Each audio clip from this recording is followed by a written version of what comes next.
The Project Gutenberg ebook of Adventures of Sherlock Holmes. This ebook is for the use of anyone anywhere in the United States and most other parts of the world at no cost and with almost no restrictions whatsoever.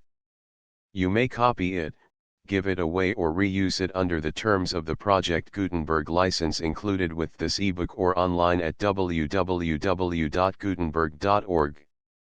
If you are not located in the United States, you will have to check the laws of the country where you are located before using this ebook. Title: Adventures of Sherlock Holmes. Author: Arthur Conan Doyle. Release date: February 20, 2015. Ebook number 48320. Language: English. Credits: produced by the online distributed proofreading team at http://www.pgdp.net. This file was produced from images generously made available by the Internet Archive/American Libraries. Start of the Project Gutenberg ebook. Adventures of Sherlock Holmes ebook cover prepared by the transcriber and placed in the public domain. Adventures of Sherlock Holmes. The gentleman in the pew handed it up to her. Page 238. Adventures of Sherlock Holmes by A. Conan Doyle, author of Micah Clark, etc. Illustrated, New York, Harper & Brothers, Franklin Square. Copyright 1892, by Harper & Brothers. All rights reserved. Contents page: A Scandal in Bohemia 3-2. The Red-Headed League 29-3. A Case of Identity 56-4. The Boscombe Bay Valley Mystery 76v. The Five Orange Pips 104-6. The Man with the Twisted Lip 126-7. The Adventure of the Blue Carbuncle 153-8. The Adventure of the Speckled Band 176-9. The Adventure of the Engineer's Thumb 205x. The Adventure of the Noble Bachelor 229-11. The Adventure of the Beryl Coronet 253-12. The Adventure of the Copper Beeches 280. Illustrations. The gentleman in the pew handed it up to her. Frontispiece: a man entered facing P8. The door was shut and locked. 40. All afternoon he sat in the stalls. 46. Sherlock Holmes welcomed her. 60. Glancing about him like a rat in a trap. 72. They found the body. 80. The maid showed us the boots. 92. Holmes, I cried, you are too late. 122. At the foot of the stairs she met this Lascar scoundrel. 134. Have mercy, he shrieked. 172. Goodbye, and be brave. 196. Not a word to a soul. 214. I will wish you all a very good night. 250. I clapped a pistol to his head. 278. I am so delighted that you have come. 292. Adventures of Sherlock Holmes. Adventure I. A Scandal in Bohemia I. To Sherlock Holmes she is always the woman. I have seldom heard him mention her under any other name. In his eyes she eclipses and predominates the whole of her sex. It was not that he felt any emotion akin to love for Irene Adler. All emotions, and that one particularly, were abhorrent to his cold, precise, but admirably balanced mind. He was, I take it, the most perfect reasoning and observing machine that the world has seen, but, as a lover, he would have placed himself in a false position. He never spoke of the softer passions, save with a jibe and a sneer. They were admirable things for the observer, excellent for drawing the veil from men's motives and actions. But for the trained reasoner to admit such intrusions into his own delicate and finely adjusted temperament was to introduce a distracting factor which might throw a doubt upon all his mental results. Grit in a sensitive instrument, or a crack in one of his own high-power lenses, would not be more disturbing than a strong emotion in a nature such as his. And yet there was but one woman to him, and that woman was the late Irene Adler, of dubious and questionable memory. I had seen little of Holmes lately. My marriage had drifted us away from each other. My own complete happiness, and the home-centered interests which rise up around the man who first finds himself master of his own establishment, were sufficient to absorb all my attention, while Holmes, who loathed every form of society with his whole bohemian soul, remained in our lodgings in Baker Street, buried among his old books, and alternating from week to week between cocaine and ambition, the drowsiness of the drug, and the fierce energy of his own keen nature. He was still, as ever, deeply attracted by the study of crime, and occupied his immense faculties and extraordinary powers of observation in following out those clues, and clearing up those mysteries, which had been abandoned as hopeless by the official police.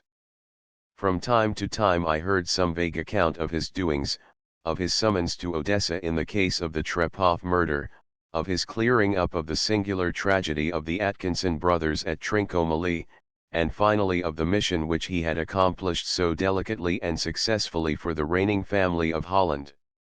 Beyond these signs of his activity, however, which I merely shared with all the readers of the daily press, I knew little of my former friend and companion. One night, it was on the 20th of March, 1888, I was returning from a journey to a patient, for I had now returned to civil practice, when my way led me through Baker Street. As I passed the well-remembered door, which must always be associated in my mind with my wooing, and with the dark incidents of the study in scarlet, I was seized with a keen desire to see Holmes again, and to know how he was employing his extraordinary powers. His rooms were brilliantly lit, and, even as I looked up, I saw his tall, spare figure pass twice in a dark silhouette against the blind. He was pacing the room swiftly, eagerly, with his head sunk upon his chest and his hands clasped behind him. To me, who knew his every mood and habit, his attitude and manner told their own story. He was at work again. He had arisen out of his drug-created dreams, and was hot upon the scent of some new problem. I rang the bell, and was shown up to the chamber which had formerly been in part my own. His manner was not effusive. It seldom was, but he was glad, I think, to see me. With hardly a word spoken, but with a kindly eye, he waved me to an armchair, threw across his case of cigars, and indicated a spirit case and a gasogene in the corner. Then he stood before the fire, and looked me over in his singular introspective fashion. "Wedlock suits you," he remarked. "I think, Watson, that you have put on 7.5 pounds since I saw you." "7," I answered. "Indeed, I should have thought a little more." "Just a trifle more, I fancy, Watson." "And in practice again, I observe. You did not tell me that you intended to go into harness." "Then, how do you know?" "I see it, I deduce it."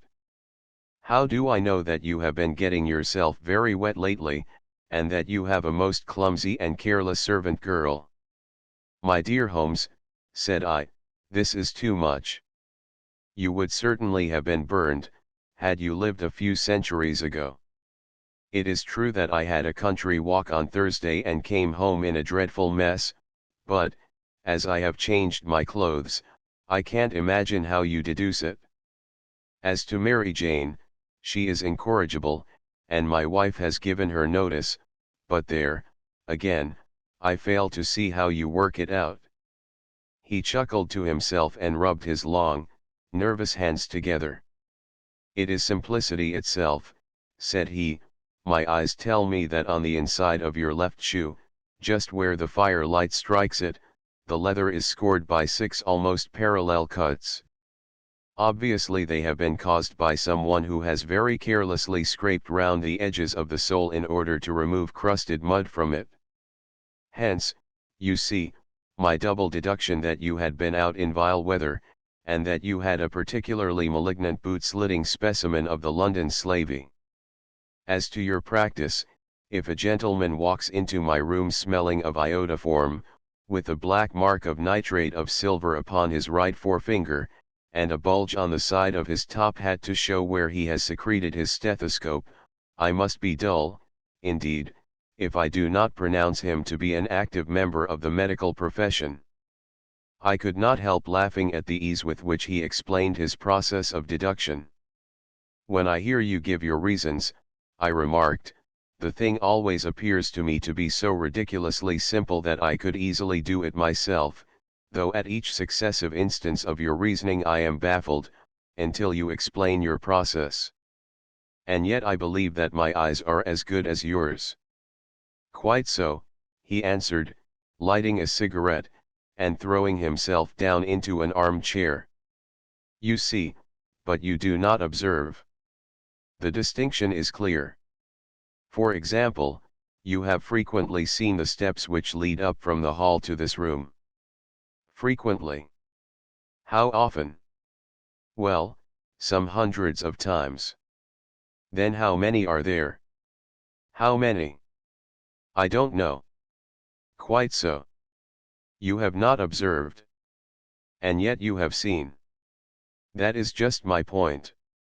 Now, I know that there are 17 steps, because I have both seen and observed.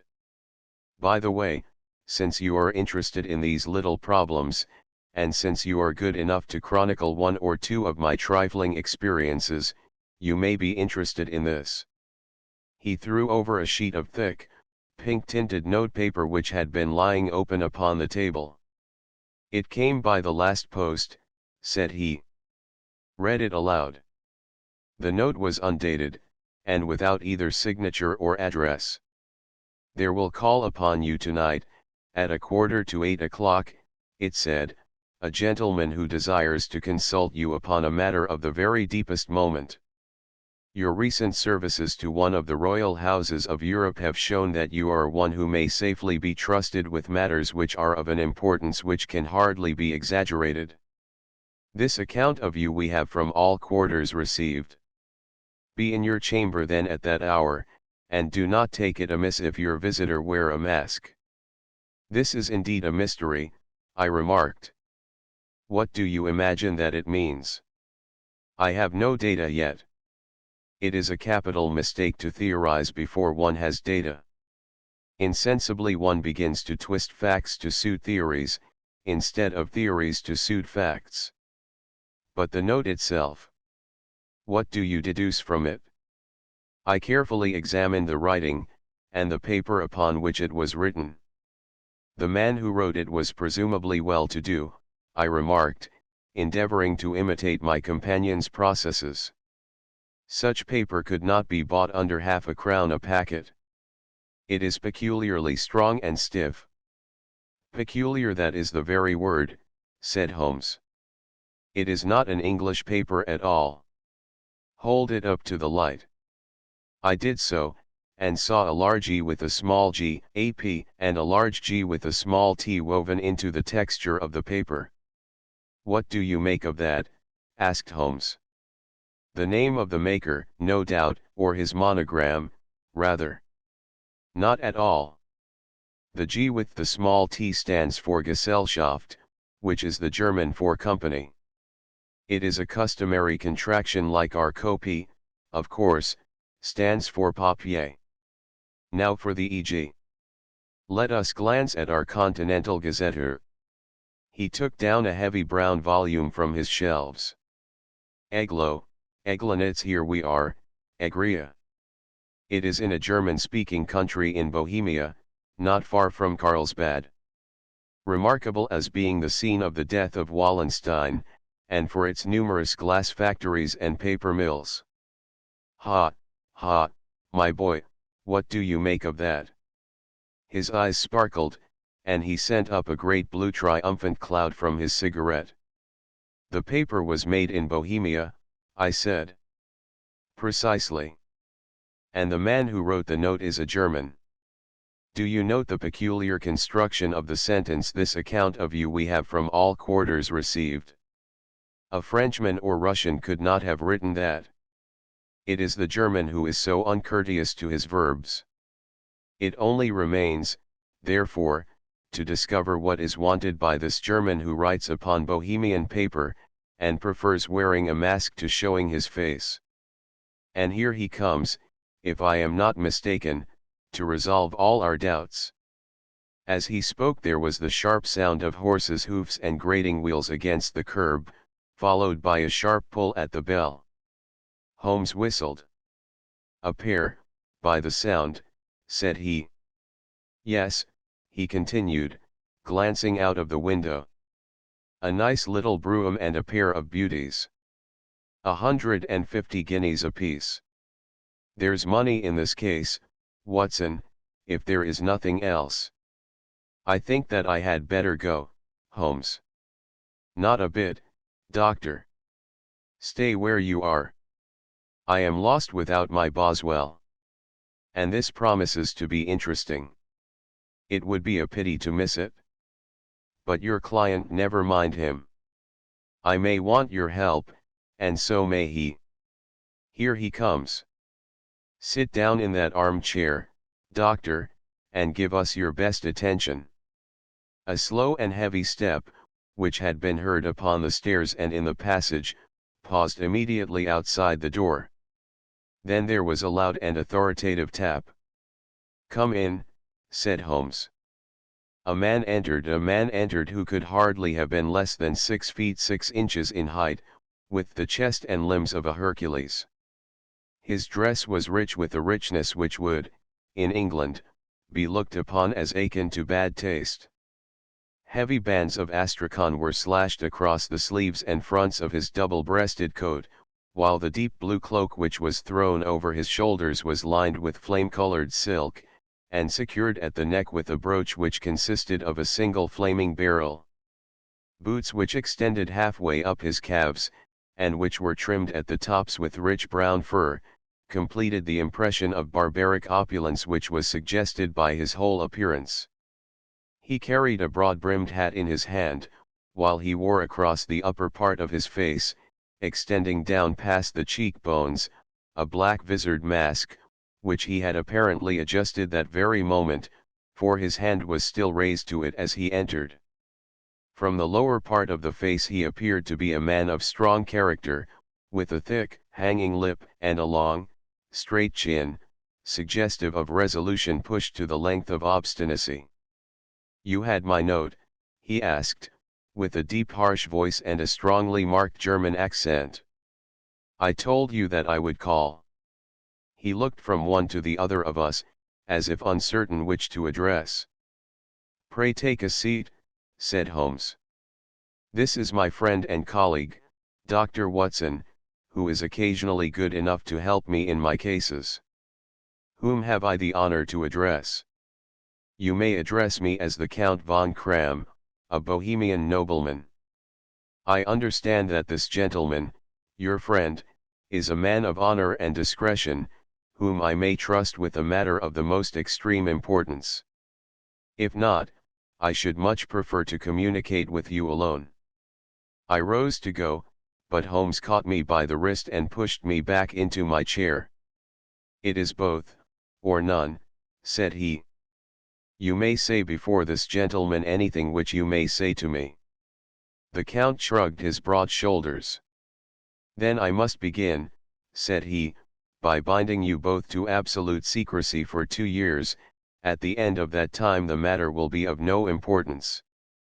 At present it is not too much to say that it is of such weight it may have an influence upon European history." "I promise," said Holmes. "And I."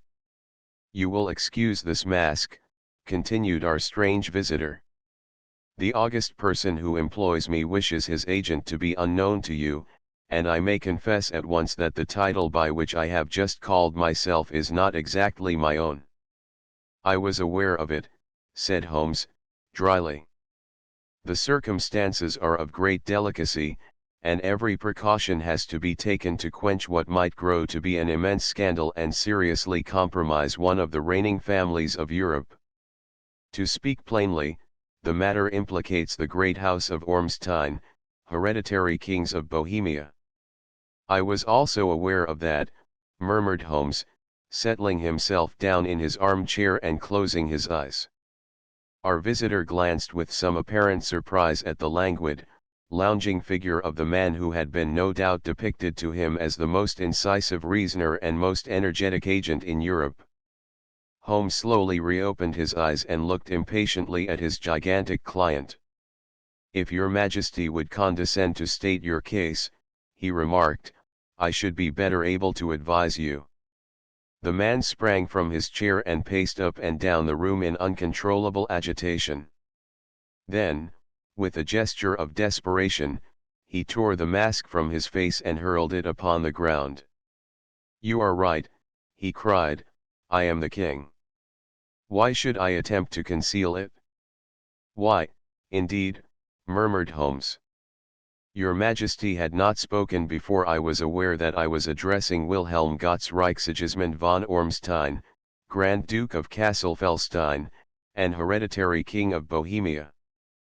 "But you can understand," said our strange visitor, sitting down once more and passing his hand over his high, white forehead, "you can understand that I am not accustomed to doing such business in my own person. Yet the matter was so delicate that I could not confide it to an agent without putting myself in his power. I have come incognito from Prague for the purpose of consulting you." "Then, pray consult," said Holmes, shutting his eyes once more. "The facts are briefly these: some 5 years ago, during a lengthy visit to Warsaw, I made the acquaintance of the well-known adventuress, Irene Adler. The name is no doubt familiar to you. Kindly look her up in my index, doctor," murmured Holmes, without opening his eyes. For many years he had adopted a system of docketing all paragraphs concerning men and things, so that it was difficult to name a subject or a person on which he could not at once furnish information.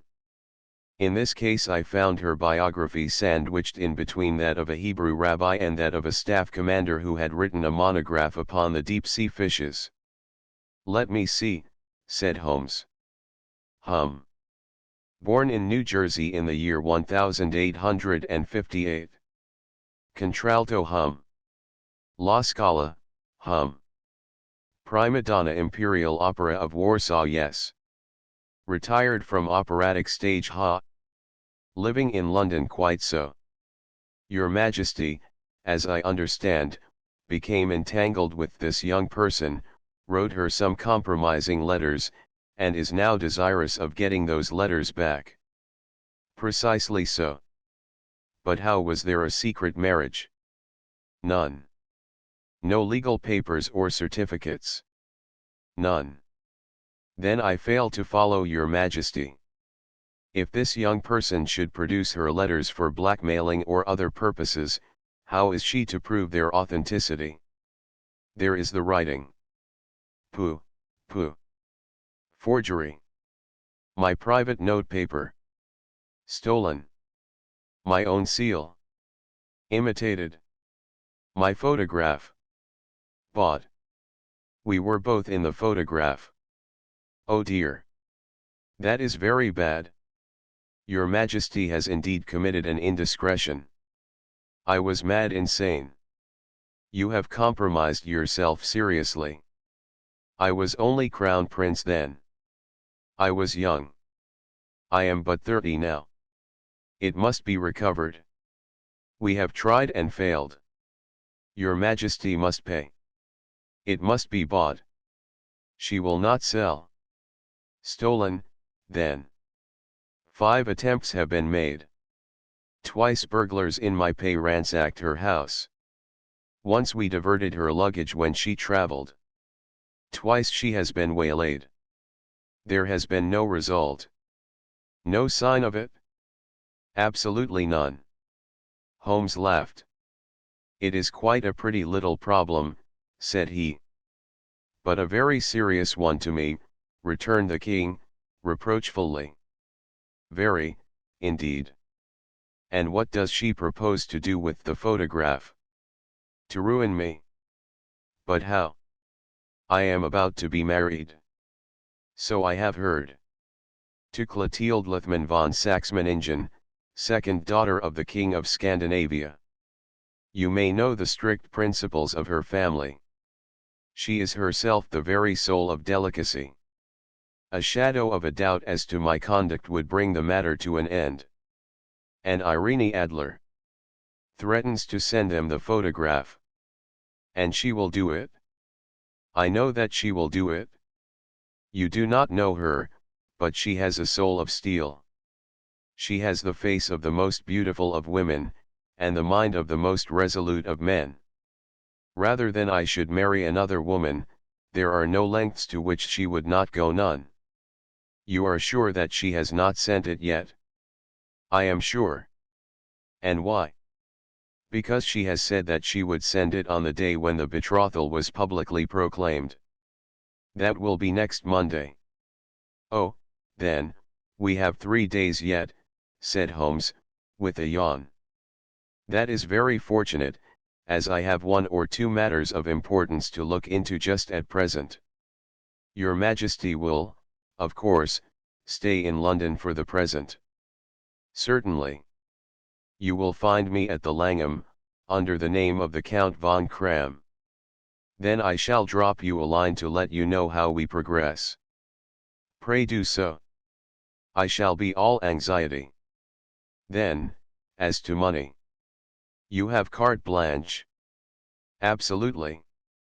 I tell you that I would give one of the provinces of my kingdom to have that photograph. And for present expenses. The king took a heavy chamois leather bag from under his cloak and laid it on the table. There are £300 in gold and 700 in notes, he said. Holmes scribbled a receipt upon a sheet of his notebook and handed it to him. And mademoiselle's address, he asked. Is Briony Lodge, Serpentine Avenue, St. John's Wood. Holmes took a note of it. One other question, said he. Was the photograph a cabinet? It was. Then, good night, Your Majesty, and I trust that we shall soon have some good news for you. And good night, Watson, he added, as the wheels of the royal brougham rolled down the street. If you will be good enough to call tomorrow afternoon, at 3 o'clock, I should like to chat this little matter over with you. 2 at 3 o'clock precisely I was at Baker Street, but Holmes had not yet returned. The landlady informed me that he had left the house shortly after 8 o'clock in the morning. I sat down beside the fire, however, with the intention of awaiting him, however long he might be. I was already deeply interested in his inquiry, for, though it was surrounded by none of the grim and strange features which were associated with the 2 crimes which I have already recorded, still, the nature of the case and the exalted station of his client gave it a character of its own. Indeed, apart from the nature of the investigation which my friend had on hand, there was something in his masterly grasp of a situation, and his keen, incisive reasoning, which made it a pleasure to me to study his system of work, and to follow the quick, subtle methods by which he disentangled the most inextricable mysteries. So accustomed was I to his invariable success that the very possibility of his failing had ceased to enter into my head. It was close upon 4 before the door opened, and a drunken-looking groom, ill-kempt and side-whiskered, with an inflamed face and disreputable clothes, walked into the room. Accustomed as I was to my friend's amazing powers in the use of disguises, I had to look 3 times before I was certain that it was indeed he. With a nod he vanished into the bedroom, whence he emerged in 5 minutes tweed-suited and respectable, as of old. Putting his hands into his pockets, he stretched out his legs in front of the fire, and laughed heartily for some minutes. Well, really, he cried, and then he choked, and laughed again until he was obliged to lie back, limp and helpless, in the chair. What is it? It's quite too funny. I am sure you could never guess how I employed my morning, or what I ended by doing. I can't imagine. I suppose that you have been watching the habits, and perhaps the house, of Miss Irene Adler. Quite so, but the sequel was rather unusual. I will tell you, however. I left the house a little after 8 o'clock this morning, in the character of a groom out of work. there is a wonderful sympathy and freemasonry among horsey men. Be one of them, and you will know all that there is to know. I soon found Briony Lodge. It is a bijou villa, with a garden at the back, but built out in front right up to the road, 2 stories. Chubb lock to the door. Large sitting room on the right side, well furnished, with long windows almost to the floor, and those preposterous English window fasteners which a child could open. Behind there was nothing remarkable, save that the passage window could be reached from the top of the coach house. I walked round it and examined it closely from every point of view, but without noting anything else of interest. I then lounged down the street, and found, as I expected, that there was a mews in a lane which runs down by one wall of the garden. I lent the ostlers a hand in rubbing down their horses, and I received in exchange 2d, a glass of half and half, 2 fills of shag tobacco, and as much information as I could desire about Miss Adler, to say nothing of half a dozen other people in the neighborhood in whom I was not in the least interested, but whose biographies I was compelled to listen to. "And what of Irene Adler?" I asked. "Oh, she has turned all the men's heads down in that part. She is the daintiest thing under a bonnet on this planet. So say the Serpentine Mews, to a man.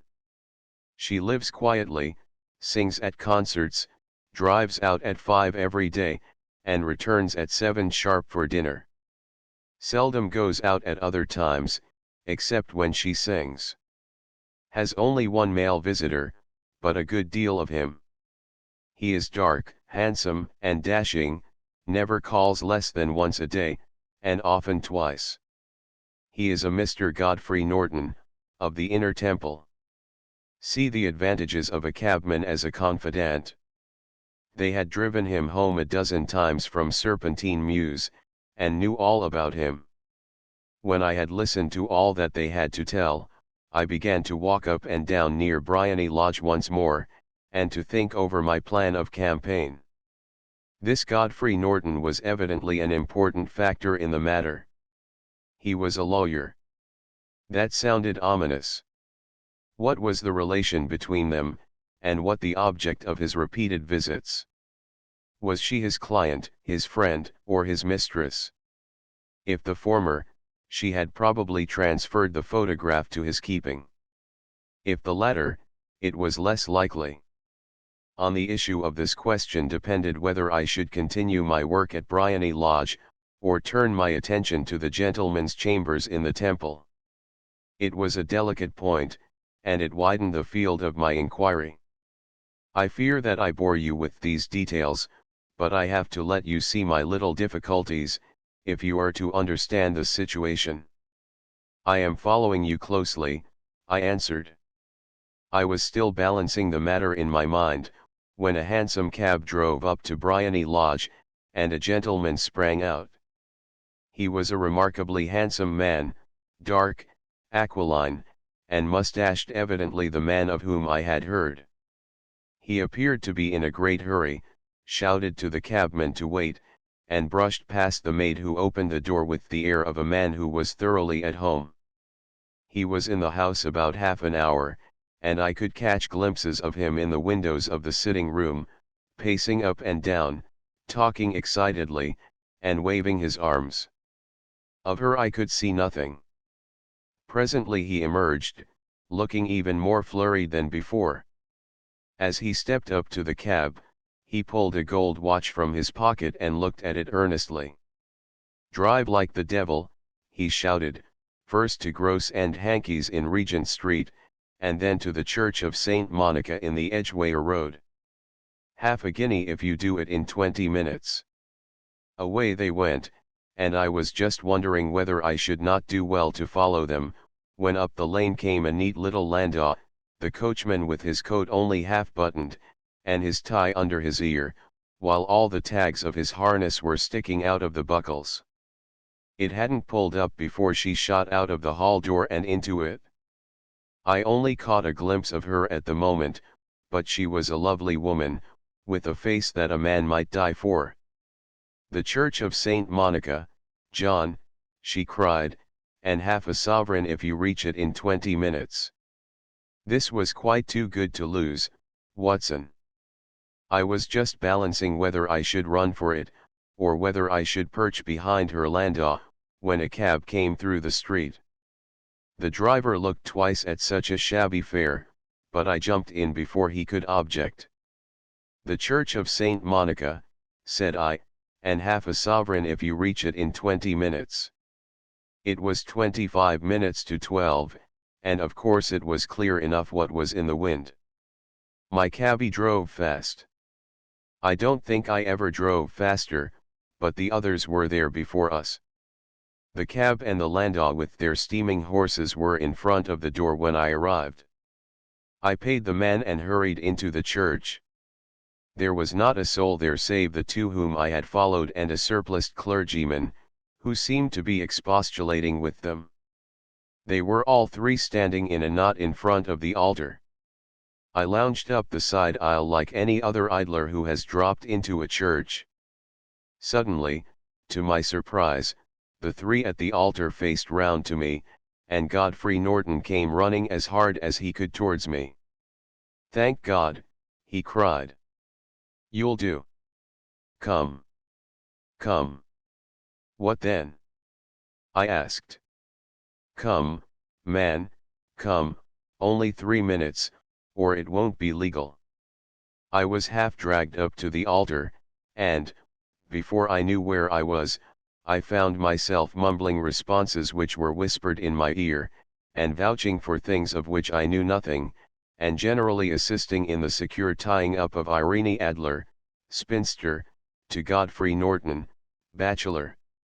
It was all done in an instant, and there was the gentleman thanking me on the one side and the lady on the other, while the clergyman beamed on me in front.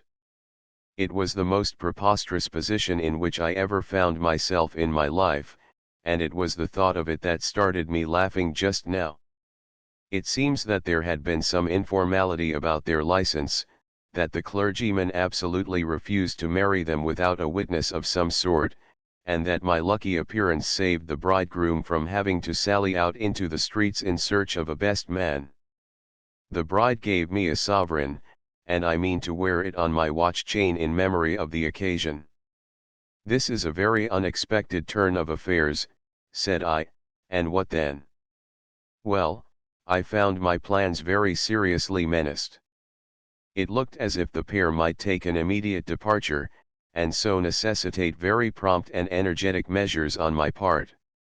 At the church door, however, they separated, he driving back to the temple, and she to her own house. "I shall drive out in the park at 5 as usual," she said, as she left him. I heard no more. They drove away in different directions, and I went off to make my own arrangements. "Which are?" "Some cold beef and a glass of beer," he answered, ringing the bell. "I have been too busy to think of food, and I am likely to be busier still this evening. By the way, doctor, I shall want your cooperation." "I shall be delighted." "You don't mind breaking the law?" "Not in the least." "Nor running a chance of arrest?" "Not in a good cause." "Oh, the cause is excellent. Then I am your man. I was sure that I might rely on you. But what is it you wish?" "When Mrs. Turner has brought in the tray I will make it clear to you. Now," he said, as he turned hungrily on the simple fare that our landlady had provided, "I must discuss it while I eat, for I have not much time. It is nearly 5 now. In 2 hours we must be on the scene of action. Miss Irene, or Madam, rather, returns from her drive at 7. We must be at Bryony Lodge to meet her. And what then? You must leave that to me. I have already arranged what is to occur. There is only one point on which I must insist. You must not interfere, come what may. You understand? I am to be neutral. To do nothing whatever. There will probably be some small unpleasantness. Do not join in it. It will end in my being conveyed into the house. 4 or 5 minutes afterwards the sitting room window will open. You are to station yourself close to that open window. Yes. You are to watch me, for I will be visible to you. Yes. And when I raise my hand so you will throw into the room what I give you to throw, and will, at the same time, raise the cry of fire. You quite follow me? Entirely. It is nothing very formidable, he said, taking a long cigar-shaped roll from his pocket. It is an ordinary plumber's smoke rocket, fitted with a cap at either end to make it self-lighting. Your task is confined to that. When you raise your cry of fire, it will be taken up by quite a number of people. You may then walk to the end of the street, and I will rejoin you in 10 minutes. I hope that I have made myself clear. I am to remain neutral, to get near the window, to watch you, and, at the signal, to throw in this object, then to raise the cry of fire, and to wait you at the corner of the street. Precisely. Then you may entirely rely on me. That is excellent. I think, perhaps, it is almost time that I prepare for the new role I have to play. He disappeared into his bedroom, and returned in a few minutes in the character of an amiable and simple-minded nonconformist clergyman. His broad black hat, his baggy trousers, his white tie, his sympathetic smile, and general look of peering and benevolent curiosity were such as Mr. John Hare alone could have equalled. It was not merely that Holmes changed his costume. His expression, his manner, his very soul seemed to vary with every fresh part that he assumed. The stage lost a fine actor, even as science lost an acute reasoner, when he became a specialist in crime.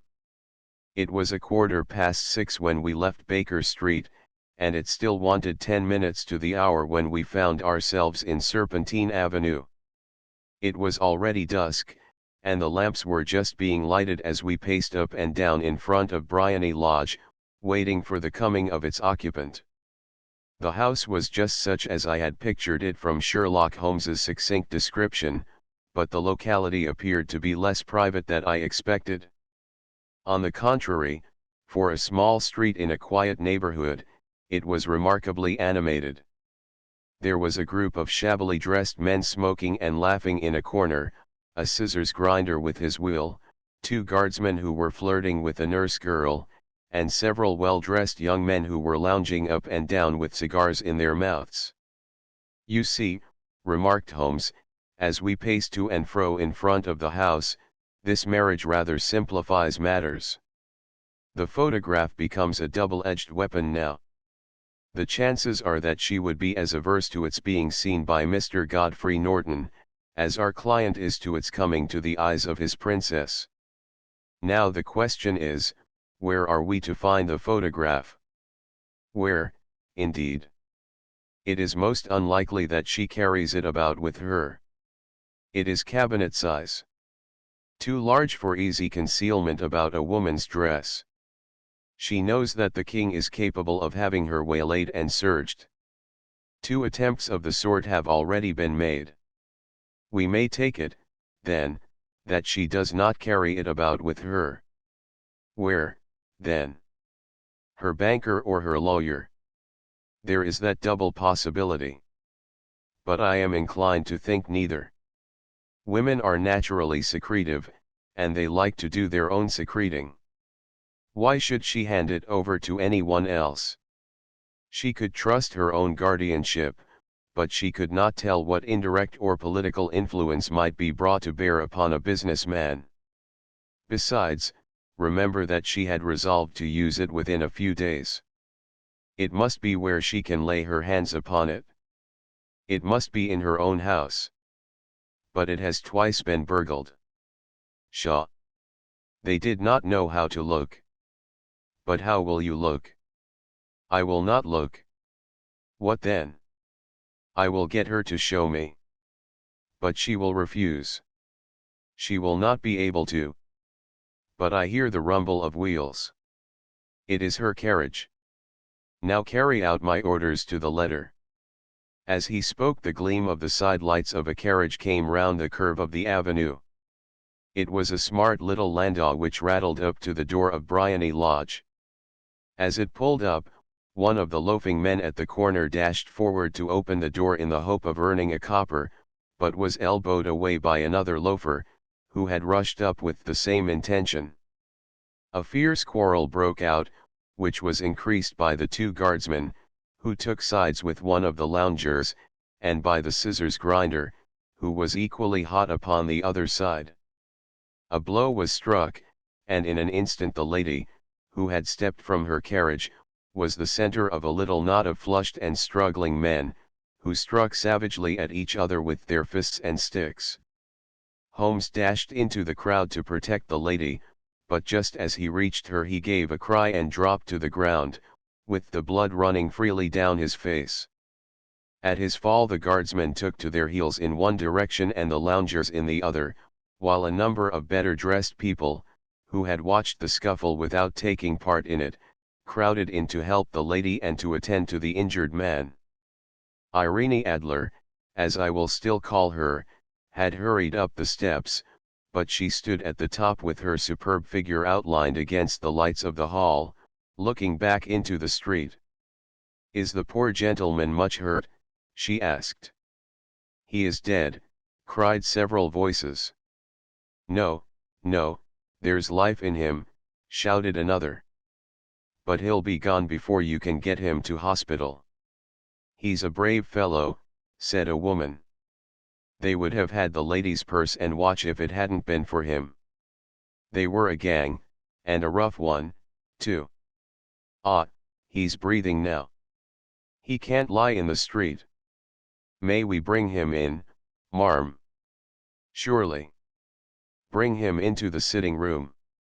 There is a comfortable sofa. This way, please."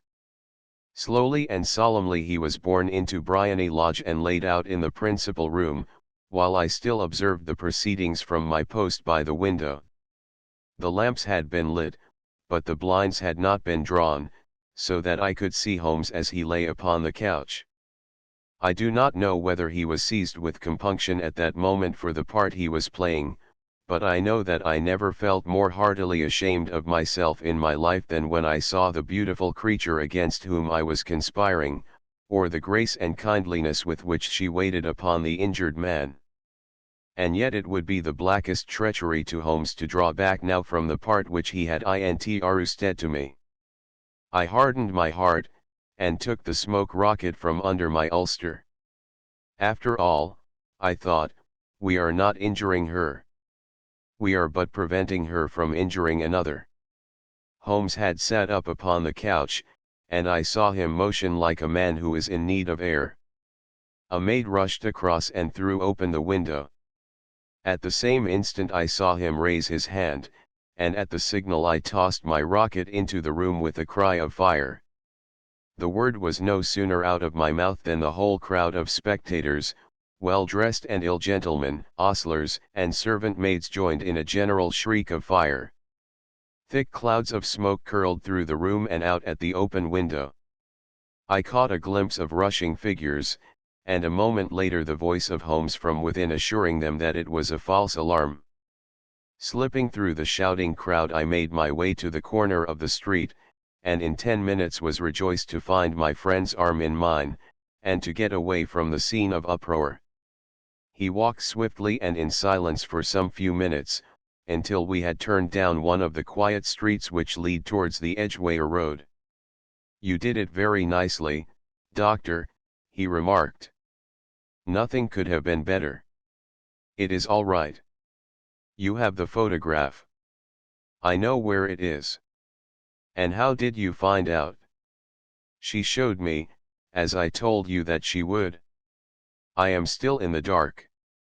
"I do not wish to make a mystery," said he, laughing. "The matter was perfectly simple. You, of course, saw that every one in the street was an accomplice. They were all engaged for the evening. I guessed as much. Then, when the row broke out, I had a little moist red paint in the palm of my hand. I rushed forward, fell down, clapped my hand to my face, and became a piteous spectacle. It is an old trick. That also I could fathom. Then they carried me in. She was bound to have me in. What else could she do? And into her sitting room, which was the very room which I suspected. It lay between that and her bedroom, and I was determined to see which. They laid me on a couch, I motioned for air, they were compelled to open the window, and you had your chance. How did that help you? It was all important. When a woman thinks that her house is on fire, her instinct is at once to rush to the thing which she values most. It is a perfectly overpowering impulse, and I have more than once taken advantage of it.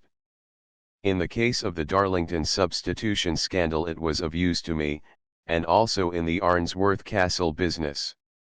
A married woman grabs at her baby, an unmarried one reaches for her jewel box. Now it was clear to me that Our Lady of today had nothing in the house more precious to her than what we are in quest of. She would rush to secure it.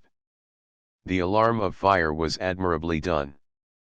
The smoke and shouting were enough to shake nerves of steel. She responded beautifully. The photograph is in a recess behind a sliding panel just above the right bell pull. She was there in an instant, and I caught a glimpse of it as she half drew it out. When I cried out that it was a false alarm, she replaced it, glanced at the rocket, rushed from the room, and I have not seen her since. I rose, and, making my excuses, escaped from the house. I hesitated whether to attempt to secure the photograph at once, but the coachman had come in, and as he was watching me narrowly, it seemed safer to wait. A little over-precipitance may ruin all. And now? I asked. Our quest is practically finished. I shall call with the king tomorrow, and with you, if you care to come with us.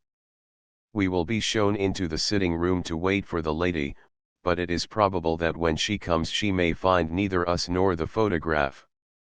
It might be a satisfaction to His Majesty to regain it with his own hands. And when will you call?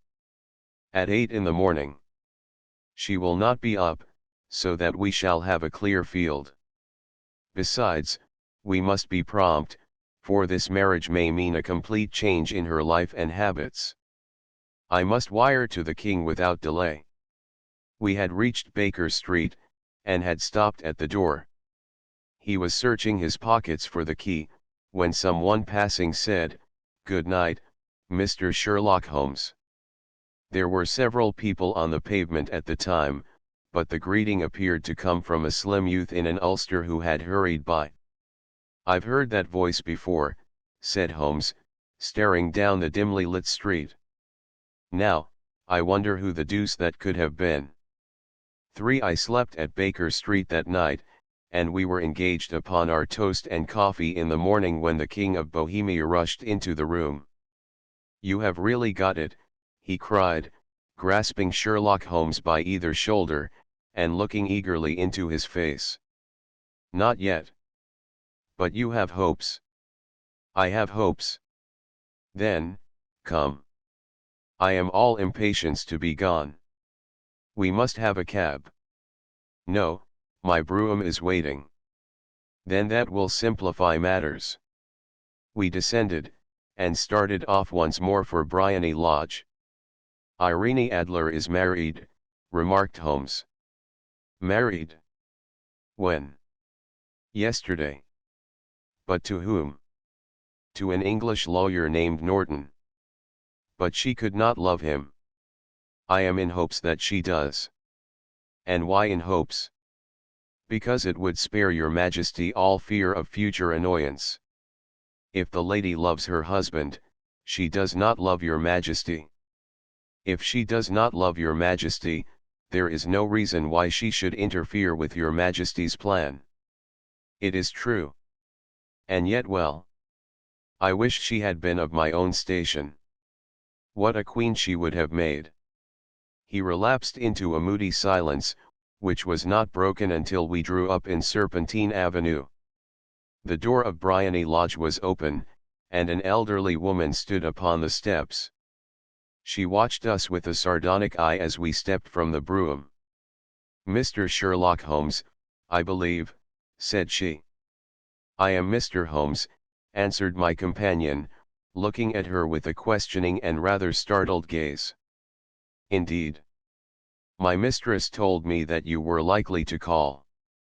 She left this morning with her husband by the 5:15 train from Charing Cross for the Continent." "What?" Sherlock Holmes staggered back, white with chagrin and surprise. "Do you mean that she has left England? Never to return?" "And the papers?" asked the king, hoarsely. "All is lost." "We shall see." He pushed past the servant and rushed into the drawing room, followed by the king and myself. The furniture was scattered about in every direction, with dismantled shelves and open drawers, as if the lady had hurriedly ransacked them before her flight. Holmes rushed at the bell pull, tore back a small sliding shutter, and, plunging in his hand, pulled out a photograph and a letter. The photograph was of Irene Adler herself in evening dress. The letter was superscribed to Sherlock Holmes, Esq, to be left till called for. My friend tore it open, and we all three read it together. It was dated at midnight of the preceding night, and ran in this way: "My dear Mr. Sherlock Holmes, you really did it very well. You took me in completely. Until after the alarm of fire, I had not a suspicion. But then, when I found how I had betrayed myself, I began to think. I had been warned against you months ago. I had been told that, if the king employed an agent, it would certainly be you. And your address had been given me. Yet, with all this, you made me reveal what you wanted to know. Even after I became suspicious, I found it hard to think evil of such a dear, kind old clergyman. But, you know, I have been trained as an actress myself. Male costume is nothing new to me. I often take advantage of the freedom which it gives. I sent John, the coachman, to watch you, ran upstairs, got into my walking clothes, as I call them, and came down just as you departed. Well, I followed you to your door, and so made sure that I was really an object of interest to the celebrated Mr. Sherlock Holmes. Then I, rather imprudently, wished you good night, and started for the temple to see my husband. We both thought the best resource was flight, when pursued by so formidable an antagonist, so you will find the nest empty when you call tomorrow. As to the photograph, your client may rest in peace. I love and am loved by a better man than he. The king may do what he will without hindrance from one whom he has cruelly wronged. I keep it only to safeguard myself, and to preserve a weapon which will always secure me from any steps which he might take in the future. I leave a photograph which he might care to possess, and I remain, dear Mr. Sherlock Holmes, very truly yours, Irene Norton, née Adler." "What a woman, oh, what a woman," cried the King of Bohemia, when we had all three read this epistle. "Did I not tell you how quick and resolute she was? Would she not have made an admirable queen? Is it not a pity that she was not on my level? From what I have seen of the lady, she seems indeed to be on a very different level to your Majesty," said Holmes, coldly. "I am sorry that I have not been able to bring your Majesty's business to a more successful conclusion." "On the contrary, my dear sir," cried the king, "nothing could be more successful. I know that her word is inviolate. The photograph is now as safe as if it were in the fire. I am glad to hear your Majesty say so. I am immensely indebted to you. Pray tell me in what way I can reward you." This ring he slipped an emerald snake ring from his finger and held it out upon the palm of his hand. "Your Majesty has something which I should value even more highly," said Holmes. "You have but to name it." "This photograph." The king stared at him in amazement. "Irene's photograph," he cried. "Certainly, if you wish it." "I thank your Majesty." "Then there is no more to be done in the matter. I have the honor to wish you a very good morning." He bowed, and, turning away without observing the hand which the king had stretched out to him, he set off in my company for his chambers. And that was how a great scandal threatened to affect the kingdom of Bohemia, and how the best plans of Mr. Sherlock Holmes were beaten by a woman's wit. He used to make merry over the cleverness of women, but I have not heard him do it of late. And when he speaks of Irene Adler, or when he refers to her photograph, it is always under the honorable title of the woman. Adventure to the Red-Headed League. I had called upon my friend, Mr. Sherlock Holmes, one day in the autumn of last year, and found him in deep conversation with a very stout, florid-faced, elderly gentleman, with fiery red hair. With an apology for my intrusion, I was about to withdraw, when Holmes pulled me abruptly into the room and closed the door behind me. "You could not possibly have come at a better time, my dear Watson," he said, cordially. "I was afraid that you were engaged." "So I am." "Very much so." "Then I can wait in the next room." "Not at all. This gentleman, Mr. Wilson, has been my partner and helper in many of my most successful cases, and I have no doubt that he will be of the utmost use to me in yours also." The stout gentleman half rose from his chair and gave a bob of greeting, with a quick, little, questioning glance from his small, fat encircled eyes. "Try the settee," said Holmes, relapsing into his armchair and putting his fingertips together, as was his custom when in judicial moods. "I know, my dear Watson, that you share my love of all that is bizarre and outside the conventions and humdrum routine of everyday life. You have shown your relish for it by the enthusiasm which has prompted you to chronicle, and, if you will excuse my saying so, somewhat to embellish so many of my own little adventures. Your cases have indeed been of the greatest interest to me," I observed. "You will remember that I remarked the other day, just before we went into the very simple problem presented by Miss Mary Sutherland, that for strange effects and extraordinary combinations we must go to life itself, which is always far more daring than any effort of the imagination. A proposition which I took the liberty of doubting." "You did, Doctor, but none the less you must come round to my view, for otherwise I shall keep on piling fact upon fact on you, until your reason breaks down under them and acknowledges me to be right. Now, Mr. Jabez Wilson here has been good enough to call upon me this morning, and to begin a narrative which promises to be one of the most singular which I have listened to for some time. You have heard me remark that the strangest and most unique things are very often connected not with the larger but with the smaller crimes, and occasionally, indeed, where there is room for doubt whether any positive crime has been committed. As far as I have heard, it is impossible for me to say whether the present case is an instance of crime or not, but the course of events is certainly among the most singular that I have ever listened to. Perhaps, Mr. Wilson, you would have the great kindness to recommence your narrative.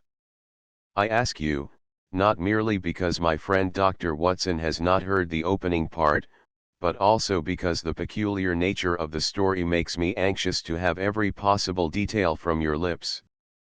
As a rule, when I have heard some slight indication of the course of events, I am able to guide myself by the thousands of other similar cases which occur to my memory.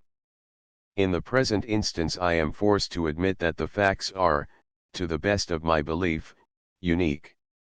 The portly client puffed out his chest with an appearance of some little pride, and pulled a dirty and wrinkled newspaper from the inside pocket of his greatcoat. As he glanced down the advertisement column, with his head thrust forward, and the paper flattened out upon his knee, I took a good look at the man, and endeavored, after the fashion of my companion, to read the indications which might be presented by his dress or appearance. I did not gain very much, however, by my inspection. Our visitor bore every mark of being an average commonplace British tradesman, obese, pompous, and slow.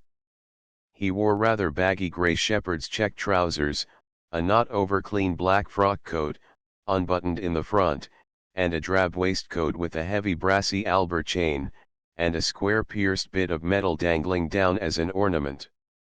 A frayed top hat and a faded brown overcoat with a wrinkled velvet collar lay upon a chair beside him. Altogether, look as I would, there was nothing remarkable about the man save his blazing red head, and the expression of extreme chagrin and discontent upon his features. Sherlock Holmes's quick eye took in my occupation, and he shook his head with a smile as he noticed my questioning glances. Beyond the obvious facts that he has at some time done manual labor, that he takes snuff, that he is a Freemason, that he has been in China, and that he has done a considerable amount of writing lately, I can deduce nothing else. Mr. Jabez Wilson started up in his chair, with his forefinger upon the paper, but his eyes upon my companion. "How, in the name of good fortune, did you know all that, Mr. Holmes?" he asked. "How did you know, for example, that I did manual labor?" "It's as true as gospel, for I began as a ship's carpenter." "Your hands, my dear sir. Your right hand is quite a size larger than your left. You have worked with it, and the muscles are more developed. Well, the snuff, then, and the Freemasonry. I won't insult your intelligence by telling you how I read that, especially as, rather against the strict rules of your order, you use an arc and compass breastpin." "Ah, of course, I forgot that. But the writing. What else can be indicated by that right cuff so very shiny for 5 inches, and the left one with the smooth patch near the elbow where you rested upon the desk?" "Well, but China. The fish that you have tattooed immediately above your right wrist could only have been done in China. I have made a small study of tattoo marks, and have even contributed to the literature of the subject. That trick of staining the fish's scales of a delicate pink is quite peculiar to China. When, in addition, I see a Chinese coin hanging from your watch chain, the matter becomes even more simple." Mr. Jabez Wilson laughed heavily. "Well, I never," said he. "I thought at first that you had done something clever, but I see that there was nothing in it, after all." "I begin to think, Watson," said Holmes, "that I make a mistake in explaining. Omnignotum pro magnifico, you know, and my poor little reputation, such as it is, will suffer shipwreck if I am so candid. Can you not find the advertisement, Mr. Wilson?" "Yes, I have got it now," he answered, with his thick, red finger planted halfway down the column. "Here it is. This is what began it all. You just read it for yourself, sir." I took the paper from him, and read as follows: "To the Red-Headed League, on account of the bequest of the late Ezekiah Hopkins, of Lebanon, PA, USA, there is now another vacancy open which entitles a member of the League to a salary of £4 a week for purely nominal services. All red-headed men who are sound in body and mind, and above the age of 21 years, are eligible. Apply in person on Monday, at 11 o'clock, to Duncan Ross, at the offices of the League, 7 Pope's Court, Fleet Street." "What on earth does this mean?" I ejaculated, after I had twice read over the extraordinary announcement. Holmes chuckled, and wriggled in his chair, as was his habit when in high spirits. "It is a little off the beaten track, isn't it?" said he.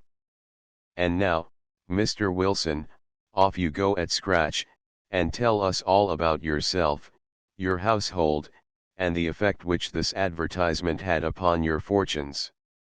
You will first make a note, Doctor, of the paper and the date. It is the Morning Chronicle, of April 27, 1890. Just 2 months ago. Very good. Now, Mr. Wilson.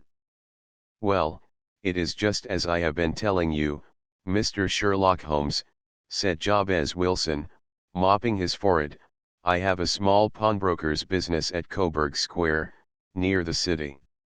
It's not a very large affair, and of late years it has not done more than just give me a living.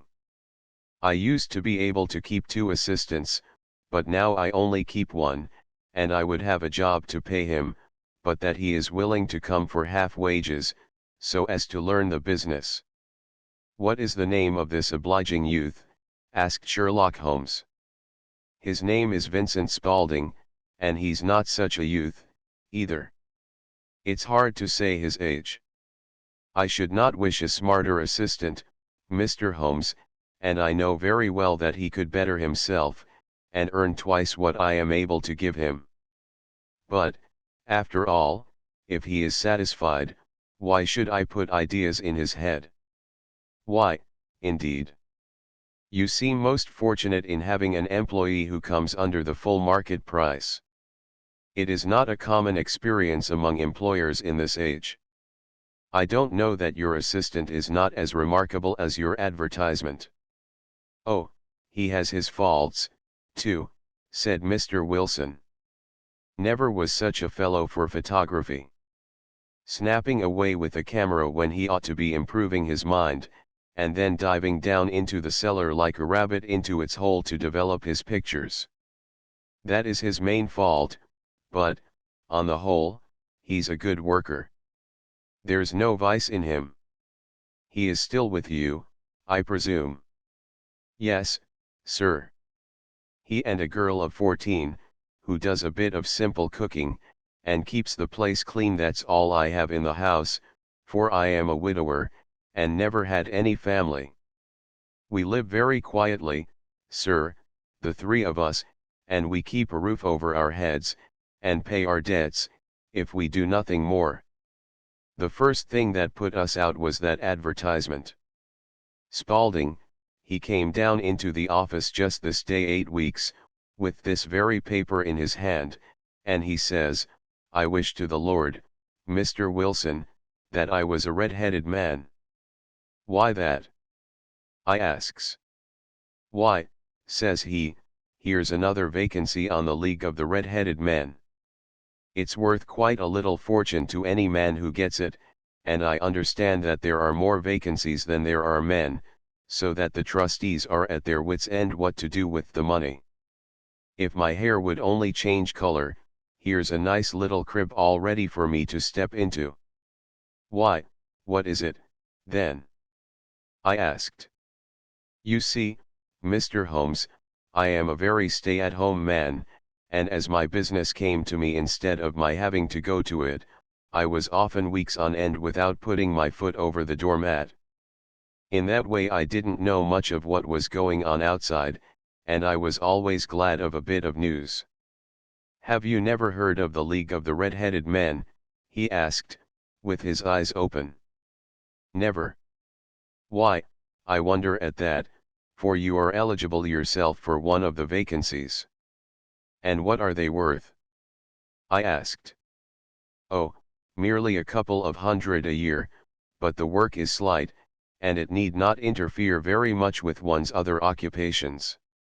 Well, you can easily think that that made me prick up my ears, for the business has not been over good for some years, and an extra couple of hundred would have been very handy. Tell me all about it, said I. Well, said he, showing me the advertisement, you can see for yourself that the League has a vacancy, and there is the address where you should apply for particulars. As far as I can make out, the League was founded by an American millionaire, Ezekiah Hopkins, who was very peculiar in his ways. He was himself red-headed, and he had a great sympathy for all red-headed men, so, when he died, it was found that he had left his enormous fortune in the hands of trustees, with instructions to apply the interest to the providing of easy berths to men whose hair is of that color. From all I hear it is splendid pay, and very little to do. But, said I, there would be millions of red-headed men who would apply. Not so many as you might think, he answered. You see, it is really confined to Londoners, and to grown men. This American had started from London when he was young, and he wanted to do the old town a good turn. Then, again, I have heard it is no use your applying if your hair is light red, or dark red, or anything but real bright, blazing, fiery red. Now, if you cared to apply, Mr. Wilson, you would just walk in, but perhaps it would hardly be worth your while to put yourself out of the way for the sake of a few £100. Now, it is a fact, gentlemen, as you may see for yourselves, that my hair is of a very full and rich tint, so that it seemed to me that, if there was to be any competition in the matter, I stood as good a chance as any man that I had ever met. Vincent Spaulding seemed to know so much about it that I thought he might prove useful, so I just ordered him to put up the shutters for the day, and to come right away with me. He was very willing to have a holiday, so we shut the business up, and started off for the address that was given us in the advertisement. I never hope to see such a sight as that again, Mr. Holmes. From north, south, east, and west every man who had a shade of red in his hair had tramped into the city to answer the advertisement. Fleet Street was choked with red-headed folk, and Pope's Court looked like a coster's orange barrow. I should not have thought there were so many in the whole country as were brought together by that single advertisement. Every shade of color they were: straw, lemon, orange, brick, Irish setter, liver, clay, but, as Spaulding said, there were not many who had the real vivid flame-colored tint. When I saw how many were waiting, I would have given it up in despair, but Spaulding would not hear of it. How he did it I could not imagine, but he pushed and pulled and butted until he got me through the crowd, and right up to the steps which led to the office. There was a double stream upon the stair, some going up in hope, and some coming back dejected, but we wedged in as well as we could, and soon found ourselves in the office. Your experience has been a most entertaining one, remarked Holmes, as his client paused and refreshed his memory with a huge pinch of snuff. Pray continue your very interesting statement. There was nothing in the office but a couple of wooden chairs and a deal table, behind which sat a small man, with a head that was even redder than mine. He said a few words to each candidate as he came up, and then he always managed to find some fault in them which would disqualify them. Getting a vacancy did not seem to be such a very easy matter, after all. However, when our turn came, the little man was much more favorable to me than to any of the others, and he closed the door as we entered, so that he might have a private word with us. "This is Mr. Jabez Wilson," said my assistant, "and he is willing to fill a vacancy in the League." "And he is admirably suited for it," the other answered. "He has every requirement. I cannot recall when I have seen anything so fine." He took a step backward, cocked his head on one side, and gazed at my hair until I felt quite bashful. Then suddenly he plunged forward, wrung my hand, and congratulated me warmly on my success. "It would be injustice to hesitate," said he. "You will, however, I am sure, excuse me for taking an obvious precaution." With that he seized my hair in both his hands, and tugged until I yelled with the pain. "There is water in your eyes," said he, as he released me. "I perceive that all is as it should be. But we have to be careful, for we have twice been deceived by wigs and once by paint. I could tell you tales of cobbler's wax which would disgust you with human nature." He stepped over to the window, and shouted through it at the top of his voice that the vacancy was filled. A groan of disappointment came up from below, and the folk all trooped away in different directions, until there was not a red head to be seen except my own and that of the manager. "My name," said he, "is Mr. Duncan Ross, and I am myself one of the pensioners upon the fund left by our noble benefactor. Are you a married man, Mr. Wilson? Have you a family?" I answered that I had not. His face fell immediately. "Dear me," he said, gravely, "that is very serious indeed. I am sorry to hear you say that. The fund was, of course, for the propagation and spread of the redheads as well as for their maintenance. It is exceedingly unfortunate that you should be a bachelor." My face lengthened at this, Mr. Holmes, for I thought that I was not to have the vacancy after all, but, after thinking it over for a few minutes, he said that it would be all right. "In the case of another," said he, "the objection might be fatal, but we must stretch a point in favor of a man with such a head of hair as yours. When shall you be able to enter upon your new duties?" "Well, it is a little awkward, for I have a business already," said I. "Oh, never mind about that, Mr. Wilson," said Vincent Spaulding. "I shall be able to look after that for you." "What would be the hours?" I asked. 10 to 2. "Now a pawnbroker's business is mostly done of an evening, Mr. Holmes, especially Thursday and Friday evening, which is just before payday, so it would suit me very well to earn a little in the mornings. Besides, I knew that my assistant was a good man, and that he would see to anything that turned up."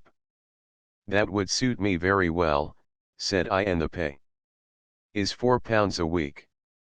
"And the work?" "Is purely nominal." "What do you call purely nominal?" "Well, you have to be in the office, or at least in the building, the whole time. If you leave, you forfeit your whole position forever. The will is very clear upon that point. You don't comply with the conditions if you budge from the office during that time. It's only 4 hours a day, and I should not think of leaving," said I. "No excuse will avail," said Mr. Duncan Ross, "neither sickness nor business nor anything else. There you must stay, or you lose your billet." "And the work?"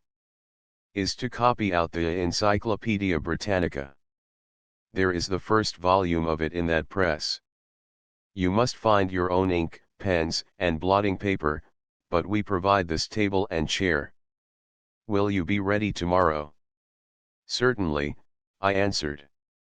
"Then, goodbye, Mr. Jabez Wilson, and let me congratulate you once more on the important position which you have been fortunate enough to gain." He bowed me out of the room, and I went home with my assistant, hardly knowing what to say or do, I was so pleased at my own good fortune. Well, I thought over the matter all day, and by evening I was in low spirits again, for I had quite persuaded myself that the whole affair must be some great hoax or fraud, though what its object might be I could not imagine. It seemed altogether past belief that any one could make such a will, or that they would pay such a sum for doing anything so simple as copying out the Encyclopedia Britannica. Vincent Spaulding did what he could to cheer me up, but by bedtime I had reasoned myself out of the whole thing. However, in the morning I determined to have a look at it anyhow, so I bought a penny bottle of ink, and with a quill pen, and 7 sheets of foolscap paper, I started off for Pope's Court. Well, to my surprise and delight, everything was as right as possible. The table was set out ready for me, and Mr. Duncan Ross was there to see that I got fairly to work. He started me off upon the letter A, and then he left me, but he would drop in from time to time to see that all was right with me. At 2 o'clock he bade me good day, complimented me upon the amount that I had written, and locked the door of the office after me.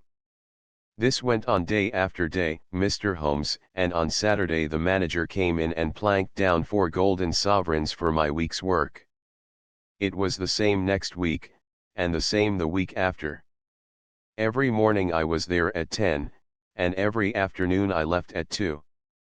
By degrees Mr. Duncan Ross took to coming in only once of a morning, and then, after a time, he did not come in at all.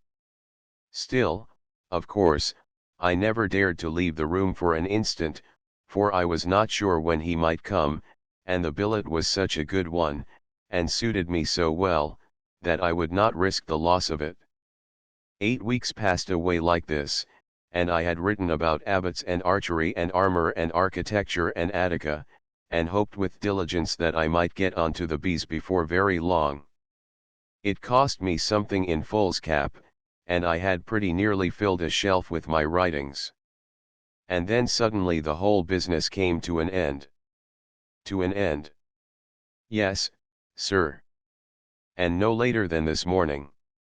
I went to my work as usual at 10 o'clock, but the door was shut and locked, with a little square of cardboard hammered onto the middle of the panel with a tack. Here it is, and you can read for yourself. He held up a piece of white cardboard about the size of a sheet of notepaper. It read in this fashion: "The Red-Headed League is dissolved. October 9, 1890. Sherlock Holmes and I surveyed this curt announcement and the rueful face behind it, until the comical side of the affair so completely overtopped every other consideration that we both burst out into a roar of laughter.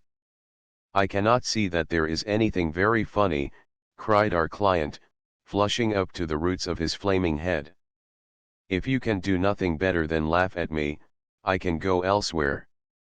"No, no," cried Holmes, shoving him back into the chair from which he had half risen. "I really wouldn't miss your case for the world. It is most refreshingly unusual.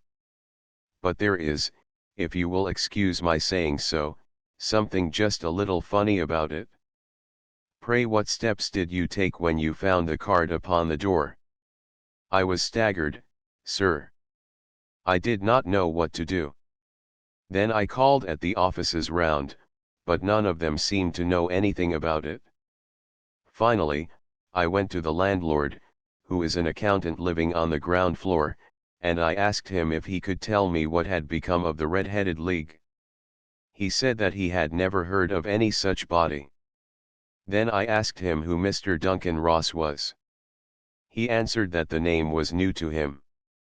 The door was shut and locked. "Well," said I, "the gentleman at No. 4. "What, the red-headed man?" "Yes." "Oh," said he, "his name was William Morris. He was a solicitor, and was using my room as a temporary convenience until his new premises were ready. He moved out yesterday." "Where could I find him?" "Oh, at his new offices. He did tell me the address." "Yes, 17 King Edward Street near St. Paul's." I started off, Mr. Holmes, but when I got to that address it was a manufactory of artificial kneecaps, and no one in it had ever heard of either Mr. William Morris or Mr. Duncan Ross. "And what did you do then?" asked Holmes. "I went home to Saxe-Coburg Square, and I took the advice of my assistant. But he could not help me in any way. He could only say that if I waited I should hear by post. But that was not quite good enough, Mr. Holmes. I did not wish to lose such a place without a struggle, so, as I had heard that you were good enough to give advice to poor folk who were in need of it, I came right away to you." "And you did very wisely," said Holmes. "Your case is an exceedingly remarkable one, and I shall be happy to look into it. From what you have told me I think that it is possible that graver issues hang from it than might at first sight appear." "Grave enough," said Mr. Jabez Wilson. "Why, I have lost £4 a week." "As far as you are personally concerned," remarked Holmes, "I do not see that you have any grievance against this extraordinary league. On the contrary, You are, as I understand, richer by some 30 pounds, to say nothing of the minute knowledge which you have gained on every subject which comes under the letter A. You have lost nothing by them. No, sir. But I want to find out about them, and who they are, and what their object was in playing this prank, if it was a prank upon me. It was a pretty expensive joke for them, for it cost them £32. We shall endeavour to clear up these points for you. And, first, one or two questions, Mr. Wilson. This assistant of yours who first called your attention to the advertisement, how long had he been with you? About a month then. How did he come? In answer to an advertisement. Was he the only applicant? No, I had a dozen. Why did you pick him? Because he was handy, and would come cheap. At half wages, in fact. Yes. What is he like, this Vincent Spaulding? Small, stout-built, very quick in his ways, no hair on his face, though he's not short of 30. Has a white splash of acid upon his forehead. Holmes sat up in his chair in considerable excitement. I thought as much, said he. Have you ever observed that his ears are pierced for earrings? Yes, sir. He told me that a gypsy had done it for him when he was a lad. Said Holmes, sinking back in deep thought. He is still with you? Oh yes, sir, I have only just left him. And has your business been attended to in your absence? Nothing to complain of, sir. There's never very much to do of a morning. That will do, Mr. Wilson. I shall be happy to give you an opinion upon the subject in the course of a day or two. Today is Saturday, and I hope that by Monday we may come to a conclusion. Well, Watson, said Holmes, when our visitor had left us, what do you make of it all? I make nothing of it, I answered, frankly. It is a most mysterious business. As a rule, said Holmes, the more bizarre a thing is the less mysterious it proves to be. It is your commonplace, featureless crimes which are really puzzling, just as a commonplace face is the most difficult to identify. But I must be prompt over this matter. What are you going to do, then? I asked. To smoke, he answered. It is quite a three-pipe problem, and I beg that you won't speak to me for 50 minutes. He curled himself up in his chair, with his thin knees drawn up to his hawk-like nose, and there he sat with his eyes closed and his black clay pipe thrusting out like the bill of some strange bird. I had come to the conclusion that he had dropped asleep, and indeed was nodding myself, when he suddenly sprang out of his chair with the gesture of a man who has made up his mind, and put his pipe down upon the mantelpiece. Sarasate plays at the St. James's Hall this afternoon, he remarked. What do you think, Watson? Could your patients spare you for a few hours? I have nothing to do today. My practice is never very absorbing. Then put on your hat and come.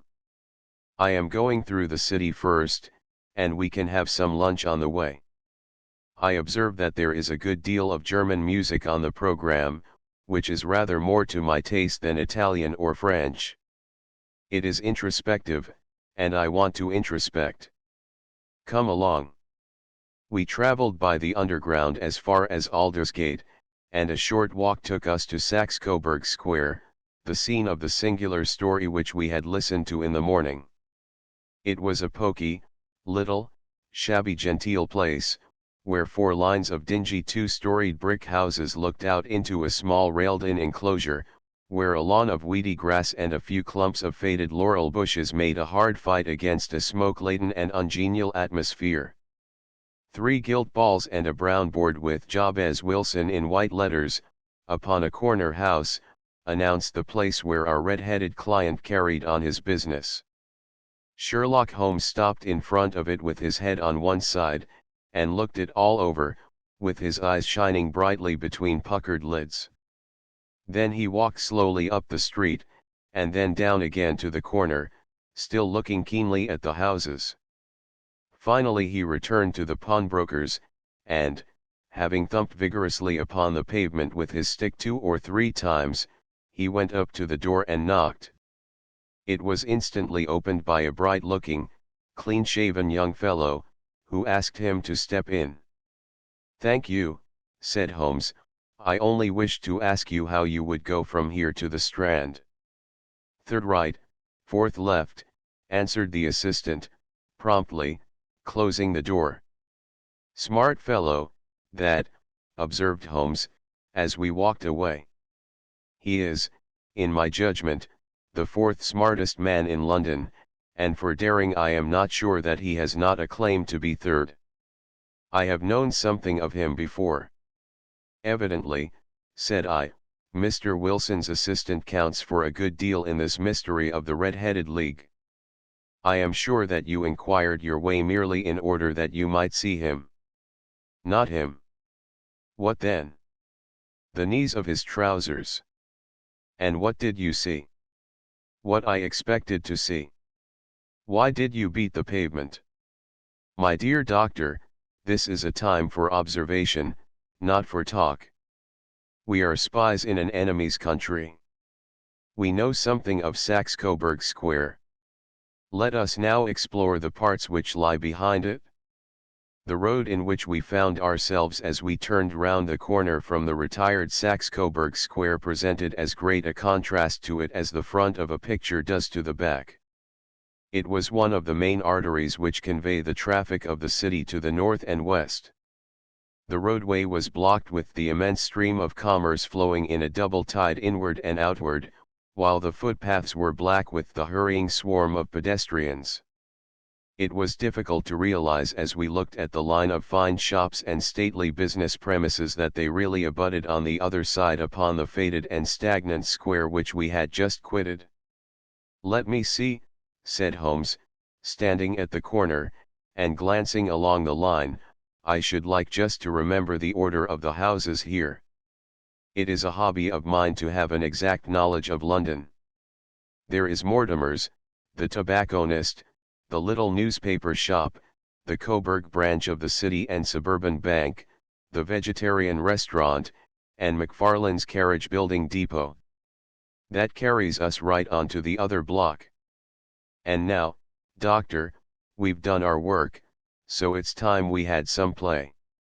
A sandwich and a cup of coffee, and then off to Violin Land, where all is sweetness and delicacy and harmony, and there are no red-headed clients to vex us with their conundrums." My friend was an enthusiastic musician, being himself not only a very capable performer, but a composer of no ordinary merit. All the afternoon he sat in the stalls wrapped in the most perfect happiness, gently waving his long, thin fingers in time to the music, while his gently smiling face and his languid, dreamy eyes were as unlike those of Holmes, the sleuth hound, Holmes the relentless, keen-witted, ready-handed criminal agent, as it was possible to conceive.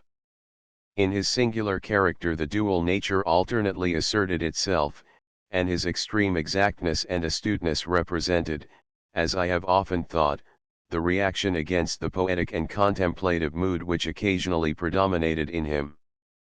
The swing of his nature took him from extreme languor to devouring energy, and, as I knew well, he was never so truly formidable as when, for days on end, he had been lounging in his armchair amid his improvisations and his black-letter editions.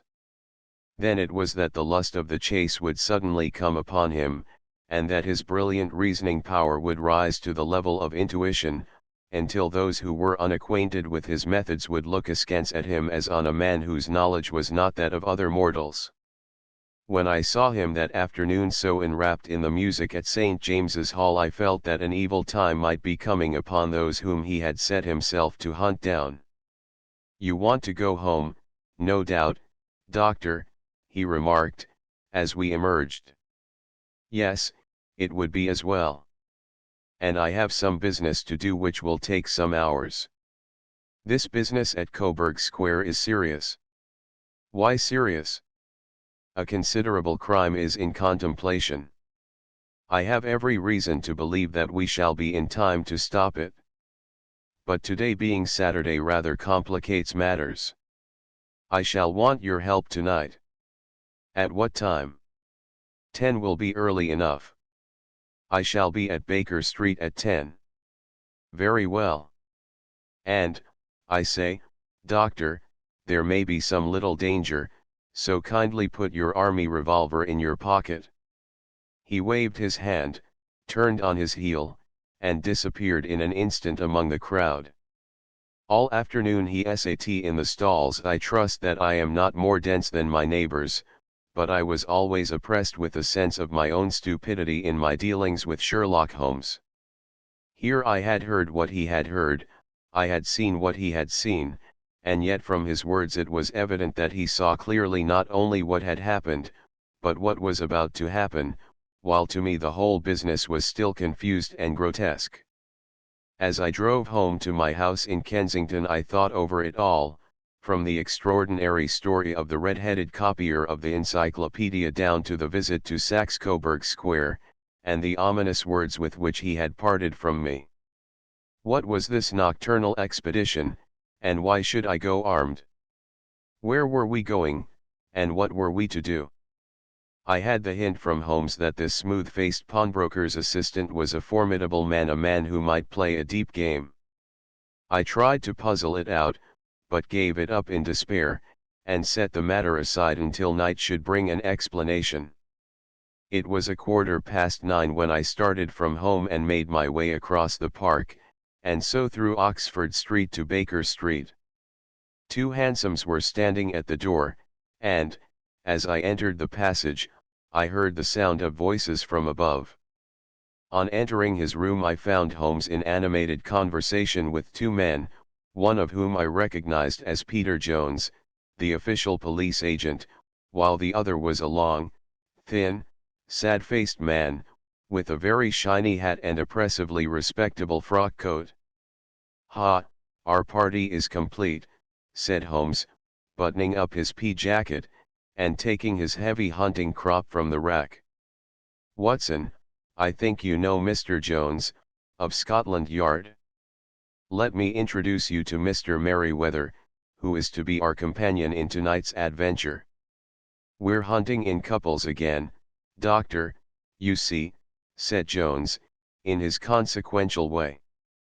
"Our friend here is a wonderful man for starting a chase. All he wants is an old dog to help him to do the running down. I hope a wild goose may not prove to be the end of our chase," observed Mr. Merryweather, gloomily. "You may place considerable confidence in Mr. Holmes, sir," said the police agent, loftily. "He has his own little methods, which are, if he won't mind my saying so, just a little too theoretical and fantastic, but he has the makings of a detective in him. It is not too much to say that once or twice, as in that business of the Sholto murder and the Agra treasure, he has been more nearly correct than the official force." "Oh, if you say so, Mr. Jones, it is all right," said the stranger, with deference. "Still, I confess that I miss my rubber. It is the first Saturday night for 27 years that I have not had my rubber." "I think you will find," said Sherlock Holmes, "that you will play for a higher stake tonight than you have ever done yet, and that the play will be more exciting. For you, Mr. Merryweather, the stake will be some £30,000, and for you, Jones, it will be the man upon whom you wish to lay your hands. John Clay, the murderer, thief, smasher, and forger. He's a young man, Mr. Merryweather, but he is at the head of his profession, and I would rather have my bracelets on him than on any criminal in London. He's a remarkable man, is young John Clay. His grandfather was a royal duke, and he himself has been to Eton and Oxford. His brain is as cunning as his fingers, and though we meet signs of him at every turn, we never know where to find the man himself. He'll crack a crib in Scotland one week, and be raising money to build an orphanage in Cornwall the next. I've been on his track for years, and have never set eyes on him yet. I hope that I may have the pleasure of introducing you tonight. I've had one or two little turns also with Mr. John Clay, and I agree with you that he is at the head of his profession. It is past 10, however, and quite time that we started. If you two will take the first hansom, Watson, and I will follow in the second. Sherlock Holmes was not very communicative during the long drive, and lay back in the cab humming the tunes which he had heard in the afternoon. We rattled through an endless labyrinth of gas-lit streets until we emerged into Farringdon Street. "We are close there now," my friend remarked. "This fellow Merryweather is a bank director, and personally interested in the matter. I thought it as well to have Jones with us also. He is not a bad fellow, though an absolute imbecile in his profession. He has one positive virtue. He is as brave as a bulldog, and as tenacious as a lobster if he gets his claws upon anyone. Here we are, and they are waiting for us." We had reached the same crowded thoroughfare in which we had found ourselves in the morning. Our cabs were dismissed, and, following the guidance of Mr. Merryweather, we passed down a narrow passage and through a side door, which he opened for us. Within there was a small corridor, which ended in a very massive iron gate. This also was opened, and led down a flight of winding stone steps, which terminated at another formidable gate. Mr. Merryweather stopped to light a lantern, and then conducted us down a dark, earth-smelling passage, and so, after opening a third door, into a huge vault or cellar, which was piled all round with crates and massive boxes. "You are not very vulnerable from above," Holmes remarked, as he held up the lantern and gazed about him. "Nor from below," said Mr. Merryweather, striking his stick upon the flags which lined the floor. "Why, dear me, it sounds quite hollow," he remarked, looking up in surprise. "I must really ask you to be a little more quiet," said Holmes, severely. "You have already imperiled the whole success of our expedition. Might I beg that you would have the goodness to sit down upon one of those boxes, and not to interfere?" The solemn Mr. Merryweather perched himself upon a crate, with a very injured expression upon his face, while Holmes fell upon his knees upon the floor, and, with the lantern and a magnifying lens, began to examine minutely the cracks between the stones. A few seconds sufficed to satisfy him, for he sprang to his feet again, and put his glass in his pocket. "We have at least an hour before us," he remarked, "for they can hardly take any steps until the good pawnbroker is safely in bed. Then they will not lose a minute, for the sooner they do their work the longer time they will have for their escape. We are at present, Doctor, as no doubt you have divined, in the cellar of the City branch of one of the principal London banks. Mr. Merryweather is the chairman of directors, and he will explain to you that there are reasons why the more daring criminals of London should take a considerable interest in this cellar at present." "It is our French gold," whispered the director. "We have had several warnings that an attempt might be made upon it." "Your French gold?" "Yes. We had occasion some months ago to strengthen our resources, and borrowed, for that purpose, 30,000 Napoleons from the Bank of France. It has become known that we have never had occasion to unpack the money, and that it is still lying in our cellar. The crate upon which I sit contains 2,000 Napoleons packed between layers of lead foil. Our reserve of bullion is much larger at present than is usually kept in a single branch office, and the directors have had misgivings upon the subject." "Which were very well justified," observed Holmes. "And now it is time that we arranged our little plans. I expect that within an hour matters will come to a head. In the meantime, Mr. Merryweather, we must put the screen over that dark lantern. And sit in the dark. I am afraid so. I had brought a pack of cards in my pocket, and I thought that, as we were a party carry, you might have your rubber after all. But I see that the enemy's preparations have gone so far that we cannot risk the presence of a light. And, first of all, we must choose our positions. These are daring men, and though we shall take them at a disadvantage, they may do us some harm unless we are careful. I shall stand behind this crate, and do you conceal yourselves behind those. Then, when I flash a light upon them, close in swiftly. If they fire, Watson, have no compunction about shooting them down. I placed my revolver, cocked, upon the top of the wooden case behind which I crouched. Holmes shot the slide across the front of his lantern, and left us in pitch darkness, such an absolute darkness as I have never before experienced. The smell of hot metal remained to assure us that the light was still there, ready to flash out at a moment's notice. To me, with my nerves worked up to a pitch of expectancy, there was something depressing and subduing in the sudden gloom, and in the cold, dank air of the vault. "They have but one retreat," whispered Holmes. "That is back through the house into Saxe-Coburg Square. I hope that you have done what I asked you, Jones.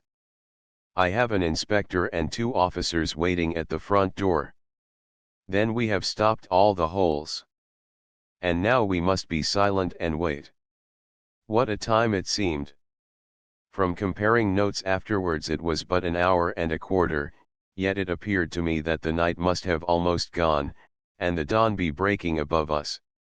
My limbs were weary and stiff, for I feared to change my position, yet my nerves were worked up to the highest pitch of tension, and my hearing was so acute that I could not only hear the gentle breathing of my companions, but I could distinguish the deeper, heavier in breath of the bulky Jones from the thin, sighing note of the bank director. From my position I could look over the case in the direction of the floor. Suddenly my eyes caught the glint of a light. At first it was but a lurid spark upon the stone pavement. Then it lengthened out until it became a yellow line, and then, without any warning or sound, a gash seemed to open and a hand appeared, a white, almost womanly hand, which felt about in the center of the little area of light. For a minute or more the hand, with its writhing fingers, protruded out of the floor. Then it was withdrawn as suddenly as it appeared, and all was dark again save the single lurid spark which marked a chink between the stones. Its disappearance, however, was but momentary. With a rending, tearing sound, one of the broad, white stones turned over upon its side, and left a square, gaping hole, through which streamed the light of a lantern. Over the edge there peeped a clean-cut, boyish face, which looked keenly about it, and then, with a hand on either side of the aperture, drew itself shoulder-high and waist-high, until one knee rested upon the edge. In another instant he stood at the side of the hole, and was hauling after him a companion, lithe and small like himself, with a pale face and a shock of very red hair. "It's all clear," he whispered. "Have you the chisel and the bags?" "Great Scott! Jump, Archie, jump, and I'll swing for it." Sherlock Holmes had sprung out and seized the intruder by the collar. The other dived down the hole, and I heard the sound of rending cloth as Jones clutched at his skirts. The light flashed upon the barrel of a revolver, but Holmes's hunting crop came down on the man's wrist, and the pistol clinked upon the stone floor. "It's no use, John Clay," said Holmes, blandly. "You have no chance at all." "So I see," the other answered, with the utmost coolness. "I fancy that my pal is all right, though I see you have got his coat-tails." "There are 3 men waiting for him at the door," said Holmes. "Oh, indeed. You seem to have done the thing very completely. I must compliment you." "And I you," Holmes answered. "Your red-headed idea was very new and effective. "You'll see your pal again presently," said Jones. "He's quicker at climbing down holes than I am. Just hold out while I fix the derbies." "I beg that you will not touch me with your filthy hands," remarked our prisoner, as the handcuffs clattered upon his wrists. "You may not be aware that I have royal blood in my veins. Have the goodness, also, when you address me always to say sir and please." "All right," said Jones, with a stare and a snigger. "Well, would you please, sir, march upstairs, where we can get a cab to carry your highness to the police station." "That is better," said John Clay, serenely. He made a sweeping bow to the three of us, and walked quietly off in the custody of the detective. "Really, Mr. Holmes," said Mr. Merryweather, as we followed them from the cellar, "I do not know how the bank can thank you or repay you. There is no doubt that you have detected and defeated in the most complete manner one of the most determined attempts at bank robbery that have ever come within my experience. I have had one or two little scores of my own to settle with Mr. John Clay," said Holmes. "I have been at some small expense over this matter, which I shall expect the bank to refund, but beyond that I am amply repaid by having had an experience which is in many ways unique, and by hearing the very remarkable narrative of the Red-Headed League.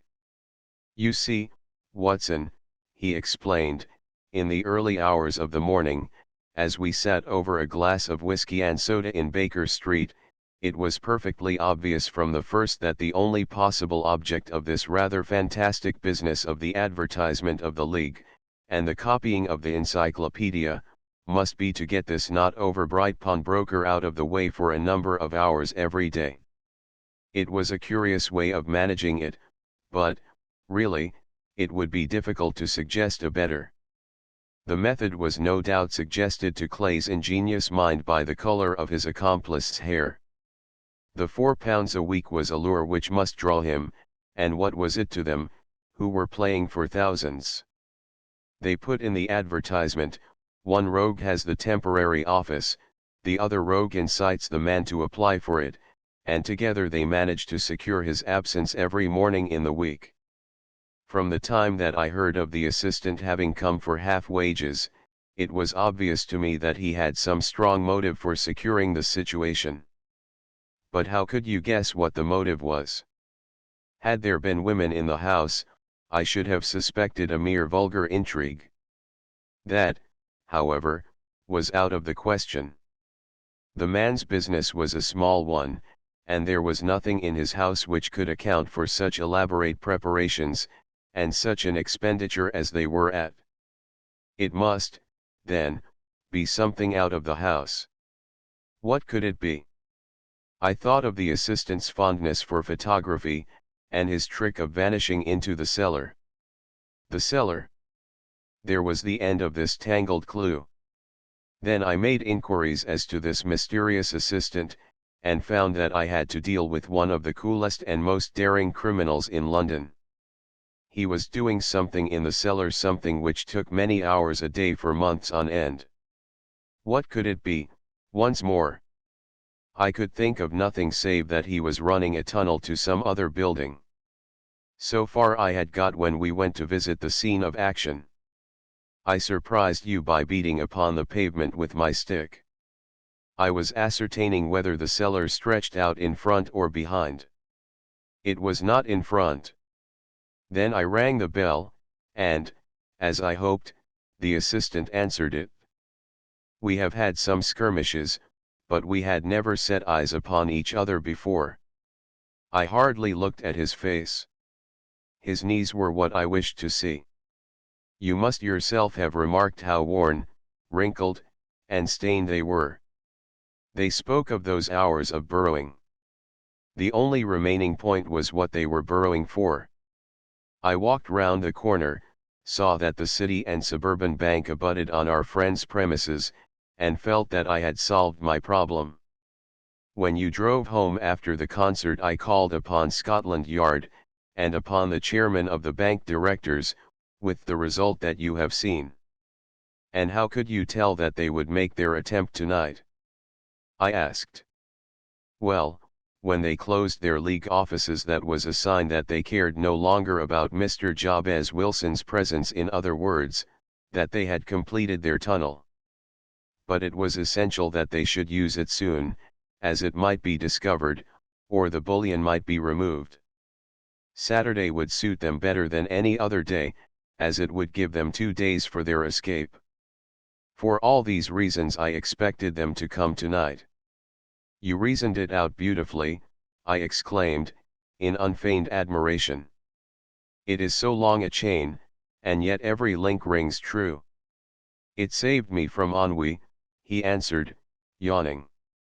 Alas! I already feel it closing in upon me. My life is spent in one long effort to escape from the commonplaces of existence. These little problems help me to do so. And you are a benefactor of the race, said I. He shrugged his shoulders. Well, perhaps, after all, it is of some little use, he remarked.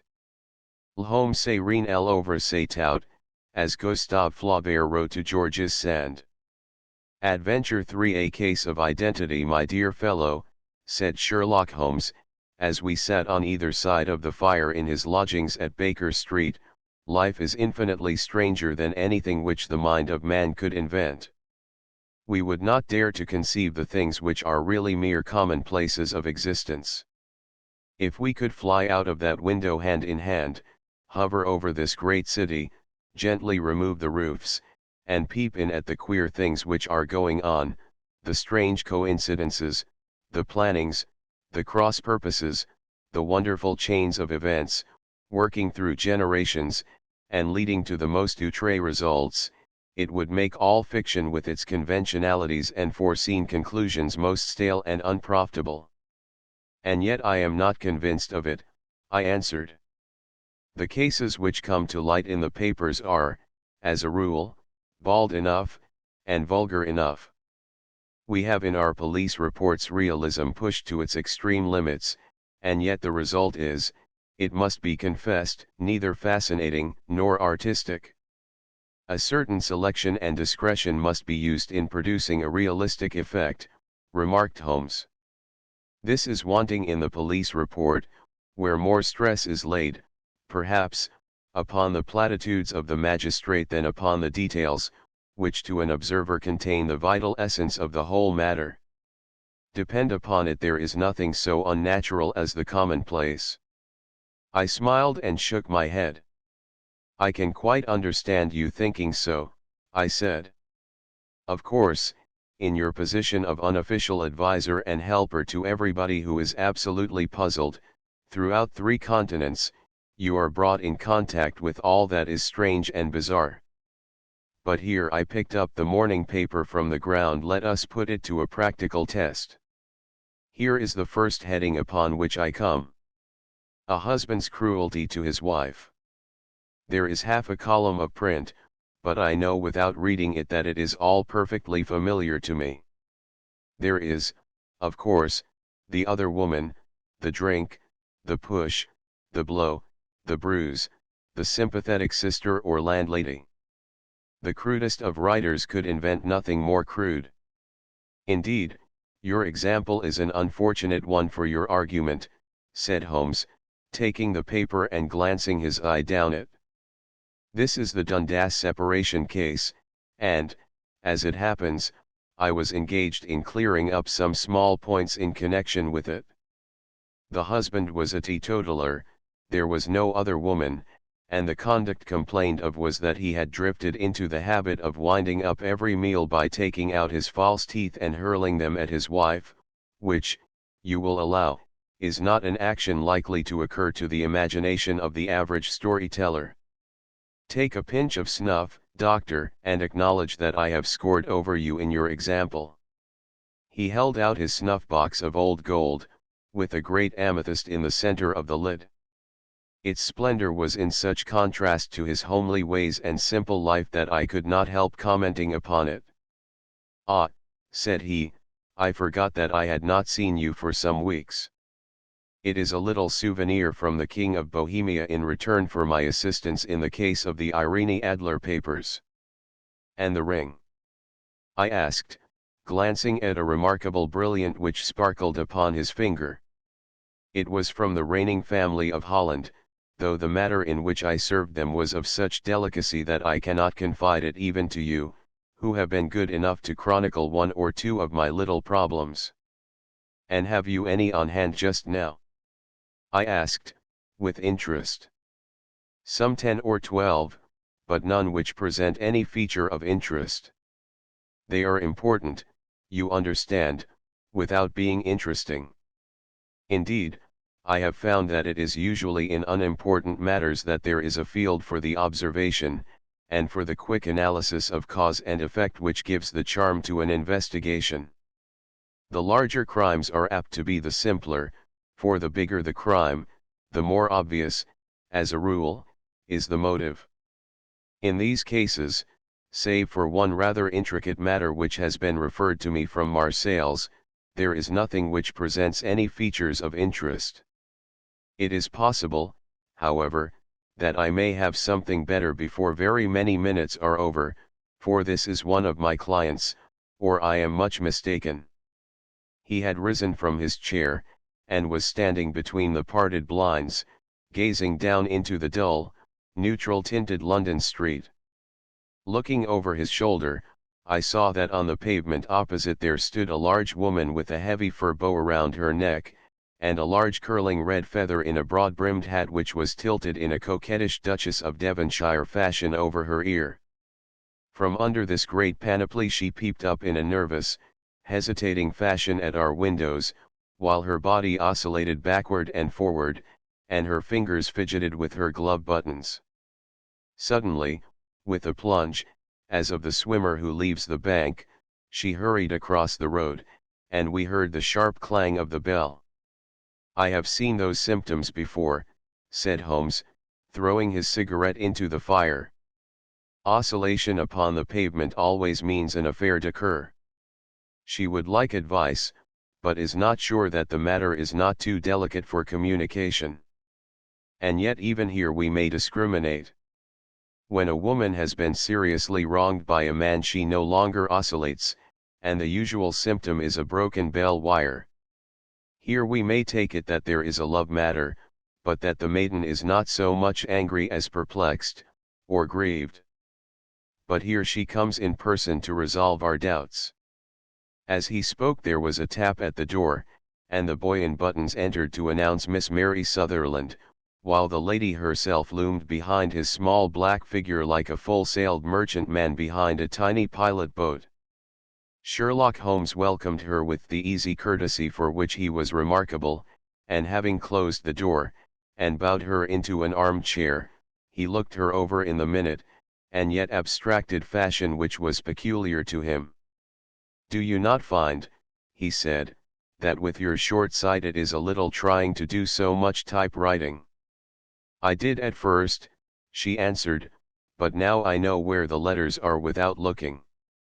Then, suddenly realizing the full purport of his words, she gave a violent start and looked up, with fear and astonishment upon her broad, good-humored face. "You've heard about me, Mr. Holmes," she cried, "else how could you know all that?" "Never mind," said Holmes, laughing, "it is my business to know things. Perhaps I have trained myself to see what others overlook. If not, why should you come to consult me? I came to you, sir, because I heard of you from Mrs. Etheredge, whose husband you found so easy when the police and everyone had given him up for dead. Oh, Mr. Holmes, I wish you would do as much for me. I'm not rich, but still I have 100 a year in my own right, besides the little that I make by the machine, and I would give it all to know what has become of Mr. Hosmer Angel." "Why did you come away to consult me in such a hurry?" asked Sherlock Holmes, with his fingertips together, and his eyes to the ceiling. Again a startled look came over the somewhat vacuous face of Miss Mary Sutherland.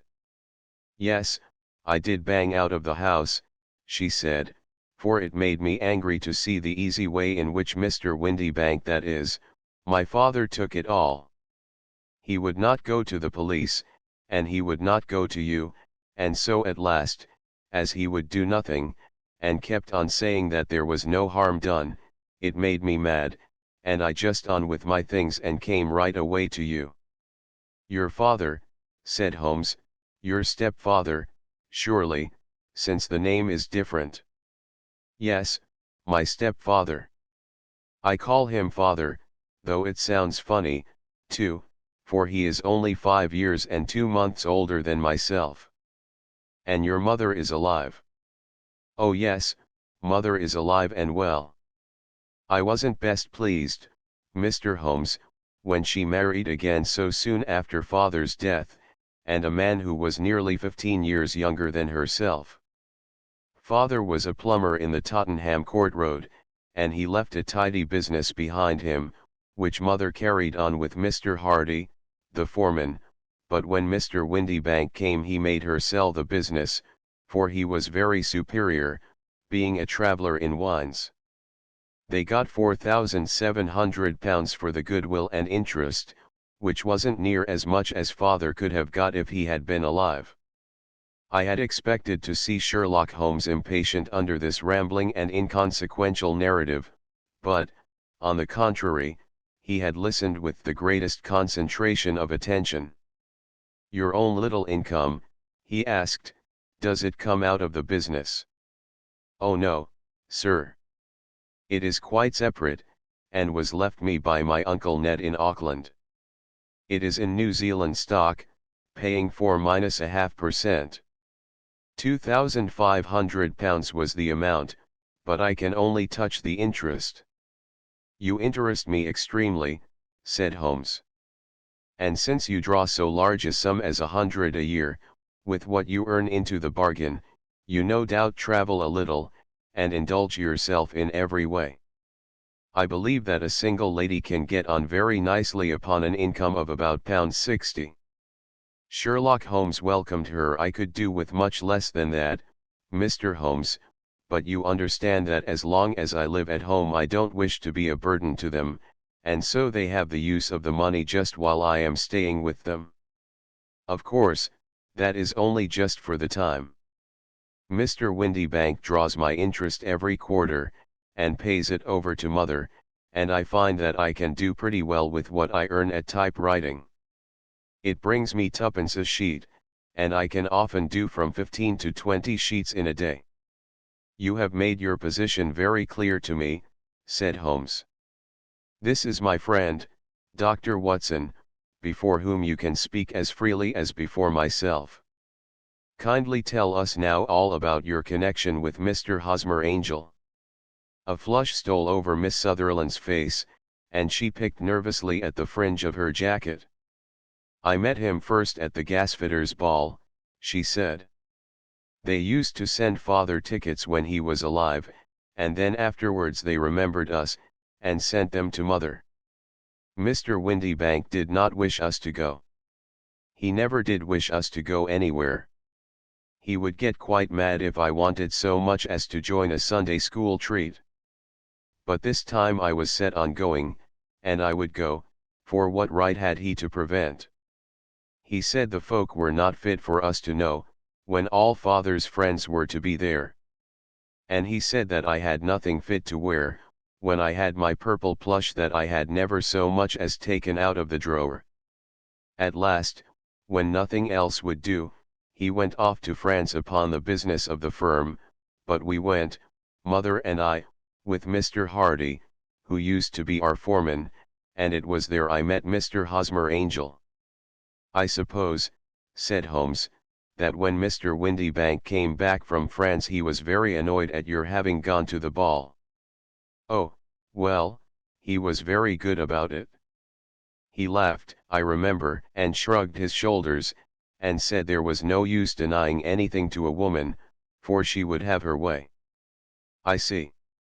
Then at the gasfitters' ball you met, as I understand, a gentleman called Mr. Hosmer Angel. Yes, sir. I met him that night, and he called next day to ask if we had got home all safe, and after that we met him, that is to say, Mr. Holmes, I met him twice for walks, but after that father came back again, and Mr. Hosmer Angel could not come to the house any more. No. Well, you know, father didn't like anything of the sort. He wouldn't have any visitors if he could help it, and he used to say that a woman should be happy in her own family circle. But then, as I used to say to mother, a woman wants her own circle to begin with, and I had not got mine yet. But how about Mr. Hosmer Angel? Did he make no attempt to see you? Well, father was going off to France again in a week, and Hosmer wrote and said that it would be safer and better not to see each other until he had gone. We could write in the meantime, and he used to write every day. I took the letters in the morning, so there was no need for father to know. Were you engaged to the gentleman at this time? Oh yes, Mr. Holmes. We were engaged after the first walk that we took. Hosmer Mr. Angel was a cashier in an office in Leadenhall Street. And what office? That's the worst of it, Mr. Holmes, I don't know. Where did he live, then? He slept on the premises. And you don't know his address? No, except that it was Leadenhall Street. Where did you address your letters, then? To the Leadenhall Street post office, to be left till called for. He said that if they were sent to the office he would be chaffed by all the other clerks about having letters from a lady, so I offered to typewrite them, like he did his, but he wouldn't have that, for he said that when I wrote them they seemed to come from me, but when they were typewritten he always felt that the machine had come between us. That will just show you how fond he was of me, Mr. Holmes, and the little things that he would think of. It was most suggestive, said Holmes. It has long been an axiom of mine that the little things are infinitely the most important. Can you remember any other little things about Mr. Hosmer Angel? He was a very shy man, Mr. Holmes. He would rather walk with me in the evening than in the daylight, for he said that he hated to be conspicuous. Very retiring and gentlemanly he was. Even his voice was gentle. He'd had the quinsy and swollen glands when he was young, he told me, and it had left him with a weak throat, and a hesitating, whispering fashion of speech. He was always well dressed, very neat and plain, but his eyes were weak, just as mine are, and he wore tinted glasses against the glare. Well, and what happened when Mr. Windybank, your stepfather, returned to France? Mr. Hosmer Angel came to the house again, and proposed that we should marry before father came back. He was in dreadful earnest, and made me swear, with my hands on the testament, that whatever happened I would always be true to him. Mother said he was quite right to make me swear, and that it was a sign of his passion. Mother was all in his favor from the first, and was even fonder of him than I was. Then, when they talked of marrying within the week, I began to ask about father, but they both said never to mind about father, but just to tell him afterwards, and mother said she would make it all right with him. I didn't quite like that, Mr. Holmes. It seemed funny that I should ask his leave, as he was only a few years older than me, but I didn't want to do anything on the sly, so I wrote to father at Bordeaux, where the company has its French offices, but the letter came back to me on the very morning of the wedding. It missed him, then? Yes, sir, for he had started to England just before it arrived. Ha, that was unfortunate. Your wedding was arranged, then, for the Friday. Was it to be in church? Yes, sir, but very quietly. It was to be at St. Saviour's, near King's Cross, and we were to have breakfast afterwards at the St. Pancras Hotel. Hosmer came for us in a hansom, but as there were two of us, he put us both into it, and stepped himself into a four-wheeler, which happened to be the only other cab in the street. We got to the church first, and when the four-wheeler drove up we waited for him to step out, but he never did, and when the cabman got down from the box and looked, there was no one there. The cabman said that he could not imagine what had become of him, for he had seen him get in with his own eyes. That was last Friday, Mr. Holmes, and I have never seen or heard anything since then to throw any light upon what became of him. It seems to me that you have been very shamefully treated, said Holmes. Oh no, sir.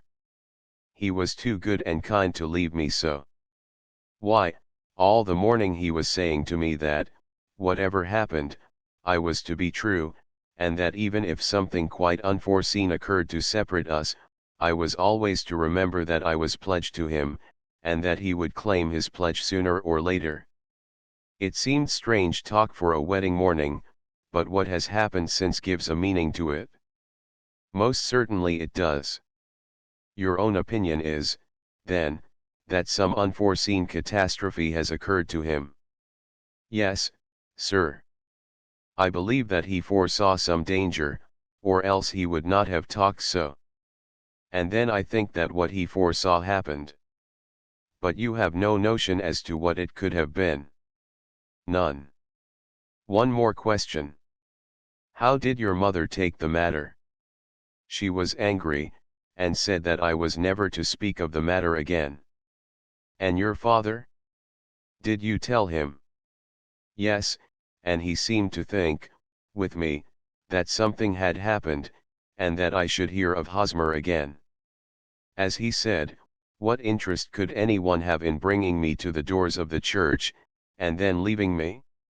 Now, if he had borrowed my money, or if he had married me and got my money settled on him, there might be some reason, but Hosmer was very independent about money, and never would look at a shilling of mine.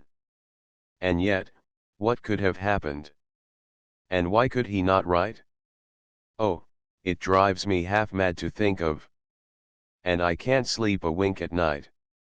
She pulled a little handkerchief out of her muff, and began to sob heavily into it.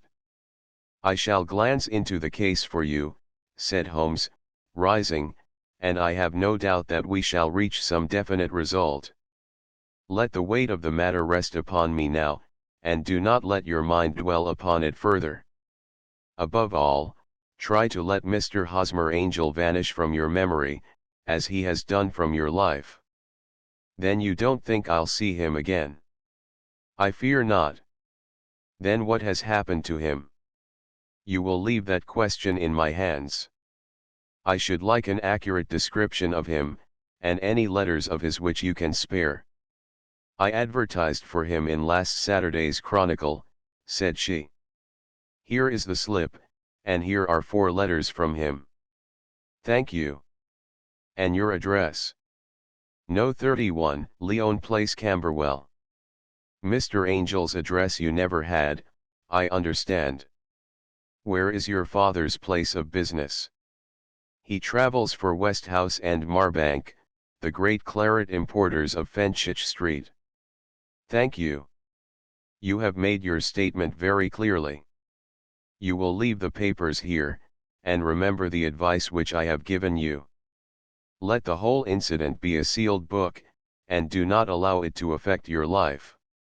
You are very kind, Mr. Holmes, but I cannot do that. I shall be true to Hosmer.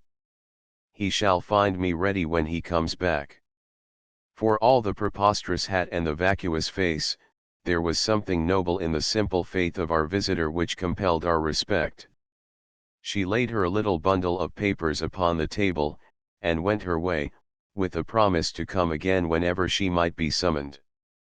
Sherlock Holmes sat silent for a few minutes with his fingertips still pressed together, his legs stretched out in front of him, and his gaze directed upward to the ceiling.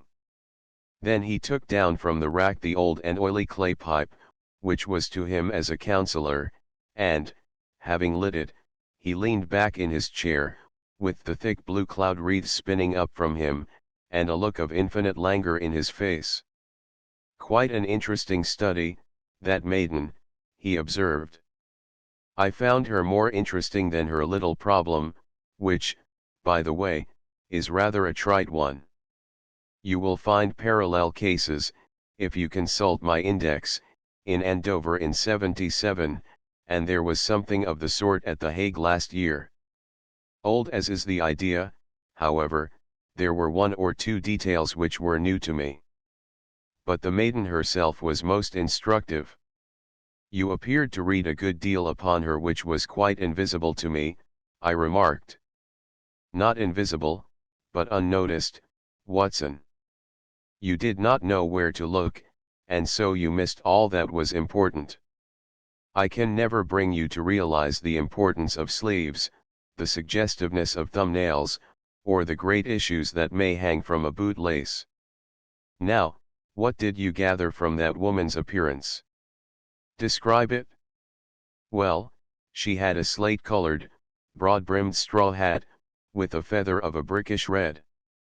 Her jacket was black, with black beads sewn upon it, and a fringe of little black jet ornaments. Her dress was brown, rather darker than coffee color, with a little purple plush at the neck and sleeves. Her gloves were grayish, and were worn through at the right forefinger. Her boots I didn't observe. She had small, round, hanging gold earrings, and a general air of being fairly well-to-do, in a vulgar, comfortable, easy-going way. Sherlock Holmes clapped his hands softly together and chuckled. "Pon my word, Watson, you are coming along wonderfully. You have really done very well indeed. It is true that you have missed everything of importance, but you have hit upon the method, and you have a quick eye for color. Never trust to general impressions, my boy, but concentrate yourself upon details. My first glance is always at a woman's sleeve. In a man it is perhaps better first to take the knee of the trouser.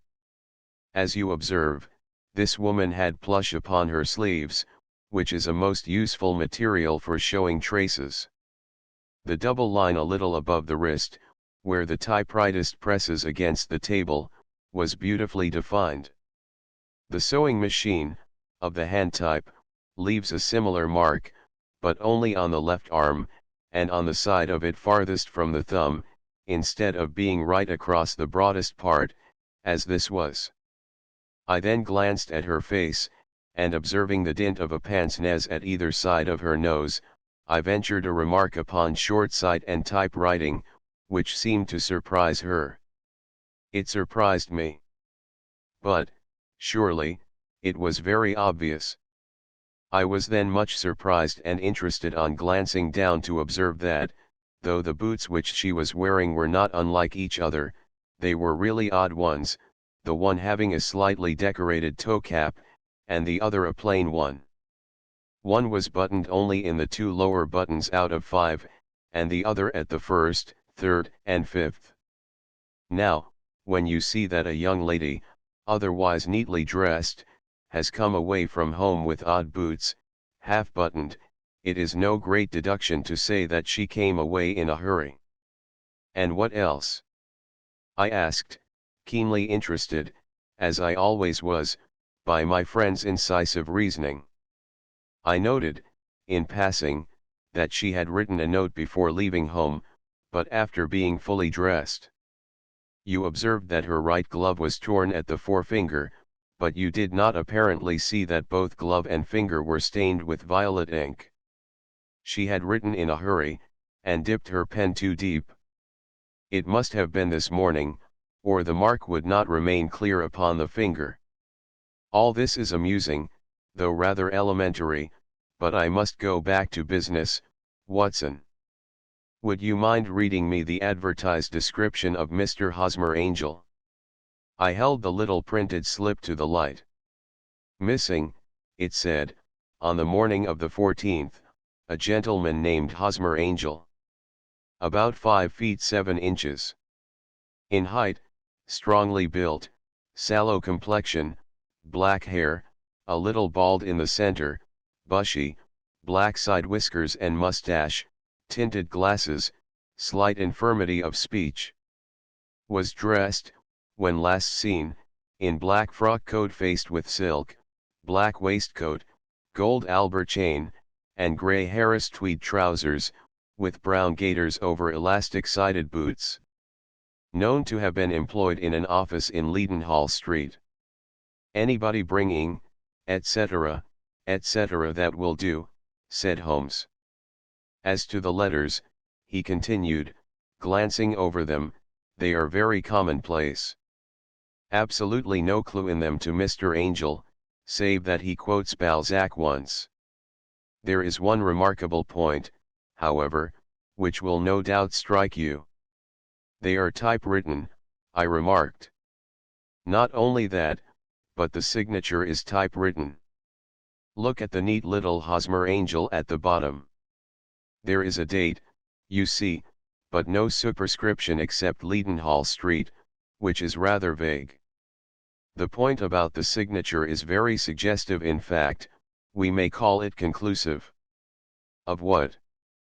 My dear fellow, is it possible you do not see how strongly it bears upon the case?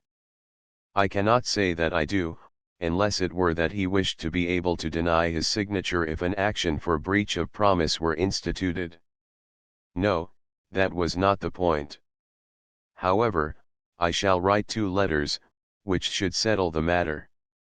One is to a firm in the city, the other is to the young lady's stepfather, Mr. Windybank, asking him whether he could meet us here at 6 o'clock tomorrow evening. It is just as well that we should do business with the male relatives. And now, Doctor, we can do nothing until the answers to those letters come, so we may put our little problem upon the shelf for the interim.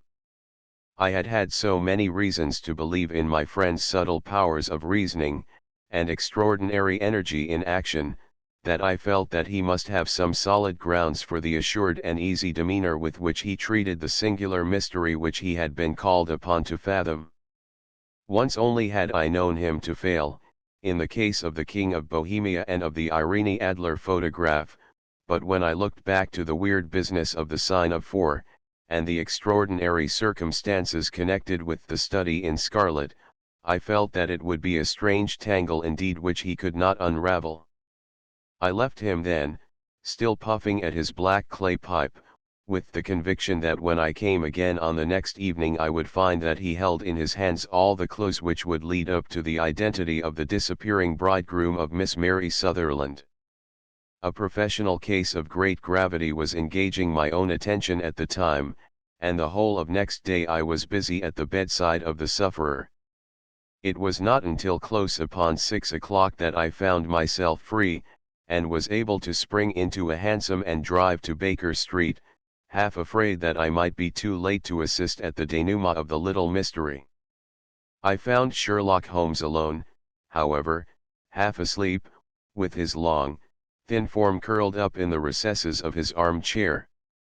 A formidable array of bottles and test tubes, with the pungent cleanly smell of hydrochloric acid, told me that he had spent his day in the chemical work which was so dear to him. "Well, have you solved it?" I asked, as I entered. "Yes. It was the bisulfate of baryta." "No, no, the mystery," I cried. "Oh, that. I thought of the salt that I have been working upon. There was never any mystery in the matter, though, as I said yesterday, some of the details are of interest.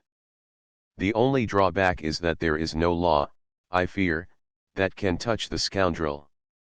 Who was he, then, and what was his object in deserting Miss Sutherland?" The question was hardly out of my mouth, and Holmes had not yet opened his lips to reply, when we heard a heavy footfall in the passage, and a tap at the door. "This is the girl's stepfather, Mr. James Windybank," said Holmes. "He has written to me to say that he would be here at 6. Come in." The man who entered was a sturdy, middle-sized fellow, some 30 years of age, clean-shaven, and sallow-skinned, with a bland, insinuating manner, and a pair of wonderfully sharp and penetrating grey eyes. He shot a questioning glance at each of us, placed his shiny top hat upon the sideboard, and with a slight bow sidled down into the nearest chair. "Good evening, Mr. James Windybank," said Holmes. "I think that this typewritten letter is from you, in which you made an appointment with me for 6 o'clock. "Yes, sir. I am afraid that I am a little late, but I am not quite my own master, you know. I am sorry that Miss Sutherland has troubled you about this little matter, for I think it is far better not to wash linen of the sort in public. It was quite against my wishes that she came, but she is a very excitable, impulsive girl, as you may have noticed, and she is not easily controlled when she has made up her mind on a point. Of course, I did not mind you so much, as you are not connected with the official police, but it is not pleasant to have a family misfortune like this noised abroad. Besides, it is a useless expense, for how could you possibly find this Hosmer Angel?" "On the contrary," said Holmes, quietly, "I have every reason to believe that I will succeed in discovering Mr. Hosmer Angel." Mr. Windybank gave a violent start, and dropped his gloves. "I am delighted to hear it," he said. "It is a curious thing," remarked Holmes, "that a typewriter has really quite as much individuality as a man's handwriting. Unless they are quite new, no two of them write exactly alike. Some letters get more worn than others, and some wear only on one side. Now, you remark in this note of yours, Mr. Windybank, that in every case there is some little slurring over of the E, and a slight defect in the tail of the R. There are 14 other characteristics, but those are the more obvious. We do all our correspondence with this machine at the office, and no doubt it is a little worn," our visitor answered, glancing keenly at Holmes with his bright little eyes. "And now I will show you what is really a very interesting study, Mr. Windybank," Holmes continued. "I think of writing another little monograph some of these days on the typewriter and its relation to crime. It is a subject to which I have devoted some little attention. I have here 4 letters which purport to come from the missing man. They are all typewritten.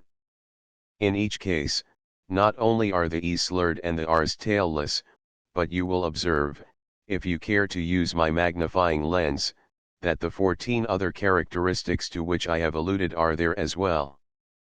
Mr. Windybank sprang out of his chair, and picked up his hat. "I cannot waste time over this sort of fantastic talk, Mr. Holmes," he said. "If you can catch the man, catch him, and let me know when you have done it." "Certainly," said Holmes, stepping over and turning the key in the door. "I let you know, then, that I have caught him." "What, where?" shouted Mr. Windybank, turning white to his lips, and glancing about him like a rat in a trap. "Oh, it won't do, really it won't," said Holmes, suavely. "There is no possible getting out of it, Mr. Windybank. It is quite too transparent, and it was a very bad compliment when you said that it was impossible for me to solve so simple a question." "That's right. Sit down, and let us talk it over." Our visitor collapsed into a chair, with a ghastly face, and a glitter of moisture on his brow. "It's not actionable," he stammered. "I am very much afraid that it is not. But between ourselves, Windybank, it was as cruel and selfish and heartless a trick in a petty way as ever came before me. Now, let me just run over the course of events, and you will contradict me if I go wrong." The man sat huddled up in his chair, with his head sunk upon his breast, like one who is utterly crushed. Holmes stuck his feet up on the corner of the mantelpiece, and, leaning back with his hands in his pockets, began talking, rather to himself, as it seemed, than to us. "The man married a woman very much older than himself for her money," said he, "and he enjoyed the use of the money of the daughter as long as she lived with them. It was a considerable sum, for people in their position, and the loss of it would have made a serious difference. It was worth an effort to preserve it. The daughter was of a good, amiable disposition, but affectionate and warm-hearted in her ways, so that it was evident that with her fair personal advantages, and her little income, she would not be allowed to remain single long. Now her marriage would mean, of course, the loss of 100 a year, so what does her stepfather do to prevent it? He takes the obvious course of keeping her at home, and forbidding her to seek the company of people of her own age. But soon he found that that would not answer forever. She became restive, insisted upon her rights, and finally announced her positive intention of going to a certain ball. What does her clever stepfather do then? He conceives an idea more creditable to his head than to his heart. With the connivance and assistance of his wife he disguised himself, covered those keen eyes with tinted glasses, masked the face with a mustache and a pair of bushy whiskers, sunk that clear voice into an insinuating whisper, and doubly secure on account of the girl's short sight, he appears as Mr. Hosmer Angel, and keeps off other lovers by making love himself. Glancing about him like a rat in a trap. It was only a joke at first, groaned our visitor. We never thought that she would have been so carried away. Very likely not. However that may be, the young lady was very decidedly carried away, and having quite made up her mind that her stepfather was in France, the suspicion of treachery never for an instant entered her mind. She was flattered by the gentleman's attentions, and the effect was increased by the loudly expressed admiration of her mother. Then Mr. Angel began to call, for it was obvious that the matter should be pushed as far as it would go, if a real effect were to be produced. There were meetings, and an engagement, which would finally secure the girl's affections from turning towards anyone else. But the deception could not be kept up forever. These pretended journeys to France were rather cumbrous. The thing to do was clearly to bring the business to an end in such a dramatic manner that it would leave a permanent impression upon the young lady's mind, and prevent her from looking upon any other suitor for some time to come. Hence those vows of fidelity exacted upon a testament, and hence also the allusions to a possibility of something happening on the very morning of the wedding. James Windybank wished Miss Sutherland to be so bound to Hosmer Angel, and so uncertain as to his fate, that for 10 years to come, at any rate, she would not listen to another man. As far as the church door he brought her, and then, as he could go no farther, he conveniently vanished away by the old trick of stepping in at one door of a four-wheeler, and out at the other. I think that that was the chain of events, Mr. Windybank. Our visitor had recovered something of his assurance while Holmes had been talking, and he rose from his chair now with a cold sneer upon his pale face. "It may be so, or it may not, Mr. Holmes," said he, "but if you are so very sharp you ought to be sharp enough to know that it is you who are breaking the law now, and not me. I have done nothing actionable from the first, but as long as you keep that door locked you lay yourself open to an action for assault and illegal constraint. The law cannot, as you say, touch you," said Holmes, unlocking and throwing open the door, "yet there never was a man who deserved punishment more. If the young lady has a brother or a friend, he ought to lay a whip across your shoulders. By Jove," he continued, flushing up at the sight of the bitter sneer upon the man's face, "it is not part of my duties to my client, but here's a hunting crop handy, and I think I shall just treat myself to." He took 2 swift steps to the whip, but before he could grasp it there was a wild clatter of steps upon the stairs, the heavy hall door banged, and from the window we could see Mr. James Windybank running at the top of his speed down the road. "There's a cold-blooded scoundrel," said Holmes, laughing, as he threw himself down into his chair once more. "That fellow will rise from crime to crime until he does something very bad, and ends on a gallows. The case has, in some respects, been not entirely devoid of interest. I cannot now entirely see all the steps of your reasoning, I remarked. Well, of course it was obvious from the first that this Mr. Hosmer Angel must have some strong object for his curious conduct, and it was equally clear that the only man who really profited by the incident, as far as we could see, was the stepfather. Then the fact that the two men were never together, but that the one always appeared when the other was away, was suggestive. So were the tinted spectacles and the curious voice, which both hinted at a disguise, as did the bushy whiskers. My suspicions were all confirmed by his peculiar action in typewriting his signature, which, of course, inferred that his handwriting was so familiar to her that she would recognize even the smallest sample of it.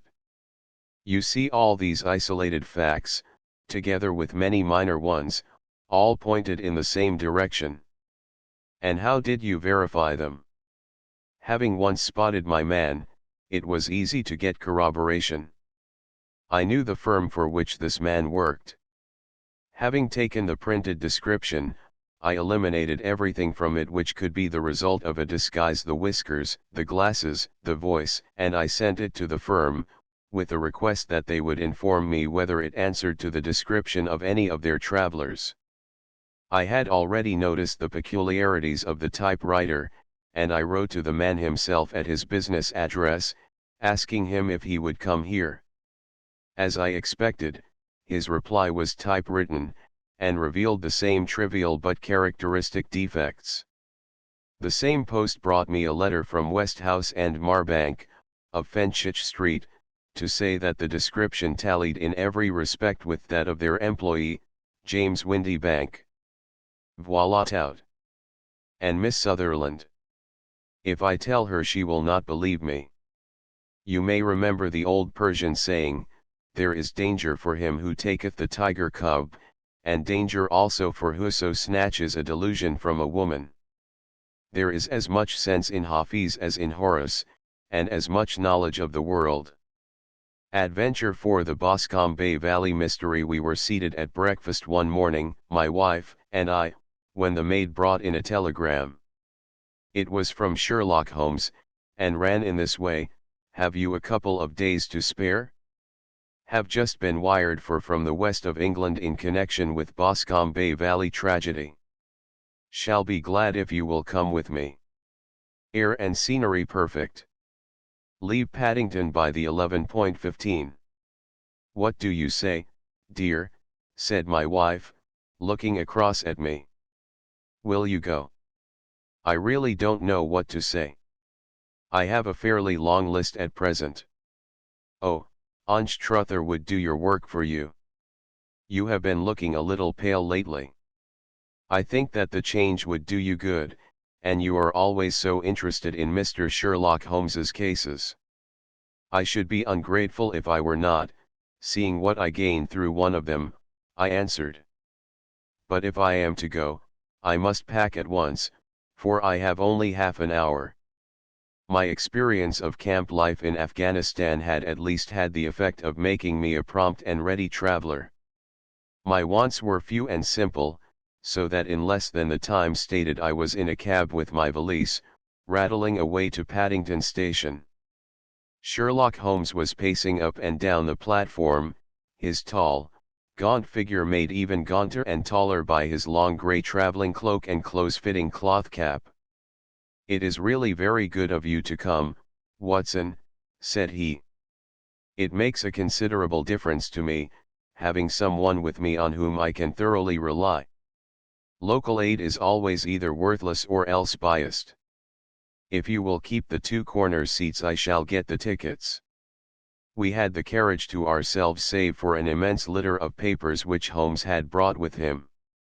Among these he rummaged and read, with intervals of note-taking and of meditation, until we were past reading. Then he suddenly rolled them all into a gigantic ball, and tossed them up onto the rack. Have you heard anything of the case? He asked. Not a word. I have not seen a paper for some days. The London press has not had very full accounts. I have just been looking through all the recent papers in order to master the particulars. It seems, from what I gather, to be one of those simple cases which are so extremely difficult. That sounds a little paradoxical. But it is profoundly true. Singularity is almost invariably a clue. The more featureless and commonplace a crime is, the more difficult is it to bring it home. In this case, however, they have established a very serious case against the son of the murdered man. It is a murder, then. Well, it is conjectured to be so. I shall take nothing for granted until I have the opportunity of looking personally into it. I will explain the state of things to you, as far as I have been able to understand it, in a very few words. Boscombe Valley is a country district not very far from Ross, in Herefordshire. The largest landed proprietor in that part is a Mr. John Turner, who made his money in Australia, and returned some years ago to the old country. One of the farms which he held, that of Hatherley, was let to Mr. Charles McCarthy, who was also an ex-Australian. The men had known each other in the colonies, so that it was not unnatural that when they came to settle down they should do so as near each other as possible. Turner was apparently the richer man, so McCarthy became his tenant, but still remained, it seems, upon terms of perfect equality, as they were frequently together. McCarthy had one son, a lad of 18, and Turner had an only daughter of the same age, but neither of them had wives living. They appear to have avoided the society of the neighboring English families, and to have led retired lives, though both the McCarthys were fond of sport, and were frequently seen at the race meetings of the neighborhood. McCarthy kept 2 servants, a man and a girl. Turner had a considerable household, some half-dozen at the least. That is as much as I have been able to gather about the families. Now for the facts.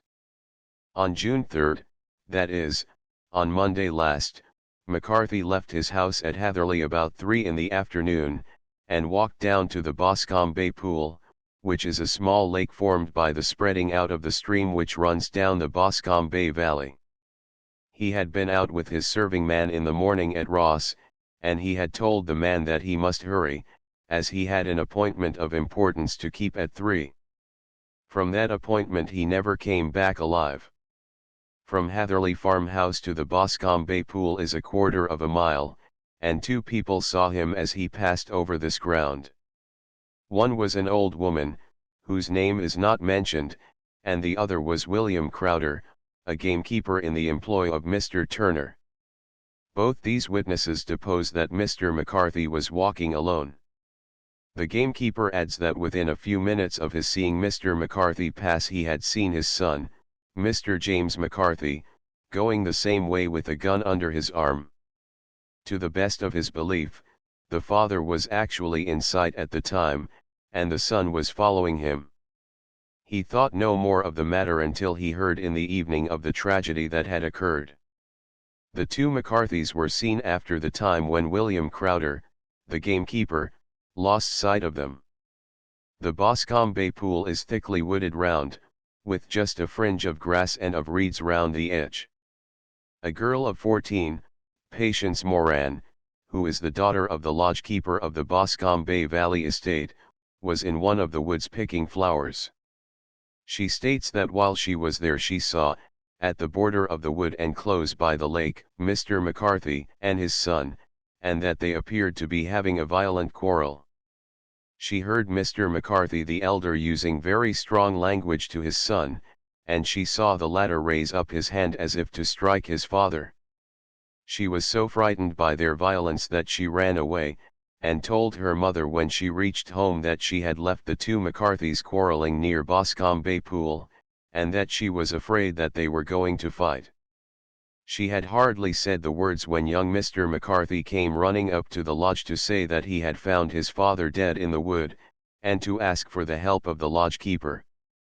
He was much excited, without either his gun or his hat, and his right hand and sleeve were observed to be stained with fresh blood. On following him they found the dead body stretched out upon the grass beside the pool. The head had been beaten in by repeated blows of some heavy and blunt weapon. The injuries were such as might very well have been inflicted by the butt end of his son's gun, which was found lying on the grass within a few paces of the body. Under these circumstances the young man was instantly arrested, and a verdict of willful murder having been returned at the inquest on Tuesday, he was on Wednesday brought before the magistrates at Ross, who have referred the case to the next assizes. Those are the main facts of the case as they came out before the coroner and at the police court. I could hardly imagine a more damning case, I remarked. If ever circumstantial evidence pointed to a criminal, it does so here. Circumstantial evidence is a very tricky thing, answered Holmes, thoughtfully. It may seem to point very straight to one thing, but if you shift your own point of view a little, you may find it pointing in an equally uncompromising manner to something entirely different. It must be confessed, however, that the case looks exceedingly grave against the young man, and it is very possible that he is indeed the culprit. There are several people in the neighborhood, however, and among them Miss Turner, the daughter of the neighboring landowner, who believe in his innocence, and who have retained Lestrade, whom you may recollect in connection with the study in Scarlet, to work out the case in his interest. Lestrade, being rather puzzled, has referred the case to me, and hence it is that two middle-aged gentlemen are flying westward at 50 miles an hour, instead of quietly digesting their breakfasts at home. I am afraid, said I, that the facts are so obvious that you will find little credit to be gained out of this case. There is nothing more deceptive than an obvious fact, he answered, laughing. Besides, we may chance to hit upon some other obvious facts which may have been by no means obvious to Mr. Lestrade. You know me too well to think that I am boasting when I say that I shall either confirm or destroy his theory by means which he is quite incapable of employing, or even of understanding. To take the first example to hand, I very clearly perceive that in your bedroom the window is upon the right-hand side, and yet I question whether Mr. Lestrade would have noted even so self-evident a thing as that. How on earth, my dear fellow, I know you well. I know the military neatness which characterizes you. You shave every morning, and in this season you shave by the sunlight, but since your shaving is less and less complete as we get farther back on the left side, until it becomes positively slovenly as we get round the angle of the jaw, it is surely very clear that that side is less well illuminated than the other. I could not imagine a man of your habits looking at himself in an equal light, and being satisfied with such a result. I only quote this as a trivial example of observation and inference. Therein lies my métier, and it is just possible that it may be of some service in the investigation which lies before us. There are one or two minor points which were brought out in the inquest, and which are worth considering. They found the body. What are they? It appears that his arrest did not take place at once, but after the return to Hatherley Farm. On the inspector of constabulary informing him that he was a prisoner, he remarked that he was not surprised to hear it, and that it was no more than his deserts. This observation of his had the natural effect of removing any traces of doubt which might have remained in the minds of the coroner's jury. It was a confession, I ejaculated. No, for it was followed by a protestation of innocence. Coming on the top of such a damning series of events, it was at least a most suspicious remark. On the contrary, said Holmes, it is the brightest rift which I can at present see in the clouds. However innocent he might be, he could not be such an absolute imbecile as not to see that the circumstances were very black against him. Had he appeared surprised at his own arrest, or feigned indignation at it, I should have looked upon it as highly suspicious, because such surprise or anger would not be natural under the circumstances, and yet might appear to be the best policy to a scheming man. His frank acceptance of the situation marks him as either an innocent man, or else as a man of considerable self-restraint and firmness. As to his remark about his deserts, it was also not unnatural if you consider that he stood beside the dead body of his father, and that there is no doubt that he had that very day so far forgotten his filial duty as to bandy words with him, and even, according to the little girl whose evidence is so important, to raise his hand as if to strike him. The self-reproach and contrition which are displayed in his remark appear to me to be the signs of a healthy mind, rather than of a guilty one. I shook my head. Many men have been hanged on far slighter evidence, I remarked. So they have. And many men have been wrongfully hanged. What is the young man's own account of the matter? It is, I am afraid, not very encouraging to his supporters, though there are one or two points in it which are suggestive. You will find it here, and may read it for yourself. He picked out from his bundle a copy of the local Herefordshire paper, and having turned down the sheet, he pointed out the paragraph in which the unfortunate young man had given his own statement of what had occurred. I settled myself down in the corner of the carriage, and read it very carefully. It ran in this way: Mr. James McCarthy, the only son of the deceased, was then called, and gave evidence as follows: I had been away from home for 3 days at Bristol, and had only just returned upon the morning of last Monday, the 3rd. My father was absent from home at the time of my arrival, and I was informed by the maid that he had driven over to Ross with John Cobb, the groom. Shortly after my return I heard the wheels of his trap in the yard, and, looking out of my window, I saw him get out and walk rapidly out of the yard, though I was not aware in which direction he was going. I then took my gun, and strolled out in the direction of the Boscombe Bay Pool, with the intention of visiting the rabbit warren which is upon the other side. On my way I saw William Crowder, the gamekeeper, as he had stated in his evidence, but he is mistaken in thinking that I was following my father. I had no idea that he was in front of me. When about 100 yards from the pool I heard a cry of "Cooey," which was a usual signal between my father and myself. I then hurried forward, and found him standing by the pool. He appeared to be much surprised at seeing me, and asked me rather roughly what I was doing there. A conversation ensued which led to high words, and almost to blows, for my father was a man of a very violent temper. Seeing that his passion was becoming ungovernable, I left him, and returned towards Hatherley Farm. I had not gone more than 150 yards, however, when I heard a hideous outcry behind me, which caused me to run back again. I found my father expiring upon the ground, with his head terribly injured. I dropped my gun, and held him in my arms, but he almost instantly expired. I knelt beside him for some minutes, and then made my way to Mr. Turner's lodgekeeper, his house being the nearest, to ask for assistance. I saw no one near my father when I returned, and I have no idea how he came by his injuries. He was not a popular man, being somewhat cold and forbidding in his manners, but he had, as far as I know, no active enemies.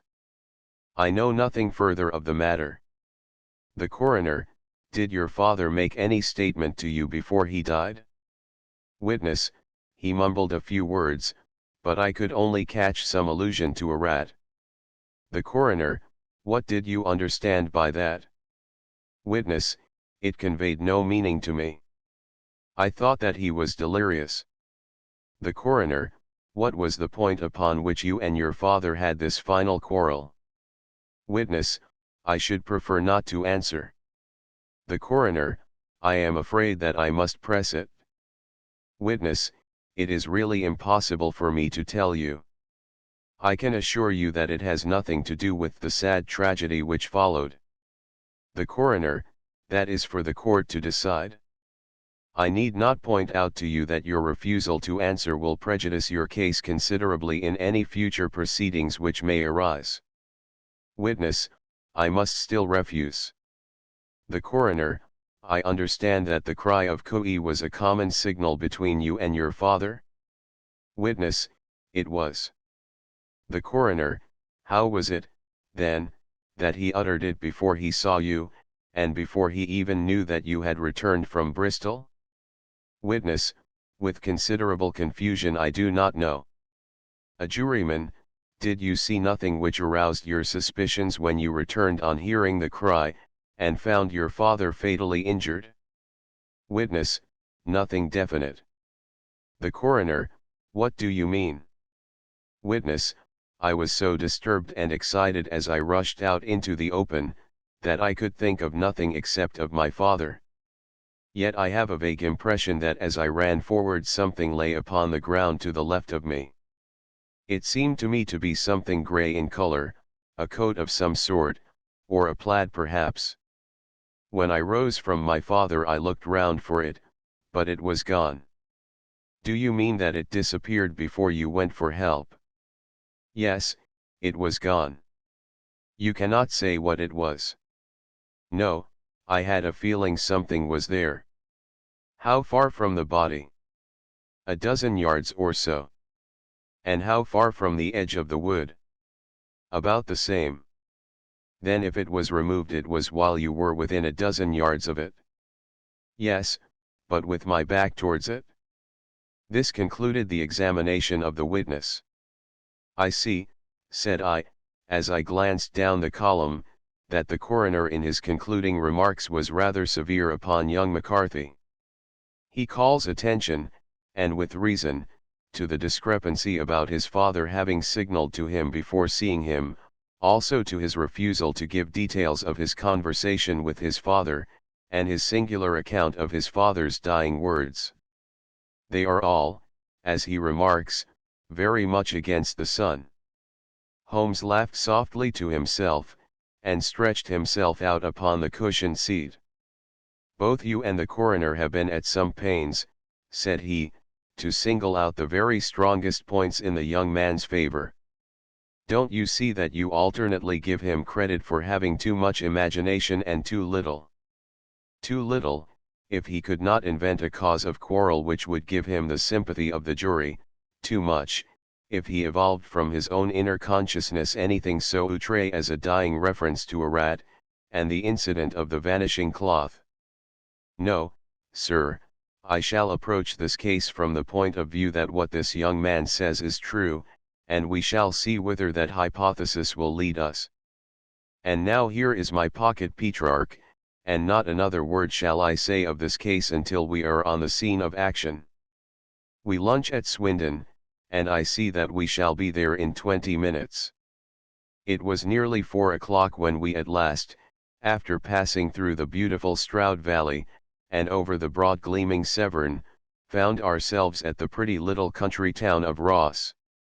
A lean, ferret-like man, furtive and sly-looking, was waiting for us upon the platform.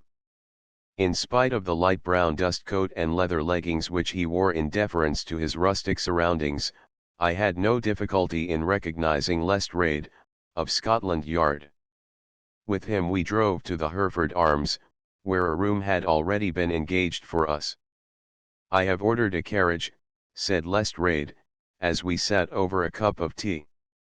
"I knew your energetic nature, and that you would not be happy until you had been on the scene of the crime." "It was very nice and complimentary of you," Holmes answered. "It is entirely a question of barometric pressure." Lestrade looked startled. "I do not quite follow," he said. "How is the glass?" 29, I see. No wind, and not a cloud in the sky. I have a caseful of cigarettes here which need smoking, and the sofa is very much superior to the usual country hotel abomination. I do not think that it is probable that I shall use the carriage tonight." Lestrade laughed indulgently. "You have, no doubt, already formed your conclusions from the newspapers," he said. The case is as plain as a pikestaff, and the more one goes into it the plainer it becomes. Still, of course, one can't refuse a lady, and such a very positive one, too. She had heard of you, and would have your opinion, though I repeatedly told her that there was nothing which you could do which I had not already done. Why, bless my soul! Here is her carriage at the door. He had hardly spoken before there rushed into the room one of the most lovely young women that I have ever seen in my life. Her violet eyes shining, her lips parted, a pink flush upon her cheeks, all thought of her natural reserve lost in her overpowering excitement and concern. "Oh, Mr. Sherlock Holmes," she cried, glancing from one to the other of us, and finally, with a woman's quick intuition, fastening upon my companion, "I am so glad that you have come. I have driven down to tell you so. I know that James didn't do it. I know it, and I want you to start upon your work knowing it, too. Never let yourself doubt upon that point. We have known each other since we were little children, and I know his faults as no one else does, but he is too tender-hearted to hurt a fly. Such a charge is absurd to anyone who really knows him. I hope we may clear him, Miss Turner," said Sherlock Holmes. "You may rely upon my doing all that I can. But you have read the evidence. You have formed some conclusion? Do you not see some loophole, some flaw? Do you not yourself think that he is innocent? I think that it is very probable. There, now," she cried, throwing back her head, and looking defiantly at Lestrade. "You hear? He gives me hopes." Lestrade shrugged his shoulders. "I am afraid that my colleague has been a little quick in forming his conclusions," he said. "But he is right. Oh, I know that he is right. James never did it. And about his quarrel with his father, I am sure that the reason why he would not speak about it to the coroner was because I was concerned in it." "In what way?" asked Holmes. "It is no time for me to hide anything. James and his father had many disagreements about me. Mr. McCarthy was very anxious that there should be a marriage between us. James and I have always loved each other as brother and sister, but of course he is young, and has seen very little of life yet, and well, he naturally did not wish to do anything like that yet. So there were quarrels, and this, I am sure, was one of them." "And your father," asked Holmes. "Was he in favor of such a union?" "No, he was averse to it also." "No one but Mr. McCarthy was in favor of it?" A quick blush passed over her fresh young face as Holmes shot one of his keen, questioning glances at her. "Thank you for this information," said he. "May I see your father if I call tomorrow?" "I am afraid the doctor won't allow it." "The doctor?" "Yes, have you not heard? Poor father has never been strong for years back, but this has broken him down completely. He has taken to his bed, and Dr. Willows says that he is a wreck, and that his nervous system is shattered. Mr. McCarthy was the only man alive who had known Dad in the old days in Victoria." "Ha! In Victoria? That is important." "Yes, at the mines." "Quite so, at the gold mines, where, as I understand, Mr. Turner made his money." "Yes, certainly. Thank you, Miss Turner. You have been of material assistance to me. You will tell me if you have any news tomorrow. No doubt you will go to the prison to see James. Oh, if you do, Mr. Holmes, do tell him that I know him to be innocent." "I will, Miss Turner. I must go home now, for Dad is very ill, and he misses me so if I leave him. Goodbye, and God help you in your undertaking." She hurried from the room as impulsively as she had entered, and we heard the wheels of her carriage rattle off down the street. "I am ashamed of you, Holmes," said Lestrade, with dignity, after a few minutes' silence. "Why should you raise up hopes which you are bound to disappoint? I am not over-tender of heart, but I call it cruel." "I think that I see my way to clearing James McCarthy," said Holmes. "Have you an order to see him in prison?" "Yes, but only for you and me." "Then I shall reconsider my resolution about going out. We have still time to take a train to Hereford and see him tonight." "Ample. Then let us do so. Watson, I fear that you will find it very slow, but I shall only be away a couple of hours." I walked down to the station with them, and then wandered through the streets of the little town, finally returning to the hotel, where I lay upon the sofa and tried to interest myself in a yellow-backed novel. The puny plot of the story was so thin, however, when compared to the deep mystery through which we were groping, and I found my attention wander so continually from the fiction to the fact, that I at last flung it across the room, and gave myself up entirely to a consideration of the events of the day.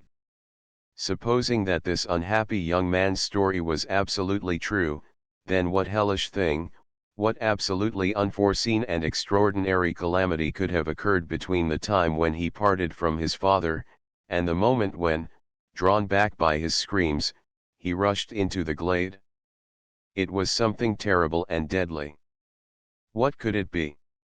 Might not the nature of the injuries reveal something to my medical instincts? I rang the bell, and called for the weekly county paper, which contained a verbatim account of the inquest. In the surgeon's deposition it was stated that the posterior third of the left parietal bone and the left half of the occipital bone had been shattered by a heavy blow from a blunt weapon. I marked the spot upon my own head. Clearly such a blow must have been struck from behind. That was to some extent in favor of the accused, as when seen quarreling he was face to face with his father. Still, it did not go for very much, for the older man might have turned his back before the blow fell. Still, it might be worthwhile to call Holmes's attention to it. Then there was the peculiar dying reference to a rat. What could that mean? It could not be delirium. A man dying from a sudden blow does not commonly become delirious. No, it was more likely to be an attempt to explain how he met his fate. But what could it indicate? I cudgeled my brains to find some possible explanation. And then the incident of the grey cloth, seen by young McCarthy. If that were true, the murderer must have dropped some part of his dress, presumably his overcoat, in his flight, and must have had the hardihood to return and to carry it away at the instant when the son was kneeling with his back turned not a dozen paces off. What a tissue of mysteries and improbabilities the whole thing was! I did not wonder at Lestrade's opinion, and yet I had so much faith in Sherlock Holmes's insight that I could not lose hope as long as every fresh fact seemed to strengthen his conviction of young McCarthy's innocence. It was late before Sherlock Holmes returned. He came back alone, for Lestrade was staying in lodgings in the town. "The glass still keeps very high," he remarked, as he sat down. "It is of importance that it should not rain before we are able to go over the ground. On the other hand, a man should be at his very best and keenest for such nice work as that, and I did not wish to do it when fagged by a long journey. I have seen young McCarthy." "And what did you learn from him?" "Nothing." "Could he throw no light?" "None at all. I was inclined to think at one time that he knew who had done it, and was screening him or her, but I am convinced now that he is as puzzled as everyone else. He is not a very quick-wit youth, though comely to look at, and, I should think, sound at heart." "I cannot admire his taste," I remarked, "if it is indeed a fact that he was averse to a marriage with so charming a young lady as this Miss Turner. Ah, thereby hangs a rather painful tale. This fellow is madly, insanely in love with her, but some 2 years ago, when he was only a lad, and before he really knew her, for she had been away 5 years at a boarding school.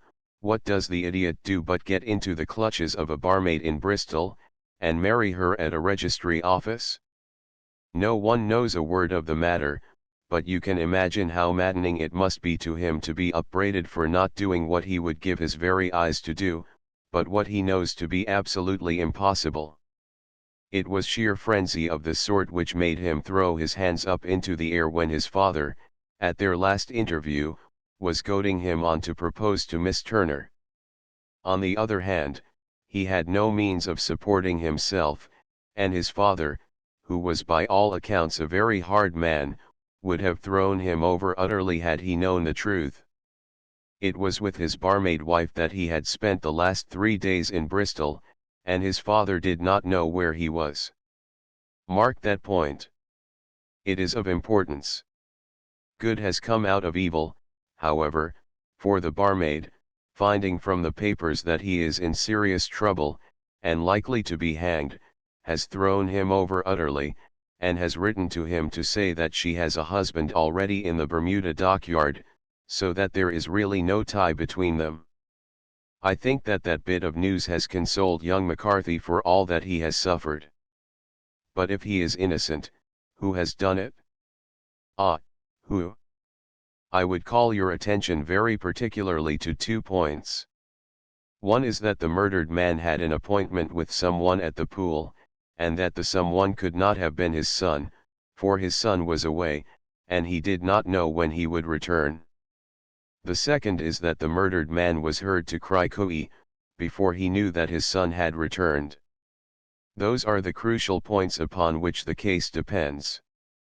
And now let us talk about George Meredith, if you please, and we shall leave all minor matters until tomorrow.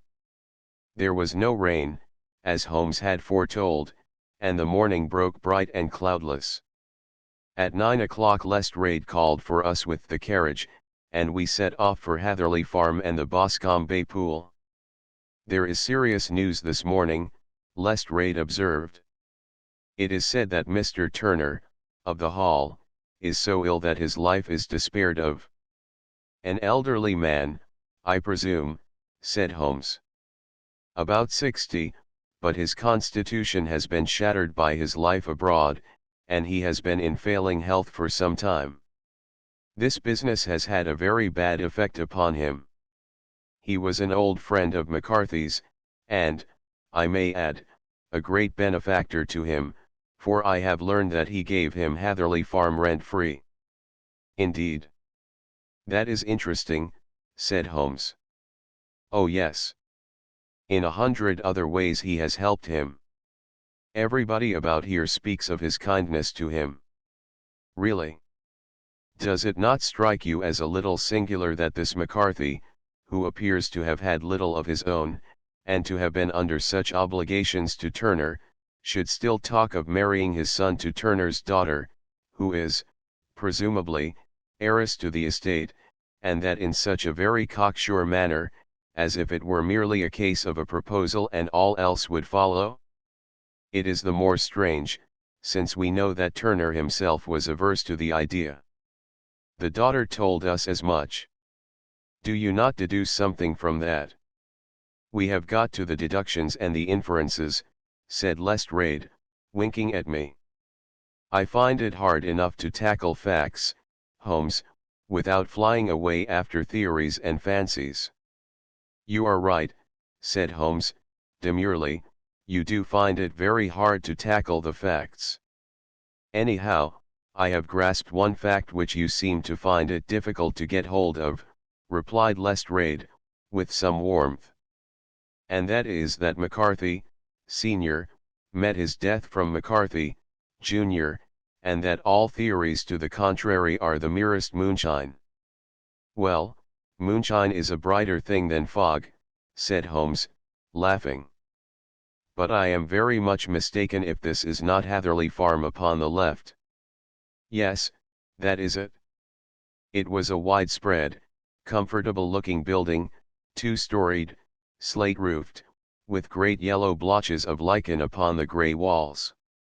The drawn blinds and the smokeless chimneys, however, gave it a stricken look, as though the weight of this horror still lay heavy upon it. We called at the door, when the maid, at Holmes's request, showed us the boots which her master wore at the time of his death, and also a pair of the son's, though not the pair which he had then had. Having measured these very carefully from 7 or 8 different points, Holmes desired to be led to the courtyard, from which we all followed the winding track which led to Boscombe Bay Pool. The maid showed us the boots. Sherlock Holmes was transformed when he was hot upon such a scent as this. Men who had only known the quiet thinker and logician of Baker Street would have failed to recognize him. His face flushed and darkened.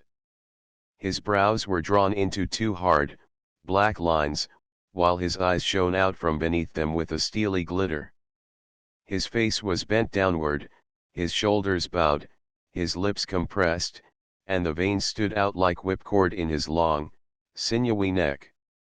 His nostrils seemed to dilate with a purely animal lust for the chase, and his mind was so absolutely concentrated upon the matter before him, that a question or remark fell unheeded upon his ears, or, at the most, only provoked a quick, impatient snarl in reply. Swiftly and silently he made his way along the track which ran through the meadows, and so by way of the woods to the Boscombe Bay Pool.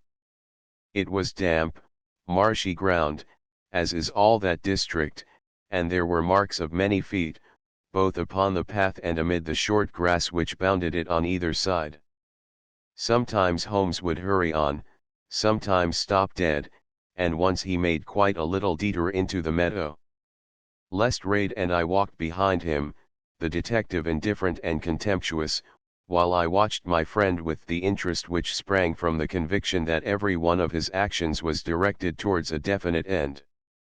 The Boscombe Bay Pool, which is a little reed-girt sheet of water some 50 yards across, is situated at the boundary between the Hatherley farm and the private park of the wealthy Mr. Turner.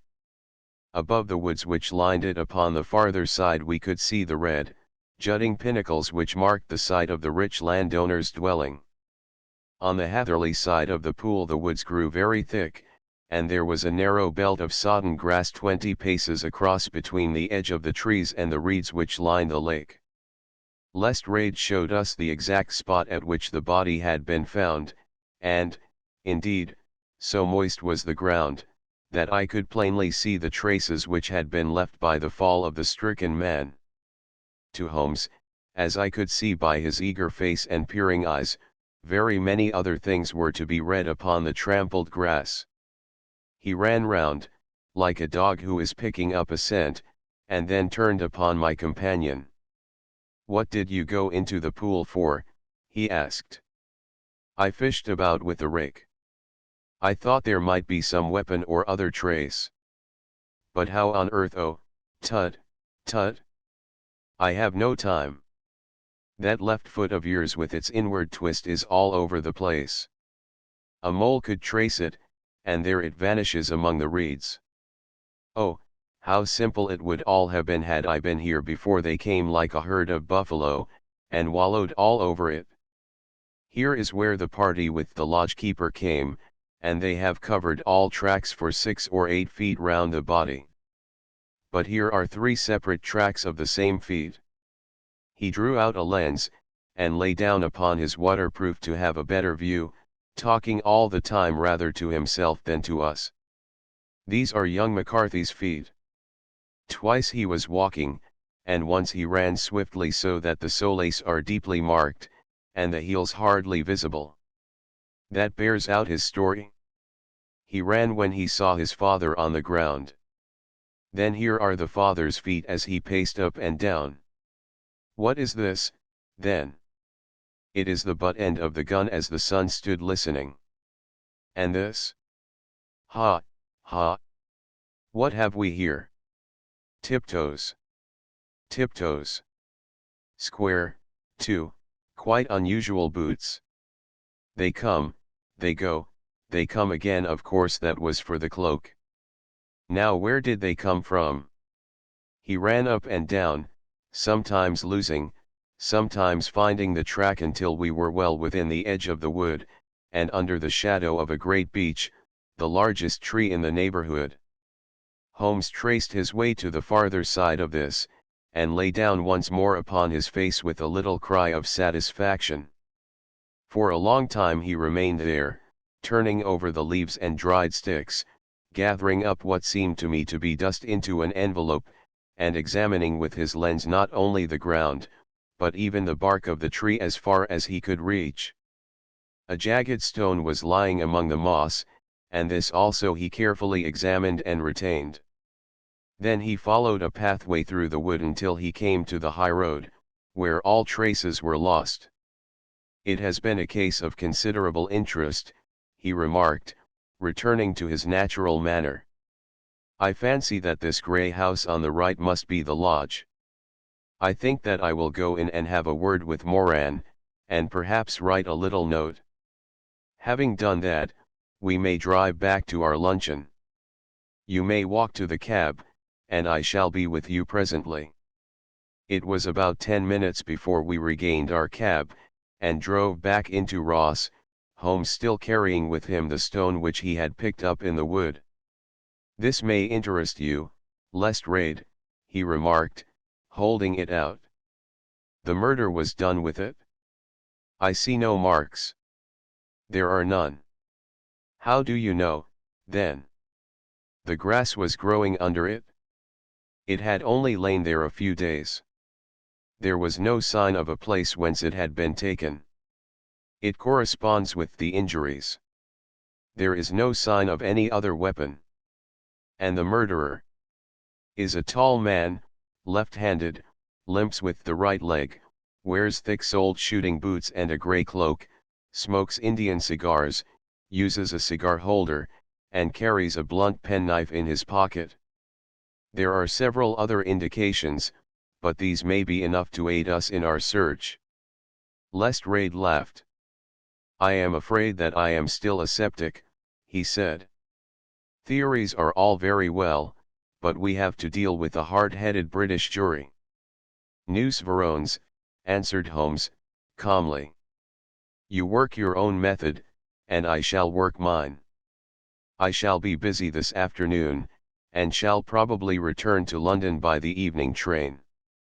"And leave your case unfinished?" "No, finished." "But the mystery?" "It is solved." "Who was the criminal, then?" "The gentleman I describe." "But who is he?" "Surely it would not be difficult to find out." "This is not such a populous neighborhood." Lestrade shrugged his shoulders. "I am a practical man," he said, "and I really cannot undertake to go about the country looking for a left-handed gentleman with a game leg. I should become the laughing-stock of Scotland Yard." "All right," said Holmes, quietly. "I have given you the chance. Here are your lodgings. Goodbye. I shall drop you a line before I leave." Having left Lestrade at his rooms, we drove to our hotel, where we found lunch upon the table. Holmes was silent and buried in thought with a pained expression upon his face, as one who finds himself in a perplexing position. "Look here, Watson," he said, when the cloth was cleared, "just sit down in this chair and let me preach to you for a little. I don't quite know what to do, and I should value your advice. Light a cigar, and let me expound." "Pray do so." "Well, now, in considering this case there are 2 points about young McCarthy's narrative which struck us both instantly, although they impressed me in his favor and you against him. One was the fact that his father should, according to his account, cry "Cooey," before seeing him. The other was his singular dying reference to a rat. He mumbled several words, you understand, but that was all that caught the son's ear. Now from this double point our research must commence, and we will begin it by presuming that what the lad says is absolutely true. What of this Cooey, then? Well, obviously it could not have been meant for the son. The son, as far as he knew, was in Bristol. It was mere chance that he was within earshot. The cooee was meant to attract the attention of whoever it was that he had the appointment with. But cooee is a distinctly Australian cry, and one which is used between Australians. There is a strong presumption that the person whom McCarthy expected to meet him at Boscombe Bay Pool was someone who had been in Australia. What of the rat, then? Sherlock Holmes took a folded paper from his pocket and flattened it out on the table. "This is a map of the colony of Victoria," he said. "I wired to Bristol for it last night." He put his hand over part of the map. "What do you read?" he asked. "ARAT, I read." "And now?" He raised his hand. "Ballarat." "Quite so." That was the word the man uttered, and of which his son only caught the last two syllables. He was trying to utter the name of his murderer. "So and so, of Ballarat." "It is wonderful!" I exclaimed. "It is obvious." And now, you see, I had narrowed the field down considerably. The possession of a grey garment was a third point which, granting the son's statement to be correct, was a certainty. We have come now out of mere vagueness to the definite conception of an Australian from Ballarat with a grey cloak. Certainly. And one who was at home in the district, for the pool can only be approached by the farm or by the estate, where strangers could hardly wander. Quite so. Then comes our expedition of today. By an examination of the ground I gain the trifling details which I gave to that imbecile Lestrade, as to the personality of the criminal. But how did you gain them? You know my method. It is founded upon the observance of trifles. His height I know that you might roughly judge from the length of his stride. His boots, too, might be told from their traces. Yes, they were peculiar boots. But his lameness. The impression of his right foot was always less distinct than his left. He put less weight upon it. Why? Because he limped he was lame. But his left-handedness. You were yourself struck by the nature of the injury as recorded by the surgeon at the inquest. The blow was struck from immediately behind, and yet was upon the left side. Now, how can that be unless it were by a left-handed man? He had stood behind that tree during the interview between the father and son. He had even smoked there. I found the ash of a cigar, which my special knowledge of tobacco ashes enabled me to pronounce as an Indian cigar. I have, as you know, devoted some attention to this, and written a little monograph on the ashes of 140 different varieties of pipe, cigar, and cigarette tobacco. Having found the ash, I then looked round and discovered the stump among the moss where he had tossed it. It was an Indian cigar, of the variety which are rolled in Rotterdam. And the cigar holder. I could see that the end had not been in his mouth. Therefore he used a holder. The tip had been cut off, not bitten off, but the cut was not a clean one, so I deduced a blunt penknife. "Holmes," I said, "you have drawn a net round this man from which he cannot escape, and you have saved an innocent human life as truly as if you had cut the cord which was hanging him. I see the direction in which all this points." "The culprit is Mr. John Turner," cried the hotel waiter, opening the door of our sitting room, and ushering in a visitor. The man who entered was a strange and impressive figure. His slow, limping step and bowed shoulders gave the appearance of decrepitude, and yet his hard, deep-lined, craggy features, and his enormous limbs showed that he was possessed of unusual strength of body and of character. His tangled beard, grizzled hair, and outstanding, drooping eyebrows combined to give an air of dignity and power to his appearance, but his face was of an ashen white, while his lips and the corners of his nostrils were tinged with a shade of blue. It was clear to me at a glance that he was in the grip of some deadly and chronic disease. "Pray sit down on the sofa," said Holmes, gently. You had my note. Yes, the lodgekeeper brought it up.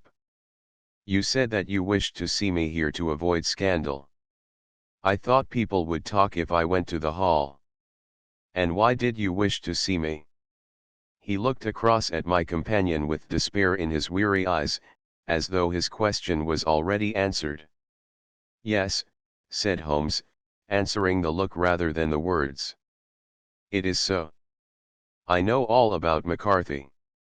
The old man sank his face in his hands. God help me, he cried. But I would not have let the young man come to harm. I give you my word that I would have spoken out if it went against him at the assizes. I am glad to hear you say so, said Holmes, gravely. I would have spoken now had it not been for my dear girl. It would break her heart, it will break her heart when she hears that I am arrested. It may not come to that, said Holmes. What? I am no official agent.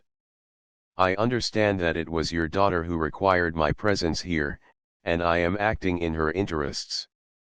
Young McCarthy must be got off, however. I am a dying man, said old Turner. I have had diabetes for years. My doctor says it is a question whether I shall live a month. Yet I would rather die under my own roof than in a jail. Holmes rose and sat down at the table with his pen in his hand and a bundle of paper before him. Just tell us the truth, he said. I shall jot down the facts. You will sign it, and Watson here can witness it. Then I could produce your confession at the last extremity to save young McCarthy. I promise you that I shall not use it unless it is absolutely needed. It's as well, said the old man, it's a question whether I shall live to the assizes, so it matters little to me, but I should wish to spare Alice the shock. And now I will make the thing clear to you, it has been a long time in the acting, but will not take me long to tell. You didn't know this dead man, McCarthy. He was a devil incarnate. I tell you that. God keep you out of the clutches of such a man as he. His grip has been upon me these 20 years, and he has blasted my life. I'll tell you first how I came to be in his power. It was in the early 60s at the diggings. I was a young chap then, hot-blooded and reckless, ready to turn my hand at anything. I got among bad companions, took to drink, had no luck with my claim, took to the bush, and in a word became what you would call over here a highway robber. There were 6 of us, and we had a wild, free life of it, sticking up a station from time to time, or stopping the wagons on the road to the diggings. Black Jack of Ballarat was the name I went under, and our party is still remembered in the colony as the Ballarat Gang.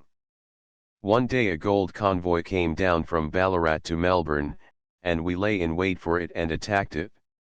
There were 6 troopers and 6 of us, so it was a close thing, but we emptied 4 of their saddles at the first volley. 3 of our boys were killed, however, before we got the swag. I put my pistol to the head of the wagon driver, who was this very man McCarthy. I wished to the Lord that I had shot him then, but I spared him, though I saw his wicked little eyes fixed on my face, as though to remember every feature. We got away with the gold, became wealthy men, and made our way over to England without being suspected. There I parted from my old pals, and determined to settle down to a quiet and respectable life. I bought this estate, which chanced to be in the market, and I set myself to do a little good with my money, to make up for the way in which I had earned it. I married, too, and though my wife died young, she left me my dear little Alice. Even when she was just a baby her wee hands seemed to lead me down the right path as nothing else had ever done.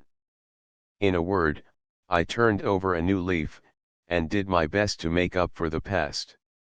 All was going well when McCarthy laid his grip upon me. I had gone up to town about an investment, and I met him in Regent Street with hardly a coat to his back or a boot to his foot. "Here we are, Jack," says he, touching me on the arm, "we'll be as good as a family to you. There's two of us, me and my son, and you can have the keeping of us. If you don't, it's a fine, law-abiding country is England, and there's always a policeman within hail." Well, down they came to the West Country, there was no shaking them off, and there they have lived rent-free on my best land ever since. There was no rest for me, no peace, no forgetfulness, turn where I would, there was his cunning, grinning face at my elbow. It grew worse as Alice grew up, for he soon saw I was more afraid of her knowing my past than of the police. Whatever he wanted he must have, and whatever it was I gave him without question, land, money, houses, until at last he asked a thing which I could not give. He asked for Alice. His son, you see, had grown up, and so had my girl, and as I was known to be in weak health, it seemed a fine stroke to him that his lad should step into the whole property. But there I was firm. I would not have his cursed stock mixed with mine, not that I had any dislike to the lad, but his blood was in him, and that was enough. I stood firm. McCarthy threatened. I braved him to do his worst. We were to meet at the pool midway between our houses to talk it over.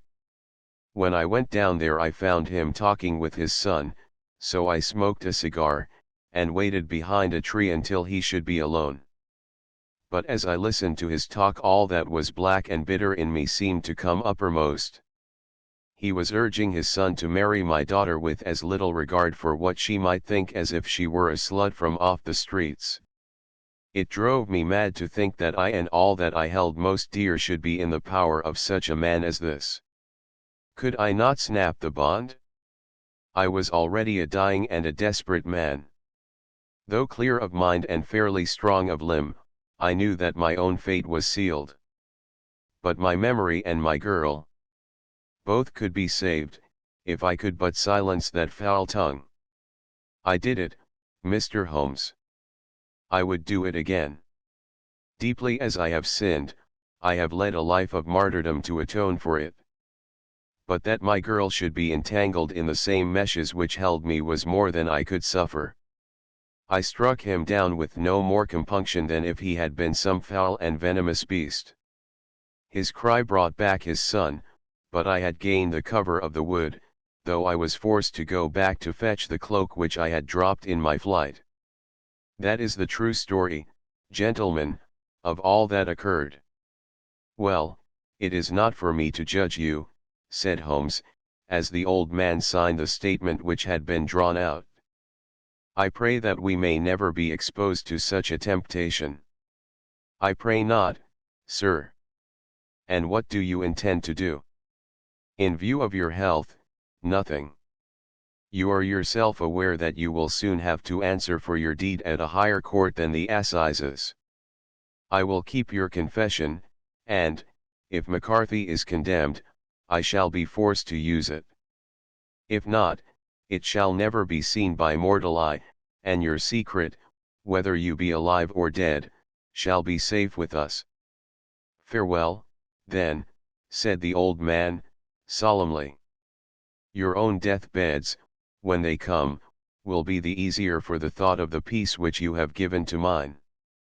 Tottering and shaking in all his giant frame, he stumbled slowly from the room. God help us, said Holmes, after a long silence. Why does fate play such tricks with poor, helpless worms? I never hear of such a case as this that I do not think of Baxter's words, and say, there, but for the grace of God, goes Sherlock Holmes. James McCarthy was acquitted at the assizes, on the strength of a number of objections which had been drawn out by Holmes, and submitted to the defending counsel. Old Turner lived for 7 months after our interview, but he is now dead, and there is every prospect that the son and daughter may come to live happily together, in ignorance of the black cloud which rests upon their past. Adventure v. The 5 Orange Pips. When I glance over my notes and records of the Sherlock Holmes cases between the years 82 and 90, I am faced by so many which present strange and interesting features that it is no easy matter to know which to choose and which to leave. Some, however, have already gained publicity through the papers, and others have not offered a field for those peculiar qualities which my friend possessed in so high a degree, and which it is the object of these papers to illustrate. Some, too, have baffled his analytical skill, and would be, as narratives, beginnings without an ending, while others have been but partially cleared up, and have their explanations founded rather upon conjecture and surmise than on that absolute logical proof which was so dear to him.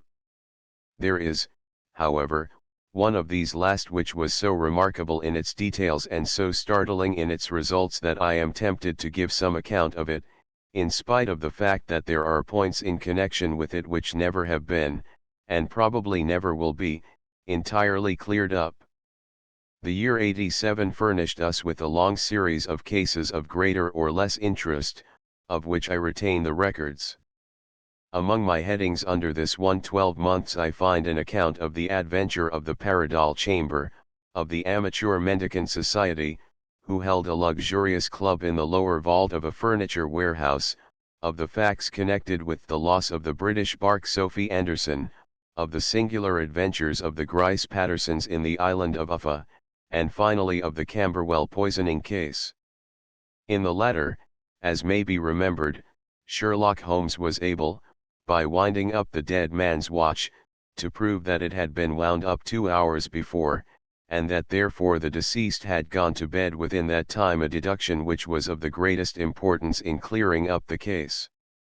All these I may sketch out at some future date, but none of them present such singular features as the strange train of circumstances which I have now taken up my pen to describe. It was in the latter days of September, and the equinoctial gales had set in with exceptional violence. All day the wind had screamed and the rain had beaten against the windows, so that even here in the heart of great, handmade London we were forced to raise our minds for the instant from the routine of life, and to recognize the presence of those great elemental forces which shriek at mankind through the bars of his civilization, like untamed beasts in a cage. As evening drew in, the storm grew higher and louder, and the wind cried and sobbed like a child in the chimney. Sherlock Holmes sat moodily at one side of the fireplace cross-indexing his records of crime, while I at the other was deep in one of Clark Russell's fine sea stories, until the howl of the gale from without seemed to blend with the text, and the splash of the rain to lengthen out into the long swash of the sea waves. My wife was on a visit to her mother's, and for a few days I was a dweller once more in my old quarters at Baker Street. "Why," said I, glancing up at my companion, "that was surely the bell.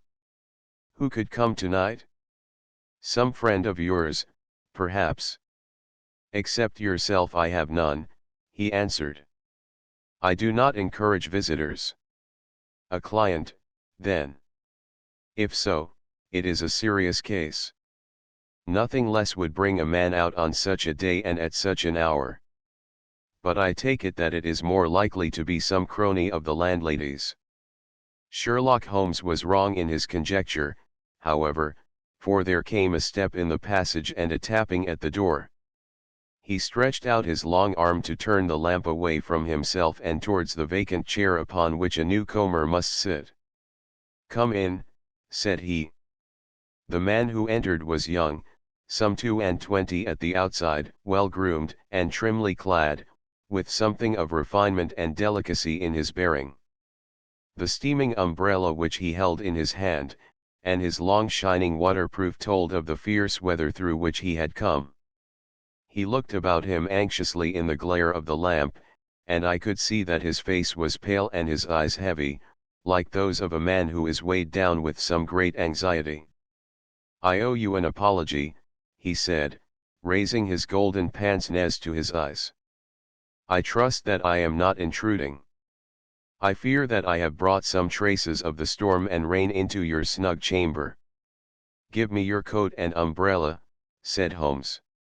They may rest here on the hook, and will be dry presently. You have come up from the southwest, I see. Yes, from Horsham.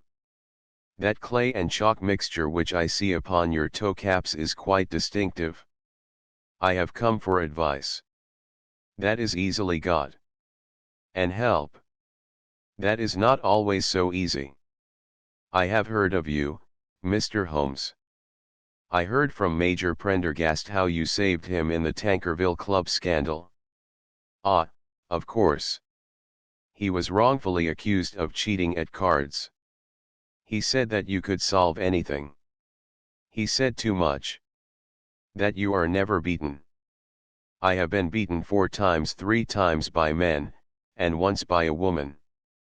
But what is that compared with the number of your successes? It is true that I have been generally successful. Then you may be so with me. I beg that you will draw your chair up to the fire, and favor me with some details as to your case. It is no ordinary one. None of those which come to me are. I am the last court of appeal. And yet I question, sir, whether, in all your experience, you have ever listened to a more mysterious and inexplicable chain of events than those which have happened in my own family. You fill me with interest, said Holmes. Pray give us the essential facts from the commencement, and I can afterwards question you as to those details which seem to me to be most important.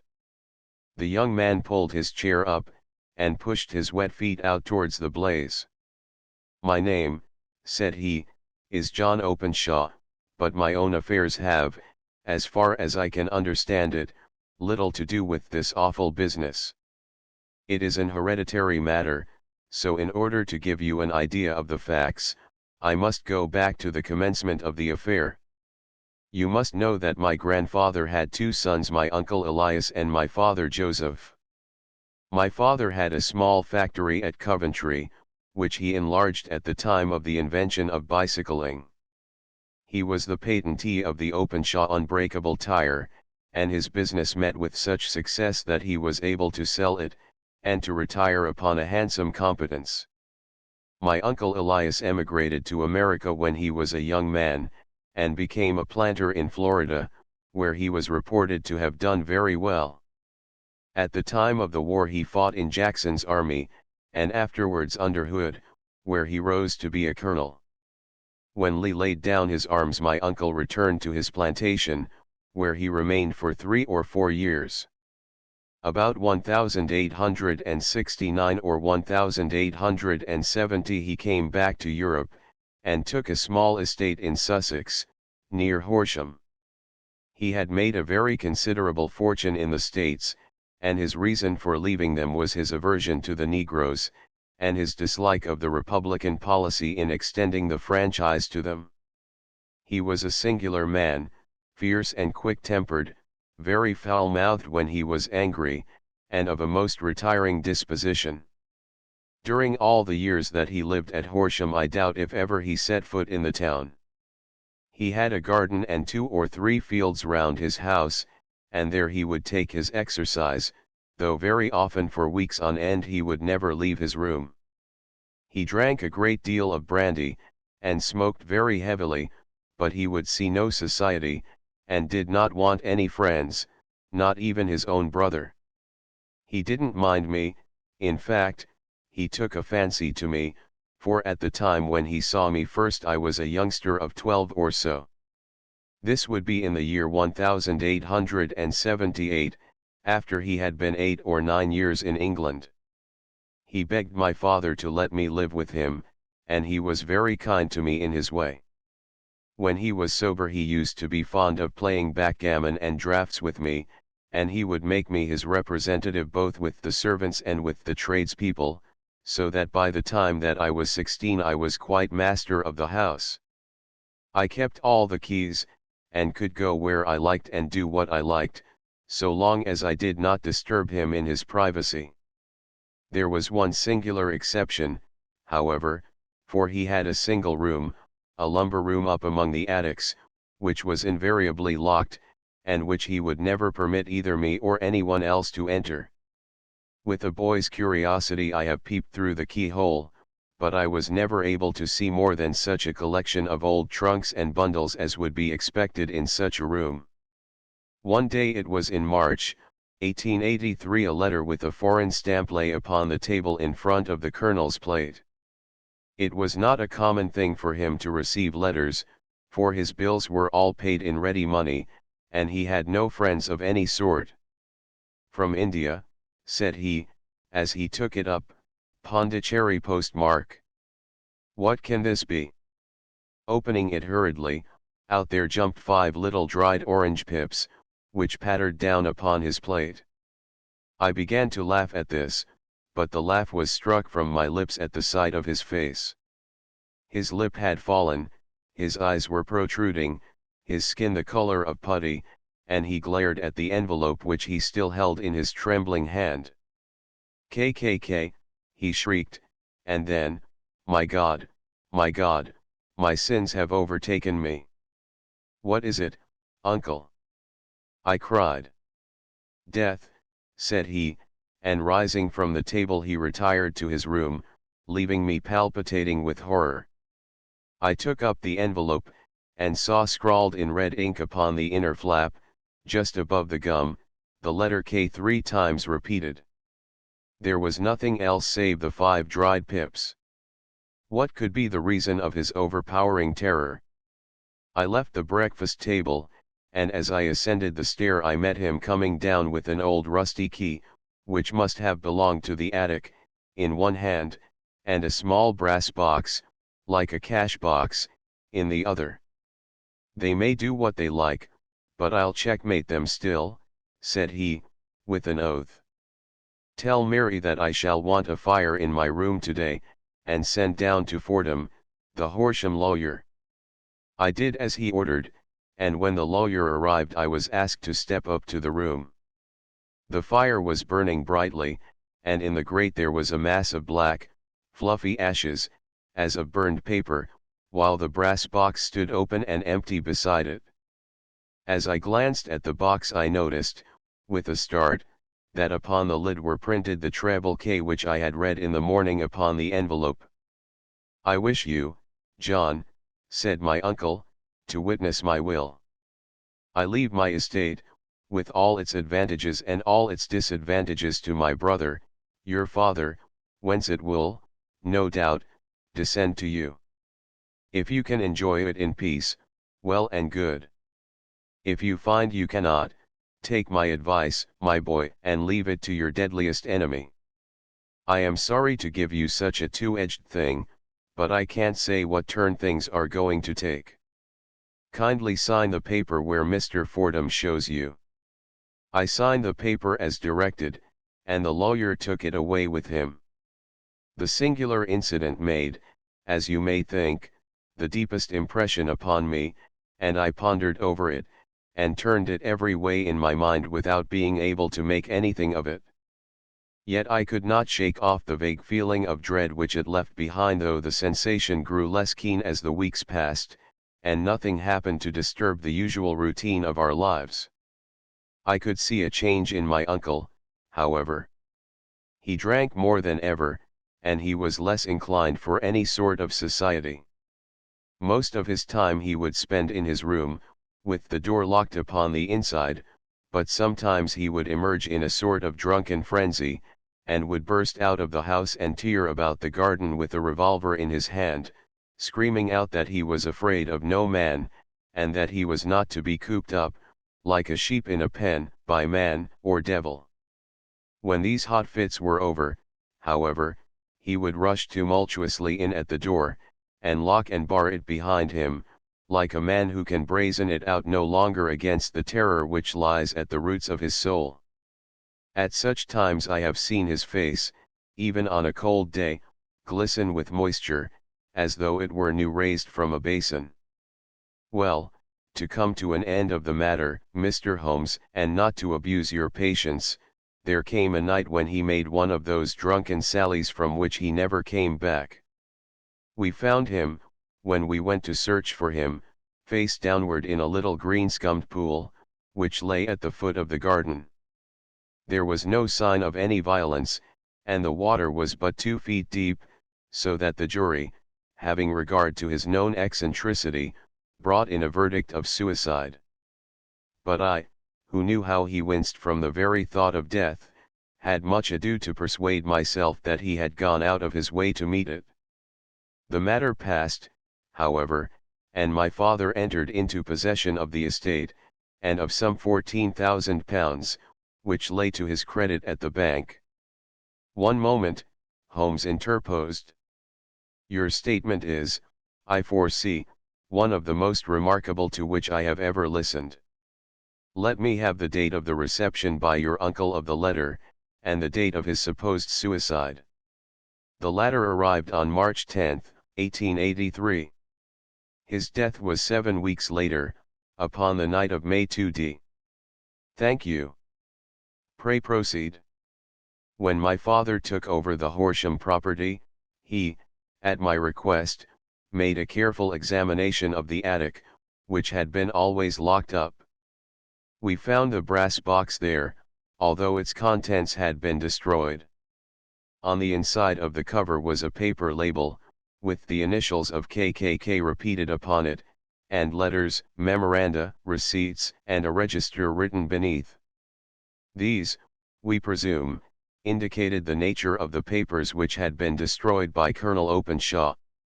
For the rest, there was nothing of much importance in the attic, save a great many scattered papers and notebooks bearing upon my uncle's life in America.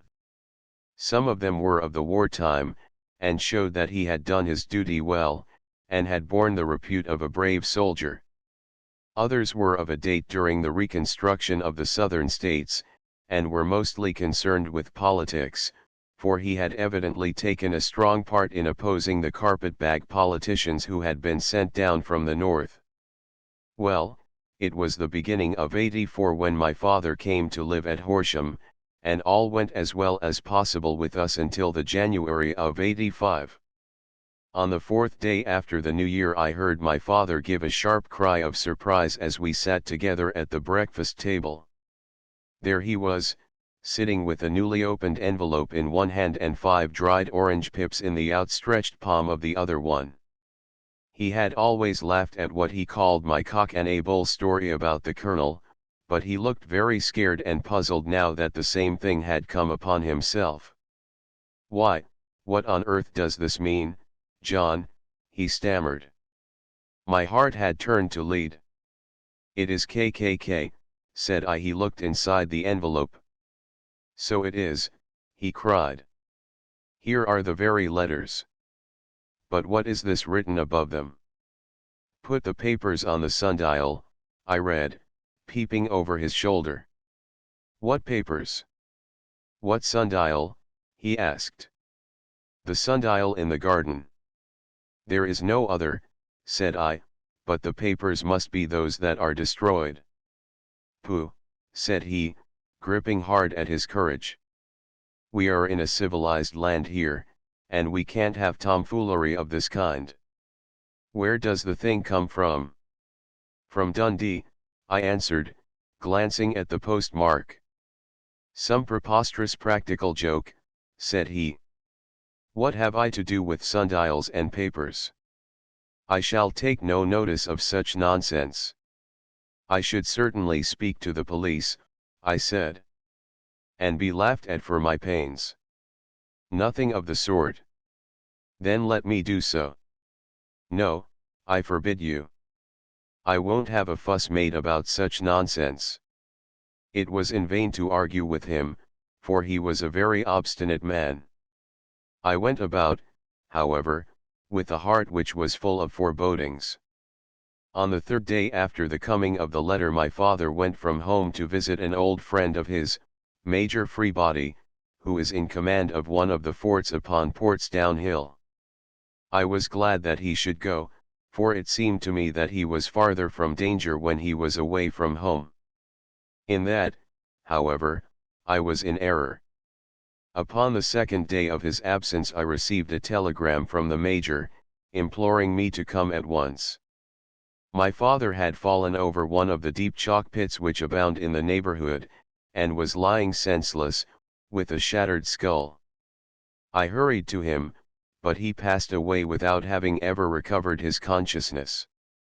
He had, as it appears, been returning from Farum in the twilight, and as the country was unknown to him, and the chalk pit unfenced, the jury had no hesitation in bringing in a verdict of death from accidental causes.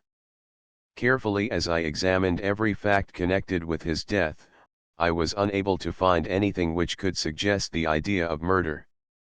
There were no signs of violence, no footmarks, no robbery, no record of strangers having been seen upon the roads.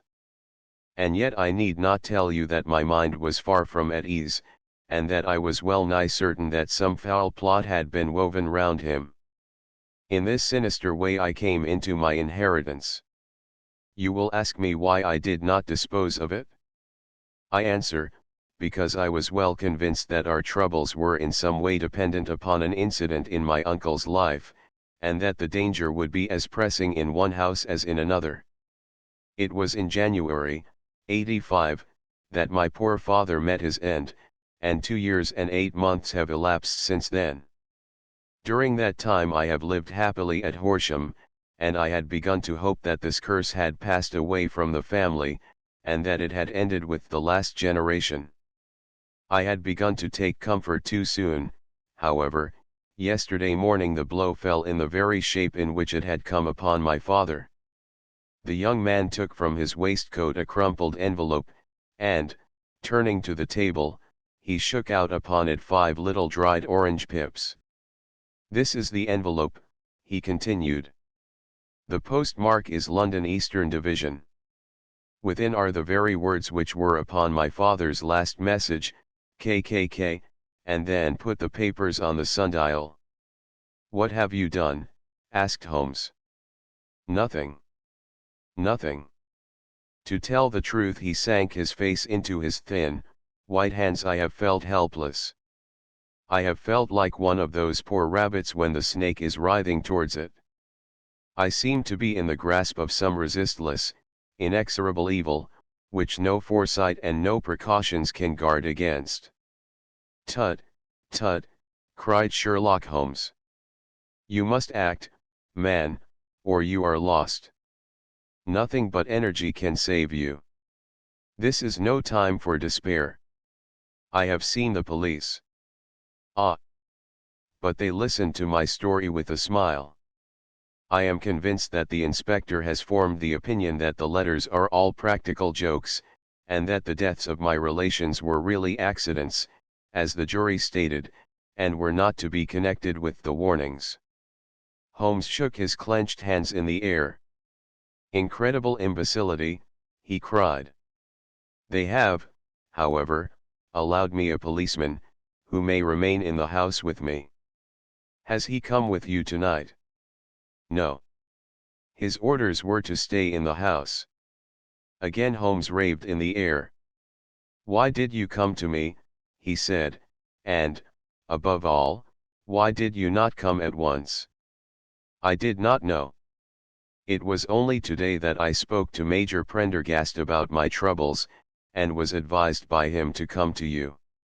It is really 2 days since you had the letter. We should have acted before this. You have no further evidence, I suppose, than that which you have placed before us, no suggestive detail which might help us." "There is one thing," said John Openshaw. He rummaged in his coat pocket, and drawing out a piece of discolored, blue-tinted paper, he laid it out upon the table. "I have some remembrance," said he, "that on the day when my uncle burned the papers I observed that the small, unburned margins which lay amid the ashes were of this particular color. I found this single sheet upon the floor of his room, and I am inclined to think that it may be one of the papers which has, perhaps, fluttered out from among the others, and in that way have escaped destruction. Beyond the mention of pips, I do not see that it helps us much. I think myself that it is a page from some private diary. The writing is undoubtedly my uncle's." Holmes moved the lamp, and we both bent over the sheet of paper, which showed by its ragged edge that it had indeed been torn from a book. It was headed, March, 1869, and beneath were the following enigmatical notices: for Th Hudson came.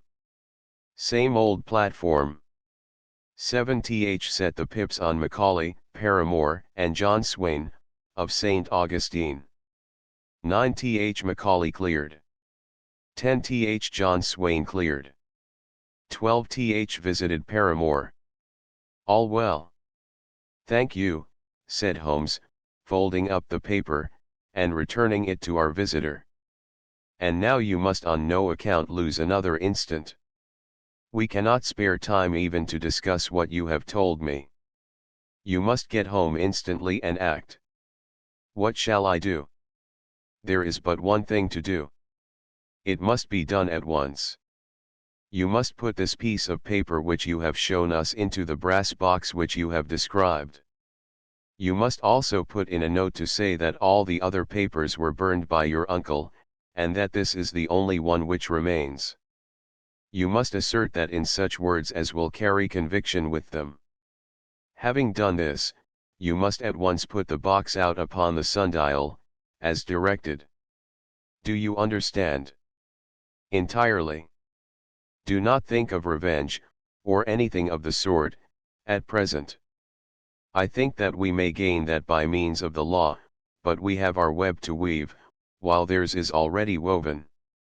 The first consideration is to remove the pressing danger which threatens you. The second is to clear up the mystery and to punish the guilty parties. I thank you, said the young man, rising, and pulling on his overcoat. You have given me fresh life and hope. I shall certainly do as you advise. Do not lose an instant.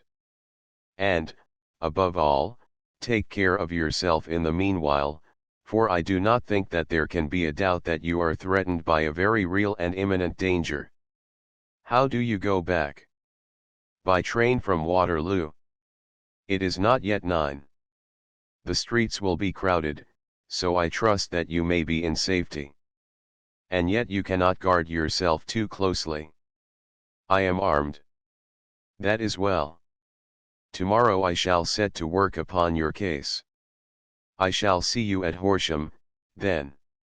No, your secret lies in London.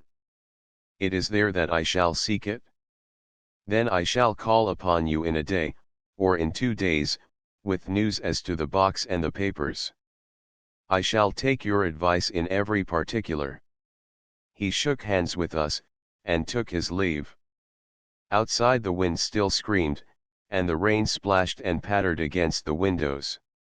This strange, wild story seemed to have come to us from amid the mad elements blown in upon us like a sheet of seaweed in a gale, and now to have been reabsorbed by them once more. Sherlock Holmes sat for some time in silence, with his head sunk forward and his eyes bent upon the red glow of the fire. Then he lit his pipe, and leaning back in his chair he watched the blue smoke rings as they chased each other up to the ceiling. I think, Watson, he remarked at last, that of all our cases we have had none more fantastic than this. Save, perhaps, the sign of 4. Well, yes. Save, perhaps, that. And yet this John Openshaw seems to me to be walking amid even greater perils than did the Sholtos. But have you, I asked, formed any definite conception as to what these perils are? There can be no question as to their nature, he answered. Then what are they? Who is this KKK, and why does he pursue this unhappy family?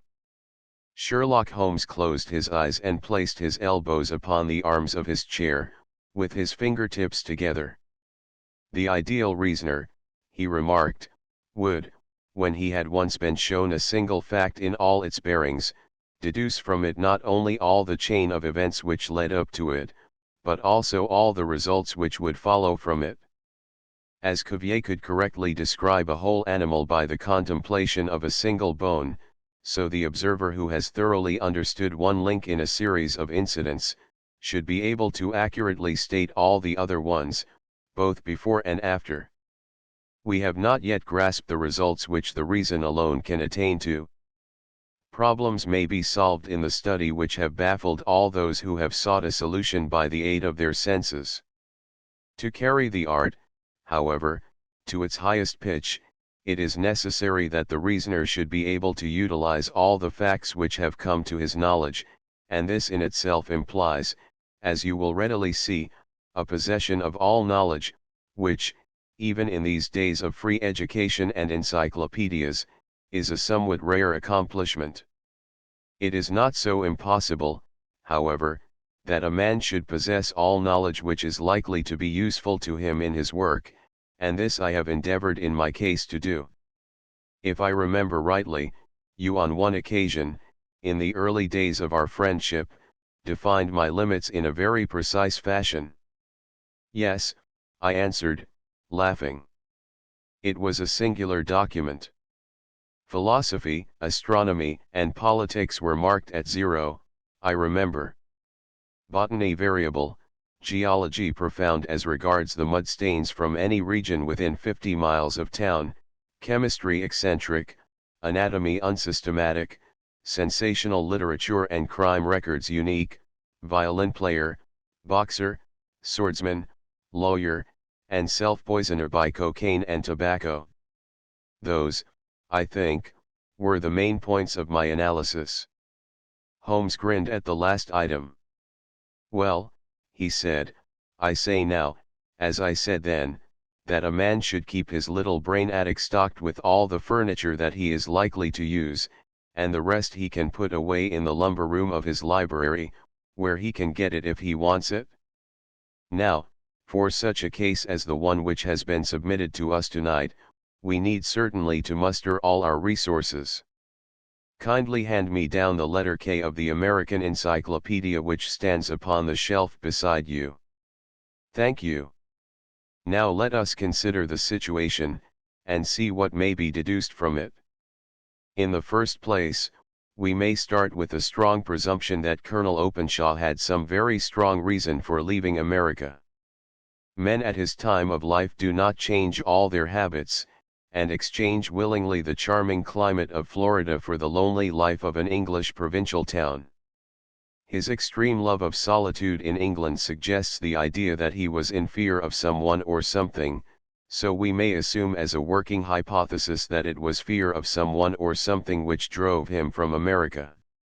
As to what it was he feared, we can only deduce that by considering the formidable letters which were received by himself and his successors. Did you remark the postmarks of those letters? The first was from Pondicherry, the second from Dundee, and the third from London. From East London. What do you deduce from that? They are all seaports. That the writer was on board of a ship. Excellent. We have already a clue. There can be no doubt that the strong probability is that the writer was on board of a ship. And now let us consider another point. In the case of Pondicherry, 7 weeks elapsed between the threat and its fulfillment. In Dundee it was only some 3 or 4 days. Does that suggest anything? A greater distance to travel. But the letter had also a greater distance to come. Then I do not see the point. There is at least a presumption that the vessel in which the man or men are is a sailing ship. It looks as if they always sent their singular warning or token before them when starting upon their mission. You see how quickly the deed followed the sign when it came from Dundee. If they had come from Pondicherry in a steamer they would have arrived almost as soon as their letter. But as a matter of fact 7 weeks elapsed. I think that those 7 weeks represented the difference between the mail boat which brought the letter, and the sailing vessel which brought the writer. It is possible. More than that. It is probable. And now you see the deadly urgency of this new case, and why I urged young Openshaw to caution. The blow has always fallen at the end of the time which it would take the senders to travel the distance. But this one comes from London, and therefore we cannot count upon delay. Good God! I cried, What can it mean, this relentless persecution? The papers which Openshaw carried are obviously of vital importance to the person or persons in the sailing ship. I think that it is quite clear that there must be more than one of them. A single man could not have carried out 2 deaths in such a way as to deceive a coroner's jury. There must have been several in it, and they must have been men of resource and determination. Their papers they mean to have, be the holder of them who it may. In this way you see KKK ceases to be the initials of an individual, and becomes the badge of a society. But of what society? Have you never, said Sherlock Holmes, bending forward and sinking his voice, have you never heard of the Ku Klux Klan? I never have. Holmes turned over the leaves of the book upon his knee. Here it is, said he, presently, Ku Klux Klan. A name derived from the fanciful resemblance to the sound produced by cocking a rifle. This terrible secret society was formed by some ex-Confederate soldiers in the southern states after the Civil War, and it rapidly formed local branches in different parts of the country, notably in Tennessee, Louisiana, the Carolinas, Georgia, and Florida.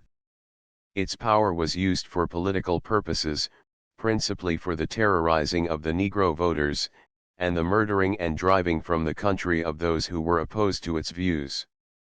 Its outrages were usually preceded by a warning sent to the marked man in some fantastic but generally recognized shape, a sprig of oak leaves in some parts, melon seeds, or orange pips in others.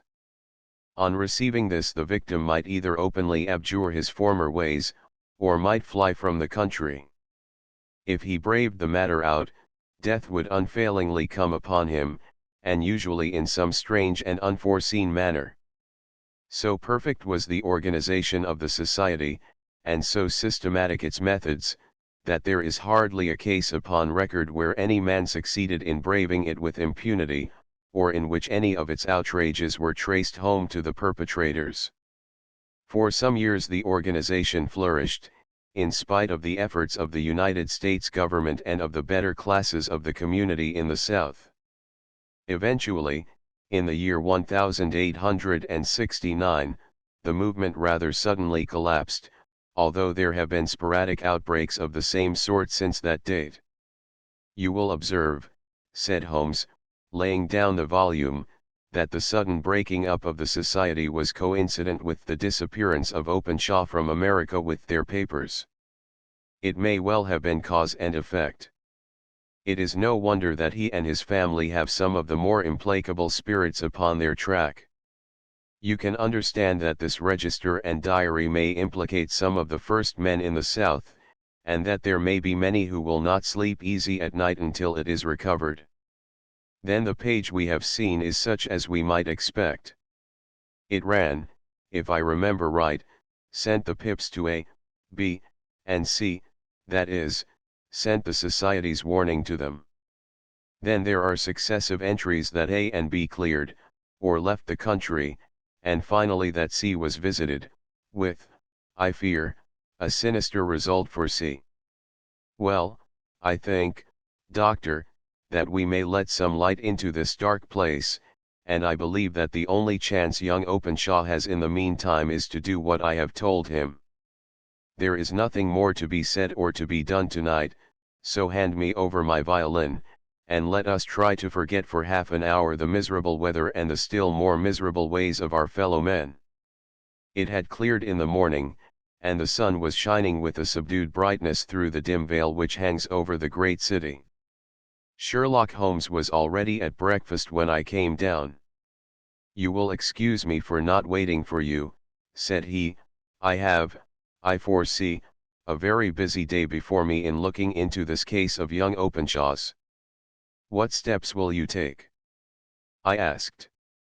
It will very much depend upon the results of my first inquiries. I may have to go down to Horsham, after all. You will not go there first. No, I shall commence with the city. Just ring the bell, and the maid will bring up your coffee. As I waited, I lifted the unopened newspaper from the table and glanced my eye over it. It rested upon a heading which sent a chill to my heart. "Holmes," I cried, "you are too late." "Ah," said he, laying down his cup, "I feared as much. How was it done?" He spoke calmly, but I could see that he was deeply moved. My eye caught the name of Openshaw, and the heading, "Tragedy near Waterloo Bridge." Here is the account: between 9 and 10 last night Police Constable Cook, of the H Division, on duty near Waterloo Bridge, heard a cry for help and a splash in the water. The night, however, was extremely dark and stormy, so that, in spite of the help of several passers-by, it was quite impossible to effect a rescue. The alarm, however, was given, and, by the aid of the water police, the body was eventually recovered. It proved to be that of a young gentleman whose name, as it appears from an envelope which was found in his pocket, was John Openshaw, and whose residence is near Horsham. It is conjectured that he may have been hurrying down to catch the last train from Waterloo Station, and that in his haste and the extreme darkness he missed his path and walked over the edge of one of the small landing places for river steamboats. The body exhibited no traces of violence, and there can be no doubt that the deceased had been the victim of an unfortunate accident, which should have the effect of calling the attention of the authorities to the condition of the riverside landing stages. We sat in silence for some minutes, Holmes more depressed and shaken than I had ever seen him. "That hurts my pride, Watson," he said, at last. "It is a petty feeling, no doubt, but it hurts my pride. It becomes a personal matter with me now, and, if God sends me health, I shall set my hand upon this gang. That he should come to me for help, and that I should send him away to his death." He sprang from his chair and paced about the room in uncontrollable agitation, with a flush upon his sallow cheeks, and a nervous clasping and unclasping of his long, thin hands.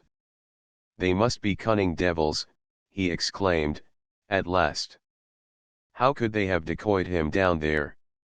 The embankment is not on the direct line to the station. The bridge, no doubt, was too crowded, even on such a night, for their purpose.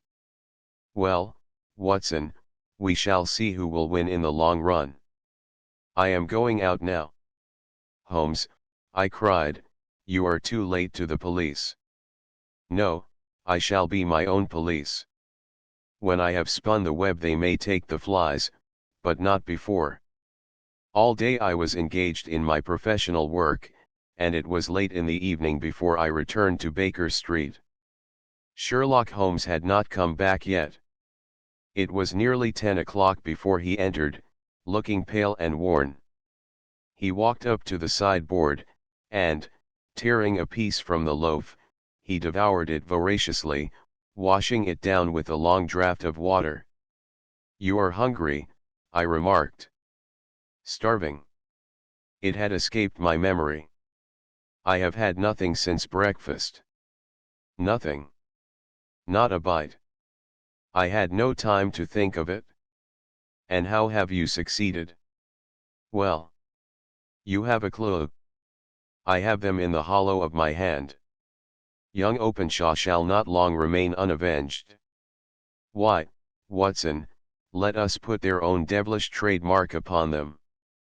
It is well thought of." "What do you mean?" He took an orange from the cupboard, and, tearing it to pieces, he squeezed out the pips upon the table. Of these he took 5, and thrust them into an envelope. On the inside of the flap he wrote SH4JO. Then he sealed it and addressed it to Captain James Calhoun, Bark Lone Star, Savannah, Georgia. "That will await him when he enters port," said he, chuckling. "It may give him a sleepless night. He will find it as sure a precursor of his fate as Openshaw did before him." "And who is this Captain Calhoun?" "The leader of the gang. I shall have the others, but he first." "How did you trace it, then?"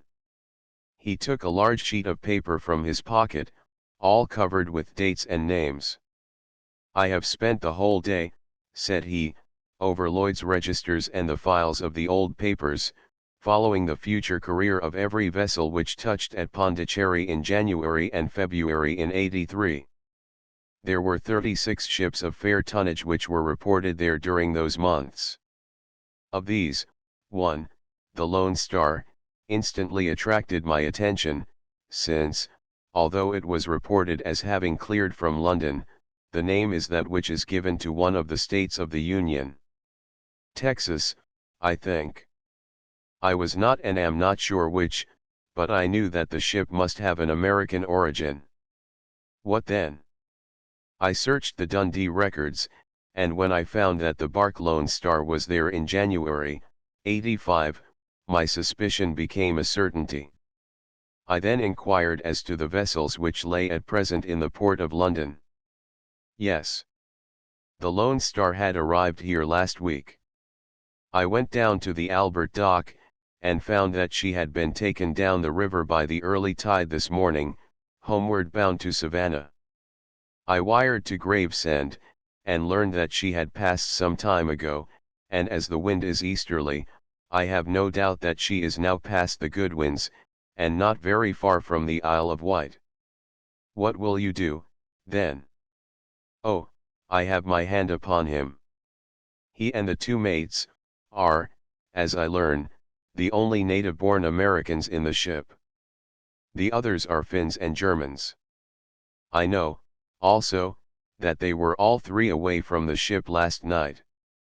I had it from the stevedore who has been loading their cargo. By the time that their sailing ship reaches Savannah, the mail boat will have carried this letter, and the cable will have informed the police of Savannah that these three gentlemen are badly wanted here upon a charge of murder. There is ever a flaw, however, in the best laid of human plans, and the murderers of John Openshaw were never to receive the orange pips which would show them that another, as cunning and as resolute as themselves, was upon their track. Very long and very severe were the equinoctial gales that year. We waited long for news of the Lone Star of Savannah, but none ever reached us. We did at last hear that somewhere far out in the Atlantic a shattered sternpost of a boat was seen swinging in the trough of a wave, with the letters LS carved upon it, and that is all which we shall ever know of the fate of the Lone Star. Adventure 6. The man with the twisted lip. Isa Whitney, brother of the late Elias Whitney, D.D., principal of the Theological College of St. George's, was much addicted to opium. The habit grew upon him, as I understand, from some foolish freak when he was at college, for having read De Quincey's description of his dreams and sensations, he had drenched his tobacco with laudanum in an attempt to produce the same effects. He found, as so many more have done, that the practice is easier to attain than to get rid of, and for many years he continued to be a slave to the drug, an object of mingled horror and pity to his friends and relatives. I can see him now, with yellow, pasty face, drooping lids, and pinpoint pupils, all huddled in a chair, the wreck and ruin of a noble man. One night, it was in June, '89, there came a ring to my bell, about the hour when a man gives his first yawn and glances at the clock. I sat up in my chair, and my wife laid her needlework down in her lap and made a little face of disappointment. "A patient," said she. "You'll have to go out." I groaned, for I was newly come back from a weary day. We heard the door open, a few hurried words, and then quick steps upon the linoleum. Our own door flew open, and a lady, clad in some dark-colored stuff, with a black veil, entered the room. "You will excuse my calling so late," she began, and then, suddenly losing her self-control, she ran forward, threw her arms about my wife's neck, and sobbed upon her shoulder. "Oh, I'm in such trouble," she cried, "I do so want a little help." "Why," said my wife, pulling up her veil, "it is Kate Whitney." "How you startled me, Kate." I had not an idea who you were when you came in. I didn't know what to do, so I came straight to you. That was always the way. Folk who were in grief came to my wife like birds to a lighthouse. It was very sweet of you to come. Now, you must have some wine and water, and sit here comfortably and tell us all about it. Or should you rather that I sent James off to bed? Oh, no, no. I want the doctor's advice and help, too. It's about Isa. He has not been home for 2 days. I am so frightened about him. It was not the first time that she had spoken to us of her husband's trouble, to me as a doctor, to my wife as an old friend and school companion. We soothed and comforted her by such words as we could find. Did she know where her husband was? Was it possible that we could bring him back to her? It seemed that it was. She had the surest information that of late he had, when the fit was on him, made use of an opium den in the farthest east of the city. Hitherto his orgies had always been confined to one day, and he had come back, twitching and shattered, in the evening. But now the spell had been upon him 48 hours, and he lay there, doubtless among the dregs of the docks, breathing in the poison or sleeping off the effects. There he was to be found, she was sure of it, at the Bar of Gold, in Upper Swandam Lane. But what was she to do? How could she, a young and timid woman, make her way into such a place, and pluck her husband out from among the ruffians who surrounded him? There was the case, and of course there was but one way out of it. Might I not escort her to this place? And then, as a second thought, why should she come at all? I was Isa Whitney's medical adviser, and as such I had influence over him. I could manage it better if I were alone. I promised her on my word that I would send him home in a cab within 2 hours if he were indeed at the address which she had given me. And so in 10 minutes I had left my armchair and cheery sitting room behind me, and was speeding eastward in a hansom on a strange errand, as it seemed to me at the time, though the future only could show how strange it was to be. But there was no great difficulty in the first stage of my adventure. Upper Swandam Lane is a vile alley lurking behind the high wharves which line the north side of the river to the east of London Bridge. Between a slop shop and a gin shop, approached by a steep flight of steps leading down to a black gap like the mouth of a cave, I found the den of which I was in search. Ordering my cab to wait, I passed down the steps, worn hollow in the center by the ceaseless tread of drunken feet, and by the light of a flickering oil lamp above the door I found the latch, and made my way into a long, low room, thick and heavy with the brown opium smoke, and terraced with wooden berths, like the forecastle of an emigrant ship. Through the gloom one could dimly catch a glimpse of bodies lying in strange fantastic poses, bowed shoulders, bent knees, heads thrown back and chins pointing upward, with here and there a dark, lackluster eye turned upon the newcomer. Out of the black shadows there glimmered little red circles of light, now bright, now faint, as the burning poison waxed or waned in the bowls of the metal pipes. The most lay silent, but some muttered to themselves, and others talked together in a strange, low, monotonous voice, their conversation coming in gushes, and then suddenly tailing off into silence, each mumbling out his own thoughts, and paying little heed to the words of his neighbor. At the farther end was a small brazier of burning charcoal, beside which on a three-legged wooden stool there sat a tall, thin old man, with his jaw resting upon his two fists, and his elbows upon his knees, staring into the fire. As I entered, a sallow Malay attendant had hurried up with a pipe for me and a supply of the drug, beckoning me to an empty berth. "Thank you. I have not come to stay," said I. "There is a friend of mine here, Mr. Isa Whitney, and I wish to speak with him." There was a movement and an exclamation from my right, and, peering through the gloom, I saw Whitney, pale, haggard, and unkempt, staring out at me. "My God! It's Watson," said he. He was in a pitiable state of reaction, with every nerve in a twitter. "I say, Watson, what o'clock is it?"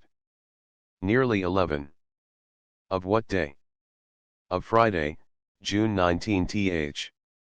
"Good heavens! I thought it was Wednesday." "It is Wednesday. What do you want to frighten a chap for?" He sank his face onto his arms, and began to sob in a high treble key. "I tell you that it is Friday, man. Your wife has been waiting this 2 days for you. You should be ashamed of yourself." "So I am. But you've got mixed, Watson, for I have only been here a few hours, 3 pipes, 4 pipes, I forget how many. But I'll go home with you.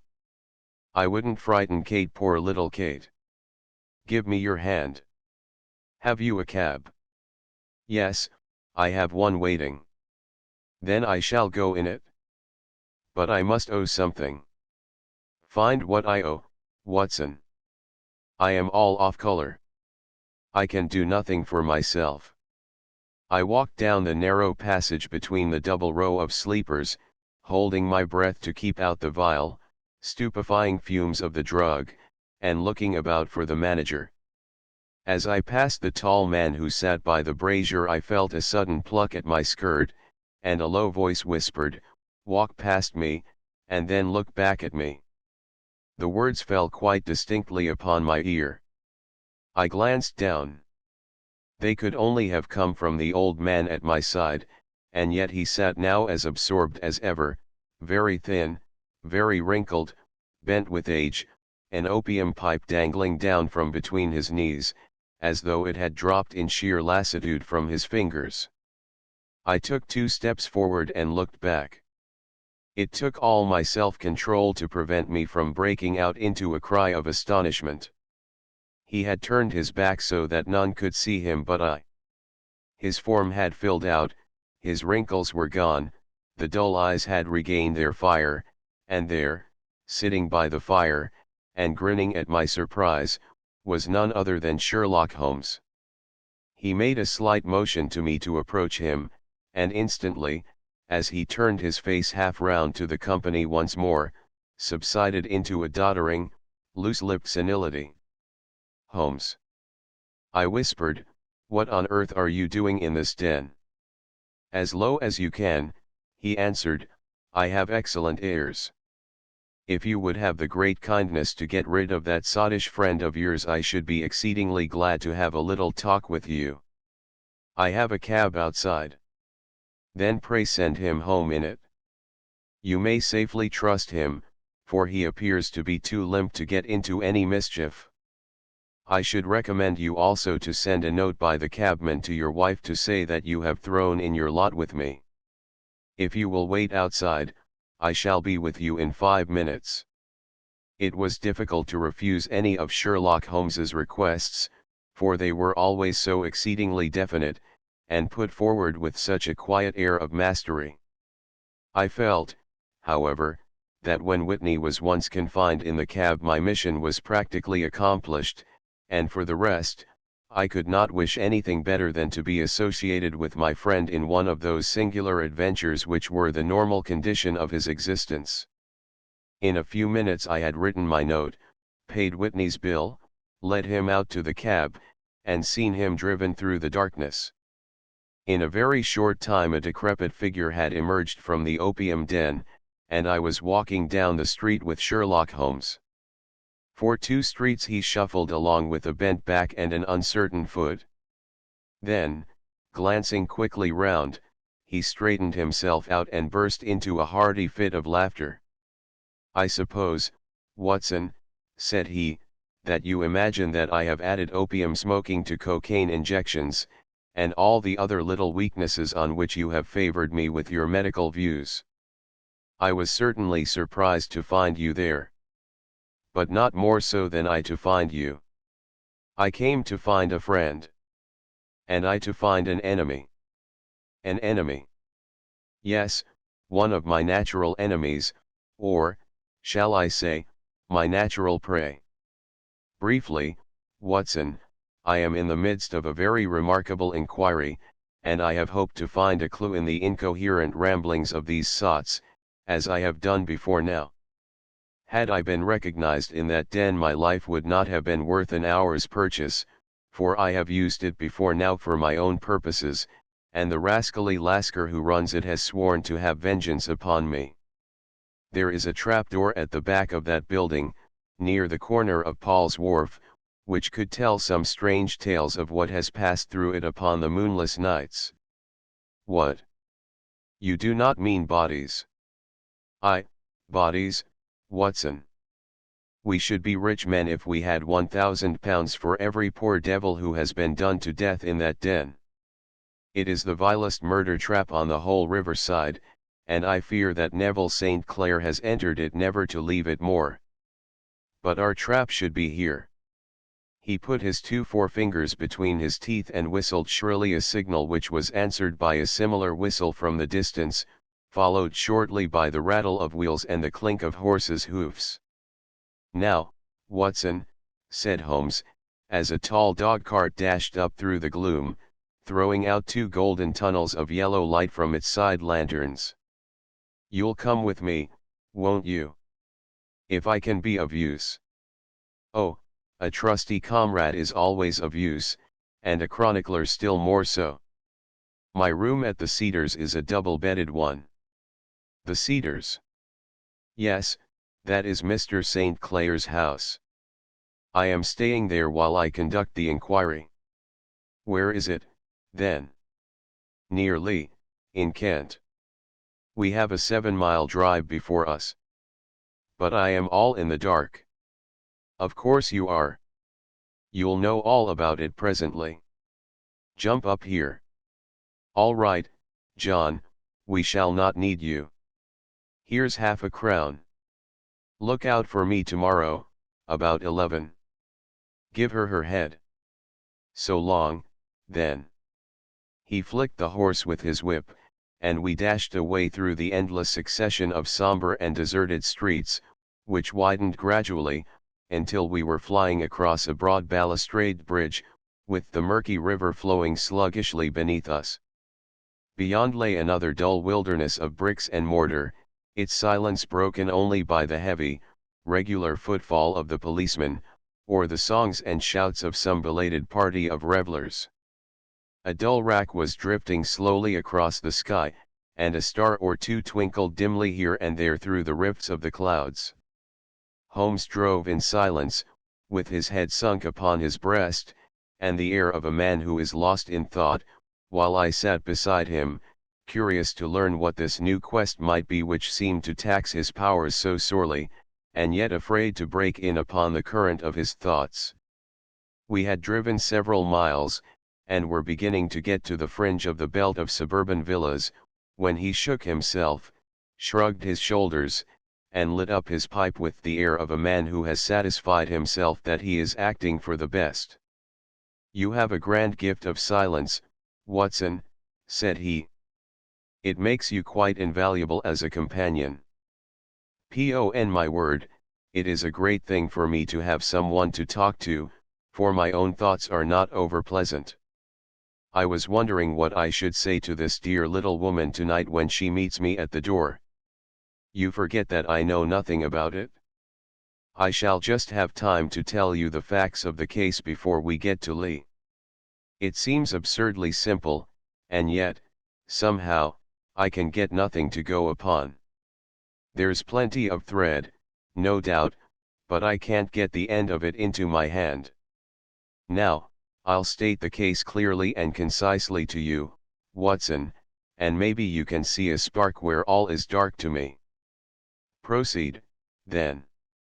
"Some years ago, to be definite, in May, 1884, there came to Lee a gentleman, Neville St. Clair by name, who appeared to have plenty of money. He took a large villa, laid out the grounds very nicely, and lived generally in good style. By degrees he made friends in the neighborhood, and in 1887 he married the daughter of a local brewer, by whom he now has 2 children.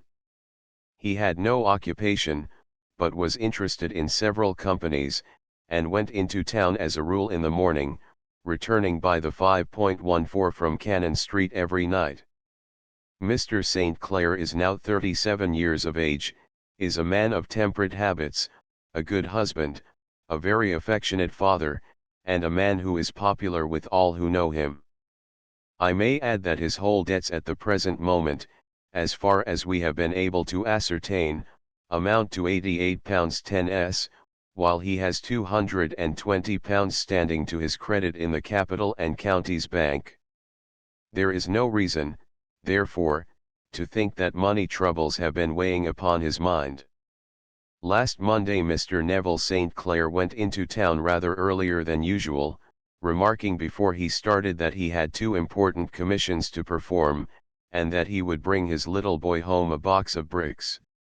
Now, by the merest chance, his wife received a telegram upon this same Monday, very shortly after his departure, to the effect that a small parcel of considerable value which she had been expecting was waiting for her at the offices of the Aberdeen Shipping Company. Now, if you are well up in your London, you will know that the offices of the company is in Fresno Street, which branches out of Upper Swandam Lane, where you found me tonight. Mrs. St. Clair had her lunch, started for the city, did some shopping, proceeded to the company's office, got her packet, and found herself at exactly 4.35 walking through Swandam Lane on her way back to the station. Have you followed me so far? It is very clear. If you remember, Monday was an exceedingly hot day, and Mrs. St. Clair walked slowly, glancing about in the hope of seeing a cab, as she did not like the neighborhood in which she found herself. While she was walking in this way down Swandam Lane, she suddenly heard an ejaculation or cry, and was struck cold to see her husband looking down at her, and, as it seemed to her, beckoning to her from a second-floor window. The window was open, and she distinctly saw his face, which she describes as being terribly agitated. He waved his hands frantically to her, and then vanished from the window so suddenly that it seemed to her that he had been plucked back by some irresistible force from behind. One singular point which struck her quick feminine eye was that, although he wore some dark coat, such as he had started to town in, he had on neither collar nor necktie. At the foot of the stairs she met this Lascar scoundrel. Convinced that something was amiss with him, she rushed down the steps, for the house was none other than the opium den in which you found me tonight, and, running through the front room, she attempted to ascend the stairs which led to the first floor. At the foot of the stairs, however, she met this Lascar scoundrel of whom I have spoken, who thrust her back, and, aided by a Dane, who acts as assistant there, pushed her out into the street. Filled with the most maddening doubts and fears, she rushed down the lane, and, by rare good fortune, met, in Fresno Street, a number of constables with an inspector, all on their way to their beat. The inspector and 2 men accompanied her back, and, in spite of the continued resistance of the proprietor, they made their way to the room in which Mr. St. Clair had last been seen. There was no sign of him there. In fact, in the whole of that floor there was no one to be found, save a crippled wretch of hideous aspect, who, it seems, made his home there. Both he and the Lascar stoutly swore that no one else had been in the front room during the afternoon. So determined was their denial that the inspector was staggered, and had almost come to believe that Mrs. St. Clair had been deluded, when, with a cry, she sprang at a small deal box which lay upon the table, and tore the lid from it. Out there fell a cascade of children's bricks. It was the toy which he had promised to bring home. This discovery, and the evident confusion which the cripple showed, made the inspector realize that the matter was serious. The rooms were carefully examined, and results all pointed to an abominable crime. The front room was plainly furnished as a sitting room, and led into a small bedroom, which looked out upon the back of one of the wharves. Between the wharf and the bedroom window is a narrow strip, which is dry at low tide, but is covered at high tide with at least 4.5 feet of water. The bedroom window was a broad one, and opened from below. On examination, traces of blood were to be seen upon the window sill, and several scattered drops were visible upon the wooden floor of the bedroom. Thrust away behind a curtain in the front room were all the clothes of Mr. Neville St. Clair, with the exception of his coat. His boots, his socks, his hat, and his watch, all were there. There were no signs of violence upon any of these garments, and there were no other traces of Mr. Neville St. Clair. Out of the window he must apparently have gone, for no other exit could be discovered, and the ominous blood stains upon the sill gave little promise that he could save himself by swimming, for the tide was at its very highest at the moment of the tragedy. And now as to the villains who seemed to be immediately implicated in the matter. The Lascar was known to be a man of the vilest antecedents, but as, by Mrs. St. Clair's story, he was known to have been at the foot of the stair within a very few seconds of her husband's appearance at the window, he could hardly have been more than an accessory to the crime. His defense was one of absolute ignorance, and he protested that he had no knowledge as to the doings of Hugh Boone, his lodger, and that he could not account in any way for the presence of the missing gentleman's clothes. So much for the Lascar manager. Now for the sinister cripple who lives upon the second floor of the opium den, and who was certainly the last human being whose eyes rested upon Neville St. Clair. His name is Hugh Boone, and his hideous face is one which is familiar to every man who goes much to the city. He is a professional beggar, though, in order to avoid the police regulations, he pretends to a small trade in wax vestas. Some little distance down Threadneedle Street, upon the left-hand side, there is, as you may have remarked, a small angle in the wall. Here it is that this creature takes his daily seat, cross-legged, with his tiny stock of matches on his lap, and, as he is a piteous spectacle, a small rain of charity descends into the greasy leather cap which lies upon the pavement beside him. I have watched the fellow more than once, before ever I thought of making his professional acquaintance, and I have been surprised at the harvest which he has reaped in a short time. His appearance, you see, is so remarkable that no one can pass him without observing him. A shock of orange hair, a pale face disfigured by a horrible scar, which, by its contraction, has turned up the outer edge of his upper lip, a bulldog chin, and a pair of very penetrating dark eyes, which present a singular contrast to the color of his hair, all mark him out from amid the common crowd of mendicants, and so, too, does his wit, for he is ever ready with a reply to any piece of chaff which may be thrown at him by the passers-by. This is the man whom we now learn to have been the lodger at the opium den, and to have been the last man to see the gentleman of whom we are in quest. But a cripple, said I, what could he have done single-handed against a man in the prime of life? He is a cripple in the sense that he walks with a limp, but in other respects he appears to be a powerful and well-nurtured man. Surely your medical experience would tell you, Watson, that weakness in one limb is often compensated for by exceptional strength in the others. Pray continue your narrative. Mrs. St. Clair had fainted at the sight of the blood upon the window, and she was escorted home in a cab by the police, as her presence could be of no help to them in their investigations. Inspector Barton, who had charge of the case, made a very careful examination of the premises, but without finding anything which threw any light upon the matter. One mistake had been made in not arresting Boone instantly, as he was allowed some few minutes during which he might have communicated with his friend the Lascar, but this fault was soon remedied, and he was seized and searched, without anything being found which could incriminate him. There were, it is true, some blood stains upon his right shirt sleeve, but he pointed to his ring finger, which had been cut near the nail, and explained that the bleeding came from there, adding that he had been to the window not long before, and that the stains which had been observed there came doubtless from the same source.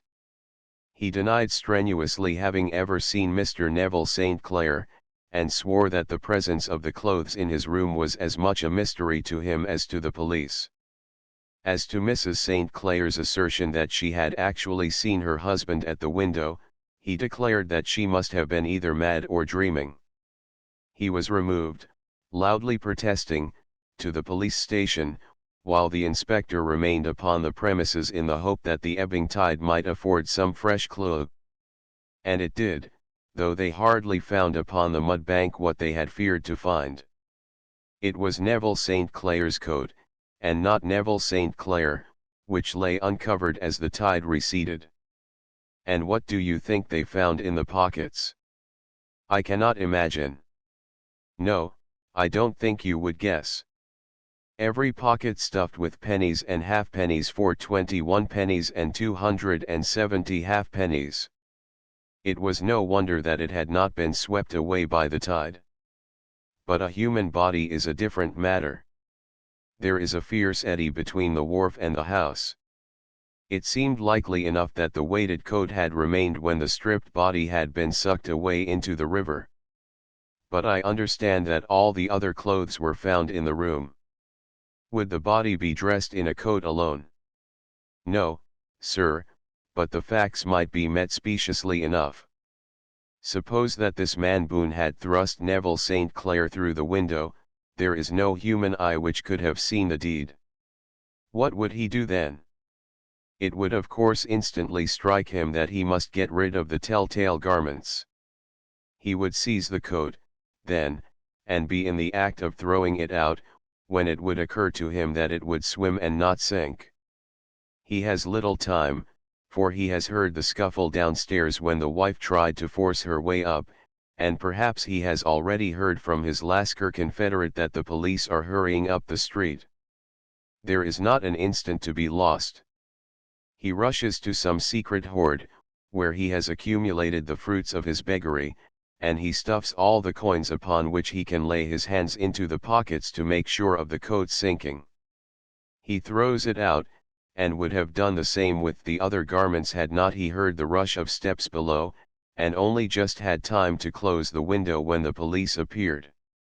It certainly sounds feasible. Well, we will take it as a working hypothesis for want of a better.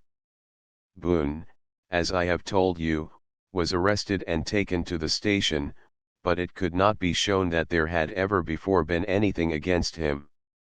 He had for years been known as a professional beggar, but his life appeared to have been a very quiet and innocent one. There the matter stands at present, and the questions which have to be solved: what Neville St. Clair was doing in the opium den, what happened to him when there, where is he now, and what Hugh Boone had to do with his disappearance, are all as far from a solution as ever.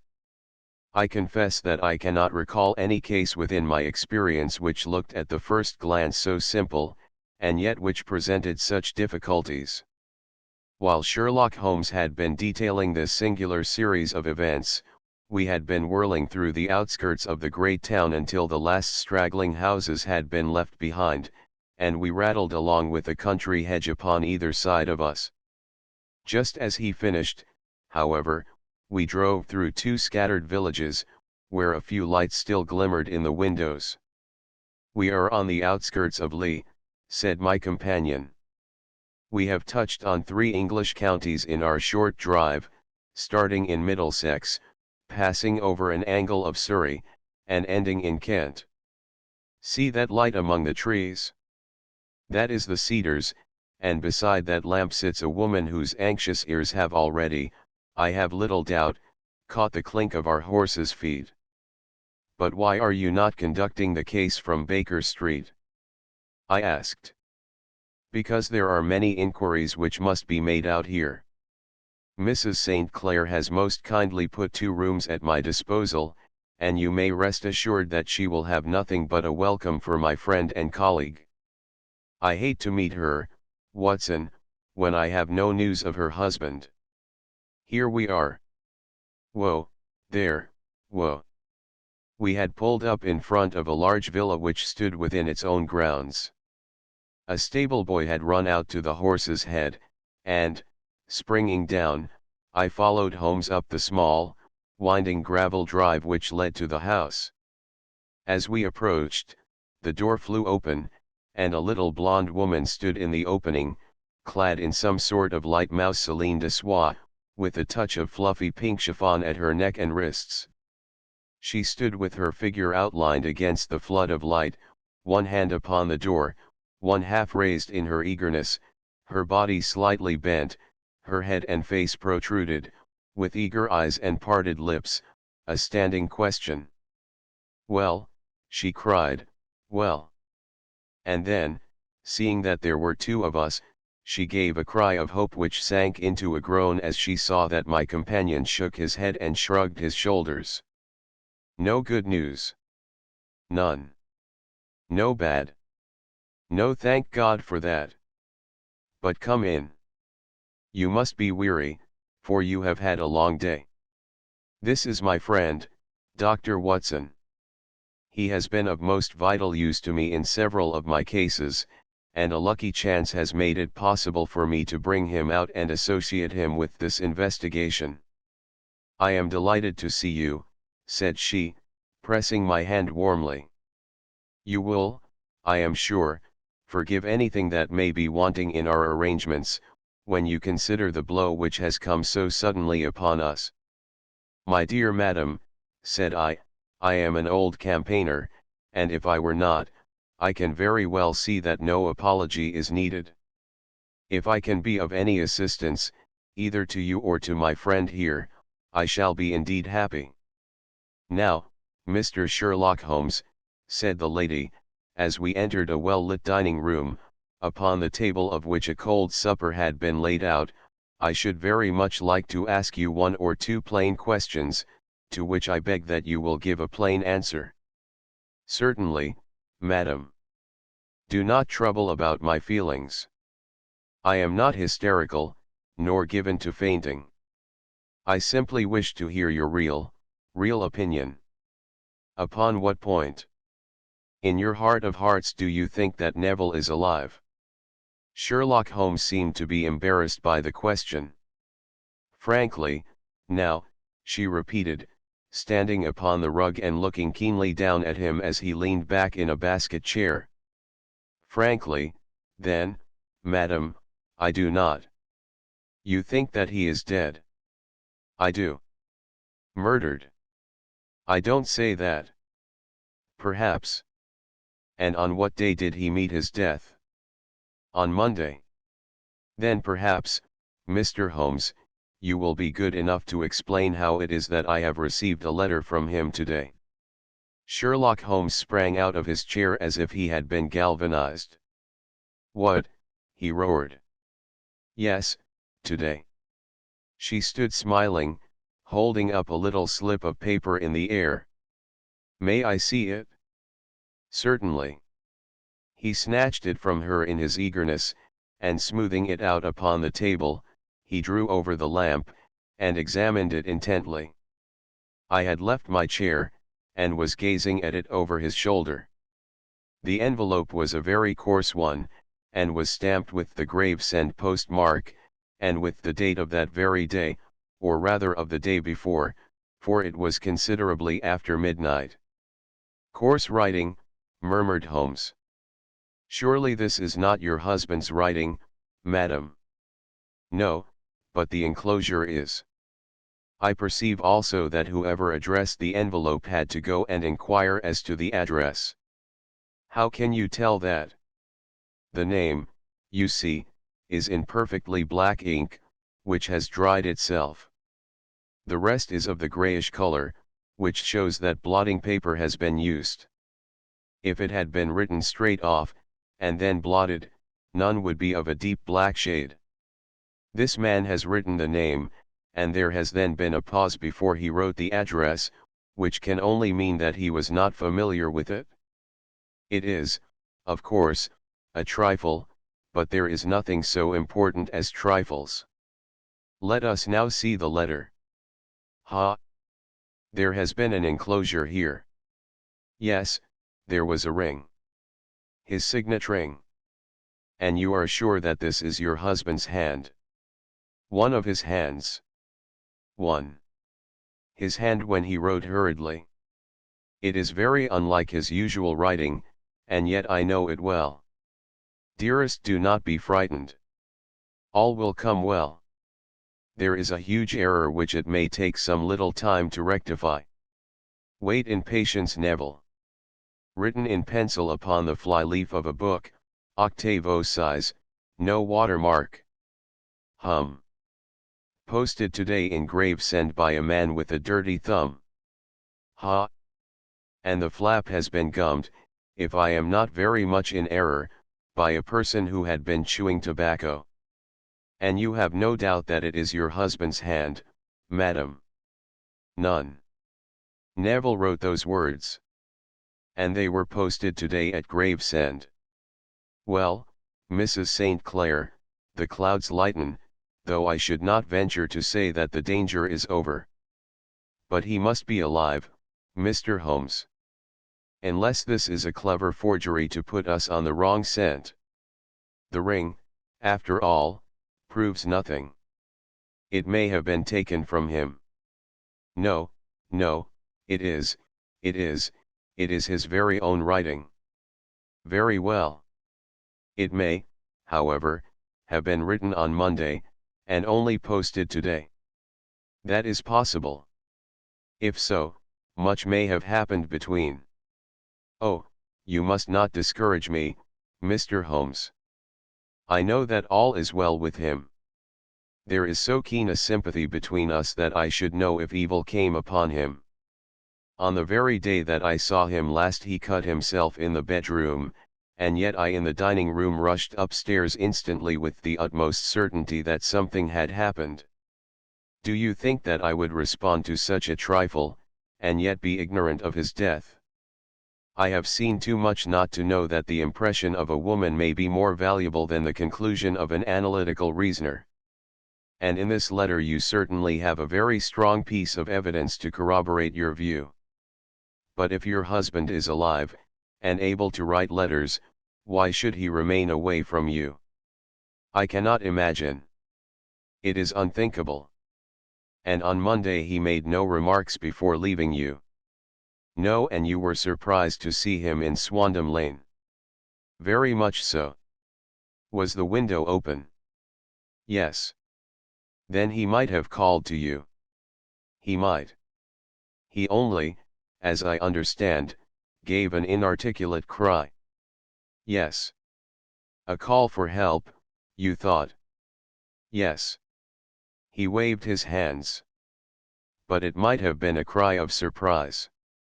Astonishment at the unexpected sight of you might cause him to throw up his hands. It is possible. And you thought he was pulled back. He disappeared so suddenly. He might have leaped back. You did not see anyone else in the room. No, but this horrible man confessed to having been there, and the Lascar was at the foot of the stairs. Quite so. Your husband, as far as you could see, had his ordinary clothes on. But without his collar or tie. I distinctly saw his bare throat. Had he ever spoken of Swandam Lane? Never. Had he ever showed any signs of having taken opium? Never. Thank you, Mrs. St. Clair. Those are the principal points about which I wished to be absolutely clear.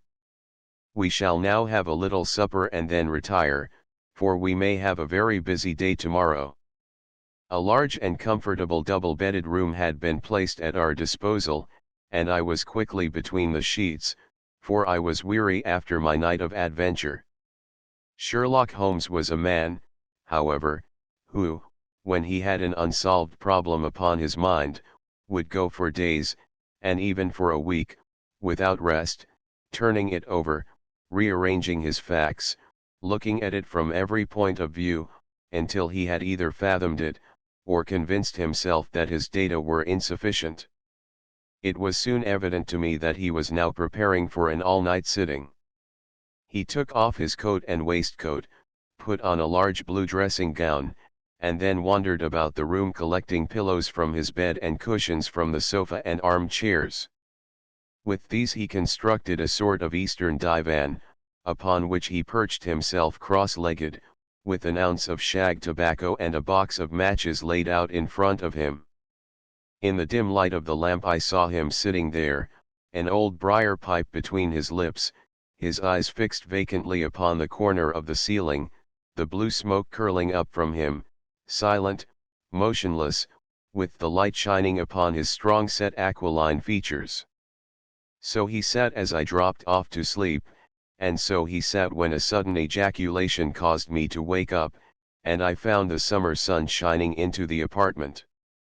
The pipe was still between his lips, the smoke still curled upward, and the room was full of a dense tobacco haze, but nothing remained of the heap of shag which I had seen upon the previous night. "Awake, Watson?" he asked. "Yes." "Game for a morning drive?" "Certainly." "Then dress." "No one is stirring yet, but I know where the stable boy sleeps, and we shall soon have the trap out." He chuckled to himself as he spoke, his eyes twinkled, and he seemed a different man to the somber thinker of the previous night. As I dressed I glanced at my watch. It was no wonder that no one was stirring. It was 25 minutes past 4. I had hardly finished when Holmes returned with the news that the boy was putting in the horse. "I want to test a little theory of mine," said he, pulling on his boots. "I think, Watson, that you are now standing in the presence of one of the most absolute fools in Europe. I deserve to be kicked from here to Charing Cross. But I think I have the key of the affair now." "And where is it?" I asked, smiling. "In the bathroom," he answered. "Oh yes, I am not joking," he continued, seeing my look of incredulity. "I have just been there, and I have taken it out, and I have got it in this Gladstone bag. Come on, my boy, and we shall see whether it will not fit the lock." We made our way downstairs as quietly as possible, and out into the bright morning sunshine. In the road stood our horse and trap, with the half-clad stable boy waiting at the head. We both sprang in, and away we dashed down the London road. A few country carts were stirring, bearing in vegetables to the metropolis, but the lines of villas on either side were as silent and lifeless as some city in a dream. "It has been in some points a singular case," said Holmes, flicking the horse on into a gallop.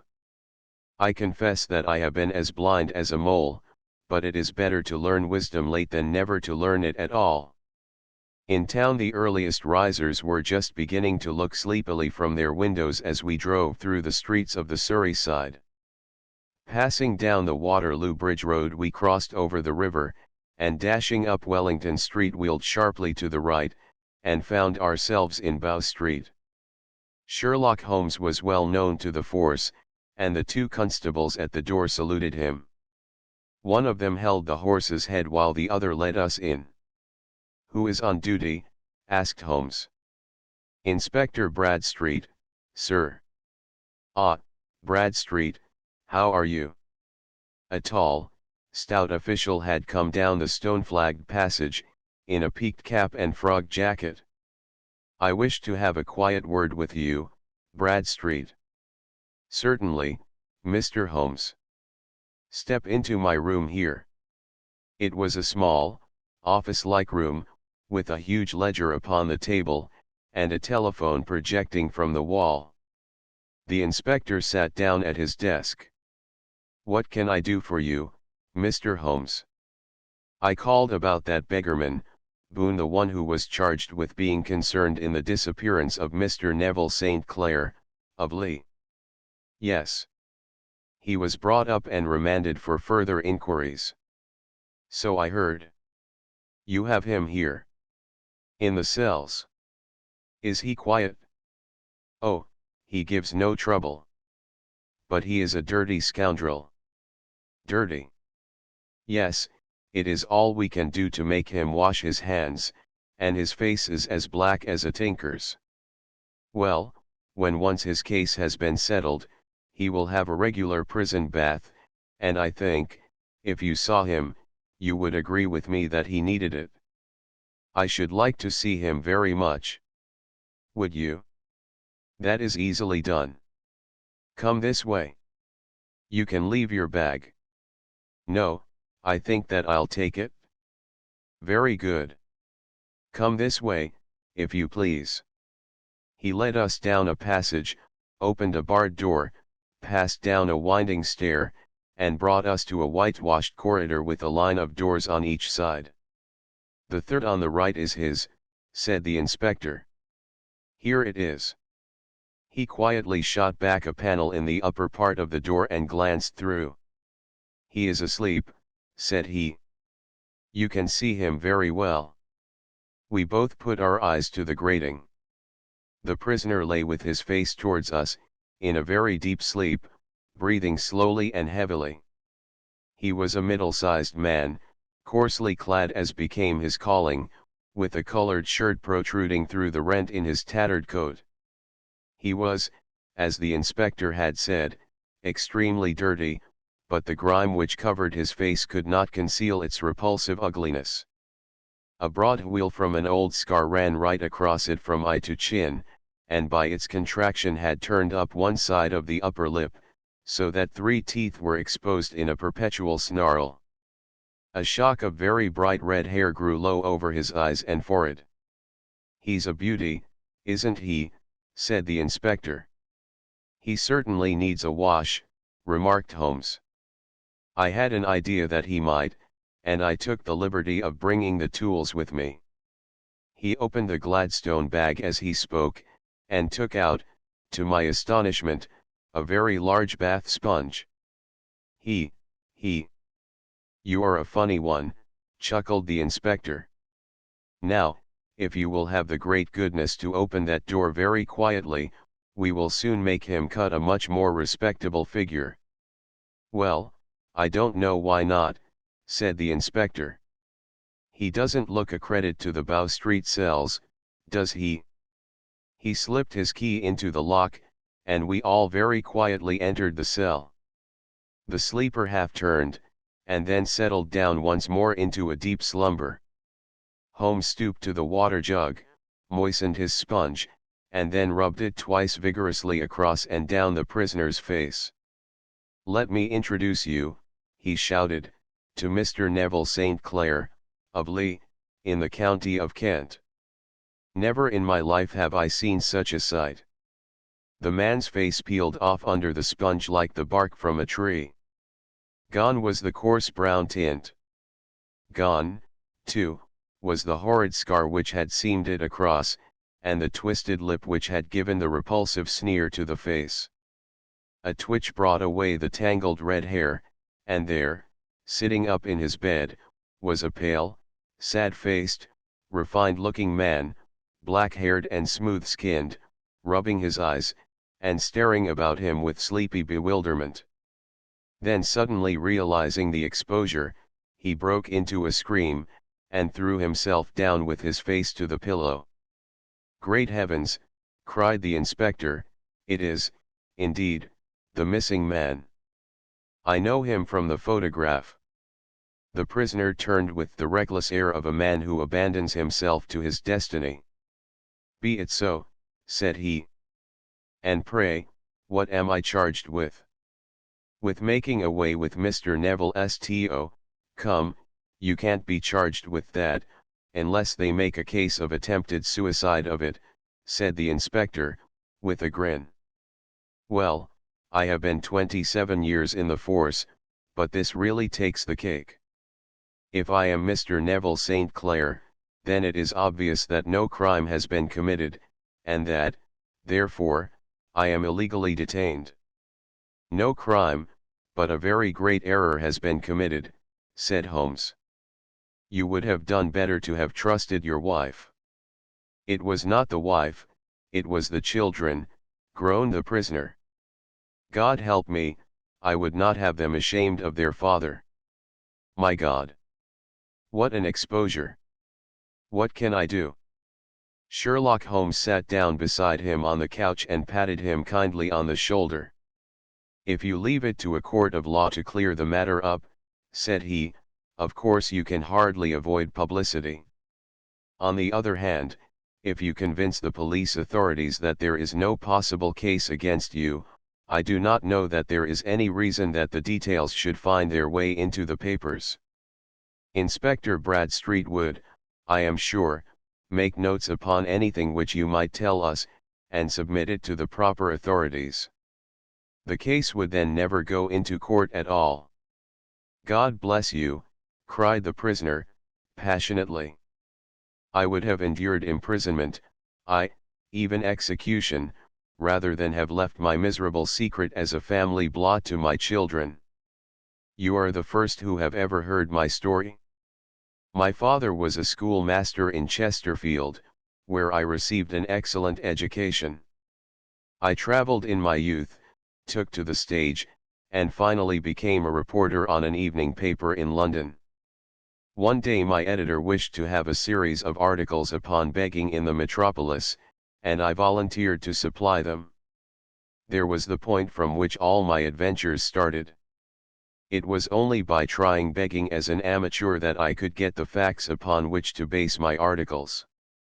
When an actor I had, of course, learned all the secrets of making up, and had been famous in the green room for my skill. I took advantage now of my attainments. I painted my face, and to make myself as pitiable as possible I made a good scar and fixed one side of my lip in a twist by the aid of a small slip of flesh-colored plaster. Then with a red head of hair, and an appropriate dress, I took my station in the busiest part of the city, ostensibly as a match seller, but really as a beggar. For 7 hours I plied my trade, and when I returned home in the evening I found, to my surprise, that I had received no less than 20 sixs. 4d I wrote my articles, and thought little more of the matter until, some time later, I backed a bill for a friend, and had a writ served upon me for £25. I was at my wits' end where to get the money, but a sudden idea came to me. I begged a fortnight's grace from the creditor, asked for a holiday from my employers, and spent the time in begging in the city under my disguise. In 10 days I had the money, and had paid the debt. Well, you can imagine how hard it was to settle down to arduous work at £2 a week, when I knew that I could earn as much in a day by smearing my face with a little paint, laying my cap on the ground, and sitting still. It was a long fight between my pride and the money, but the dollars won at last, and I threw up reporting, and sat day after day in the corner which I had first chosen, inspiring pity by my ghastly face, and filling my pockets with coppers. Only one man knew my secret. He was the keeper of a low den in which I used to lodge in Swandam Lane, where I could every morning emerge as a squalid beggar, and in the evenings transform myself into a well-dressed man about town. This fellow, a Lascar, was well paid by me for his rooms, so that I knew that my secret was safe in his possession. Well, very soon I found that I was saving considerable sums of money. I do not mean that any beggar in the streets of London could earn £700 a year, which is less than my average takings, but I had exceptional advantages in my power of making up, and also in a facility of repartee, which improved by practice, and made me quite a recognized character in the city.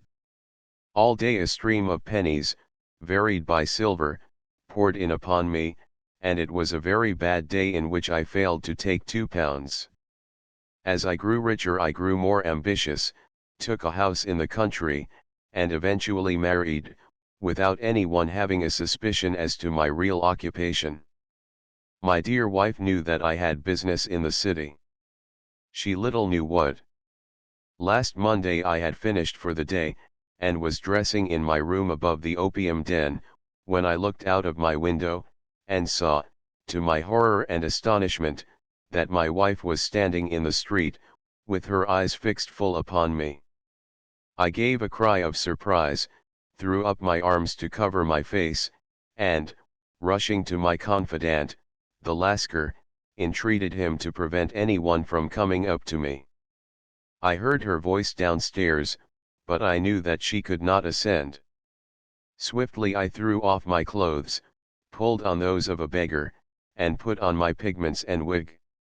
Even a wife's eyes could not pierce so complete a disguise.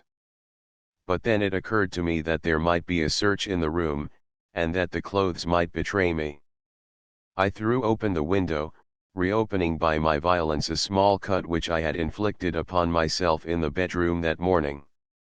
Then I seized my coat, which was weighted by the coppers which I had just transferred to it from the leather bag in which I carried my takings.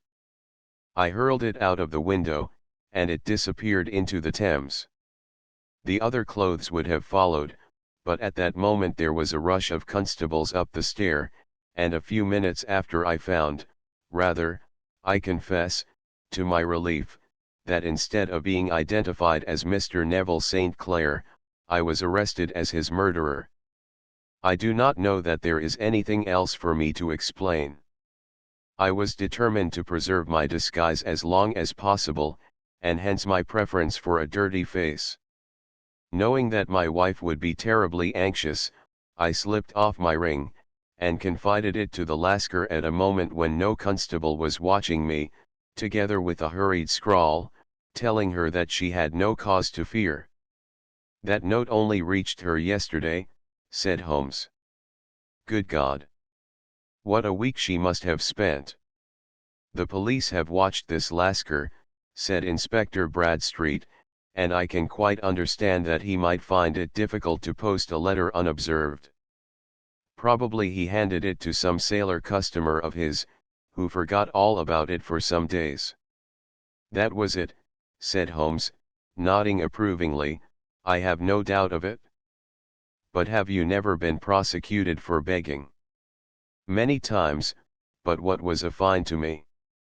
"It must stop here, however," said Bradstreet. "If the police are to hush this thing up, there must be no more of Hugh Boone. I have sworn it by the most solemn oaths which a man can take. In that case I think that it is probable that no further steps may be taken. But if you are found again, then all must come out.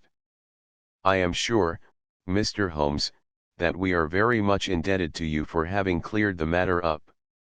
I wish I knew how you reach your results." "I reached this one," said my friend, "by sitting upon 5 pillows and consuming an ounce of shag. I think, Watson, that if we drive to Baker Street we shall just be in time for breakfast." Adventure 7. The Adventure of the Blue Carbuncle. I had called upon my friend Sherlock Holmes upon the second morning after Christmas, with the intention of wishing him the compliments of the season. He was lounging upon the sofa in a purple dressing gown, a pipe rack within his reach upon the right, and a pile of crumpled morning papers, evidently newly studied, near at hand. Beside the couch was a wooden chair, and on the angle of the back hung a very seedy and disreputable hard felt hat, much the worse for wear, and cracked in several places. A lens and a forceps lying upon the seat of the chair suggested that the hat had been suspended in this manner for the purpose of examination. "You are engaged," said I. "Perhaps I interrupt you." "Not at all. I am glad to have a friend with whom I can discuss my results. The matter is a perfectly trivial one." He jerked his thumb in the direction of the old hat, "but there are points in connection with it which are not entirely devoid of interest and even of instruction." I seated myself in his armchair and warmed my hands before his crackling fire, for a sharp frost had set in, and the windows were thick with the ice crystals. "I suppose," I remarked, "that, homely as it looks, this thing has some deadly story linked onto it, that it is the clue which will guide you in the solution of some mystery and the punishment of some crime." "No, no. No crime," said Sherlock Holmes, laughing. Only one of those whimsical little incidents which will happen when you have 4 million human beings all jostling each other within the space of a few square miles. Amid the action and reaction of so dense a swarm of humanity, every possible combination of events may be expected to take place, and many a little problem will be presented which may be striking and bizarre without being criminal. We have already had experience of such. So much so, I remarked, that of the last 6 cases which I have added to my notes, 3 have been entirely free of any legal crime. Precisely. You allude to my attempt to recover the Irene Adler papers, to the singular case of Miss Mary Sutherland, and to the adventure of the man with the twisted lip. Well, I have no doubt that this small matter will fall into the same innocent category. You know Peterson, the commissionaire? Yes. It is to him that this trophy belongs. It is his hat. No, no, he found it. Its owner is unknown. I beg that you will look upon it, not as a battered billycock, but as an intellectual problem. And, first, as to how it came here. It arrived upon Christmas morning, in company with a good fat goose, which is, I have no doubt, roasting at this moment in front of Peterson's fire. The facts are these: about 4 o'clock on Christmas morning, Peterson, who, as you know, is a very honest fellow, was returning from some small jollification, and was making his way homeward down Tottenham Court Road. In front of him he saw, in the gaslight, a tallish man, walking with a slight stagger, and carrying a white goose slung over his shoulder. As he reached the corner of Gooch Street, a row broke out between the stranger and a little knot of roughs. One of the latter knocked off the man's hat, on which he raised his stick to defend himself, and, swinging it over his head, smashed the shop window behind him. Peterson had rushed forward to protect the stranger from his assailants, but the man, shocked at having broken the window, and seeing an official-looking person in uniform rushing towards him, dropped his goose, took to his heels, and vanished amid the labyrinth of small streets which lie at the back of Tottenham Court Road. The roughs had also fled at the appearance of Peterson, so that he was left in possession of the field of battle, and also of the spoils of victory in the shape of this battered hat and a most unimpeachable Christmas goose, which surely he restored to their owner. My dear fellow, there lies the problem. It is true that for Mrs. Henry Baker was printed upon a small card which was tied to the bird's left leg, and it is also true that the initials HB are legible upon the lining of this hat, but as there are some thousands of Bakers, and some hundreds of Henry Bakers in this city of ours, it is not easy to restore lost property to any one of them. What, then, did Peterson do? He brought round both hat and goose to me on Christmas morning, knowing that even the smallest problems are of interest to me. The goose we retained until this morning, when there were signs that, in spite of the slight frost, it would be well that it should be eaten without unnecessary delay. Its finder has carried it off, therefore, to fulfill the ultimate destiny of a goose, while I continue to retain the hat of the unknown gentleman who lost his Christmas dinner. Did he not advertise? No, then, what clue could you have as to his identity? Only as much as we can deduce. From his hat. Precisely. But you are joking. What can you gather from this old battered felt? Here is my lens. You know my methods. What can you gather yourself as to the individuality of the man who has worn this article? I took the tattered object in my hands and turned it over rather ruefully. It was a very ordinary black hat of the usual round shape, hard, and much the worse for wear. The lining had been of red silk, but was a good deal discolored. There was no maker's name, but, as Holmes had remarked, the initials HB were scrawled upon one side. It was pierced in the brim for a hat securer, but the elastic was missing. For the rest, it was cracked, exceedingly dusty, and spotted in several places, although there seemed to have been some attempt to hide the discolored patches by smearing them with ink. "I can see nothing," said I, handing it back to my friend. "On the contrary, Watson, you can see everything. You fail, however, to reason from what you see. You are too timid in drawing your inferences. Then, pray tell me what it is that you can infer from this hat." He picked it up and gazed at it in the peculiar introspective fashion which was characteristic of him. "It is perhaps less suggestive than it might have been," he remarked, "and yet there are a few inferences which are very distinct, and a few others which represent at least a strong balance of probability. That the man was highly intellectual is of course obvious upon the face of it, and also that he was fairly well to do within the last 3 years, although he has now fallen upon evil days. He had foresight, but has less now than formerly, pointing to a moral retrogression, which, when taken with the decline of his fortunes, seems to indicate some evil influence, probably drink, at work upon him. This may account also for the obvious fact that his wife has ceased to love him. My dear Holmes. He has, however, retained some degree of self-respect," he continued, disregarding my remonstrance. "He is a man who leads a sedentary life, goes out little, is out of training entirely, is middle-aged, has grizzled hair which he has had cut within the last few days, and which he anoints with lime cream. These are the more patent facts which are to be deduced from his hat. Also, by the way, that it is extremely improbable that he has gas laid on in his house." "You are certainly joking, Holmes." "Not in the least. Is it possible that even now, when I give you these results, you are unable to see how they are attained?" "I have no doubt that I am very stupid, but I must confess that I am unable to follow you. For example, how did you deduce that this man was intellectual?" For answer Holmes clapped the hat upon his head. It came right over the forehead and settled upon the bridge of his nose. "It is a question of cubic capacity," said he.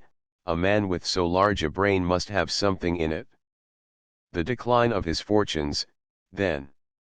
This hat is 3 years old. These flat brims curled at the edge came in then. It is a hat of the very best quality. Look at the band of ribbed silk and the excellent lining.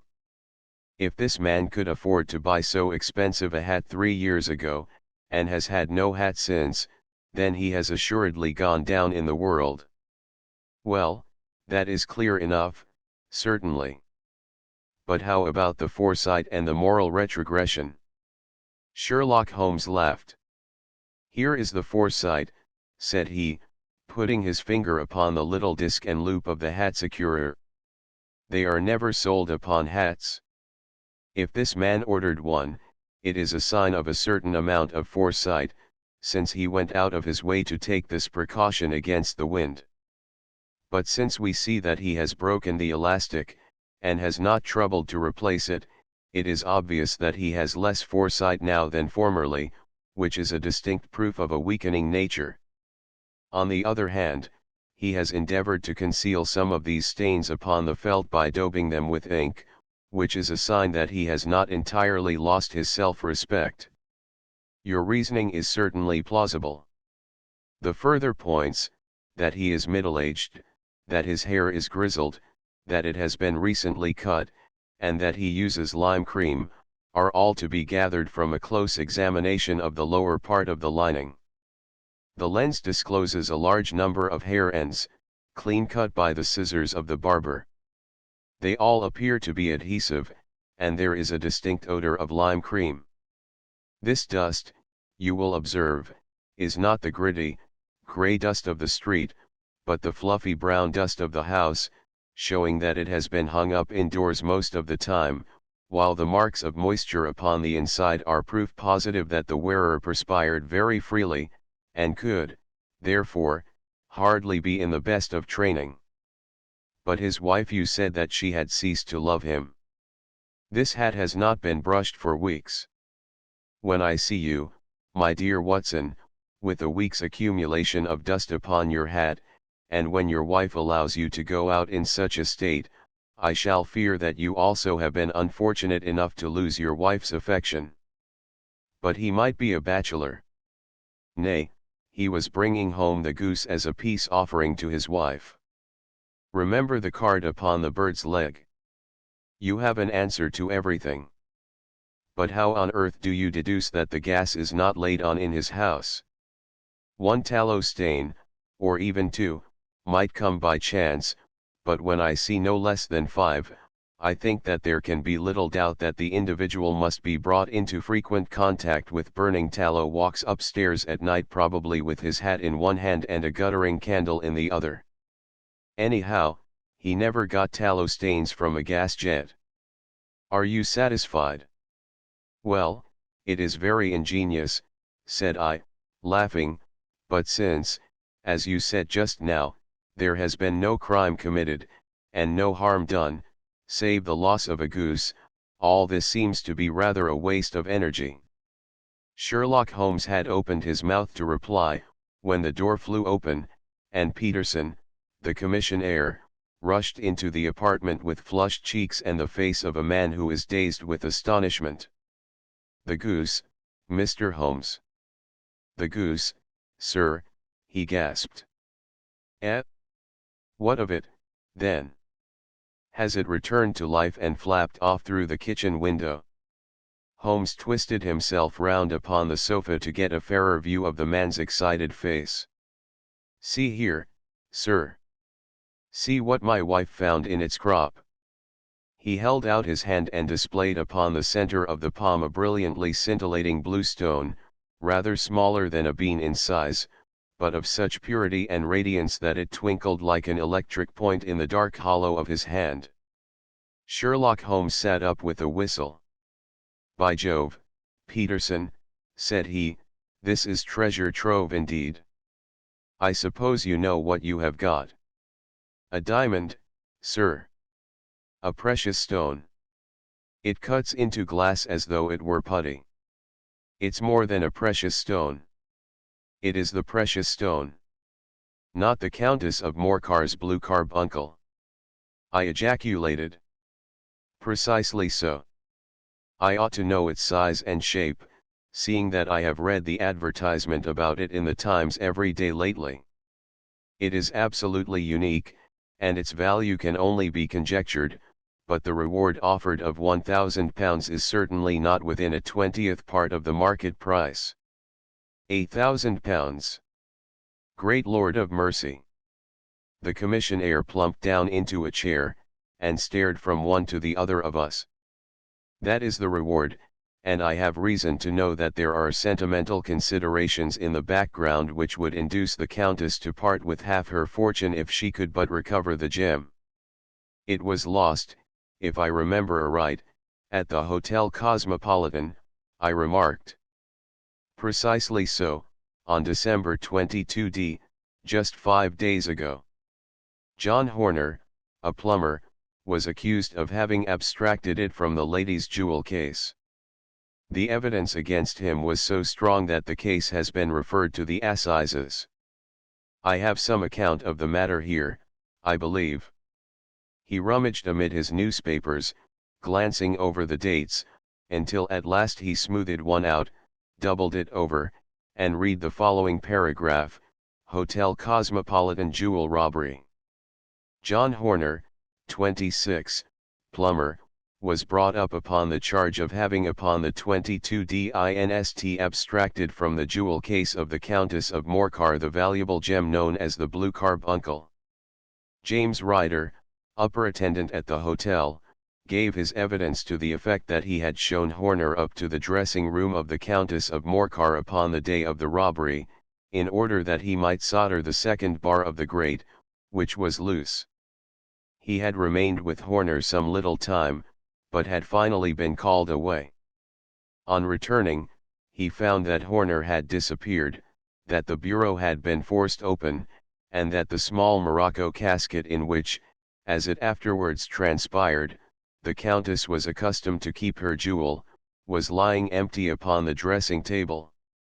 Ryder instantly gave the alarm, and Horner was arrested the same evening, but the stone could not be found either upon his person or in his rooms.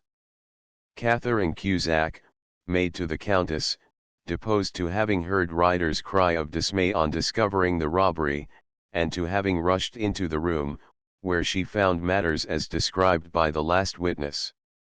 Inspector Bradstreet, B Division, gave evidence as to the arrest of Horner, who struggled frantically, and protested his innocence in the strongest terms.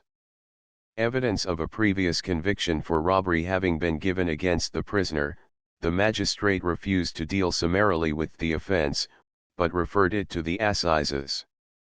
Horner, who had shown signs of intense emotion during the proceedings, fainted away at the conclusion, and was carried out of court. So much for the police court, said Holmes, thoughtfully, tossing aside the paper. The question for us now to solve is the sequence of events leading from a rifled jewel case at one end to the crop of a goose in Tottenham Court Road at the other. You see, Watson, our little deductions have suddenly assumed a much more important and less innocent aspect. Here is the stone came from the goose, and the goose came from Mr. Henry Baker, the gentleman with the bad hat and all the other characteristics with which I have bored you. So now we must set ourselves very seriously to finding this gentleman, and ascertaining what part he has played in this little mystery. To do this, we must try the simplest means first, and these lie undoubtedly in an advertisement in all the evening papers.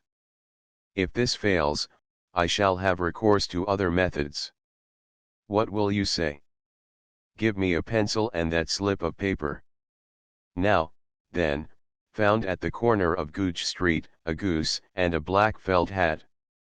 Mr. Henry Baker can have the same by applying at 6.30 this evening at 221B, Baker Street. That is clear and concise. Very.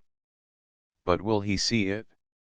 Well, he is sure to keep an eye on the papers, since, to a poor man, the loss was a heavy one.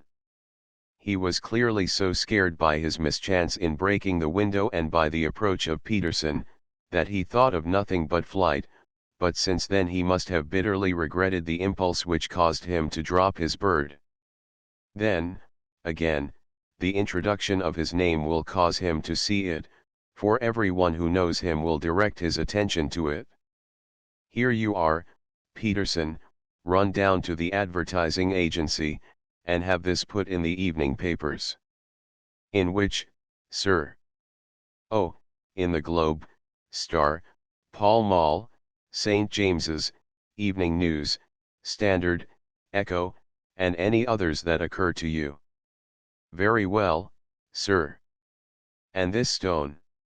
Ah, yes, I shall keep the stone. Thank you. And, I say, Peterson, just buy a goose on your way back, and leave it here with me, for we must have one to give to this gentleman in place of the one which your family is now devouring. When the commissionaire had gone, Holmes took up the stone and held it against the light. It's a bonny thing, said he. Just see how it glints and sparkles. Of course it is a nucleus and focus of crime. Every good stone is. They are the devil's pet baits. In the larger and older jewels every facet may stand for a bloody deed. This stone is not yet 20 years old. It was found in the banks of the Amoy River in southern China, and is remarkable in having every characteristic of the carbuncle, save that it is blue in shade, instead of ruby red. In spite of its youth, it has already a sinister history. There have been 2 murders, a vitriol throwing, a suicide, and several robberies brought about for the sake of this 40-grain weight of crystallized charcoal. Who would think that so pretty a toy would be a purveyor to the gallows and the prison? I'll lock it up in my strong box now, and drop a line to the Countess to say that we have it. Do you think that this man Horner is innocent? I cannot tell. Well, then, do you imagine that this other one, Henry Baker, had anything to do with the matter? It is, I think, much more likely that Henry Baker is an absolutely innocent man, who had no idea that the bird which he was carrying was of considerably more value than if it were made of solid gold. That, however, I shall determine by a very simple test, if we have an answer to our advertisement. And you can do nothing until then. Nothing. In that case I shall continue my professional round. But I shall come back in the evening at the hour you have mentioned, for I should like to see the solution of so tangled a business. Very glad to see you. I dine at 7. There is a woodcock, I believe. By the way, in view of recent occurrences, perhaps I ought to ask Mrs. Hudson to examine its crop. I had been delayed at a case, and it was a little after 6:30 when I found myself in Baker Street once more. As I approached the house I saw a tall man in a Scotch bonnet with a coat which was buttoned up to his chin, waiting outside in the bright semicircle which was thrown from the fanlight. Just as I arrived, the door was opened, and we were shown up together to Holmes's room. "Mr. Henry Baker, I believe," said he, rising from his armchair, and greeting his visitor with the easy air of geniality which he could so readily assume. "Pray take this chair by the fire, Mr. Baker. It is a cold night, and I observe that your circulation is more adapted for summer than for winter. Ah, Watson, you have just come at the right time. Is that your hat, Mr. Baker?" "Yes, sir, that is undoubtedly my hat." He was a large man, with rounded shoulders, a massive head, and a broad, intelligent face, sloping down to a pointed beard of grizzled brown. A touch of red in nose and cheeks, with a slight tremor of his extended hand, recalled Holmes's surmise as to his habits. His rusty black frock coat was buttoned right up in front, with the collar turned up, and his lank wrists protruded from his sleeves without a sign of cuff or shirt. He spoke in a slow staccato fashion, choosing his words with care, and gave the impression generally of a man of learning and letters who had had ill usage at the hands of fortune. "We have retained these things for some days," said Holmes, "because we expected to see an advertisement from you giving your address. I am at a loss to know now why you did not advertise." Our visitor gave a rather shamefaced laugh. "Shillings have not been so plentiful with me as they once were," he remarked. "I had no doubt that the gang of roughs who assaulted me had carried off both my hat and the bird. I did not care to spend more money in a hopeless attempt at recovering them. Very naturally. By the way, about the bird, we were compelled to eat it." "To eat it?" Our visitor half rose from his chair in his excitement. "Yes, it would have been of no use to anyone had we not done so. But I presume that this other goose upon the sideboard, which is about the same weight and perfectly fresh, will answer your purpose equally well." "Oh, certainly, certainly," answered Mr. Baker, with a sigh of relief. "Of course, we still have the feathers, legs, crop, and so on of your own bird, so if you wish—" The man burst into a hearty laugh. "They might be useful to me as relics of my adventure," said he, "but beyond that I can hardly see what use the disjecta membra of my late acquaintance are going to be to me. No, sir, I think that, with your permission, I will confine my attentions to the excellent bird which I perceive upon the sideboard." Sherlock Holmes glanced sharply across at me with a slight shrug of his shoulders. "There is your hat, then, and there your bird," said he. "By the way, would it bore you to tell me where you got the other one from? I am somewhat of a fowl fancier, and I have seldom seen a better grown goose." "Certainly, sir," said Baker, who had risen and tucked his newly gained property under his arm.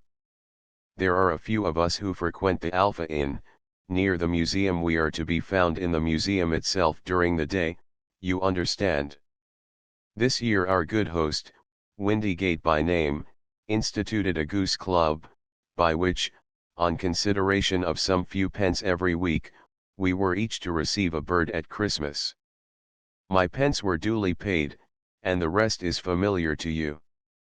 I am much indebted to you, sir, for a Scotch bonnet is fitted neither to my years nor my gravity.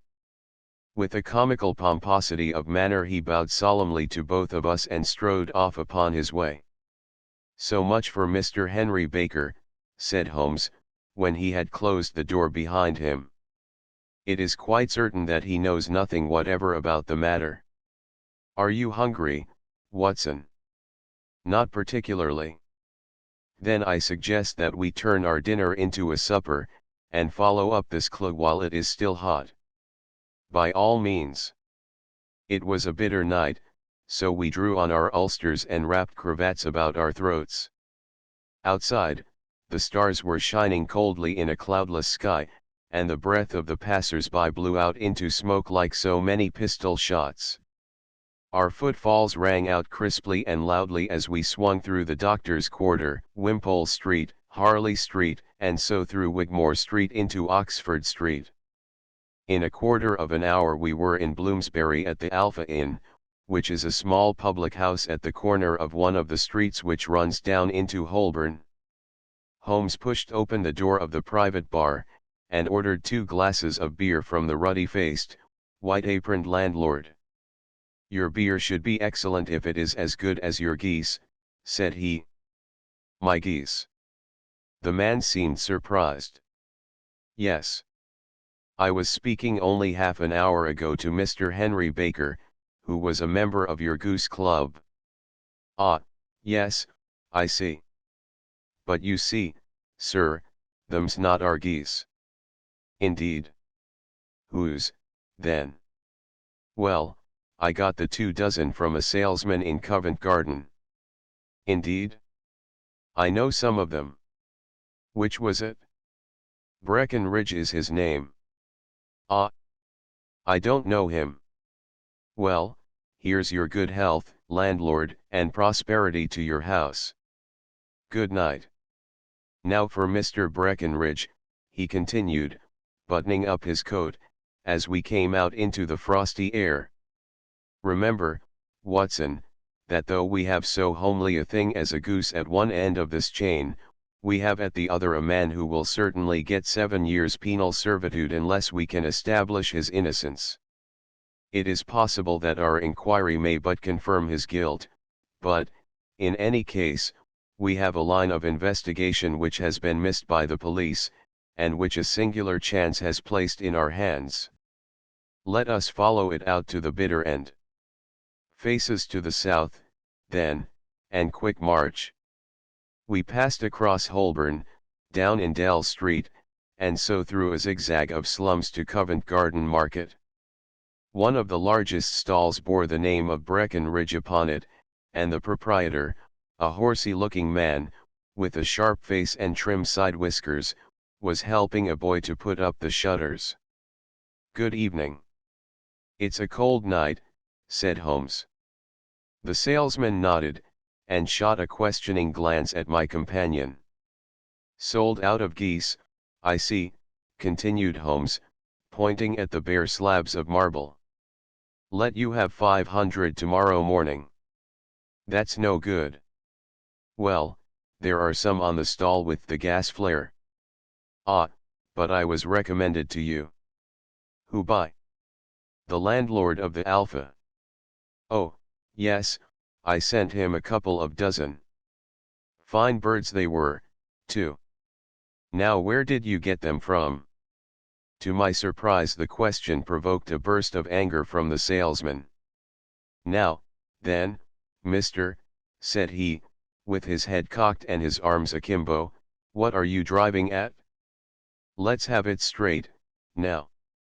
It is straight enough. I should like to know who sold you the geese which you supplied to the Alpha. Well, then, I shan't tell you. So now.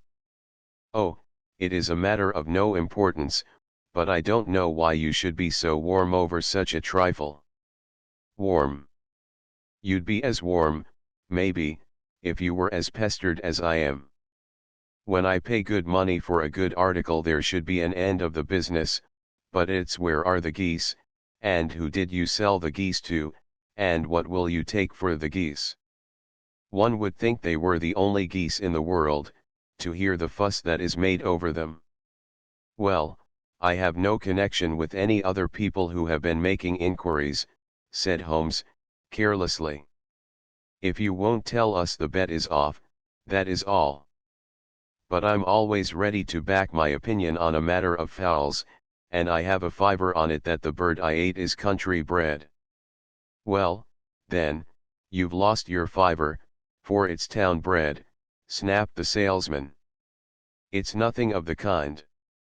I say it is. I don't believe it. Do you think you know more about fowls than I, who have handled them ever since I was a nipper? I tell you, all those birds that went to the Alpha were town bred. You'll never persuade me to believe that. Will you bet, then? It's merely taking your money, for I know that I am right. But I'll have a sovereign on with you, just to teach you not to be obstinate. The salesman chuckled grimly. Bring me the books, Bill, said he. The small boy brought round a small thin volume and a great greasy-backed one, laying them out together beneath the hanging lamp. Now then, Mr. Cocksure, said the salesman, I thought that I was out of geese, but before I finish you'll find that there is still one left in my shop. You see this little book? Well, that's the list of the folk from whom I buy. Do you see? Well, then, here on this page are the country folk, and the numbers after their names are where their accounts are in the big ledger. Now, then. You see this other page in red ink? Well, that is a list of my town suppliers. Now, look at that third name. Just read it out to me. Mrs. Oakes Hot, 117, Brixton Road 249, Reed Holmes. Quite so. Now turn that up in the ledger. Holmes turned to the page indicated. Here you are, Mrs. Oakes Hot, 117, Brixton Road, egg and poultry supplier. Now, then, what's the last entry? December 22. 24 geese at sevens. 60 quite so. There you are. And underneath. Sold to Mr. Windygate of the Alpha, at 12s. What have you to say now? Sherlock Holmes looked deeply chagrined. He drew a sovereign from his pocket and threw it down upon the slab, turning away with the air of a man whose disgust is too deep for words. A few yards off he stopped under a lamp-post, and laughed in the hearty, noiseless fashion which was peculiar to him. When you see a man with whiskers of that cut and the pink un protruding out of his pocket, you can always draw him by a bet, said he. I dare say that if I had put £100 down in front of him, that man would not have given me such complete information as was drawn from him by the idea that he was doing me on a wager. Well, Watson, we are, I fancy, nearing the end of our quest, and the only point which remains to be determined is whether we should go on to this Mrs. Oakes Hot tonight, or whether we should reserve it for tomorrow. It is clear from what that surly fellow said that there are others besides ourselves who are anxious about the matter, and his remarks were suddenly cut short by a loud hubbub which broke out from the stall which we had just left. Turning round we saw a little rat-faced fellow standing in the center of the circle of yellow light which was thrown by the swinging lamp, while Breckenridge the salesman, framed in the door of his stall, was shaking his fists fiercely at the cringing figure. I've had enough of you and your geese, he shouted. I wish you were all at the devil together. If you come pestering me any more with your silly talk, I'll set the dog at you. You bring Mrs. Oakeshott here and I'll answer her, but what have you to do with it? Did I buy the geese off you? No, but one of them was mine all the same, whined the little man. Well, then, ask Mrs. Oakeshott for it. She told me to ask you. Well, you can ask the King of Prussia, for all I care. I've had enough of it. Get out of this. He rushed fiercely forward, and the inquirer flitted away into the darkness. Ha, this may save us a visit to Brixton Road, whispered Holmes. Come with me, and we will see what is to be made of this fellow. Striding through the scattered knots of people who lounged round the flaring stalls, my companion speedily overtook the little man and touched him upon the shoulder. He sprang round, and I could see in the gaslight that every vestige of color had been driven from his face. Who are you, then? What do you want? He asked, in a quavering voice.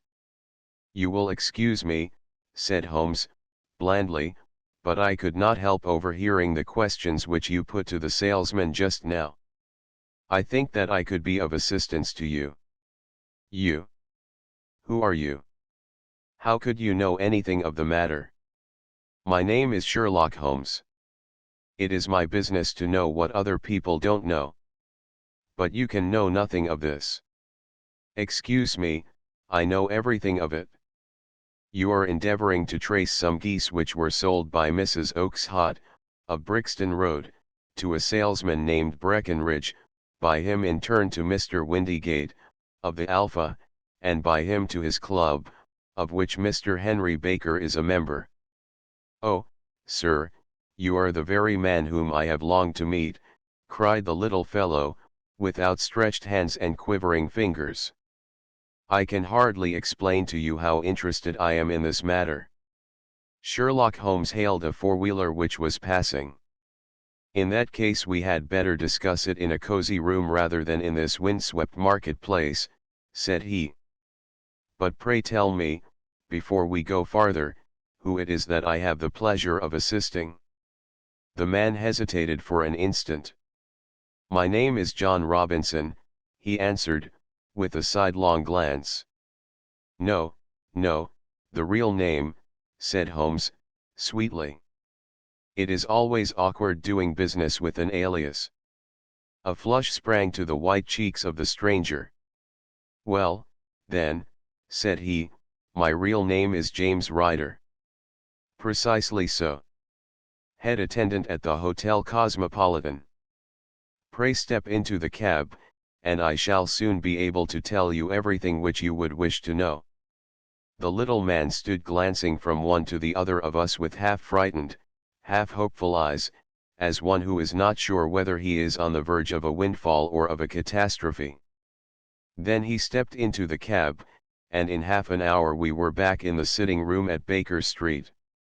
Nothing had been said during our drive, but the high, thin breathing of our new companion, and the claspings and unclaspings of his hands, spoke of the nervous tension within him. Here we are, said Holmes, cheerily, as we filed into the room. The fire looks very seasonable in this weather.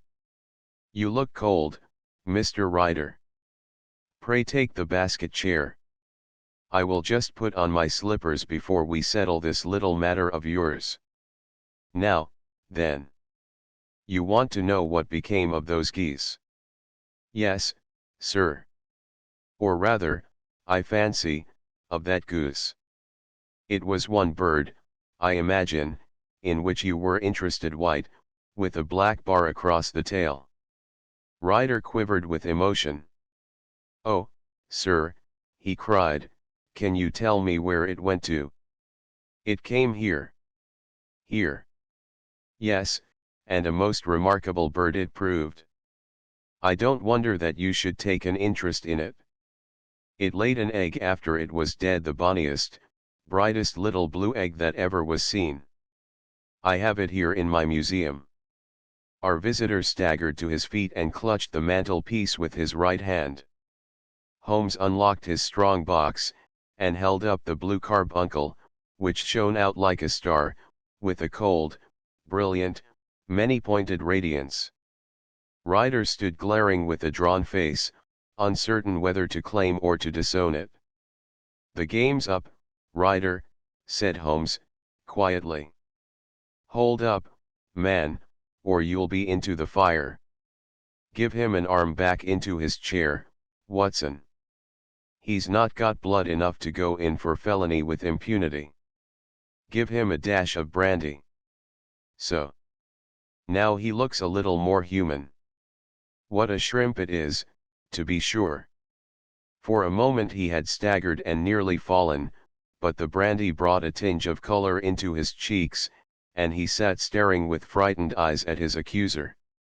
"I have almost every link in my hands, and all the proofs which I could possibly need, so there is little which you need tell me. Still, that little may as well be cleared up to make the case complete. You had heard, Ryder, of this blue stone of the Countess of Morcar's." "It was Catherine Cusack who told me of it," said he, in a crackling voice. "I see her ladyship's waiting maid. Well, the temptation of sudden wealth so easily acquired was too much for you, as it has been for better men before you, but you were not very scrupulous in the means you used. It seems to me, Ryder, that there is the making of a very pretty villain in you. You knew that this man Horner, the plumber, had been concerned in some such matter before, and that suspicion would rest the more readily upon him. What did you do, then? You made some small job in my lady's room, you and your confederate Cusack, and you managed that he should be the man sent for. Then, when he had left, you rifled the jewel case, raised the alarm, and had this unfortunate man arrested. You then Ryder threw himself down suddenly upon the rug and clutched at my companion's knees. "For God's sake, have mercy," he shrieked. "Think of my father, of my mother. It would break their hearts. I never went wrong before. I never will again. I swear it. I'll swear it on a Bible. Oh, don't bring it into court. For Christ's sake, don't." "Get back into your chair," said Holmes, sternly. "It is very well to cringe and crawl now, but you thought little enough of this poor Horner in the dock for a crime of which he knew nothing. I will fly, Mr. Holmes. I will leave the country, sir. Then the charge against him will break down. Hum. We will talk about that. And now let us hear a true account of the next act. How came the stone into the goose, and how came the goose into the open market? Tell us the truth, for there lies your only hope of safety. Have mercy." He shrieked. Ryder passed his tongue over his parched lips. "I will tell you it just as it happened, sir," said he. "When Horner had been arrested, it seemed to me that it would be best for me to get away with the stone at once, for I did not know at what moment the police might not take it into their heads to search me and my room. There was no place about the hotel where it would be safe. I went out, as if on some commission, and I made for my sister's house. She had married a man named Oakes Hot, and lived in Brixton Road, where she fattened fowls for the market. All the way there every man I met seemed to me to be a policeman or a detective, and, for all that it was a cold night, the sweat was pouring down my face before I came to the Brixton Road. My sister asked me what was the matter, and why I was so pale, but I told her that I had been upset by the jewel robbery at the hotel. Then I went into the backyard and smoked a pipe, and wondered what it would be best to do. I had a friend once called Maudsley, who went to the bad, and has just been serving his time in Pentonville. One day he had met me, and fell into talk about the ways of thieves, and how they could get rid of what they stole. I knew that he would be true to me, for I knew one or two things about him, so I made up my mind to go right on to Kilburn, where he lived, and take him into my confidence. He would show me how to turn the stone into money. But how to get to him in safety? I thought of the agonies I had gone through in coming from the hotel. I might at any moment be seized and searched, and there would be the stone in my waistcoat pocket. I was leaning against the wall at the time, and looking at the geese which were waddling about round my feet, and suddenly an idea came into my head which showed me how I could beat the best detective that ever lived. My sister had told me some weeks before that I might have the pick of her geese for a Christmas present, and I knew that she was always as good as her word. I would take my goose now, and in it I would carry my stone to Kilburn. There was a little shed in the yard, and behind this I drove one of the birds, a fine big one, white, with a barred tail. I caught it, and, prying its bill open, I thrust the stone down its throat as far as my finger could reach. The bird gave a gulp, and I felt the stone pass along its gullet and down into its crop.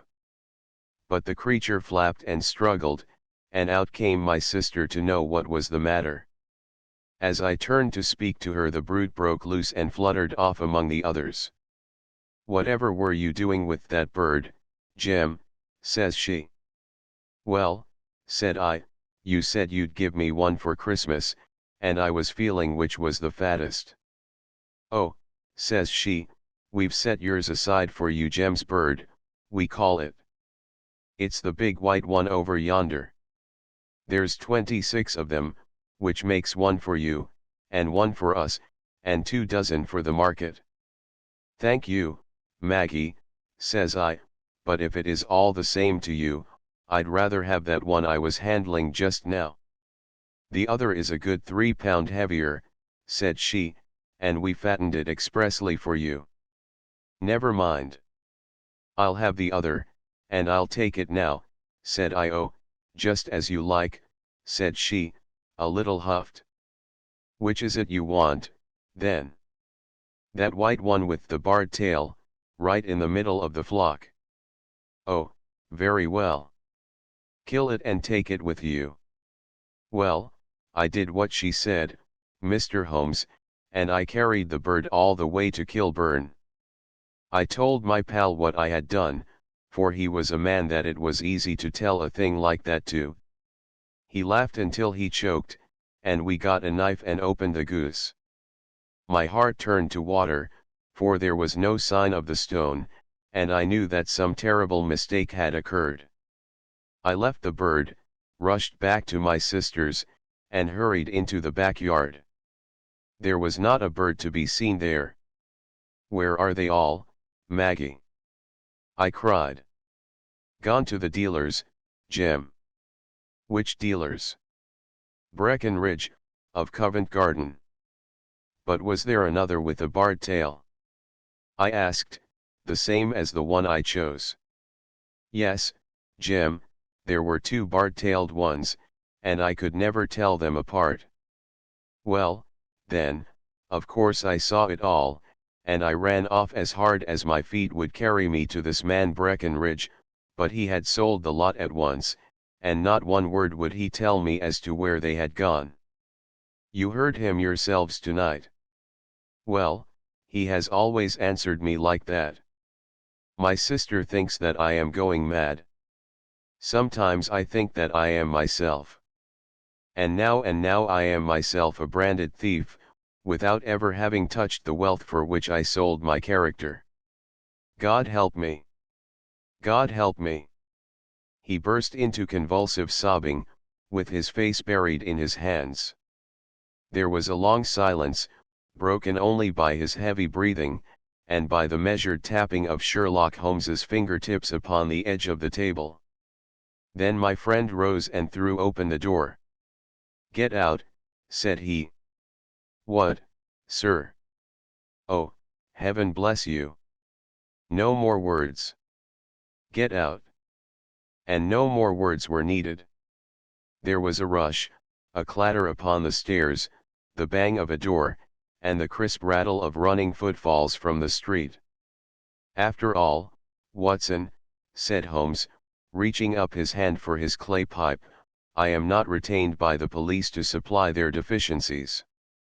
If Horner were in danger it would be another thing, but this fellow will not appear against him, and the case must collapse. I suppose that I am commuting a felony, but it is just possible that I am saving a soul. This fellow will not go wrong again, he is too terribly frightened. Send him to jail now, and you make him a jailbird for life. Besides, it is the season of forgiveness.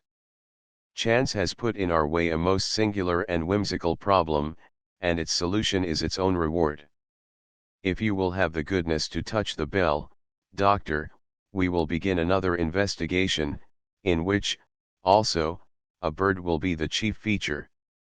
Adventure 8. The Adventure of the Speckled Band. On glancing over my notes of the 70-odd cases in which I have during the last 8 years studied the methods of my friend Sherlock Holmes, I find many tragic, some comic, a large number merely strange, but none commonplace, for, working as he did rather for the love of his art than for the acquirement of wealth, he refused to associate himself with any investigation which did not tend towards the unusual, and even the fantastic. Of all these varied cases, however, I cannot recall any which presented more singular features than that which was associated with the well-known Surrey family of the Roylotts of Stoke Moran. The events in question occurred in the early days of my association with Holmes, when we were sharing rooms as bachelors in Baker Street. It is possible that I might have placed them upon record before, but a promise of secrecy was made at the time, from which I have only been freed during the last month by the untimely death of the lady to whom the pledge was given. It is perhaps as well that the facts should now come to light, for I have reasons to know that there are widespread rumors as to the death of Dr. Grimesby Roylott which tend to make the matter even more terrible than the truth. It was early in April in the year 83 that I woke one morning to find Sherlock Holmes standing, fully dressed, by the side of my bed. He was a late riser as a rule, and as the clock on the mantelpiece showed me that it was only 7:15, I blinked up at him in some surprise, and perhaps just a little resentment, for I was myself regular in my habits. "Very sorry to knock you up, Watson," said he, "but it's the common lot this morning." "Mrs. Hudson has been knocked up," she retorted upon me, "and I on you." "What is it, then? A fire?" "No, a client. It seems that a young lady has arrived in a considerable state of excitement, who insists upon seeing me.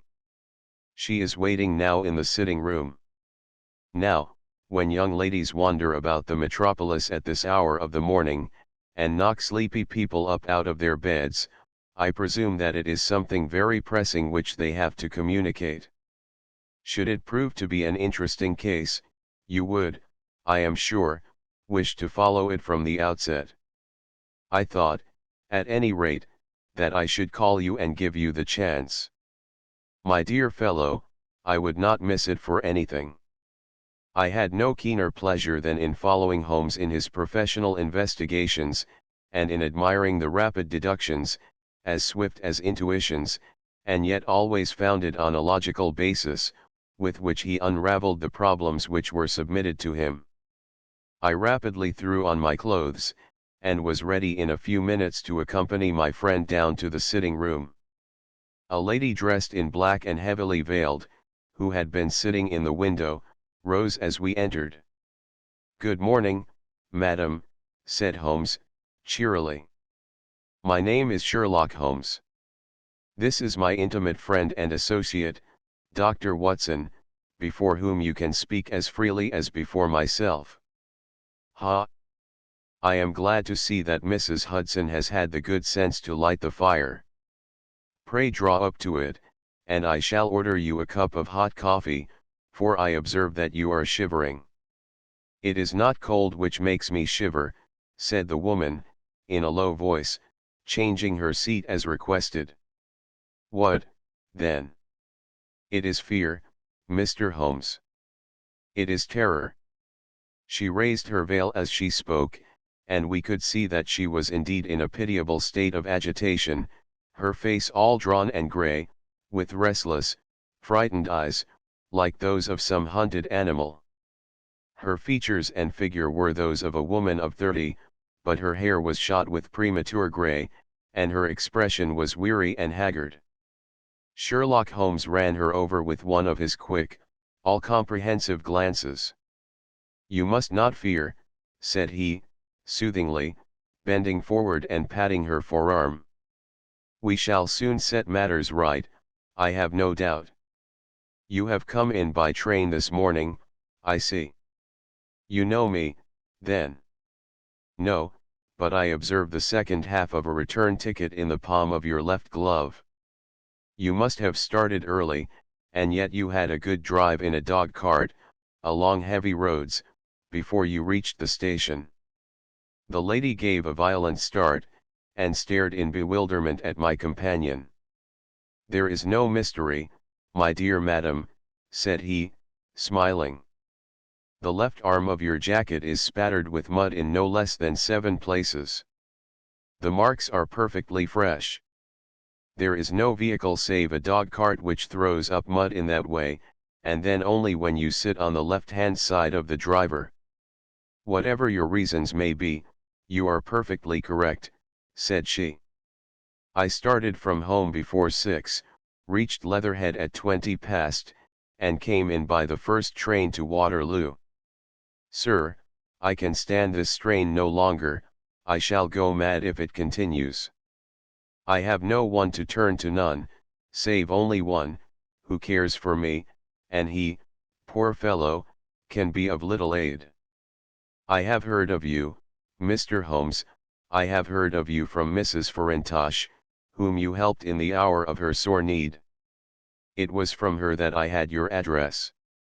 Oh, sir, do you not think that you could help me, too, and at least throw a little light through the dense darkness which surrounds me? At present it is out of my power to reward you for your services, but in a month or 6 weeks I shall be married, with the control of my own income, and then at least you shall not find me ungrateful." Holmes turned to his desk, and unlocking it, drew out a small case book, which he consulted. "Farintosh," said he. "Ah yes, I recall the case, it was concerned with an opal tiara. I think it was before your time, Watson. I can only say, madam, that I shall be happy to devote the same care to your case as I did to that of your friend. As to reward, my profession is its own reward, but you are at liberty to defray whatever expenses I may be put to, at the time which suits you best. And now I beg that you will lay before us everything that may help us in forming an opinion upon the matter." "Alas," replied our visitor, "the very horror of my situation lies in the fact that my fears are so vague, and my suspicions depend so entirely upon small points, which might seem trivial to another, that even he to whom of all others I have a right to look for help and advice looks upon all that I tell him about it as the fancies of a nervous woman. He does not say so, but I can read it from his soothing answers and averted eyes. But I have heard, Mr. Holmes, that you can see deeply into the manifold wickedness of the human heart.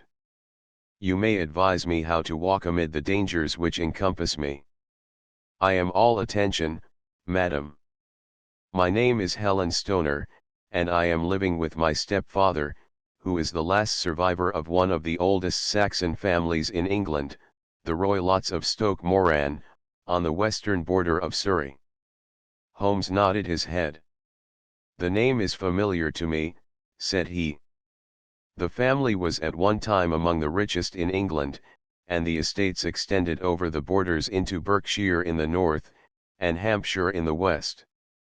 In the last century, however, 4 successive heirs were of a dissolute and wasteful disposition, and the family ruin was eventually completed by a gambler in the days of the Regency. Nothing was left save a few acres of ground, and the 200-year-old house, which is itself crushed under a heavy mortgage. The last squire dragged out his existence there, living the horrible life of an aristocratic pauper, but his only son, my stepfather, seeing that he must adapt himself to the new conditions, obtained an advance from a relative, which enabled him to take a medical degree, and went out to Calcutta, where, by his professional skill and his force of character, he established a large practice. In a fit of anger, however, caused by some robberies which had been perpetrated in the house, he beat his native butler to death, and narrowly escaped a capital sentence. As it was, he suffered a long term of imprisonment, and afterwards returned to England a morose and disappointed man. When Dr. Roylott was in India he married my mother, Mrs. Stoner, the young widow of Major General Stoner, of the Bengal Artillery. My sister Julia and I were twins, and we were only 2 years old at the time of my mother's remarriage. She had a considerable sum of money, not less than £1,000 a year, and this she bequeathed to Dr. Roylott entirely while we resided with him, with a provision that a certain annual sum should be allowed to each of us in the event of our marriage. Shortly after our return to England my mother died. She was killed 8 years ago in a railway accident near Crewe. Dr. Roylott then abandoned his attempts to establish himself in practice in London, and took us to live with him in the old ancestral house at Stoke Moran. The money which my mother had left was enough for all our wants, and there seemed to be no obstacle to our happiness. But a terrible change came over our stepfather about this time. Instead of making friends and exchanging visits with our neighbors, who had at first been overjoyed to see a Roylott of Stoke Moran back in the old family seat, he shut himself up in his house, and seldom came out save to indulge in ferocious quarrels with whoever might cross his path. Violence of temper approaching to mania has been hereditary in the men of the family, and in my stepfather's case it had, I believe, been intensified by his long residence in the tropics. A series of disgraceful brawls took place, 2 of which ended in the police court, until at last he became the terror of the village, and the folks would fly at his approach, for he is a man of immense strength, and absolutely uncontrollable in his anger. Last week he hurled the local blacksmith over a parapet into a stream, and it was only by paying over all the money which I could gather together that I was able to avert another public exposure. He had no friends at all save the wandering gypsies, and he would give these vagabonds leave to encamp upon the few acres of bramble-covered land which represent the family estate, and would accept in return the hospitality of their tents, wandering away with them sometimes for weeks on end.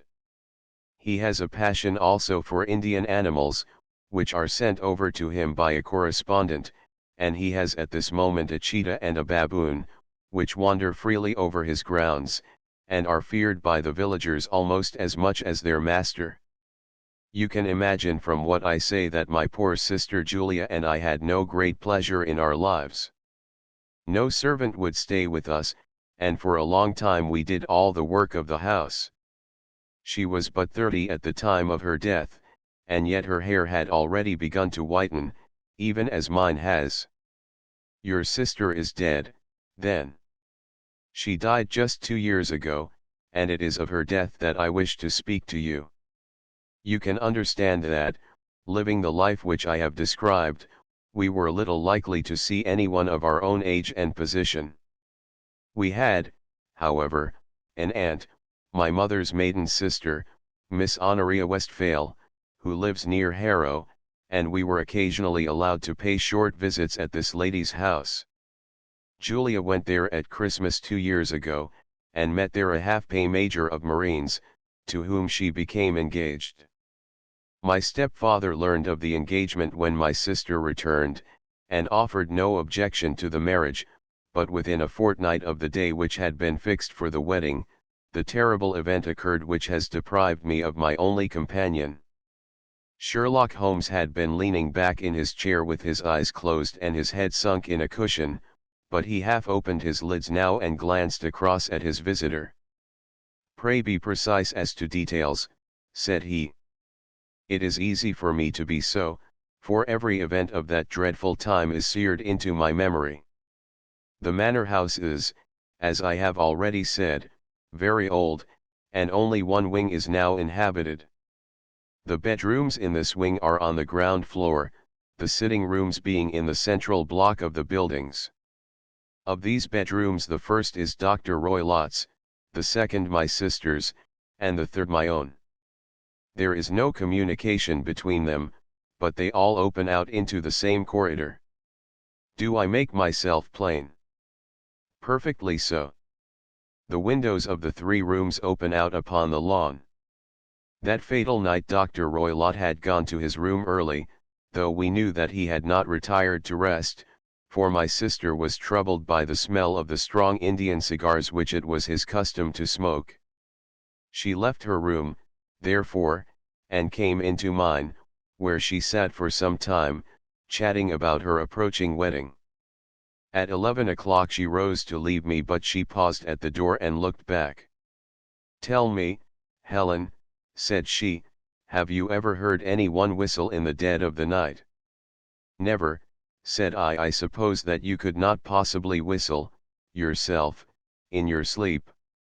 "Certainly not." "But why?"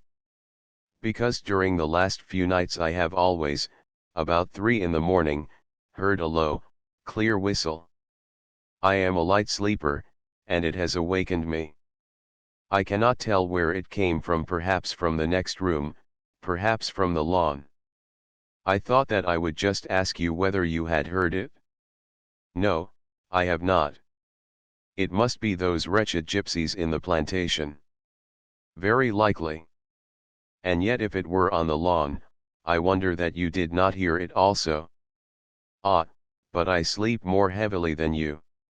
"Well, it is of no great consequence, at any rate." She smiled back at me, closed my door, and a few moments later I heard her key turn in the lock. "Indeed," said Holmes. "Was it your custom always to lock yourselves in at night?" "Always." "And why?" "I think that I mentioned to you that the doctor kept a cheetah and a baboon. We had no feeling of security unless our doors were locked." "Quite so. Pray proceed with your statement." "I could not sleep that night. A vague feeling of impending misfortune impressed me.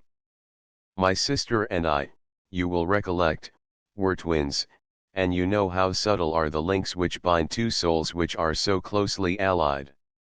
It was a wild night. The wind was howling outside, and the rain was beating and splashing against the windows. Suddenly, amid all the hubbub of the gale, there burst forth the wild scream of a terrified woman. I knew that it was my sister's voice. I sprang from my bed, wrapped a shawl round me, and rushed into the corridor. As I opened my door I seemed to hear a low whistle, such as my sister described, and a few moments later a clanging sound, as if a mass of metal had fallen. As I ran down the passage, my sister's door was unlocked, and revolved slowly upon its hinges. I stared at it horror-stricken, not knowing what was about to issue from it. By the light of the corridor lamp I saw my sister appear at the opening, her face blanched with terror, her hands groping for help, her whole figure swaying to and fro like that of a drunkard. I ran to her and threw my arms round her, but at that moment her knees seemed to give way and she fell to the ground. She writhed as one who is in terrible pain, and her limbs were dreadfully convulsed. At first I thought that she had not recognized me, but as I bent over her she suddenly shrieked out in a voice which I shall never forget, "Oh, my God! Helen!" It was the band. The speckled band. There was something else which she would fain have said, and she stabbed with her finger into the air in the direction of the doctor's room, but a fresh convulsion seized her and choked her words. I rushed out, calling loudly for my stepfather, and I met him hastening from his room in his dressing gown. When he reached my sister's side she was unconscious, and though he poured brandy down her throat and sent for medical aid from the village, all efforts were in vain, for she slowly sank and died without having recovered her consciousness. Such was the dreadful end of my beloved sister. One moment, said Holmes. "Are you sure about this whistle and metallic sound? Could you swear to it?" "That was what the county coroner asked me at the inquiry.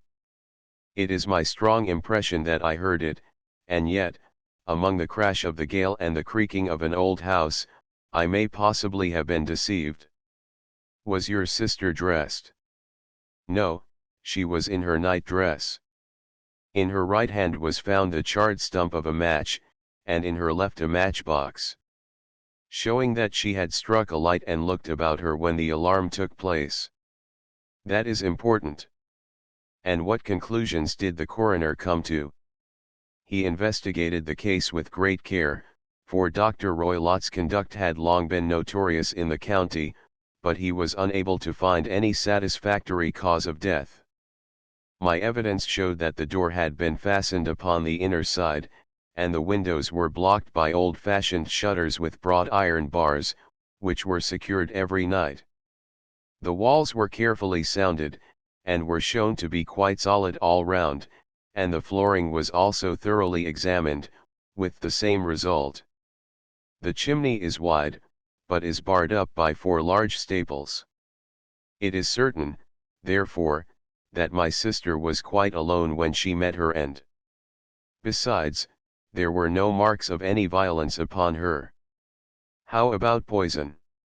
"The doctors examined her for it, but without success." "What do you think that this unfortunate lady died of, then?" "It is my belief that she died of pure fear and nervous shock, though what it was that frightened her I cannot imagine." "Were there gypsies in the plantation at the time?" "Yes, there are nearly always some there." "Ah, and what did you gather from this allusion to a speckled band?" "Sometimes I have thought that it was merely the wild talk of delirium, sometimes that it may have referred to some band of people, perhaps to these very gypsies in the plantation. I do not know whether the spotted handkerchiefs which so many of them wear over their heads might have suggested the strange adjective which she used." Holmes shook his head like a man who is far from being satisfied. "These are very deep waters," said he. "Pray go on with your narrative." "2 years have passed since then, and my life has been until lately lonelier than ever.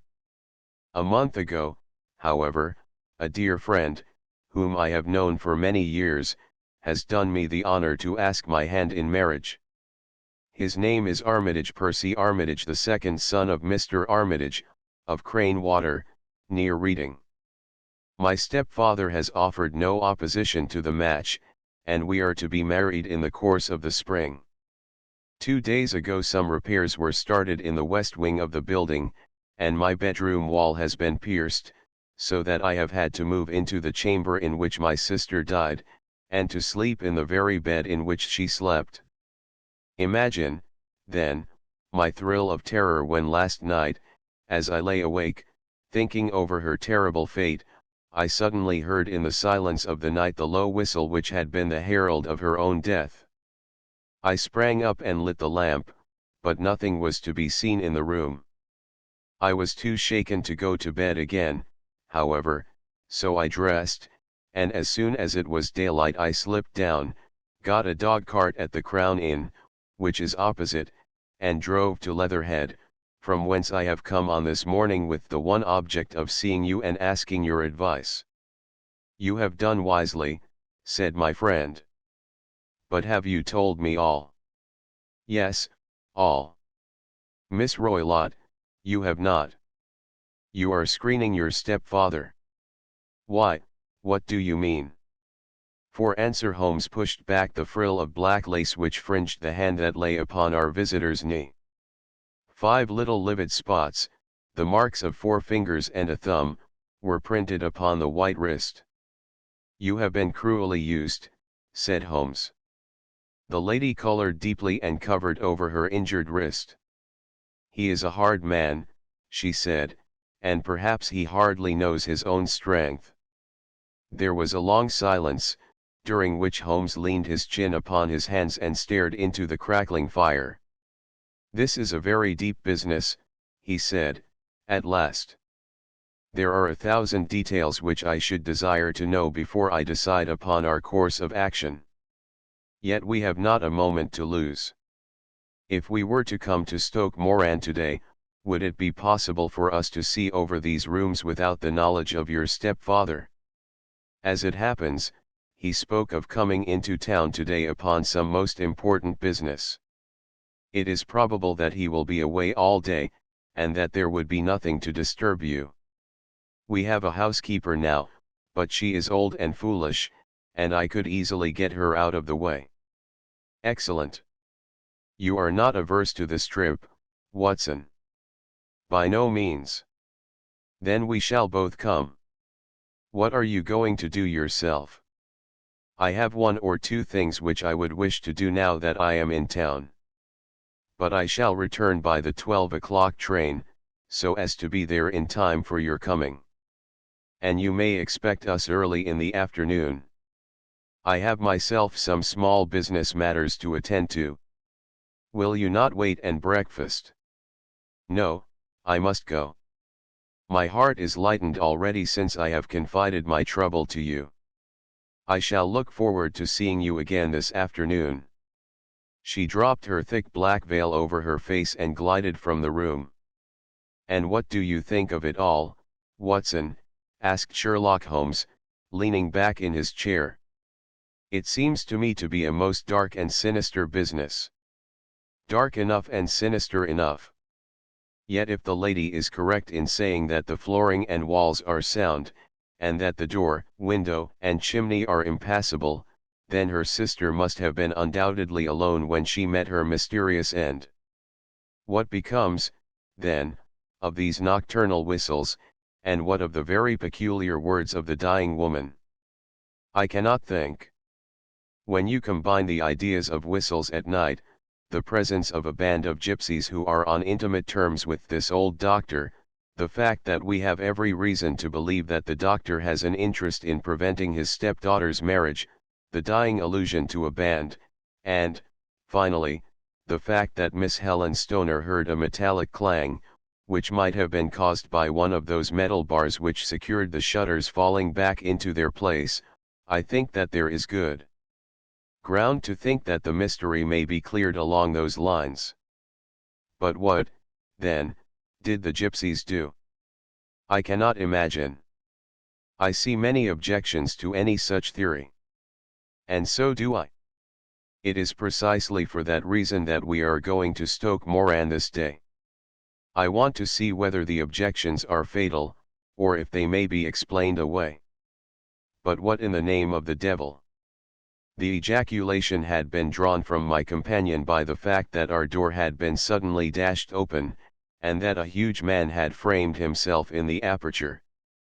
His costume was a peculiar mixture of the professional and of the agricultural, having a black top hat, a long frock coat, and a pair of high gaiters, with a hunting crop swinging in his hand. So tall was he that his hat actually brushed the crossbar of the doorway, and his breadth seemed to span it across from side to side. A large face, seared with 1,000 wrinkles, burned yellow with the sun, and marked with every evil passion, was turned from one to the other of us, while his deep-set, bile-shot eyes, and his high, thin, fleshless nose, gave him somewhat the resemblance to a fierce old bird of prey. "Which of you is Holmes?" asked this apparition. "My name, sir, but you have the advantage of me," said my companion, quietly. "I am Dr. Grimesby Roylott, of Stoke Moran." "Indeed, doctor," said Holmes, blandly. "Pray take a seat." "I will do nothing of the kind. My stepdaughter has been here. I have traced her." "What has she been saying to you?" "It is a little cold for the time of the year," said Holmes. "What has she been saying to you?" screamed the old man, furiously. "But I have heard that the crocuses promise well," continued my companion, imperturbably. "Ha! You put me off, do you?" said our new visitor, taking a step forward and shaking his hunting crop. "I know you, You scoundrel! I have heard of you before. You are Holmes, the meddler. My friend smiled. Holmes, the busybody. His smile broadened. Holmes, the Scotland Yard Jack in office. Holmes chuckled heartily. Your conversation is most entertaining, said he. When you go out, close the door, for there is a decided draft. I will go when I have said my say. Don't you dare to meddle with my affairs. I know that Miss Stoner has been here. I traced her. I am a dangerous man to fall foul of. See here. He stepped swiftly forward, seized the poker, and bent it into a curve with his huge brown hands. See that you keep yourself out of my grip, he snarled, and hurling the twisted poker into the fireplace, he strode out of the room. He seems a very amiable person, said Holmes, laughing. I am not quite so bulky, but if he had remained I might have shown him that my grip was not much more feeble than his own. As he spoke he picked up the steel poker, and with a sudden effort straightened it out again. Fancy his having the insolence to confound me with the official detective force. This incident gives zest to our investigation, however, and I only trust that our little friend will not suffer from her imprudence in allowing this brute to trace her. And now, Watson, we shall order breakfast, and afterwards I shall walk down to Doctors' Commons, where I hope to get some data which may help us in this matter. It was nearly 1 o'clock when Sherlock Holmes returned from his excursion. He held in his hand a sheet of blue paper, scrawled over with notes and figures. I have seen the will of the deceased wife, said he. To determine its exact meaning I have been obliged to work out the present prices of the investments with which it is concerned. The total income, which at the time of the wife's death was little short of £1,100, is now, through the fall in agricultural prices, not more than £750. Each daughter can claim an income of £250, in case of marriage. It is evident, therefore, that if both girls had married, this beauty would have had a mere pittance, while even one of them would cripple him to a very serious extent.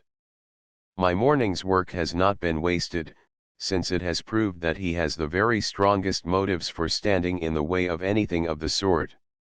And now, Watson, this is too serious for dawdling, especially as the old man is aware that we are interesting ourselves in his affairs, so if you are ready, we shall call a cab and drive to Waterloo.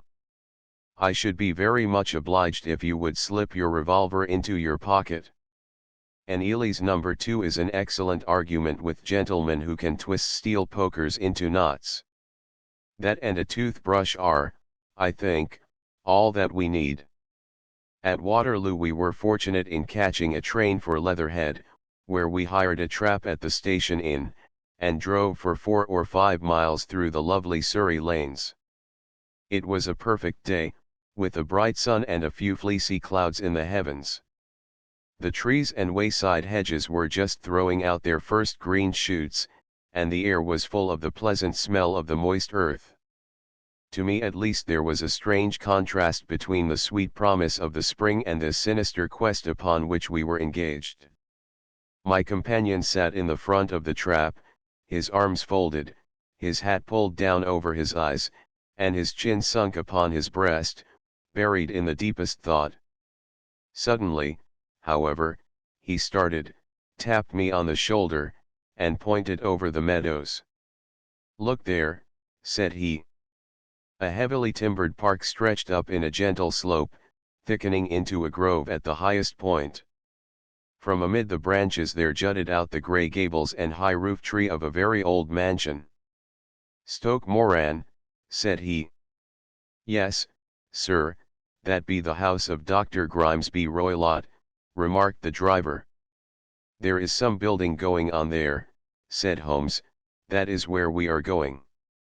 "There's the village," said the driver, pointing to a cluster of roofs some distance to the left, "but if you want to get to the house, you'll find it shorter to get over the stile, and so by the footpath over the fields. There it is, where the lady is walking. And the lady, I fancy, is Miss Stoner, observed Holmes, shading his eyes. Yes, I think we had better do as you suggest. We got off, paid our fare, and the trap rattled back on its way to Leatherhead. I thought it as well, said Holmes, as we climbed the stile, that this fellow should think we had come here as architects, or on some definite business. It may stop his gossip. Good afternoon, Miss Stoner. You see that we have been as good as our word. Our client of the morning had hurried forward to meet us with a face which spoke her joy. I have been waiting so eagerly for you, she cried, shaking hands with us warmly. All has turned out splendidly. Dr. Roylott has gone to town, and it is unlikely that he will be back before evening. We have had the pleasure of making the doctor's acquaintance, said Holmes, and in a few words he sketched out what had occurred. Miss Stoner turned white to the lips as she listened. Good heavens, she cried, he has followed me, then. So it appears. He is so cunning that I never know when I am safe from him. What will he say when he returns? He must guard himself, for he may find that there is someone more cunning than himself upon his track. You must lock yourself up from him tonight. If he is violent, we shall take you away to your aunts at Harrow. Now, we must make the best use of our time, so kindly take us at once to the rooms which we are to examine. The building was of grey, lichen blotched stone, with a high central portion, and two curving wings, like the claws of a crab, thrown out on each side. In one of these wings the windows were broken, and blocked with wooden boards, while the roof was partly caved in, a picture of ruin. The central portion was in little better repair, but the right-hand block was comparatively modern, and the blinds in the windows, with the blue smoke curling up from the chimneys, showed that this was where the family resided. Some scaffolding had been erected against the end wall, and the stonework had been broken into, but there were no signs of any workmen at the moment of our visit. Holmes walked slowly up and down the ill-trimmed lawn, and examined with deep attention the outsides of the windows. This, I take it, belongs to the room in which you used to sleep, the center one to your sister's, and the one next to the main building to Dr. Roylott's chamber. Exactly so. But I am now sleeping in the middle one. Pending the alterations, as I understand. By the way, there does not seem to be any very pressing need for repairs at that end wall. There were none. I believe that it was an excuse to move me from my room. Ah, that is suggestive. Now, on the other side of this narrow wing runs the corridor from which these three rooms open. There are windows in it, of course. Yes, but very small ones. Too narrow for anyone to pass through. As you both locked your doors at night, your rooms were unapproachable from that side. Now, would you have the kindness to go into your room and bar your shutters? Miss Stoner did so, and Holmes, after a careful examination through the open window, endeavored in every way to force the shutter open, but without success. There was no slit through which a knife could be passed to raise the bar. Then with his lens he tested the hinges, but they were of solid iron, built firmly into the massive masonry. Said he, scratching his chin in some perplexity, my theory certainly presents some difficulties. No one could pass these shutters if they were bolted. Well, we shall see if the inside throws any light upon the matter. A small side door led into the whitewashed corridor from which the three bedrooms opened. Holmes refused to examine the third chamber, so we passed at once to the second, that in which Miss Stoner was now sleeping, and in which her sister had met with her fate. It was a homely little room, with a low ceiling and a gaping fireplace, after the fashion of old country houses. A brown chest of drawers stood in one corner, a narrow white counterpaned bed in another, and a dressing table on the left-hand side of the window. These articles, with two small wickerwork chairs, made up all the furniture in the room, save for a square of Wilton carpet in the center. The boards round and the paneling of the walls were of brown, worm-eaten oak, so old and discolored that it may have dated from the original building of the house.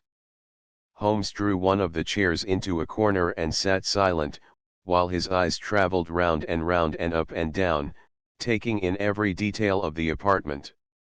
"Where does that bell communicate with?" he asked, at last, pointing to a thick bell rope which hung down beside the bed, the tassel actually lying upon the pillow. "It goes to the housekeeper's room. It looks newer than the other things." "Yes, it was only put there a couple of years ago." "Your sister asked for it, I suppose?" "No, I never heard of her using it. We used always to get what we wanted for ourselves. Indeed, it seemed unnecessary to put so nice a bell pull there. You will excuse me for a few minutes while I satisfy myself as to this floor." He threw himself down upon his face with his lens in his hand, and crawled swiftly backward and forward, examining minutely the cracks between the boards. Then he did the same with the woodwork with which the chamber was paneled. Finally he walked over to the bed, and spent some time in staring at it, and in running his eye up and down the wall. Finally he took the bell rope in his hand and gave it a brisk tug. "Why, it's a dummy," said he. "Won't it ring?" "No, it is not even attached to a wire.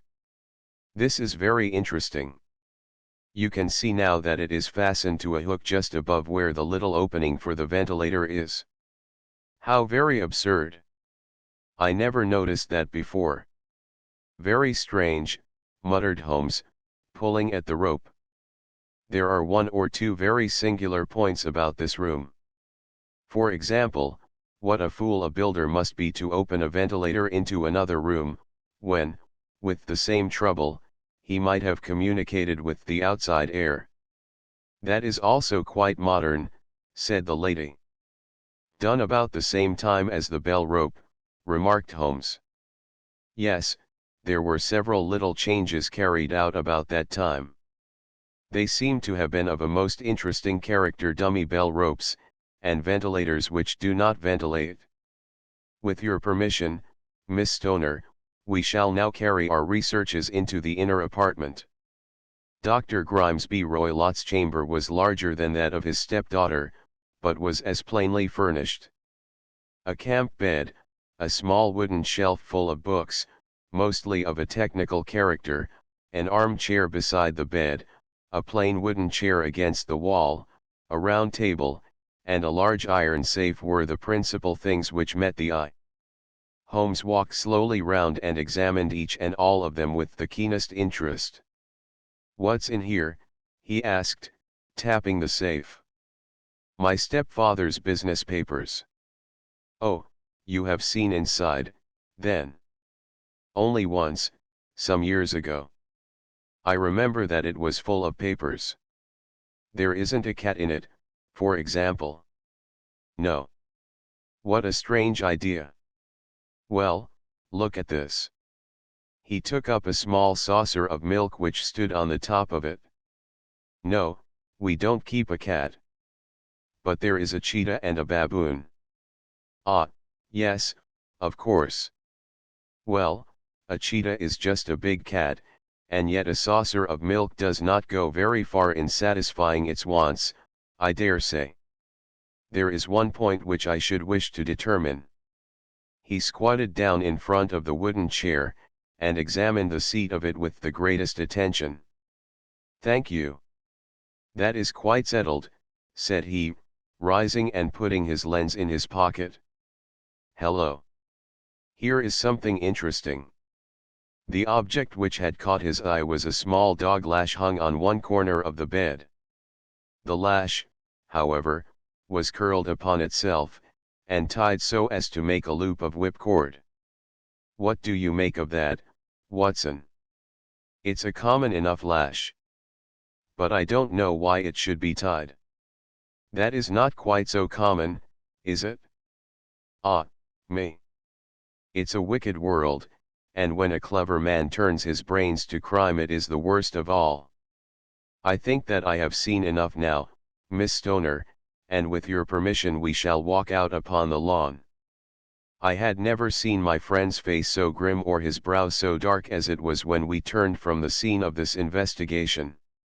We had walked several times up and down the lawn, neither Miss Stoner nor myself liking to break in upon his thoughts before he roused himself from his reverie. "It is very essential, Miss Stoner," said he, "that you should absolutely follow my advice in every respect." "I shall most certainly do so. The matter is too serious for any hesitation.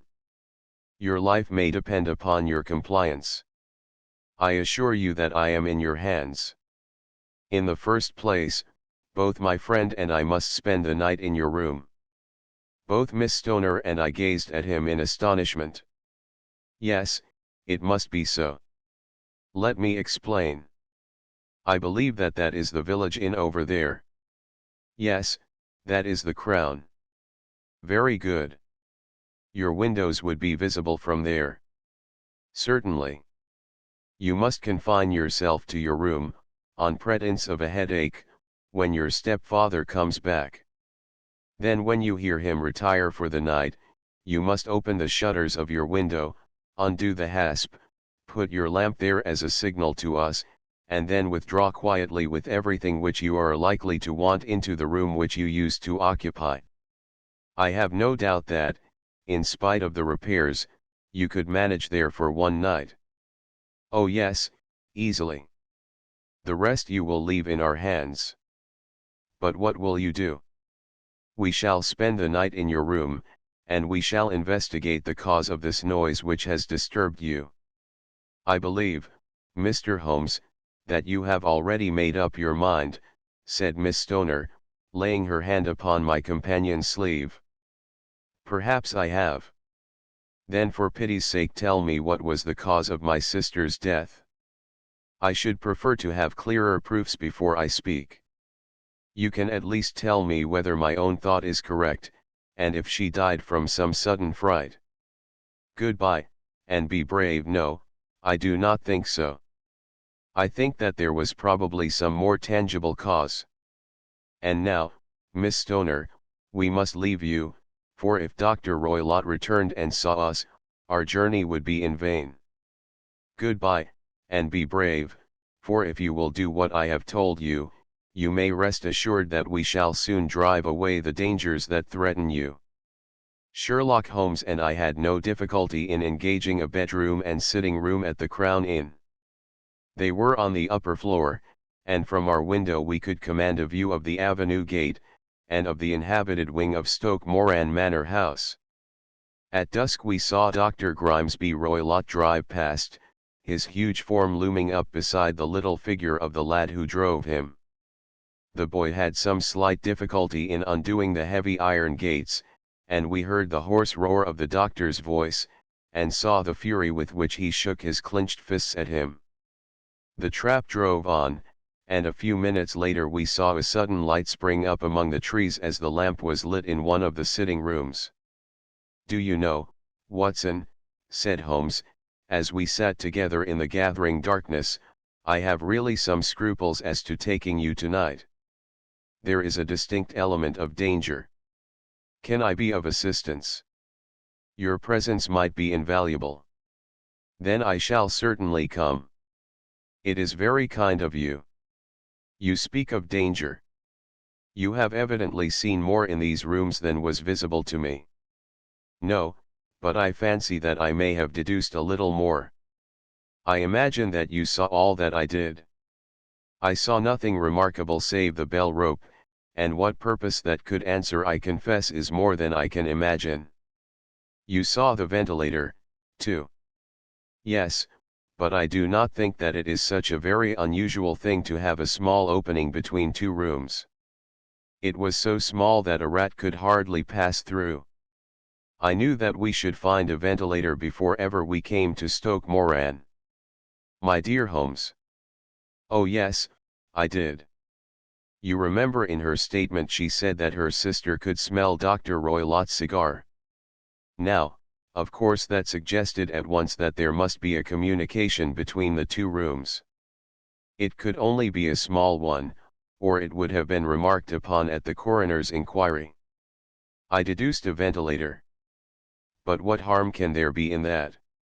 Well, there is at least a curious coincidence of dates. A ventilator is made, a cord is hung, and a lady who sleeps in the bed dies. Does not that strike you? I cannot as yet see any connection. Did you observe anything very peculiar about that bed? No, it was clamped to the floor. Did you ever see a bed fastened like that before? I cannot say that I have. The lady could not move her bed. It must always be in the same relative position to the ventilator and to the rope, for so we may call it, since it was clearly never meant for a bell pull. Holmes, I cried, I seem to see dimly what you are hinting at. We are only just in time to prevent some subtle and horrible crime. Subtle enough and horrible enough. When a doctor does go wrong, he is the first of criminals. He has nerve and he has knowledge. Palmer and Pritchard were among the heads of their profession. This man strikes even deeper, but I think, Watson, that we shall be able to strike deeper still. But we shall have horrors enough before the night is over. For goodness sake let us have a quiet pipe, and turn our minds for a few hours to something more cheerful. About 9 o'clock the light among the trees was extinguished, and all was dark in the direction of the manor house. 2 hours passed slowly away, and then, suddenly, just at the stroke of 11, a single bright light shone out right in front of us. That is our signal, said Holmes, springing to his feet. It comes from the middle window. As we passed out he exchanged a few words with the landlord, explaining that we were going on a late visit to an acquaintance, and that it was possible that we might spend the night there. A moment later we were out on the dark road, a chill wind blowing in our faces, and one yellow light twinkling in front of us through the gloom to guide us on our somber errand. There was little difficulty in entering the grounds, for unrepaired breaches gaped in the old park wall. Making our way among the trees, we reached the lawn, crossed it, and were about to enter through the window, when out from a clump of laurel bushes there darted what seemed to be a hideous and distorted child, who threw itself upon the grass with writhing limbs, and then ran swiftly across the lawn into the darkness. My God! I whispered, did you see it? Holmes was for the moment as startled as I. His hand closed like a vice upon my wrist in his agitation. Then he broke into a low laugh, and put his lips to my ear. It is a nice household, he murmured. That is the baboon. I had forgotten the strange pets which the doctor affected. There was a cheetah, too, perhaps we might find it upon our shoulders at any moment. I confess that I felt easier in my mind when, after following Holmes's example and slipping off my shoes, I found myself inside the bedroom. My companion noiselessly closed the shutters, moved the lamp onto the table, and cast his eyes round the room. All was as we had seen it in the daytime. Then creeping up to me and making a trumpet of his hand, he whispered into my ear again so gently that it was all that I could do to distinguish the words, the least sound would be fatal to our plans. I nodded to show that I had heard. We must sit without light. He would see it through the ventilator. I nodded again. Do not go asleep, your very life may depend upon it. Have your pistol ready in case we should need it. I will sit on the side of the bed, and you in that chair. I took out my revolver and laid it on the corner of the table. Holmes had brought up a long thin cane, and this he placed upon the bed beside him. By it he laid the box of matches and the stump of a candle. Then he turned down the lamp, and we were left in darkness. How shall I ever forget that dreadful vigil? I could not hear a sound, not even the drawing of a breath, and yet I knew that my companion sat open-eyed, within a few feet of me, in the same state of nervous tension in which I was myself. The shutters cut off the least ray of light, and we waited in absolute darkness. From outside came the occasional cry of a night bird, and once at our very window a long-drawn cat-like whine, which told us that the cheetah was indeed at liberty. Far away we could hear the deep tones of the parish clock, which boomed out every quarter of an hour. How long they seemed, those quarters! 12 struck, and 1 and 2 and 3, and still we sat waiting silently for whatever might befall. Suddenly there was the momentary gleam of a light up in the direction of the ventilator, which vanished immediately, but was succeeded by a strong smell of burning oil and heated metal. Someone in the next room had lit a dark lantern. I heard a gentle sound of movement, and then all was silent once more, though the smell grew stronger. For half an hour I sat with straining ears. Then suddenly another sound became audible, a very gentle, soothing sound, like that of a small jet of steam escaping continually from a kettle.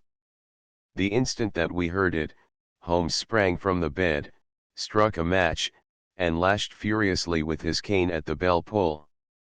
"You see it, Watson," he yelled. "You see it?" But I saw nothing. At the moment when Holmes struck the light I heard a low, clear whistle, but the sudden glare flashing into my weary eyes made it impossible for me to tell what it was at which my friend lashed so savagely. I could, however, see that his face was deadly pale, and filled with horror and loathing. He had ceased to strike, and was gazing up at the ventilator, when suddenly there broke from the silence of the night the most horrible cry to which I have ever listened. It swelled up louder and louder, a hoarse yell of pain and fear and anger all mingled in the one dreadful shriek. They say that away down in the village, and even in the distant parsonage, that cry raised the sleepers from their beds. It struck cold to our hearts, and I stood gazing at Holmes, and he at me, until the last echoes of it had died away into the silence from which it rose. "What can it mean?" I gasped. "It means that it is all over," Holmes answered. "And perhaps, after all, it is for the best. Take your pistol, and we will enter Dr. Roylott's room." With a grave face he lit the lamp and led the way down the corridor. Twice he struck at the chamber door without any reply from within. Then he turned the handle and entered, I at his heels, with the cocked pistol in my hand. It was a singular sight which met our eyes. On the table stood a dark lantern with the shutter half open, throwing a brilliant beam of light upon the iron safe, the door of which was ajar. Beside this table, on the wooden chair, sat Dr. Grimesby Roylott, clad in a long grey dressing gown, his bare ankles protruding beneath, and his feet thrust into red heelless Turkish slippers. Across his lap lay the short stock with the long lash which we had noticed during the day. His chin was cocked upward and his eyes were fixed in a dreadful, rigid stare at the corner of the ceiling. Round his brow he had a peculiar yellow band, with brownish speckles, which seemed to be bound tightly round his head. As we entered he made neither sound nor motion. "The band, the speckled band," whispered Holmes. I took a step forward. In an instant his strange headgear began to move, and there reared itself from among his hair the squat diamond-shaped head and puffed neck of a loathsome serpent. "It is a swamp adder," cried Holmes, "the deadliest snake in India. He has died within 10 seconds of being bitten. Violence does, in truth, recoil upon the violent, and the schemer falls into the pit which he digs for another. Let us thrust this creature back into its den, and we can then remove Miss Stoner to some place of shelter, and let the county police know what has happened." As he spoke he drew the dog whip swiftly from the dead man's lap, and throwing the noose round the reptile's neck, he drew it from its horrid perch, and carrying it at arm's length, threw it into the iron safe, which he closed upon it. Such are the true facts of the death of Dr. Grimesby Roylott, of Stoke Moran. It is not necessary that I should prolong a narrative which has already run to too great a length, by telling how we broke the sad news to the terrified girl, how we conveyed her by the morning train to the care of her good aunt at Harrow, of how the slow process of official inquiry came to the conclusion that the doctor met his fate while indiscreetly playing with a dangerous pet. The little which I had yet to learn of the case was told me by Sherlock Holmes as we travelled back next day. I had, said he, come to an entirely erroneous conclusion, which shows, my dear Watson, how dangerous it always is to reason from insufficient data. The presence of the gypsies, and the use of the word band, which was used by the poor girl, no doubt to explain the appearance which she had caught a hurried glimpse of by the light of her match, were sufficient to put me upon an entirely wrong scent. I can only claim the merit that I instantly reconsidered my position when, however, it became clear to me that whatever danger threatened an occupant of the room could not come either from the window or the door. My attention was speedily drawn, as I have already remarked to you, to this ventilator, and to the bell rope which hung down to the bed. The discovery that this was a dummy, and that the bed was clamped to the floor, instantly gave rise to the suspicion that the rope was there as bridge for something passing through the hole, and coming to the bed. The idea of a snake instantly occurred to me, and when I coupled it with my knowledge that the doctor was furnished with a supply of creatures from India, I felt that I was probably on the right track. The idea of using a form of poison which could not possibly be discovered by any chemical test was just such a one as would occur to a clever and ruthless man who had had an Eastern training. The rapidity with which such a poison would take effect would also, from his point of view, be an advantage. It would be a sharp-eyed coroner, indeed, who could distinguish the two little dark punctures which would show where the poison fangs had done their work. Then I thought of the whistle. Of course he must recall the snake before the morning light revealed it to the victim. He had trained it, probably by the use of the milk which we saw, to return to him when summoned. He would put it through this ventilator at the hour that he thought best, with the certainty that it would crawl down the rope and land on the bed. It might or might not bite the occupant, perhaps she might escape every night for a week, but sooner or later she must fall a victim. I had come to these conclusions before ever I had entered his room. An inspection of his chair showed me that he had been in the habit of standing on it, which of course would be necessary in order that he should reach the ventilator. The sight of the safe, the saucer of milk, and the loop of whipcord were enough to finally dispel any doubts which may have remained.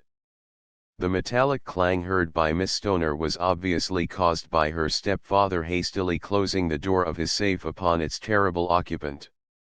Having once made up my mind, you know the steps which I took in order to put the matter to the proof. I heard the creature hiss, as I have no doubt that you did also, and I instantly lit the light and attacked it, with the result of driving it through the ventilator, and also with the result of causing it to turn upon its master at the other side. Some of the blows of my cane came home, and roused its snakish temper, so that it flew upon the first person it saw. In this way I am no doubt indirectly responsible for Dr. Grimesby Roylott's death, and I cannot say that it is likely to weigh very heavily upon my conscience.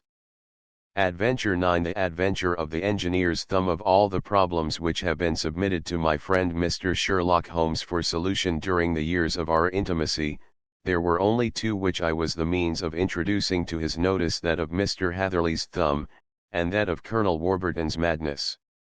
Of these the latter may have afforded a finer field for an acute and original observer, but the other was so strange in its inception and so dramatic in its details, that it may be the more worthy of being placed upon record, even if it gave my friend fewer openings for those deductive methods of reasoning by which he achieved such remarkable results.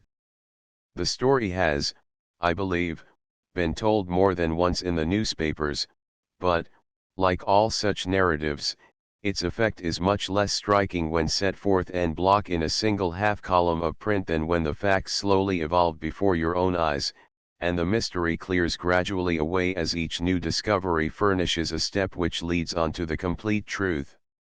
At the time the circumstances made a deep impression upon me, and the lapse of 2 years has hardly served to weaken the effect. It was in the summer of '89, not long after my marriage, that the events occurred which I am now about to summarize.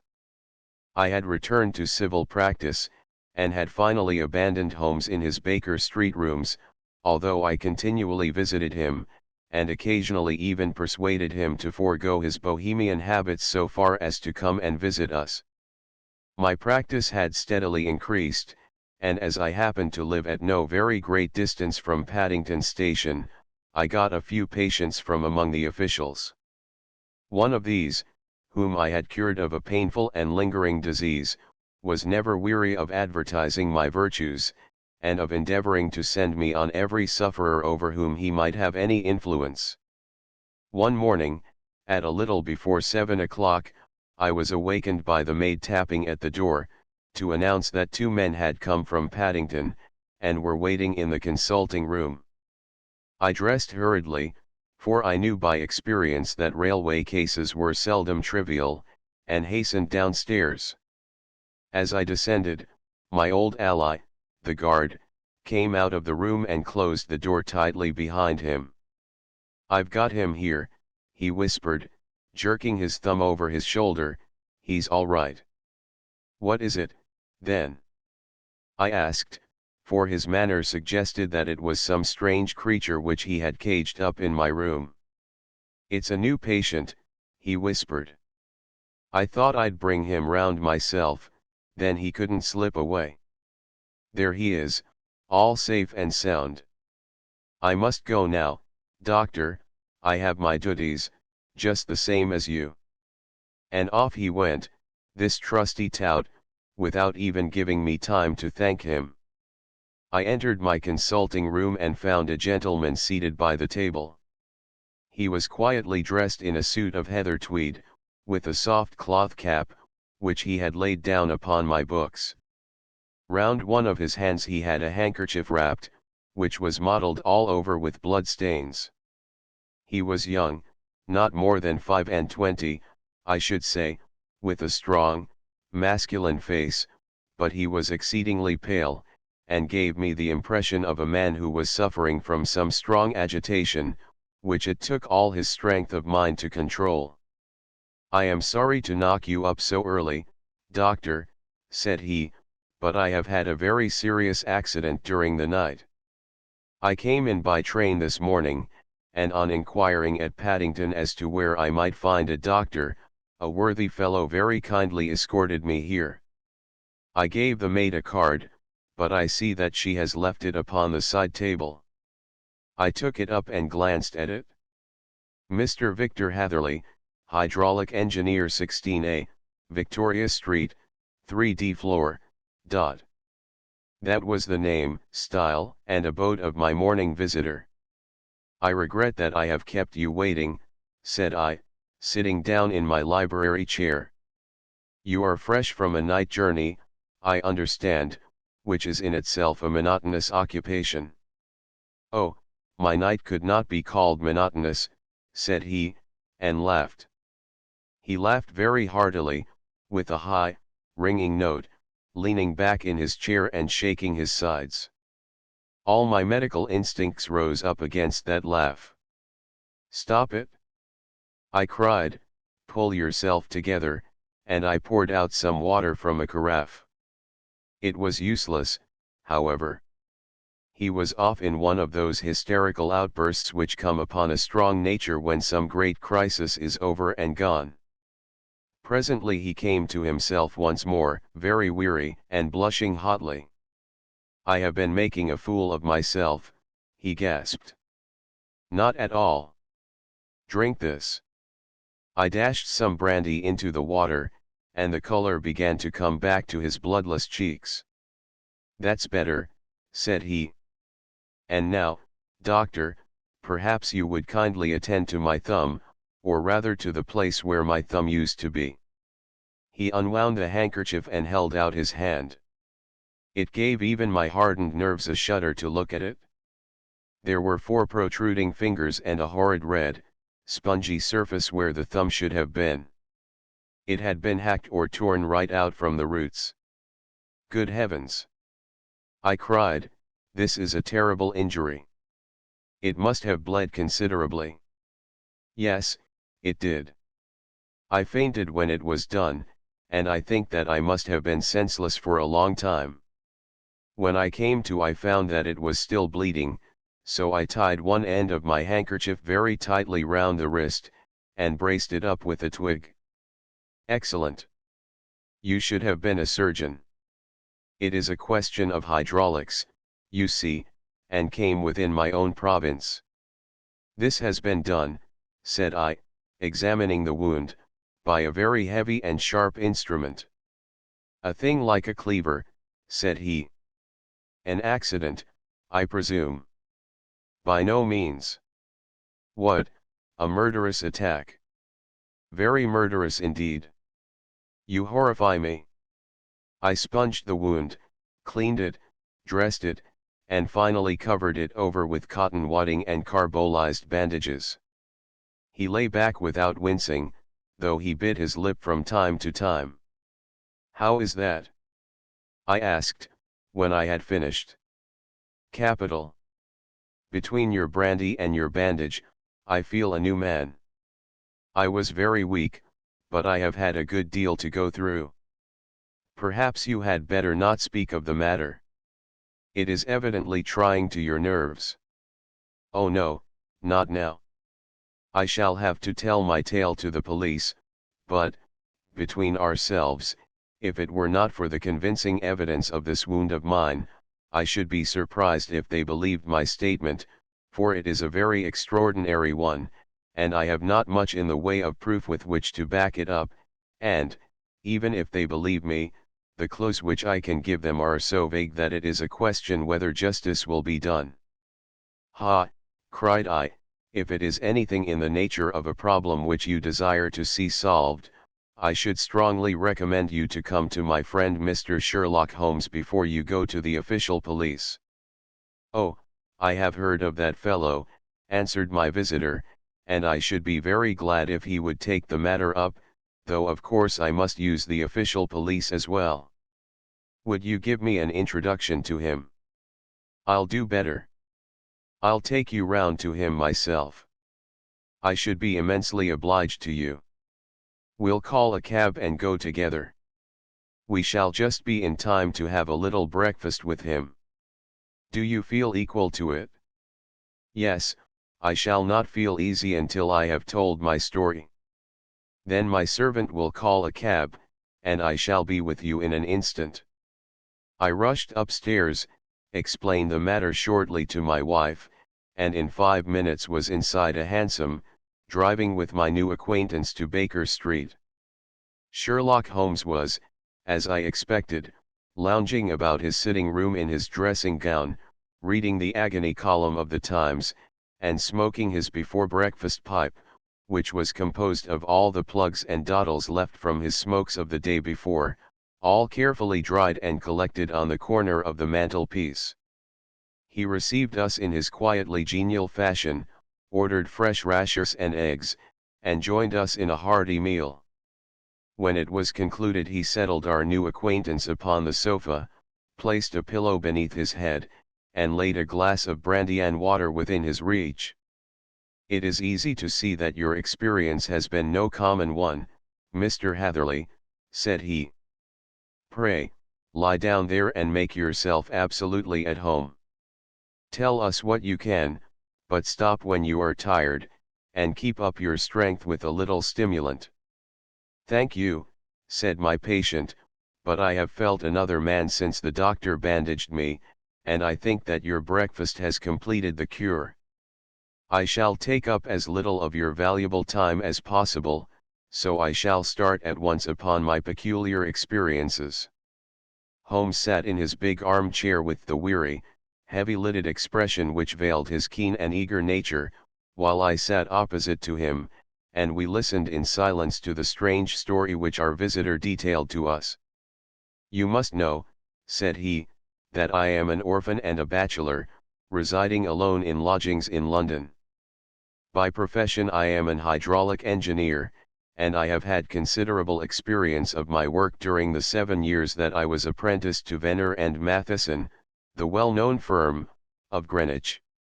2 years ago, having served my time, and having also come into a fair sum of money through my poor father's death, I determined to start in business for myself, and took professional chambers in Victoria Street. I suppose that every one finds his first independent start in business a dreary experience. To me it has been exceptionally so. During 2 years I have had 3 consultations and 1 small job, and that is absolutely all that my profession has brought me. My gross takings amount to £27 10s. Every day, from 9 in the morning until 4 in the afternoon, I waited in my little den, until at last my heart began to sink, and I came to believe that I should never have any practice at all. Yesterday, however, just as I was thinking of leaving the office, my clerk entered to say there was a gentleman waiting who wished to see me upon business. He brought up a card, too, with the name of Colonel Lysander Stark engraved upon it. Close at his heels came the colonel himself, a man rather over the middle size, but of an exceeding thinness. I do not think that I have ever seen so thin a man. His whole face sharpened away into nose and chin, and the skin of his cheeks was drawn quite tense over his outstanding bones.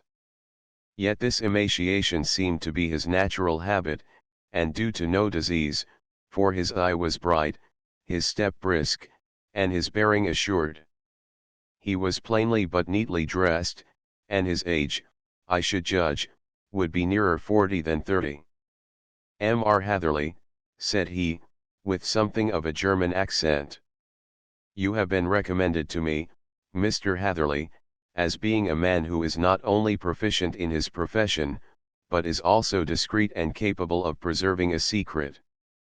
I bowed, feeling as flattered as any young man would at such an address. "May I ask who it was who gave me so good a character?" "Well, perhaps it is better that I should not tell you that just at this moment.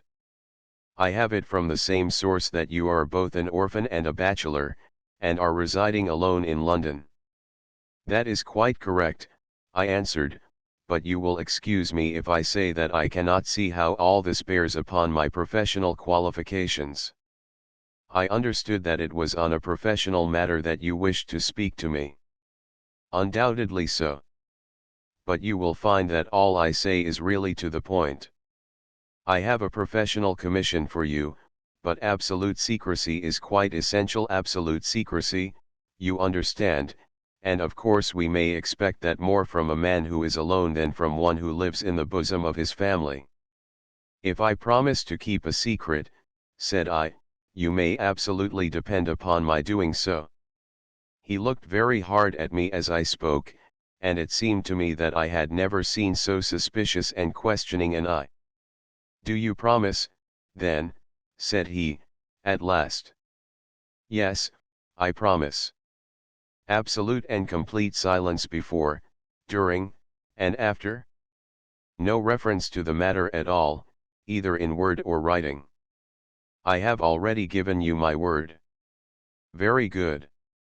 He suddenly sprang up, and darting like lightning across the room, he flung open the door. The passage outside was empty.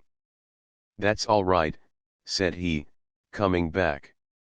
"I know that clerks are sometimes curious as to their master's affairs. Now we can talk in safety." He drew up his chair very close to mine, and began to stare at me again with the same questioning and thoughtful look. A feeling of repulsion, and of something akin to fear had begun to rise within me at the strange antics of this fleshless man. Even my dread of losing a client could not restrain me from showing my impatience. "I beg that you will state your business, sir," said I, "my time is of value." Heaven forgive me for that last sentence, but the words came to my lips. "How would 50 guineas for a night's work suit you?" he asked. "Most admirably. I say a night's work, but an hour's would be nearer the mark. I simply want your opinion about a hydraulic stamping machine which has got out of gear. If you show us what is wrong, we shall soon set it right ourselves. What do you think of such a commission as that? The work appears to be light and the pay munificent." "Precisely so. We shall want you to come tonight by the last train." "Where to?" "To Ayford, in Berkshire. It is a little place near the borders of Oxfordshire, and within 7 miles of Reading. There is a train from Paddington which would bring you there at about 11:15. "Very good. I shall come down in a carriage to meet you." "There is a drive, then?" "Yes, our little place is quite out in the country. It is a good 7 miles from Ayford station." "Then we can hardly get there before midnight." "I suppose there would be no chance of a train back?" "I should be compelled to stop the night." "Yes, we could easily give you a shakedown." "That is very awkward. Could I not come at some more convenient hour?" "We have judged it best that you should come late. It is to recompense you for any inconvenience that we are paying to you, a young and unknown man, a fee which would buy an opinion from the very heads of your profession. Still, of course, if you would like to draw out of the business, there is plenty of time to do so." I thought of the 50 guineas, and of how very useful they would be to me. "Not at all," said I shall be very happy to accommodate myself to your wishes. I should like, however, to understand a little more clearly what it is that you wish me to do." "Quite so. It is very natural that the pledge of secrecy which we have exacted from you should have aroused your curiosity. I have no wish to commit you to anything without your having it all laid before you. I suppose that we are absolutely safe from eavesdroppers?" "Entirely." "Then the matter stands thus. You are probably aware that fuller's earth is a valuable product, and that it is only found in 1 or 2 places in England." "I have heard so. Some little time ago I bought a very small place within 10 miles of Reading. I was fortunate enough to discover that there was a deposit of fuller's earth in one of my fields. On examining it, however, I found that this deposit was a comparatively small one, and that it formed a link between 2 very much larger ones upon the right and left, both of them, however, in the grounds of my neighbors. These good people were absolutely ignorant that their land contained that which was quite as valuable as a gold mine. Naturally, it was to my interest to buy their land before they discovered its true value, but, unfortunately, I had no capital by which I could do this.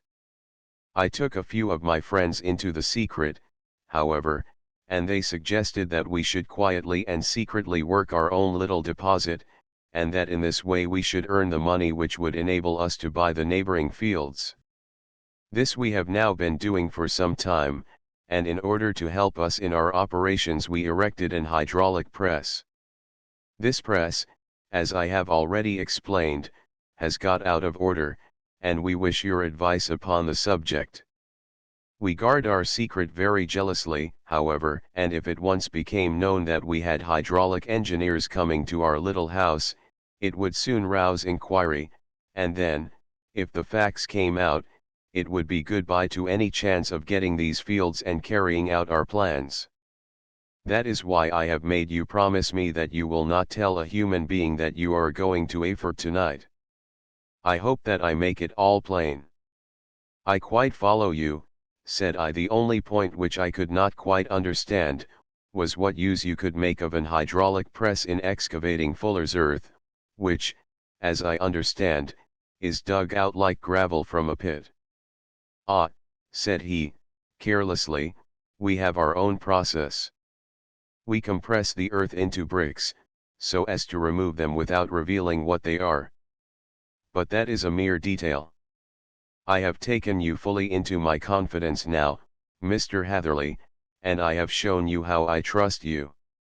He rose as he spoke.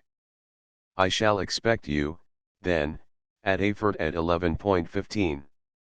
I shall certainly be there." And not a word to a soul.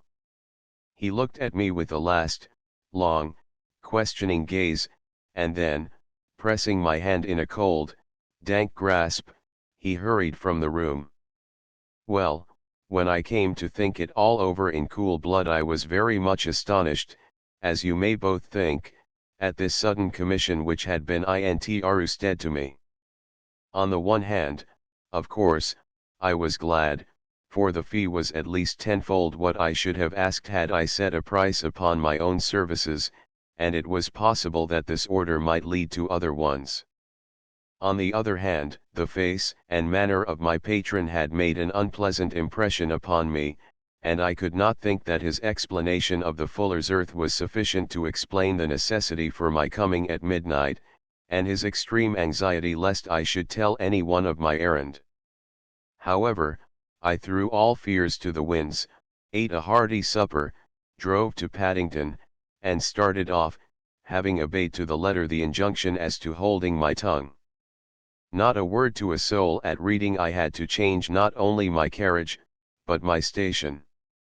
However, I was in time for the last train to Ayford, and I reached the little dim-lit station after 11 o'clock. I was the only passenger who got out there, and there was no one upon the platform save a single sleepy porter with a lantern. As I passed out through the wicket gate, however, I found my acquaintance of the morning waiting in the shadow upon the other side. Without a word he grasped my arm and hurried me into a carriage, the door of which was standing open. He drew up the windows on either side, tapped on the woodwork, and away we went as fast as the horse could go. "One horse," interjected Holmes. "Yes, only one." "Did you observe the color?" "Yes, I saw it by the side lights when I was stepping into the carriage." "It was a chestnut. Tired looking or fresh?" "Oh, fresh and glossy." "Thank you. I am sorry to have interrupted you. Pray continue your most interesting statement." Away we went then, and we drove for at least an hour. Colonel Lysander Stark had said that it was only 7 miles, but I should think, from the rate that we seemed to go, and from the time that we took, that it must have been nearer 12.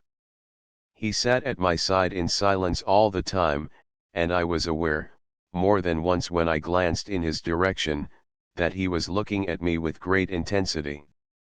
The country roads seemed to be not very good in that part of the world, for we lurched and jolted terribly. I tried to look out of the windows to see something of where we were, but they were made of frosted glass, and I could make out nothing save the occasional bright blur of a passing light.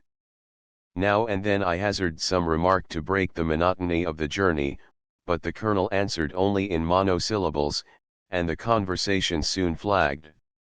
At last, however, the bumping of the road was exchanged for the crisp smoothness of a gravel drive, and the carriage came to a stand. Colonel Lysander Stark sprang out, and, as I followed after him, pulled me swiftly into a porch which gaped in front of us. We stepped, as it were, right out of the carriage and into the hall, so that I failed to catch the most fleeting glance of the front of the house. The instant that I had crossed the threshold the door slammed heavily behind us, and I heard faintly the rattle of the wheels as the carriage drove away. It was pitch dark inside the house, and the colonel fumbled about looking for matches, and muttering under his breath. Suddenly a door opened at the other end of the passage, and a long, golden bar of light shot out in our direction. It grew broader, and a woman appeared with a lamp in her hand, which she held above her head, pushing her face forward and peering at us. I could see that she was pretty, and from the gloss with which the light shone upon her dark dress I knew that it was a rich material. She spoke a few words in a foreign tongue in a tone as though asking a question, and when my companion answered in a gruff monosyllable she gave such a start that the lamp nearly fell from her hand. Colonel Stark went up to her, whispered something in her ear, and then, pushing her back into the room from whence she had come, he walked towards me again with the lamp in his hand. "Perhaps you will have the kindness to wait in this room for a few minutes," said he, throwing open another door. It was a quiet, little, plainly furnished room, with a round table in the center, on which several German books were scattered. Colonel Stark laid down the lamp on the top of a harmonium beside the door. "I shall not keep you waiting an instant," said he, and vanished into the darkness. I glanced at the books upon the table, and in spite of my ignorance of German I could see that two of them were treatises on science, the others being volumes of poetry. Then I walked across to the window, hoping that I might catch some glimpse of the countryside, but an oak shutter, heavily barred, was folded across it. It was a wonderfully silent house. There was an old clock ticking loudly somewhere in the passage, but otherwise everything was deadly still. A vague feeling of uneasiness began to steal over me. Who were these German people, and what were they doing, living in this strange, out-of-the-way place? And where was the place? I was 10 miles or so from Erfurt, that was all I knew, but whether north, south, east, or west I had no idea. For that matter, Reading, and possibly other large towns, were within that radius, so the place might not be so secluded, after all. Yet it was quite certain, from the absolute stillness, that we were in the country. I paced up and down the room, humming a tune under my breath to keep up my spirits, and feeling that I was thoroughly earning my 50-guinea fee.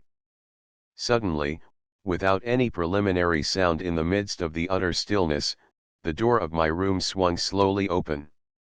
The woman was standing in the aperture, the darkness of the hall behind her, the yellow light from my lamp beating upon her eager and beautiful face. I could see at a glance that she was sick with fear, and the sight sent a chill to my own heart. She held up one shaking finger to warn me to be silent, and she shot a few whispered words of broken English at me, her eyes glancing back, like those of a frightened horse, into the gloom behind her. "I would go," said she, trying hard, as it seemed to me, to speak calmly. "I would go. I should not stay here. There is no good for you to do." "But, madam," said I have not yet done what I came for. I cannot possibly leave until I have seen the machine." "It is not worth your while to wait," she went on. "You can pass through the door, no one hinders." And then, seeing that I smiled and shook my head, she suddenly threw aside her constraint and made a step forward, with her hands wrung together. "For the love of heaven," she whispered, "get away from here before it is too late." But I am somewhat headstrong by nature, and the more ready to engage in an affair when there is some obstacle in the way. I thought of my 50-guinea fee, of my wearisome journey, and of the unpleasant night which seemed to be before me. Was it all to go for nothing? Why should I slink away without having carried out my commission, and without the payment which was my due? This woman might, for all I knew, be a monomaniac. With a stout bearing, therefore, though her manner had shaken me more than I cared to confess, I still shook my head, and declared my intention of remaining where I was. She was about to renew her entreaties, when a door slammed overhead, and the sound of several footsteps were heard upon the stairs. She listened for an instant, threw up her hands with a despairing gesture, and vanished as suddenly and as noiselessly as she had come. The newcomers were Colonel Lysander Stark and a short, thick man with a chinchilla beard growing out of the creases of his double chin, who was introduced to me as Mr. Ferguson. "This is my secretary and manager," said the colonel. "By the way, I was under the impression that I left this door shut just now. I fear that you have felt the draft." "On the contrary," said I opened the door myself, because I felt the room to be a little close." He shot one of his suspicious looks at me. "Perhaps we had better proceed to business, then," said he. "Mr. Ferguson and I will take you up to see the machine. I had better put my hat on, I suppose." "Oh no, it is in the house." "What, you dig fuller's earth in the house?" "No, no. This is only where we compress it. But never mind that. All we wish you to do is to examine the machine, and to let us know what is wrong with it." We went upstairs together, the colonel first with the lamp, the fat manager, and I behind him.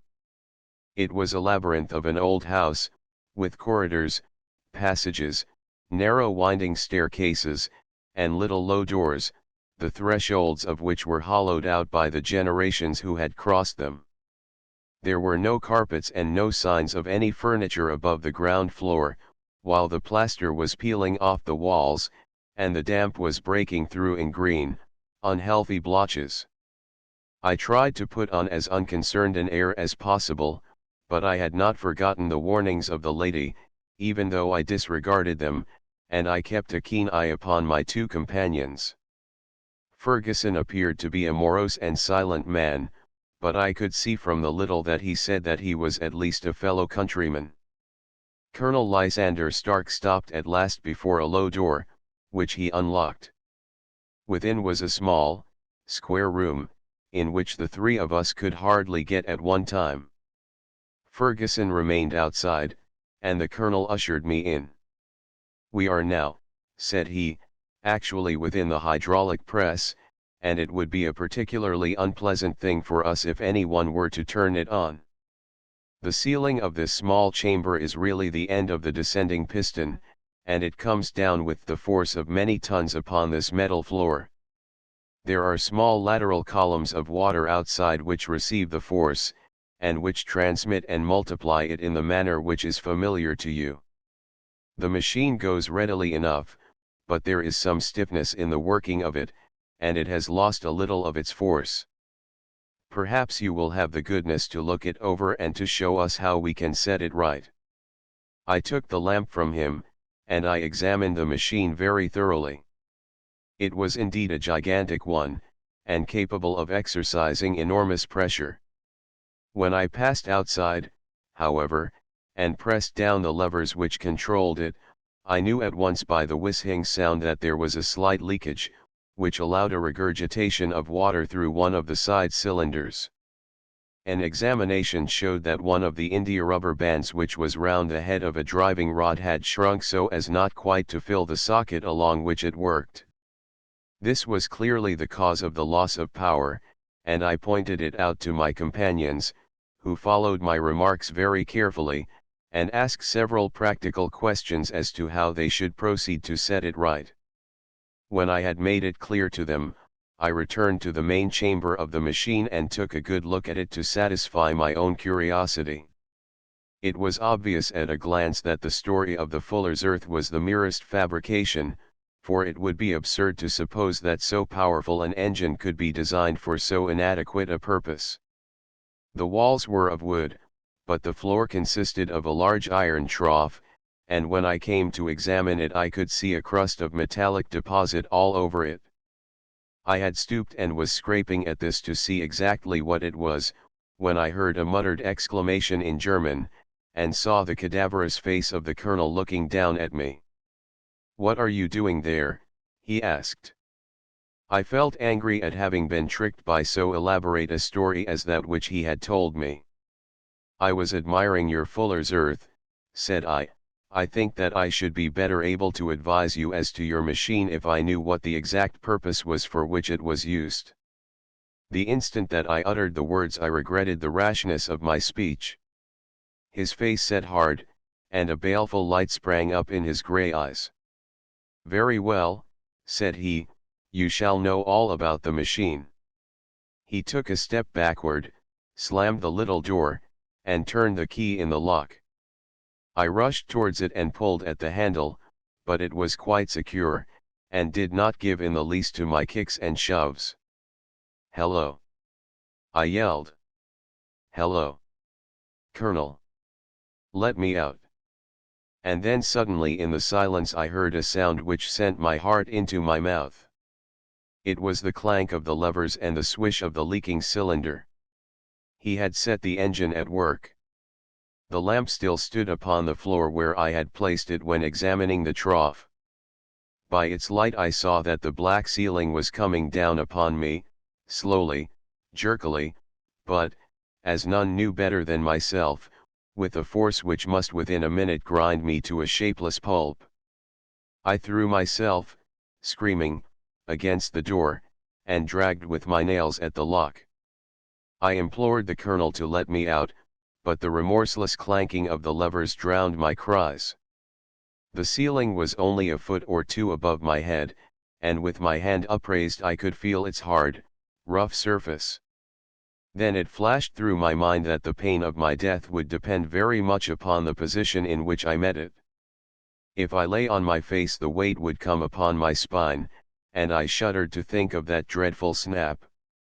Easier the other way, perhaps, and yet, had I the nerve to lie and look up at that deadly black shadow wavering down upon me? Already I was unable to stand erect, when my eye caught something which brought a gush of hope back to my heart. I have said that though the floor and ceiling were of iron, the walls were of wood. As I gave a last hurried glance around, I saw a thin line of yellow light between two of the boards, which broadened and broadened as a small panel was pushed backward. For an instant I could hardly believe that here was indeed a door which led away from death. The next instant I threw myself through, and lay half fainting upon the other side. The panel had closed again behind me, but the crash of the lamp, and a few moments afterwards the clang of the two slabs of metal, told me how narrow had been my escape. I was recalled to myself by a frantic plucking at my wrist, and I found myself lying upon the stone floor of a narrow corridor, while a woman bent over me and tugged at me with her left hand, while she held a candle in her right. It was the same good friend whose warning I had so foolishly rejected. "Come, come," she cried, breathlessly. "They will be here in a moment. They will see that you are not there. Oh, do not waste the so precious time, but come." This time, at least, I did not scorn her advice. I staggered to my feet and ran with her along the corridor and down a winding stair. The latter led to another broad passage, and, just as we reached it, we heard the sound of running feet and the shouting of two voices, one answering the other, from the floor on which we were and from the one beneath. My guide stopped and looked about her like one who is at her wit's end. Then she threw open a door which led into a bedroom, through the window of which the moon was shining brightly. "It is your only chance," said she. "It is high, but it may be that you can jump it." As she spoke a light sprang into view at the further end of the passage, and I saw the lean figure of Colonel Lysander Stark rushing forward with a lantern in one hand and a weapon like a butcher's cleaver in the other. I rushed across the bedroom, flung open the window, and looked out. How quiet and sweet and wholesome the garden looked in the moonlight, and it could not be more than 30 feet down. I clambered out upon the sill, but I hesitated to jump until I should have heard what passed between my savior and the ruffian who pursued me. If she were ill-used, then at any risks I was determined to go back to her assistance. The thought had hardly flashed through my mind before he was at the door, pushing his way past her, but she threw her arms round him and tried to hold him back. "Fritz! Fritz!" she cried, in English, "remember your promise after the last time. You said it should not be again. He will be silent. Oh, he will be silent. You are mad, Elise," he shouted, struggling to break away from her. You will be the ruin of us. He has seen too much. Let me pass, I say. He dashed her to one side, and, rushing to the window, cut at me with his heavy weapon. I had let myself go, and was hanging by the hands to the sill, when his blow fell. I was conscious of a dull pain, my grip loosened, and I fell into the garden below. I was shaken but not hurt by the fall, so I picked myself up and rushed off among the bushes as hard as I could run, for I understood that I was far from being out of danger yet. Suddenly, however, as I ran, a deadly dizziness and sickness came over me. I glanced down at my hand, which was throbbing painfully, and then, for the first time, saw that my thumb had been cut off and that the blood was pouring from my wound. I endeavored to tie my handkerchief round it, but there came a sudden buzzing in my ears, and next moment I fell in a dead faint among the rose bushes. How long I remained unconscious I cannot tell.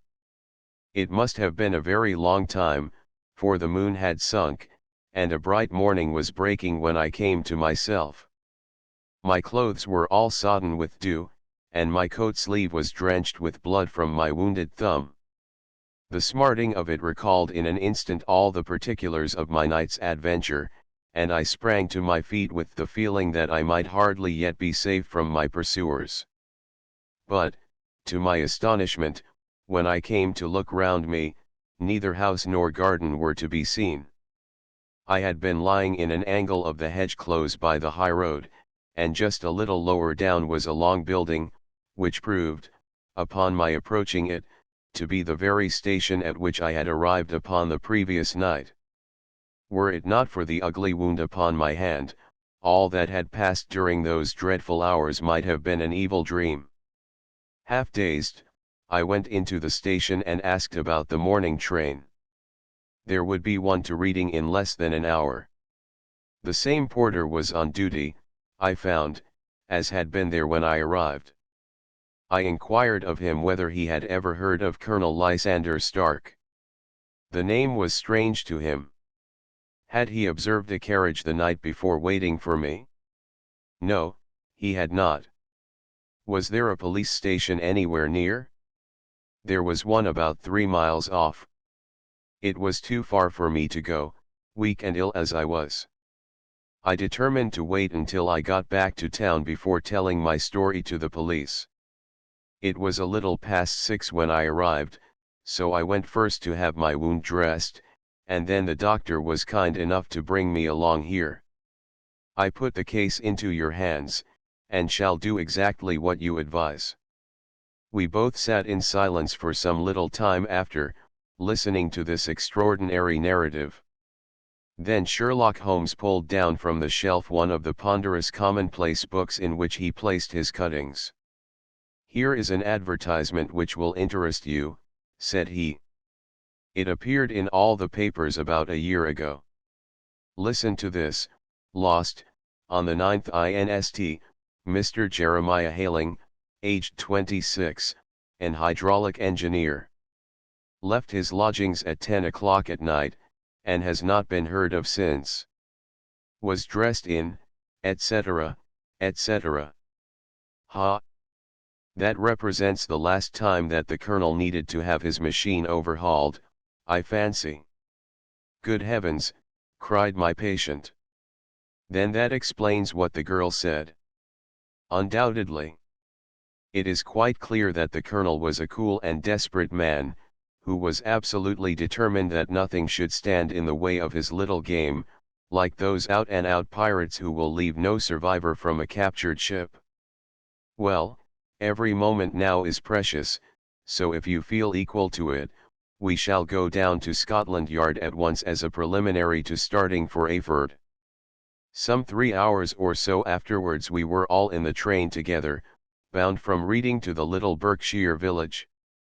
There were Sherlock Holmes, the hydraulic engineer, Inspector Bradstreet, of Scotland Yard, a plainclothes man, and myself. Bradstreet had spread an ordnance map of the county out upon the seat, and was busy with his compasses drawing a circle with effort for its center. "There you are," said he. "That circle is drawn at a radius of 10 miles from the village. The place we want must be somewhere near that line." "You said 10 miles, I think, sir." "It was an hour's good drive."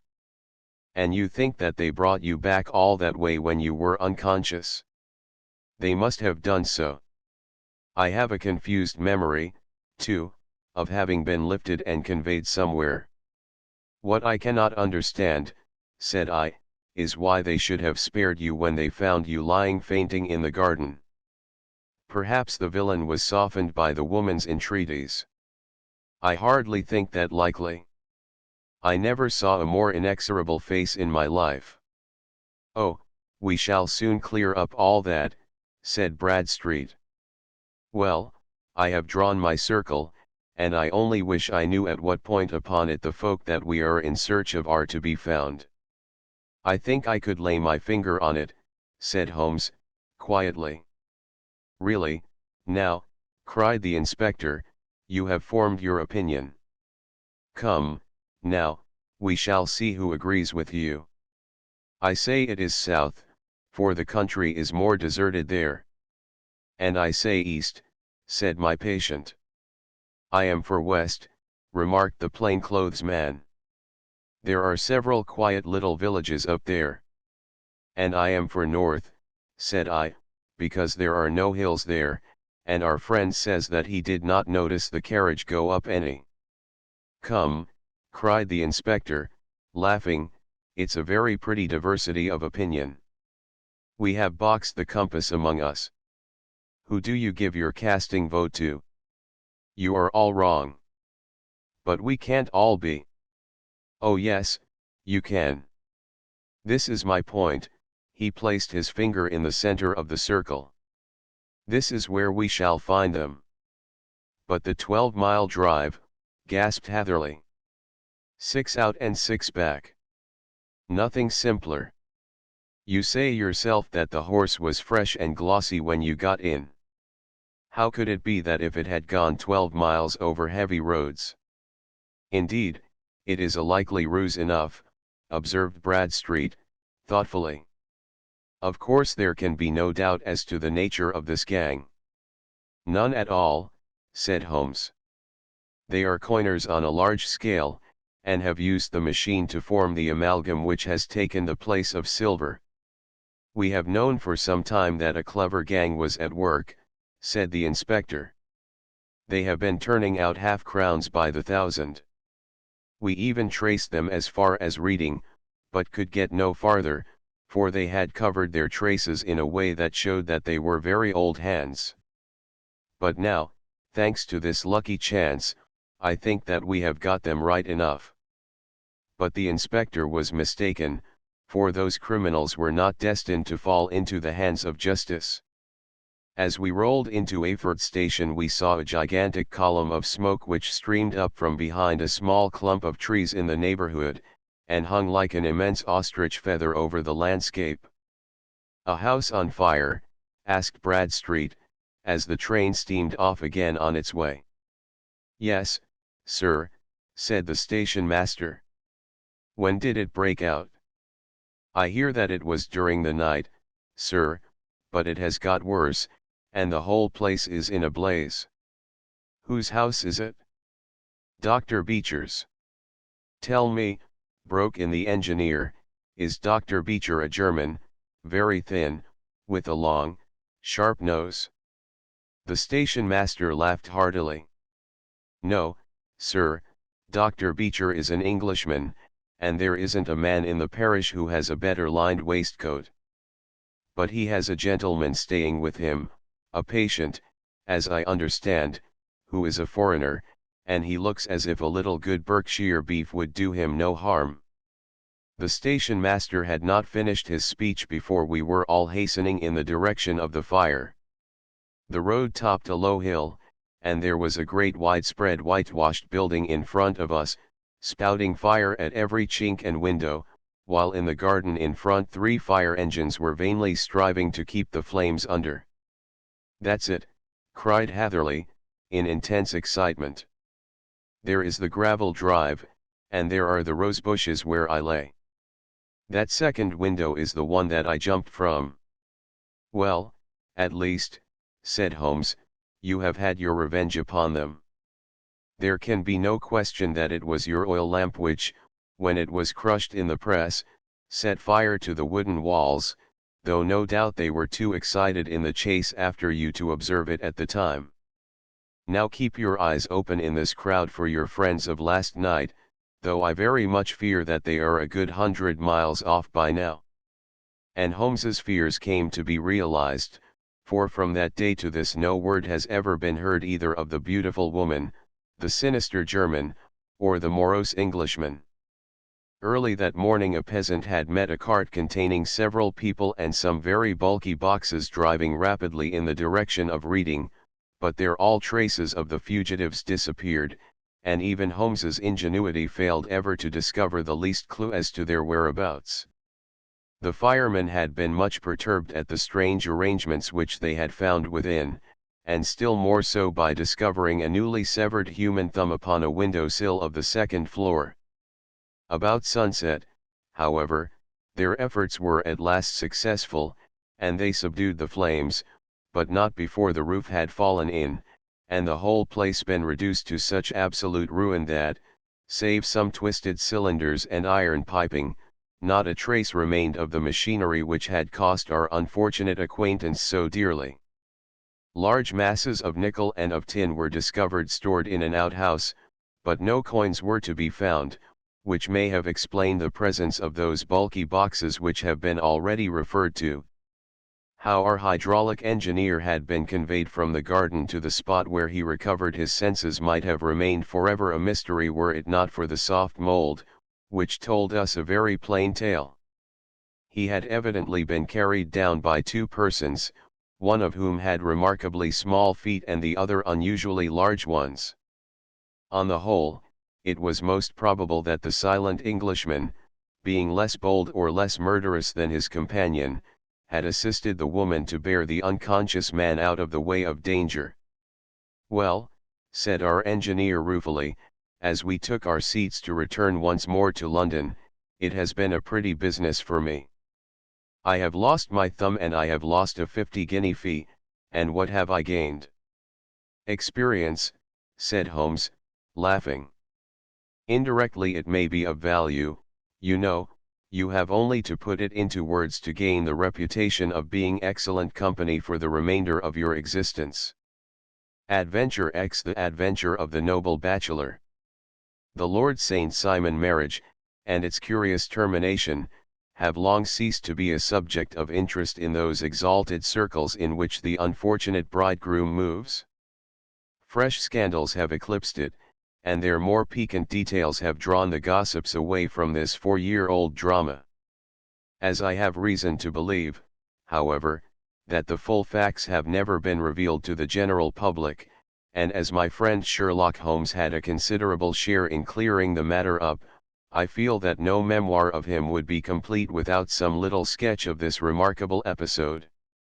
It was a few weeks before my own marriage, during the days when I was still sharing rooms with Holmes in Baker Street, that he came home from an afternoon stroll to find a letter on the table waiting for him. I had remained indoors all day, for the weather had taken a sudden turn to rain, with high autumnal winds, and the Jezile bullet which I had brought back in one of my limbs as a relic of my Afghan campaign, throbbed with dull persistency.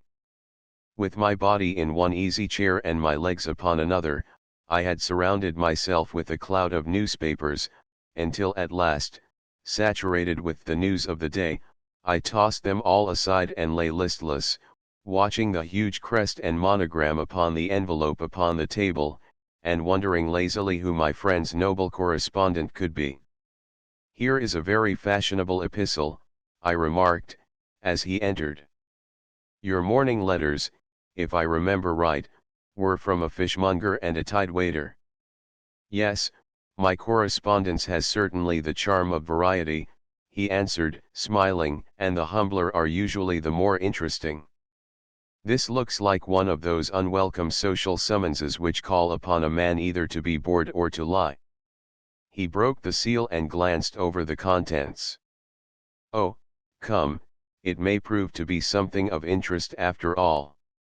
Not social, then. No, distinctly professional. And from a noble client. One of the highest in England. My dear fellow, I congratulate you. I assure you, Watson, without affectation, that the status of my client is a matter of less moment to me than the interest of his case. It is just possible, however, that also may not be wanting in this new investigation. You have been reading the papers diligently of late, have you not? It looks like it, said I, ruefully, pointing to a huge bundle in the corner. I have had nothing else to do. It is fortunate, for you will perhaps be able to post me up. I read nothing except the criminal news and the agony column. The latter is always instructive. But if you have followed recent events so closely, you must have read about Lord St. Simon and his wedding. Oh yes, with the deepest interest. That is well. The letter which I hold in my hand is from Lord St. Simon. I will read it to you, and in return you must turn over these papers and let me have whatever bears upon the matter. This is what he says: My dear Mr. Sherlock Holmes, Lord Backwater tells me that I may place implicit reliance upon your judgment and discretion. I have determined, therefore, to call upon you, and to consult you in reference to the very painful event which has occurred in connection with my wedding. Mr. Lestrade, of Scotland Yard, is acting already in the matter, but he assures me that he sees no objection to your cooperation, and that he even thinks that it might be of some assistance. I will call at 4 o'clock in the afternoon, and, should you have any other engagement at that time, I hope that you will postpone it, as this matter is of paramount importance. Yours faithfully, St. Simon. It is dated from Grosvenor Mansions, written with a quill pen, and the noble lord has had the misfortune to get a smear of ink upon the outer side of his right little finger, remarked Holmes, as he folded up the epistle. He says 4 o'clock. It is 3 now. He will be here in an hour. Then I have just time, with your assistance, to get clear upon the subject. Turn over those papers, and arrange the extracts in their order of time, while I take a glance as to who our client is. He picked a red-covered volume from a line of books of reference beside the mantelpiece. Here he is, said he, sitting down and flattening it out upon his knee. Lord Robert Walsingham de Vere St. Simon, second son of the Duke of Balmoral Hum. Arms, azure, 3 caltrops in chief over a fess sable. Born in 1846. He's 41 years of age, which is mature for marriage. Was Under Secretary for the Colonies in a late administration. The Duke, his father, was at one time Secretary for Foreign Affairs. They inherit Plantagenet blood by direct descent, and Tudor on the distaff side. Ha! Well, there is nothing very instructive in all this. I think that I must turn to you, Watson, for something more solid. I have very little difficulty in finding what I want, said I, for the facts are quite recent, and the matter struck me as remarkable. I feared to refer them to you, however, as I knew that you had an inquiry on hand, and that you disliked the intrusion of other matters. Oh, you mean the little problem of the Grosvenor Square furniture van. That is quite cleared up now, though, indeed, it was obvious from the first. Pray give me the results of your newspaper selections. Here is the first notice which I can find. It is in the personal column of the Morning Post, and dates, as you see, some weeks back. A marriage has been arranged, it says, and will, if rumor is correct, very shortly take place, between Lord Robert St. Simon, second son of the Duke of Balmoral, and Miss Hattie Doran, the only daughter of Aloysius Doran, Esq., of San Francisco, Cal. U.S.A. That is all. Terse and to the point, remarked Holmes, stretching his long, thin legs towards the fire. There was a paragraph amplifying this in one of the society papers of the same week. Ah, here it is. There will soon be a call for protection in the marriage market, for the present free trade principle appears to tell heavily against our home product. One by one the management of the noble houses of Great Britain is passing into the hands of our fair cousins from across the Atlantic. An important addition has been made during the last week to the list of the prizes which have been borne away by these charming invaders. Lord St. Simon, who has shown himself for over 20 years proof against the little god's arrows, has now definitely announced his approaching marriage with Miss Hattie Doran, the fascinating daughter of a California millionaire. Miss Doran, whose graceful figure and striking face attracted much attention at the Westbury House festivities, is an only child, and it is currently reported that her dowry will run to considerably over the 6 figures, with expectancies for the future. As it is an open secret that the Duke of Balmoral has been compelled to sell his pictures within the last few years, and as Lord St. Simon has no property of his own, save the small estate of Birch Moor, it is obvious that the Californian heiress is not the only gainer by an alliance which will enable her to make the easy and common transition from a Republican lady to a British peeress. Anything else? Asked Holmes, yawning. Oh yes, plenty. Then there is another note in the Morning Post to say that the marriage would be an absolutely quiet one, that it would be at St. George's, Hanover Square, that only half a dozen intimate friends would be invited, and that the party would return to the furnished house at Lancaster Gate which has been taken by Mr. Aloysius Doran. 2 days later, that is, on Wednesday last, there is a curt announcement that the wedding had taken place, and that the honeymoon would be passed at Lord Backwater's place, near Petersfield. Those are all the notices which appeared before the disappearance of the bride. Before the what? Asked Holmes, with a start. The vanishing of the lady. When did she vanish, then? At the wedding breakfast. Indeed. This is more interesting than it promised to be, quite dramatic, in fact. Yes, it struck me as being a little out of the common. They often vanish before the ceremony, and occasionally during the honeymoon, but I cannot call to mind anything quite so prompt as this. Pray let me have the details. I warn you that they are very incomplete. Perhaps we may make them less so. Such as they are set forth in a single article of a morning paper of yesterday, which I will read to you. It is headed, "Singular Occurrence at a Fashionable Wedding.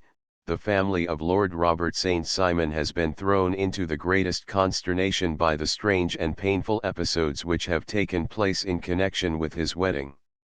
The ceremony, as shortly announced in the papers of yesterday, occurred on the previous morning, but it is only now that it has been possible to confirm the strange rumors which have been so persistently floating about.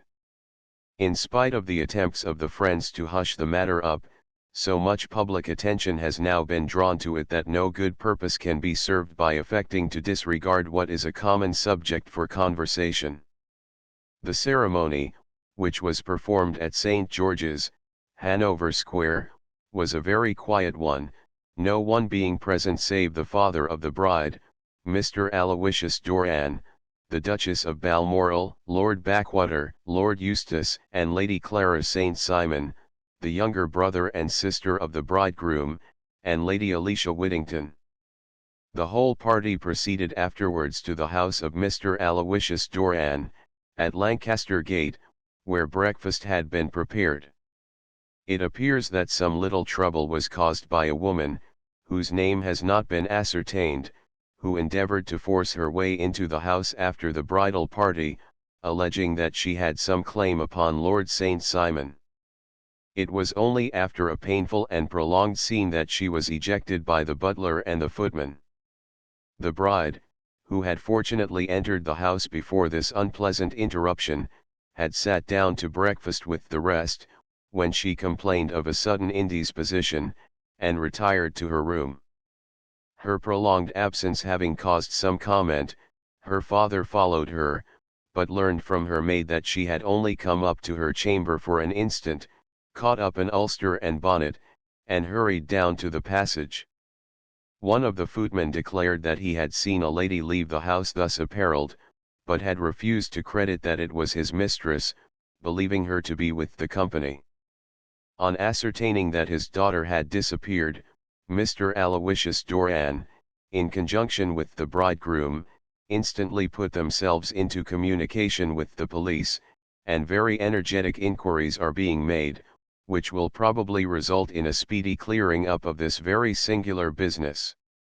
Up to a late hour last night, however, nothing had transpired as to the whereabouts of the missing lady. There are rumors of foul play in the matter, and it is said that the police have caused the arrest of the woman who had caused the original disturbance, in the belief that, from jealousy or some other motive, she may have been concerned in the strange disappearance of the bride. And is that all? Only one little item in another of the morning papers, but it is a suggestive one. And it is that Miss Flora Miller, the lady who had caused the disturbance, has actually been arrested. It appears that she was formerly a danseuse at the Allegro, and that she has known the bridegroom for some years. There are no further particulars, and the whole case is in your hands now so far as it has been set forth in the public press. And an exceedingly interesting case it appears to be. I would not have missed it for worlds. But there is a ring at the bell, Watson, and as the clock makes it a few minutes after 4, I have no doubt that this will prove to be our noble client. Do not dream of going, Watson, for I very much prefer having a witness, if only as a check to my own memory. Lord Robert St. Simon, announced our page boy, throwing open the door. A gentleman entered, with a pleasant, cultured face, high-nosed and pale, with something perhaps of petulance about the mouth, and with the steady, well-opened eye of a man whose pleasant lot it had ever been to command and to be obeyed. His manner was brisk, and yet his general appearance gave an undue impression of age, for he had a slight forward stoop and a little bend of the knees as he walked. His hair, too, as he swept off his very curly-brimmed hat, was grizzled round the edges and thin upon the top. As to his dress, it was careful to the verge of foppishness, with high collar, black frock coat, white waistcoat, yellow gloves, patent leather shoes, and light-colored gaiters. He advanced slowly into the room, turning his head from left to right, and swinging in his right hand the cord which held his golden eye-glasses. "Good day, Lord St. Simon," said Holmes, rising and bowing. "Pray take the basket chair. This is my friend and colleague, Dr. Watson. Draw up a little to the fire, and we will talk this matter over. A most painful matter to me, as you can most readily imagine, Mr. Holmes. I have been cut to the quick. I understand that you have already managed several delicate cases of this sort, sir, though I presume that they were hardly from the same class of society." "No, I am descending." "I beg pardon. My last client of the sort was a king." "Oh, really? I had no idea." "And which king?" "The king of Scandinavia." "What? Had he lost his wife?" "You can understand," said Holmes, suavely, "that I extend to the affairs of my other clients the same secrecy which I promise to you in yours." "Of course." "Very right. Very right. I'm sure I beg pardon. As to my own case, I am ready to give you any information which may assist you in forming an opinion." "Thank you. I have already learned all that is in the public prints, nothing more. I presume that I may take it as correct this article, for example, as to the disappearance of the bride. Lord St. Simon glanced over it. Yes, it is correct, as far as it goes. But it needs a great deal of supplementing before anyone could offer an opinion. I think that I may arrive at my facts most directly by questioning you. Pray do so. When did you first meet Miss Hattie Doran? In San Francisco, a year ago. You were traveling in the States. Yes. Did you become engaged then? No, but you were on a friendly footing. I was amused by her society, and she could see that I was amused. Her father is very rich. He is said to be the richest man on the Pacific slope. And how did he make his money? In mining. He had nothing a few years ago. Then he struck gold, invested it, and came up by leaps and bounds. Now, what is your own impression as to the young lady's your wife's character? The nobleman swung his glasses a little faster and stared down into the fire. You see, Mr. Holmes, said he, my wife was 20 before her father became a rich man. During that time she ran free in a mining camp, and wandered through woods or mountains, so that her education has come from nature rather than from the schoolmaster. She is what we call in England a tomboy, with a strong nature, wild and free, unfettered by any sort of traditions. She is impetuous, volcanic, I was about to say. She is swift in making up her mind, and fearless in carrying out her resolutions. On the other hand, I would not have given her the name which I have the honor to bear. He gave a little stately cough. Had not I thought her to be at bottom a noble woman.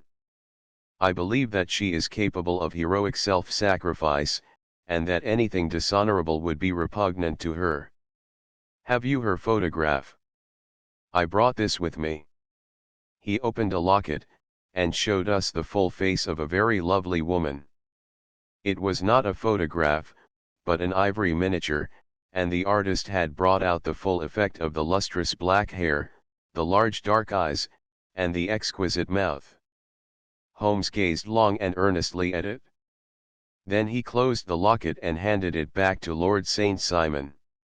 The young lady came to London, then, and you renewed your acquaintance. Yes, her father brought her over for this last London season. I met her several times, became engaged to her, and have now married her. She brought, I understand, a considerable dowry. A fair dowry. Not more than is usual in my family.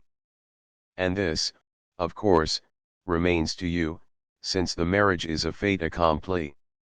I really have made no inquiries on the subject. Very naturally not. Did you see Miss Doran on the day before the wedding? Yes. Was she in good spirits? Never better. She kept talking of what we should do in our future lives. Indeed. That is very interesting. And on the morning of the wedding? She was as bright as possible, at least, until after the ceremony. And did you observe any change in her then? Well, to tell the truth, I saw then the first signs that I had ever seen that her temper was just a little sharp. The incident, however, was too trivial to relate, and can have no possible bearing upon the case. Pray let us have it, for all that. Oh, it is childish. She dropped her bouquet as we went towards the vestry. She was passing the front pew at the time, and it fell over into the pew. There was a moment's delay, but the gentleman in the pew handed it up to her again, and it did not appear to be the worse for the fall. Yet, when I spoke to her of the matter, she answered me abruptly, and in the carriage, on our way home, she seemed absurdly agitated over this trifling cause. Indeed. You say that there was a gentleman in the pew. Some of the general public were present, then? Oh yes. It is impossible to exclude them when the church is open. This gentleman was not one of your wife's friends. No, no, I call him a gentleman by courtesy, but he was quite a common-looking person. I hardly noticed his appearance. But really I think that we are wandering rather far from the point. Lady St. Simon, then, returned from the wedding in a less cheerful frame of mind than she had gone to it. What did she do on re-entering her father's house? I saw her in conversation with her maid. And who is her maid? Alice is her name. She is an American, and came from California with her. A confidential servant. A little too much so. It seemed to me that her mistress allowed her to take great liberties. Still, of course, in America they look upon these things in a different way. How long did she speak to this Alice? Oh, a few minutes. I had something else to think of. You did not overhear what they said. Lady St. Simon said something about jumping a claim. She was accustomed to use slang of the kind. I have no idea what she meant. American slang is very expressive sometimes. And what did your wife do when she finished speaking to her maid? She walked into the breakfast room. On your arm? No, alone. She was very independent in little matters like that. Then, after we had sat down for 10 minutes or so, she rose hurriedly, muttered some words of apology, and left the room. She never came back. But this maid, Alice, as I understand, deposes that she went to her room, covered her bride's dress with a long ulster, put on a bonnet, and went out. Quite so. And she was afterwards seen walking into Hyde Park in company with Flora Miller, a woman who is now in custody, and who had already made a disturbance at Mr. Durand's house that morning. Ah, yes. I should like a few particulars as to this young lady, and your relations to her. Lord St. Simon shrugged his shoulders and raised his eyebrows. We have been on a friendly footing for some years, I may say on a very friendly footing.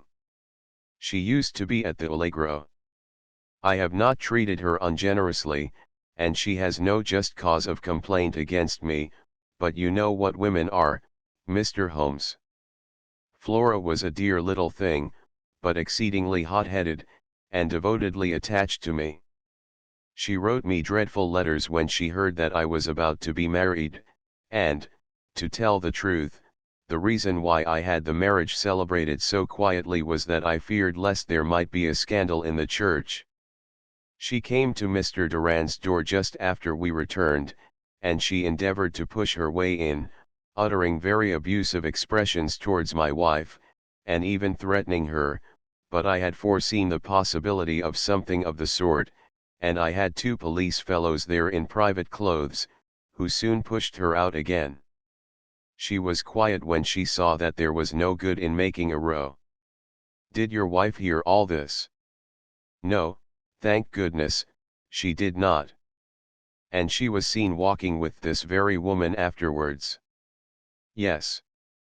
That is what Mr. Lestrade, of Scotland Yard, looks upon as so serious. It is thought that Flora decoyed my wife out, and laid some terrible trap for her. Well, it is a possible supposition. You think so, too. I did not say a probable one. But you do not yourself look upon this as likely. I do not think Flora would hurt a fly. Still, jealousy is a strange transformer of characters. Pray, what is your own theory as to what took place? Well, really, I came to seek a theory, not to propound one. I have given you all the facts. Since you ask me, however, I may say that it has occurred to me as possible that the excitement of this affair, the consciousness that she had made so immense a social stride, had the effect of causing some little nervous disturbance in my wife. In short, that she had become suddenly deranged. Well, really, when I consider that she has turned her back, I will not say upon me, but upon so much that many have aspired to without success I can hardly explain it in any other fashion. Well, certainly that is also a conceivable hypothesis, said Holmes, smiling. And now, Lord St. Simon, I think that I have nearly all my data. May I ask whether you were seated at the breakfast table so that you could see out of the window? We could see the other side of the road and the park. Quite so. Then I do not think that I need to detain you longer. I shall communicate with you. Should you be fortunate enough to solve this problem, said our client, rising. I have solved it? Eh? What was that? I say that I have solved it. Where, then, is my wife? That is a detail which I shall speedily supply. Lord St. Simon shook his head.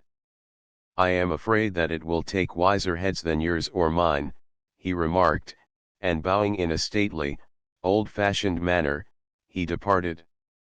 It is very good of Lord St. Simon to honor my head by putting it on a level with his own, said Sherlock Holmes, laughing. I think that I shall have a whiskey and soda and a cigar after all this cross-questioning. I had formed my conclusions as to the case before our client came into the room. My dear Holmes, I have notes of several similar cases, though none, as I remarked before, which were quite as prompt. My whole examination served to turn my conjecture into a certainty. Circumstantial evidence is occasionally very convincing, as when you find a trout in the milk, to quote Thoreau's example. But I have heard all that you have heard. Without, however, the knowledge of pre-existing cases which serves me so well. There was a parallel instance in Aberdeen some years back, and something on very much the same lines at Munich the year after the Franco-Prussian War. It is one of these cases, but, hello, here is Lestrade.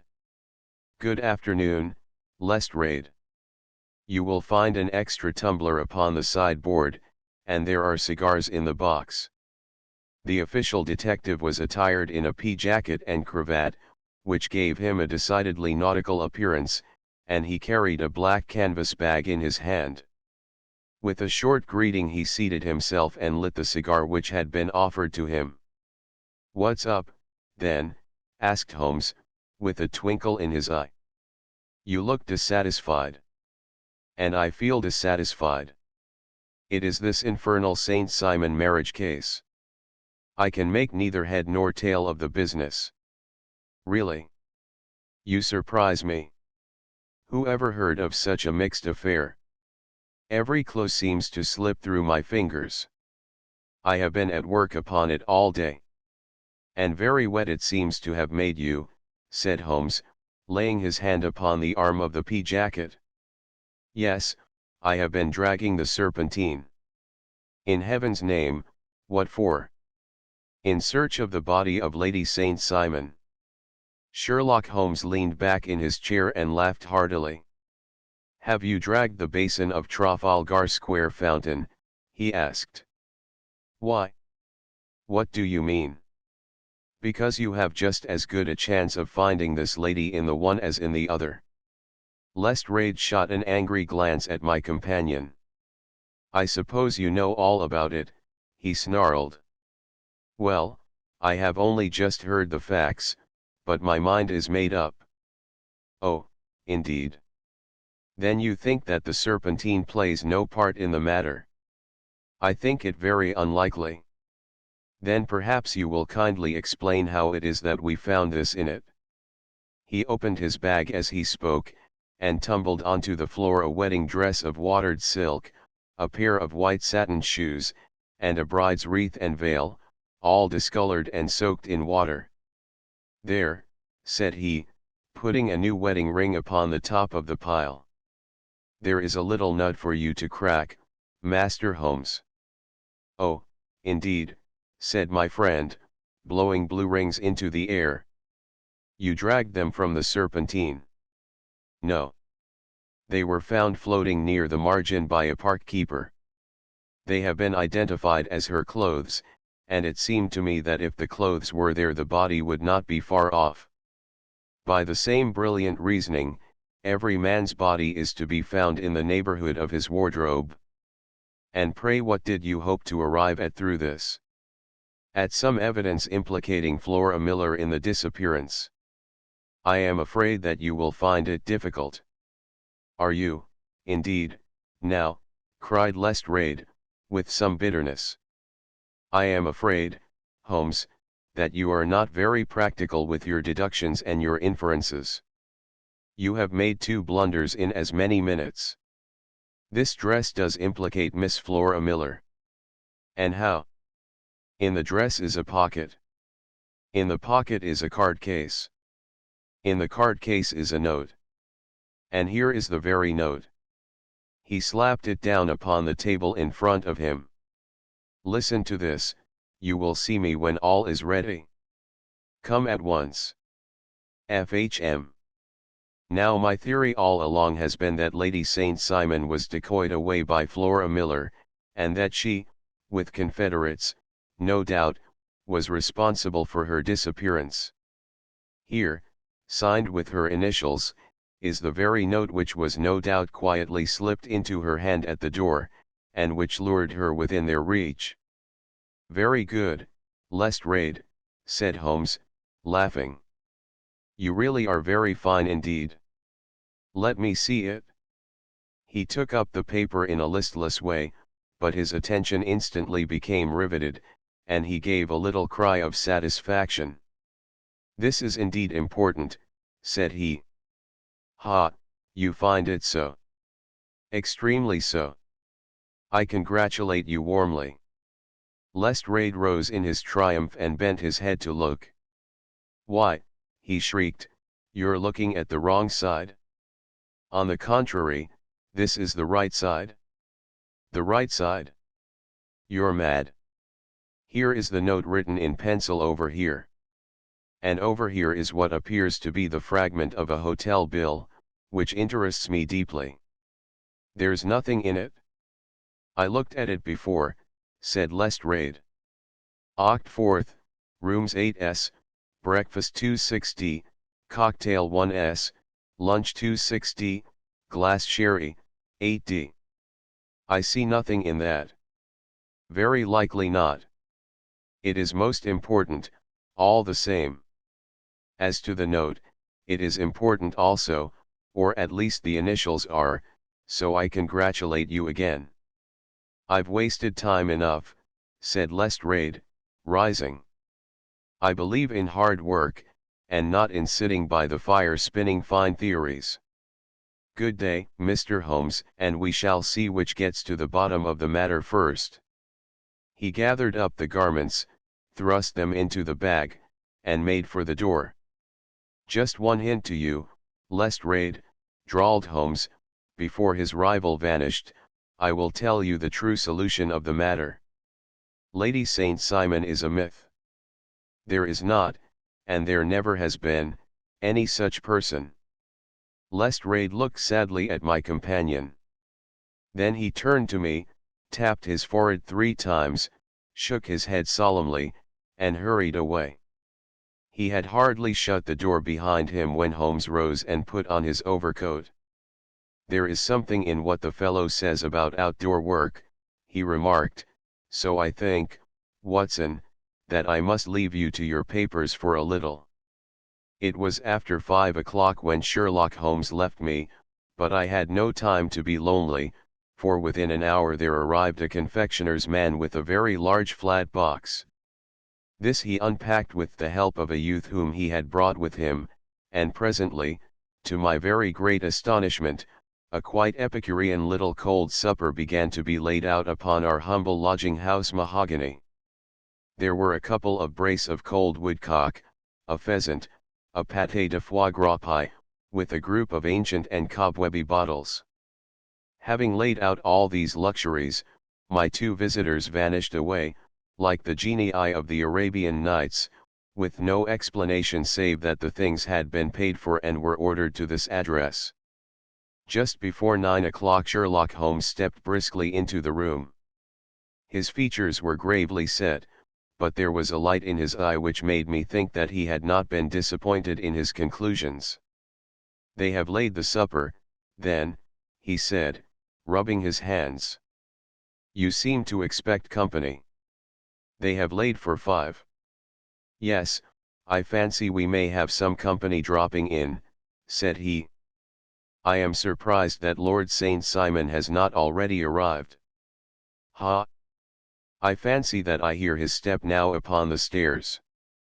It was indeed our visitor of the morning who came bustling in, dangling his glasses more vigorously than ever, and with a very perturbed expression upon his aristocratic features.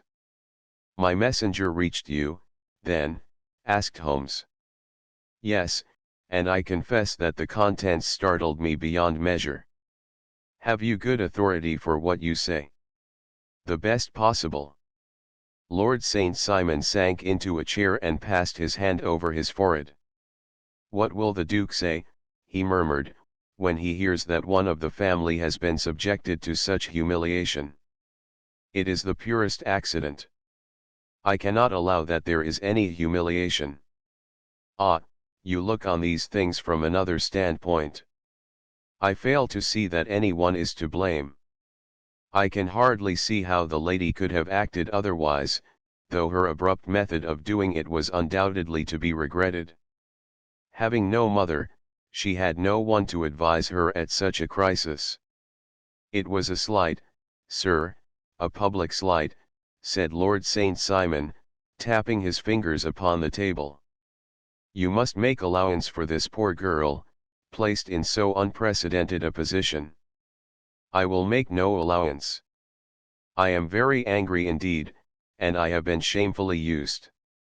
"I think that I heard a ring," said Holmes. "Yes, there are steps on the landing."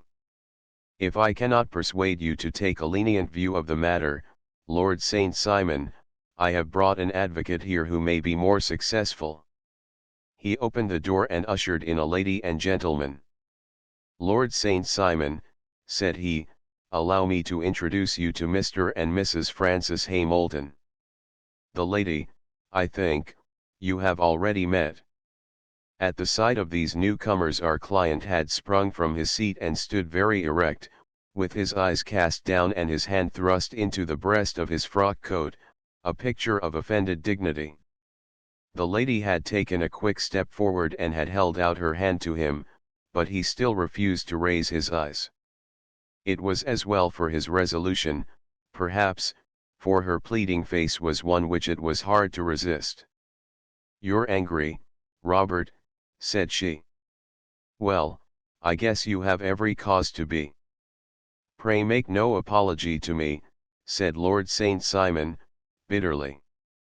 "Oh yes, I know that I have treated you real bad, and that I should have spoken to you before I went, but I was kind of rattled, and from the time when I saw Frank here again I just didn't know what I was doing or saying. I only wonder I didn't fall down and do a faint right there before the altar. Perhaps, Mrs. Moulton, you would like my friend and me to leave the room while you explain this matter." "If I may give an opinion," remarked the strange gentleman, "we've had just a little too much secrecy over this business already. For my part, I should like all Europe and America to hear the rights of it." He was a small, wiry, sunburnt man, clean-shaven, with a sharp face and alert manner. "Then I'll tell our story right away," said the lady. "Frank here and I met in '84, in McQuire's camp, near the Rockies, where Pa was working a claim. We were engaged to each other, Frank and I, but then one day Father struck a rich pocket and made a pile, while poor Frank here had a claim that petered out and came to nothing. The richer Pa grew, the poorer was Frank, so at last Pa wouldn't hear of our engagement lasting any longer, and he took me away to Frisco. Frank wouldn't throw up his hand, though, so he followed me there, and he saw me without Pa knowing anything about it. It would only have made him mad to know, so we just fixed it all up for ourselves. Frank said that he would go and make his pile, too, and never come back to claim me until he had as much as Pa. So then I promised to wait for him to the end of time, and pledged myself not to marry anyone else while he lived. "Why shouldn't we be married right away, then," said he, "and then I will feel sure of you, and I won't claim to be your husband until I come back." Well, we talked it over, and he had fixed it all up so nicely, with the clergyman already in waiting, that we just did it right there, and then Frank went off to seek his fortune, and I went back to PA. The next I heard of Frank was that he was in Montana, and then he went prospecting in Arizona, and then I heard of him from New Mexico. After that came a long newspaper story about how a miners' camp had been attacked by Apache Indians, and there was my Frank's name among the killed. I fainted dead away, and I was very sick for months after. Pa thought I had a decline, and took me to half the doctors in Frisco. Not a word of news came for a year and more, so that I never doubted that Frank was really dead. Then Lord St. Simon came to Frisco, and we came to London, and a marriage was arranged, and Pa was very pleased, but I felt all the time that no man on this earth would ever take the place in my heart that had been given to my poor Frank. Still, if I had married Lord St. Simon, of course I'd have done my duty by him. We can't command our love, but we can our actions. I went to the altar with him with the intention to make him just as good a wife as it was in me to be. But you may imagine what I felt when, just as I came to the altar rails, I glanced back and saw Frank standing and looking at me out of the first pew. I thought it was his ghost at first, but when I looked again, there he was still, with a kind of question in his eyes as if to ask me whether I were glad or sorry to see him. I wonder I didn't drop. I know that everything was turning round, and the words of the clergyman were just like the buzz of a bee in my ear. I didn't know what to do. Should I stop the service and make a scene in the church? I glanced at him again, and he seemed to know what I was thinking, for he raised his finger to his lips to tell me to be still. Then I saw him scribble on a piece of paper, and I knew that he was writing me a note. As I passed his pew on the way out, I dropped my bouquet over to him, and he slipped the note into my hand when he returned me the flowers. It was only a line asking me to join him when he made the sign to me to do so. Of course I never doubted for a moment that my first duty was now to him, and I determined to do just whatever he might direct. When I got back I told my maid, who had known him in California, and had always been his friend. I ordered her to say nothing, but to get a few things packed and my ulster ready. I know I ought to have spoken to Lord St. Simon, but it was dreadful hard before his mother and all those great people. I just made up my mind to run away and explain afterwards. I hadn't been at the table 10 minutes before I saw Frank out of the window at the other side of the road. He beckoned to me, and then began walking into the park. I slipped out, put on my things, and followed him. Some woman came talking something or other about Lord St. Simon to me. Seemed to me from the little I heard as if he had a little secret of his own before marriage also, but I managed to get away from her, and soon overtook Frank. We got into a cab together, and away we drove to some lodgings he had taken in Gordon Square, and that was my true wedding after all those years of waiting. Frank had been a prisoner among the Apaches, had escaped, came on to Frisco, found that I had given him up for dead and had gone to England, followed me there, and had come upon me at last on the very morning of my second wedding. "I saw it in a paper," explained the American. "It gave the name and the church, but not where the lady lived."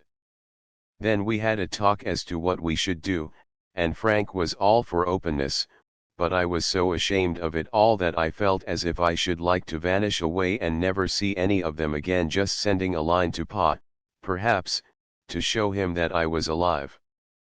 It was awful to me to think of all those lords and ladies sitting round that breakfast table and waiting for me to come back. So Frank took my wedding clothes and things and made a bundle of them, so that I should not be traced, and dropped them away somewhere where no one could find them. It is likely that we should have gone on to Paris tomorrow, only that this good gentleman, Mr. Holmes, came round to us this evening, though how he found us is more than I can think, and he showed us very clearly and kindly that I was wrong and that Frank was right, and that we should be putting ourselves in the wrong if we were so secret. Then he offered to give us a chance of talking to Lord St. Simon alone, and so we came right away round to his rooms at once. Now, Robert, you have heard it all, and I am very sorry if I have given you pain, and I hope that you do not think very meanly of me. Lord St. Simon had by no means relaxed his rigid attitude, but had listened with a frowning brow and a compressed lip to this long narrative. "Excuse me," he said, "but it is not my custom to discuss my most intimate personal affairs in this public manner." "Then you won't forgive me? You won't shake hands before I go?" "Oh, certainly, if it would give you any pleasure." He put out his hand and coldly grasped that which she extended to him. "I had hoped," suggested Holmes, "that you would have joined us in a friendly supper." "I think that there you ask a little too much," responded his lordship.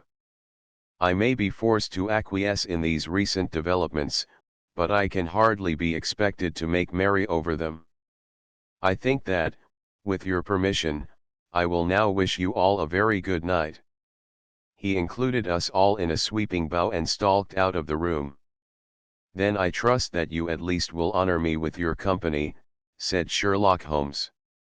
"It is always a joy to meet an American, Mr. Moulton, for I am one of those who believe that the folly of a monarch and the blundering of a minister in far-gone years will not prevent our children from being some day citizens of the same world-wide country under a flag which shall be a quartering of the Union Jack with the stars and stripes." "The case has been an interesting one," remarked Holmes, when our visitors had left us, "because it serves to show very clearly how simple the explanation may be of an affair which at first sight seems to be almost inexplicable. Nothing could be more natural than the sequence of events as narrated by this lady, and nothing stranger than the result when viewed, for instance, by Mr. Lestrade, of Scotland Yard. I will wish you all a very good night. You were not yourself at fault at all, then." From the first, two facts were very obvious to me, the one that the lady had been quite willing to undergo the wedding ceremony, the other that she had repented of it within a few minutes of returning home. Obviously something had occurred during the morning, then, to cause her to change her mind. What could that something be? She could not have spoken to anyone when she was out, for she had been in the company of the bridegroom. Had she seen someone, then? If she had, it must be someone from America, because she had spent so short a time in this country that she could hardly have allowed anyone to acquire so deep an influence over her that the mere sight of him would induce her to change her plans so completely. You see, we have already arrived, by a process of exclusion, at the idea that she might have seen an American. Then who could this American be, and why should he possess so much influence over her? It might be a lover, it might be a husband. Her young womanhood had, I knew, been spent in rough scenes and under strange conditions. So far I had got before I ever heard Lord St. Simon's narrative. When he told us of a man in a pew, of the change in the bride's manner, of so transparent a device for obtaining a note as the dropping of a bouquet, of her resort to her confidential maid, and of her very significant allusion to claim jumping, which in miners' parlance means taking possession of that which another person has a prior claim to, the whole situation became absolutely clear. She had gone off with a man, and the man was either a lover or was a previous husband, the chances being in favor of the latter. And how in the world did you find them? It might have been difficult, but friend Lestrade held information in his hands the value of which he did not himself know. The initials were of course of the highest importance, but more valuable still was it to know that within a week he had settled his bill at one of the most select London hotels. How did you deduce the select? By the select prices. 8 shillings for a bed and 8 pence for a glass of sherry pointed to one of the most expensive hotels. There are not many in London which charge at that rate. In the second one, which I visited in Northumberland Avenue, I learned by an inspection of the book that Francis H. Moulton, an American gentleman, had left only the day before, and on looking over the entries against him, I came upon the very items which I had seen in the duplicate bill. His letters were to be forwarded to 226 Gordon Square, so thither I travelled, and being fortunate enough to find the loving couple at home, I ventured to give them some paternal advice, and to point out to them that it would be better in every way that they should make their position a little clearer both to the general public and to Lord St. Simon in particular. I invited them to meet him here, and, as you see, I made him keep the appointment. But with no very good result, I remarked. His conduct was certainly not very gracious. "Ah, Watson," said Holmes, smiling, "perhaps you would not be very gracious either, if, after all the trouble of wooing and wedding, you found yourself deprived in an instant of wife and of fortune. I think that we may judge Lord St. Simon very mercifully, and thank our stars that we are never likely to find ourselves in the same position. Draw your chair up, and hand me my violin, for the only problem we have still to solve is how to while away these bleak autumnal evenings." Adventure 11. The Adventure of the Barrel Coronet. Holmes, said I, as I stood one morning in our bow window looking down the street, here is a madman coming along. It seems rather sad that his relatives should allow him to come out alone. My friend rose lazily from his armchair and stood with his hands in the pockets of his dressing gown, looking over my shoulder. It was a bright, crisp February morning, and the snow of the day before still lay deep upon the ground, shimmering brightly in the wintry sun. Down the center of Baker Street it had been plowed into a brown crumbly band by the traffic, but at either side and on the heaped-up edges of the footpaths it still lay as white as when it fell. The grey pavement had been cleaned and scraped, but was still dangerously slippery, so that there were fewer passengers than usual. Indeed, from the direction of the Metropolitan Station no one was coming save the single gentleman whose eccentric conduct had drawn my attention. He was a man of about 50, tall, portly, and imposing, with a massive, strongly marked face and a commanding figure. He was dressed in a somber yet rich style, in black frock coat, shining hat, neat brown gaiters, and well-cut pearl grey trousers. Yet his actions were in absurd contrast to the dignity of his dress and features, for he was running hard, with occasional little springs, such as a weary man gives who is little accustomed to set any tax upon his legs. As he ran he jerked his hands up and down, waggled his head, and writhed his face into the most extraordinary contortions. "What on earth can be the matter with him?" I asked. "He is looking up at the numbers of the houses." "I believe that he is coming here," said Holmes, rubbing his hands. "Here?" "Yes, I rather think he is coming to consult me professionally. I think that I recognize the symptoms." "Ha! Did I not tell you?" As he spoke, the man, puffing and blowing, rushed at our door and pulled at our bell until the whole house resounded with the clanging. A few moments later he was in our room, still puffing, still gesticulating, but with so fixed a look of grief and despair in his eyes that our smiles were turned in an instant to horror and pity. For a while he could not get his words out, but swayed his body and plucked at his hair like one who has been driven to the extreme limits of his reason. Then, suddenly springing to his feet, he beat his head against the wall with such force that we both rushed upon him and tore him away to the center of the room. Sherlock Holmes pushed him down into the easy chair, and, sitting beside him, patted his hand, and chatted with him in the easy, soothing tones which he knew so well how to employ. "You have come to me to tell your story, have you not?" said he. "You are fatigued with your haste. Pray wait until you have recovered yourself, and then I shall be most happy to look into any little problem which you may submit to me." The man sat for a minute or more with a heaving chest, fighting against his emotion. Then he passed his handkerchief over his brow, set his lips tight, and turned his face towards us. "No doubt you think me mad," said he. "I see that you have had some great trouble," responded Holmes. "God knows I have, a trouble which is enough to unseat my reason, so sudden and so terrible is it. Public disgrace I might have faced, although I am a man whose character has never yet borne a stain. Private affliction also is the lot of every man, but the two coming together, and in so frightful a form, have been enough to shake my very soul. Besides, it is not I alone. The very noblest in the land may suffer, unless some way be found out of this horrible affair." "Pray compose yourself, sir," said Holmes, "and let me have a clear account of who you are, and what it is that has befallen you."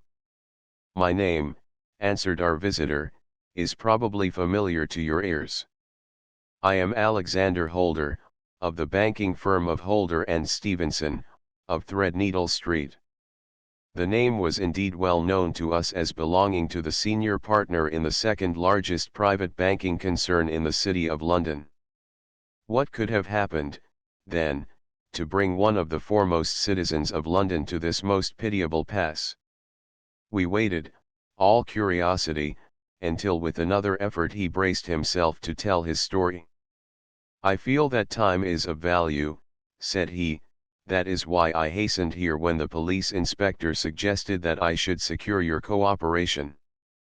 I came to Baker Street by the Underground, and hurried from there on foot, for the cabs go slowly through the snow. That is why I was so out of breath, for I am a man who takes very little exercise. I feel better now, and I will put the facts before you as shortly and yet as clearly as I can.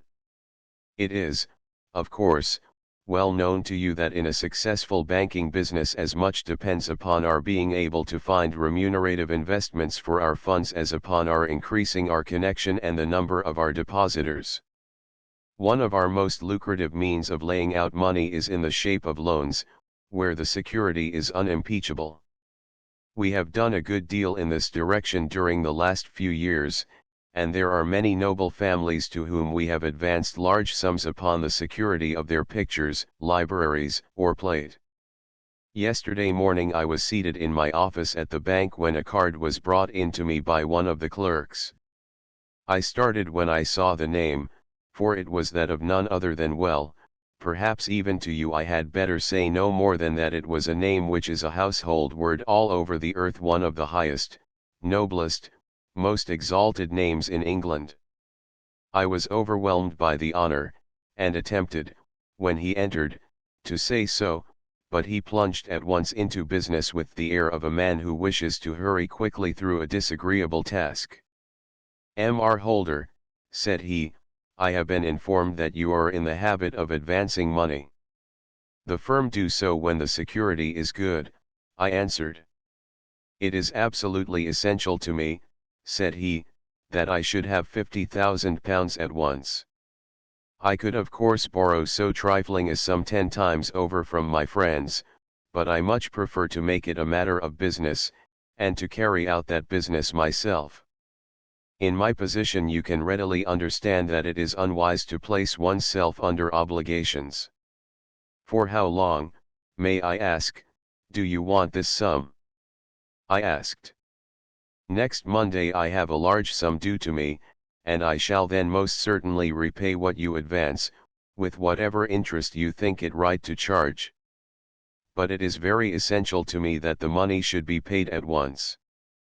I should be happy to advance it without further parley from my own private purse," said I, "were it not that the strain would be rather more than it could bear.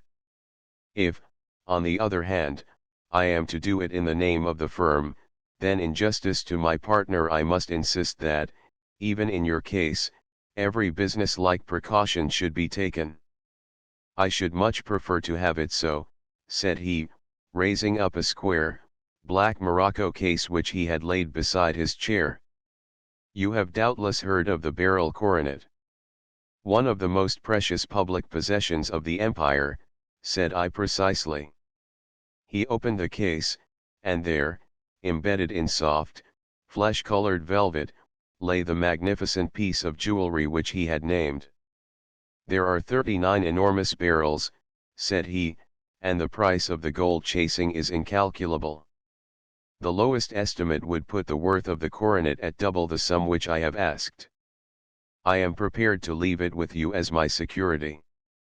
I took the precious case into my hands and looked in some perplexity from it to my illustrious client. You doubt its value, he asked. Not at all. I only doubt the propriety of my leaving it. You may set your mind at rest about that. I should not dream of doing so were it not absolutely certain that I should be able in 4 days to reclaim it.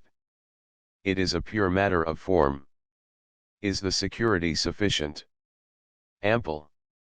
You understand, Mr. Holder, that I am giving you a strong proof of the confidence which I have in you, founded upon all that I have heard of you. I rely upon you not only to be discreet and to refrain from all gossip upon the matter, but, above all, to preserve this coronet with every possible precaution, because I need not say that a great public scandal would be caused if any harm were to befall it. Any injury to it would be almost as serious as its complete loss, for there are no beryls in the world to match these, and it would be impossible to replace them. I leave it with you, however, with every confidence, and I shall call for it in person on Monday morning. Seeing that my client was anxious to leave, I said no more, but, calling for my cashier, I ordered him to pay over £51,000 notes.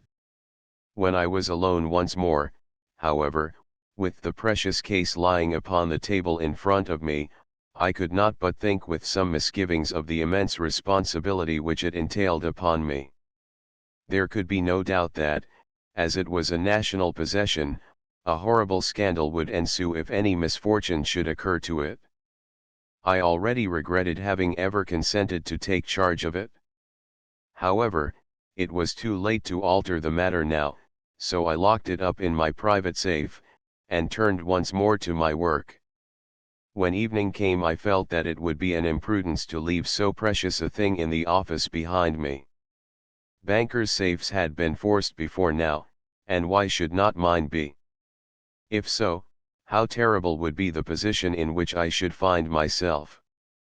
I determined, therefore, that for the next few days I would always carry the case backward and forward with me, so that it might never be really out of my reach. With this intention, I called a cab, and drove out to my house at Streatham, carrying the jewel with me. I did not breathe freely until I had taken it upstairs and locked it in the bureau of my dressing room. And now a word as to my household, Mr. Holmes, for I wish you to thoroughly understand the situation. My groom and my page sleep out of the house, and may be set aside altogether. I have 3 maidservants who have been with me a number of years, and whose absolute reliability is quite above suspicion. Another, Lucy Parr, the second waiting maid, has only been in my service a few months. She came with an excellent character, however, and has always given me satisfaction. She is a very pretty girl, and has attracted admirers who have occasionally hung about the place. That is the only drawback which we have found to her, but we believe her to be a thoroughly good girl in every way. So much for the servants. My family itself is so small that it will not take me long to describe it. I am a widower, and have an only son, Arthur. He has been a disappointment to me, Mr. Holmes, a grievous disappointment. I have no doubt that I am myself to blame. People tell me that I have spoiled him. Very likely I have. When my dear wife died I felt that he was all I had to love. I could not bear to see the smile fade even for a moment from his face. I have never denied him a wish. Perhaps it would have been better for both of us had I been sterner, but I meant it for the best. It was naturally my intention that he should succeed me in my business, but he was not of a business turn. He was wild, wayward, and, to speak the truth, I could not trust him in the handling of large sums of money.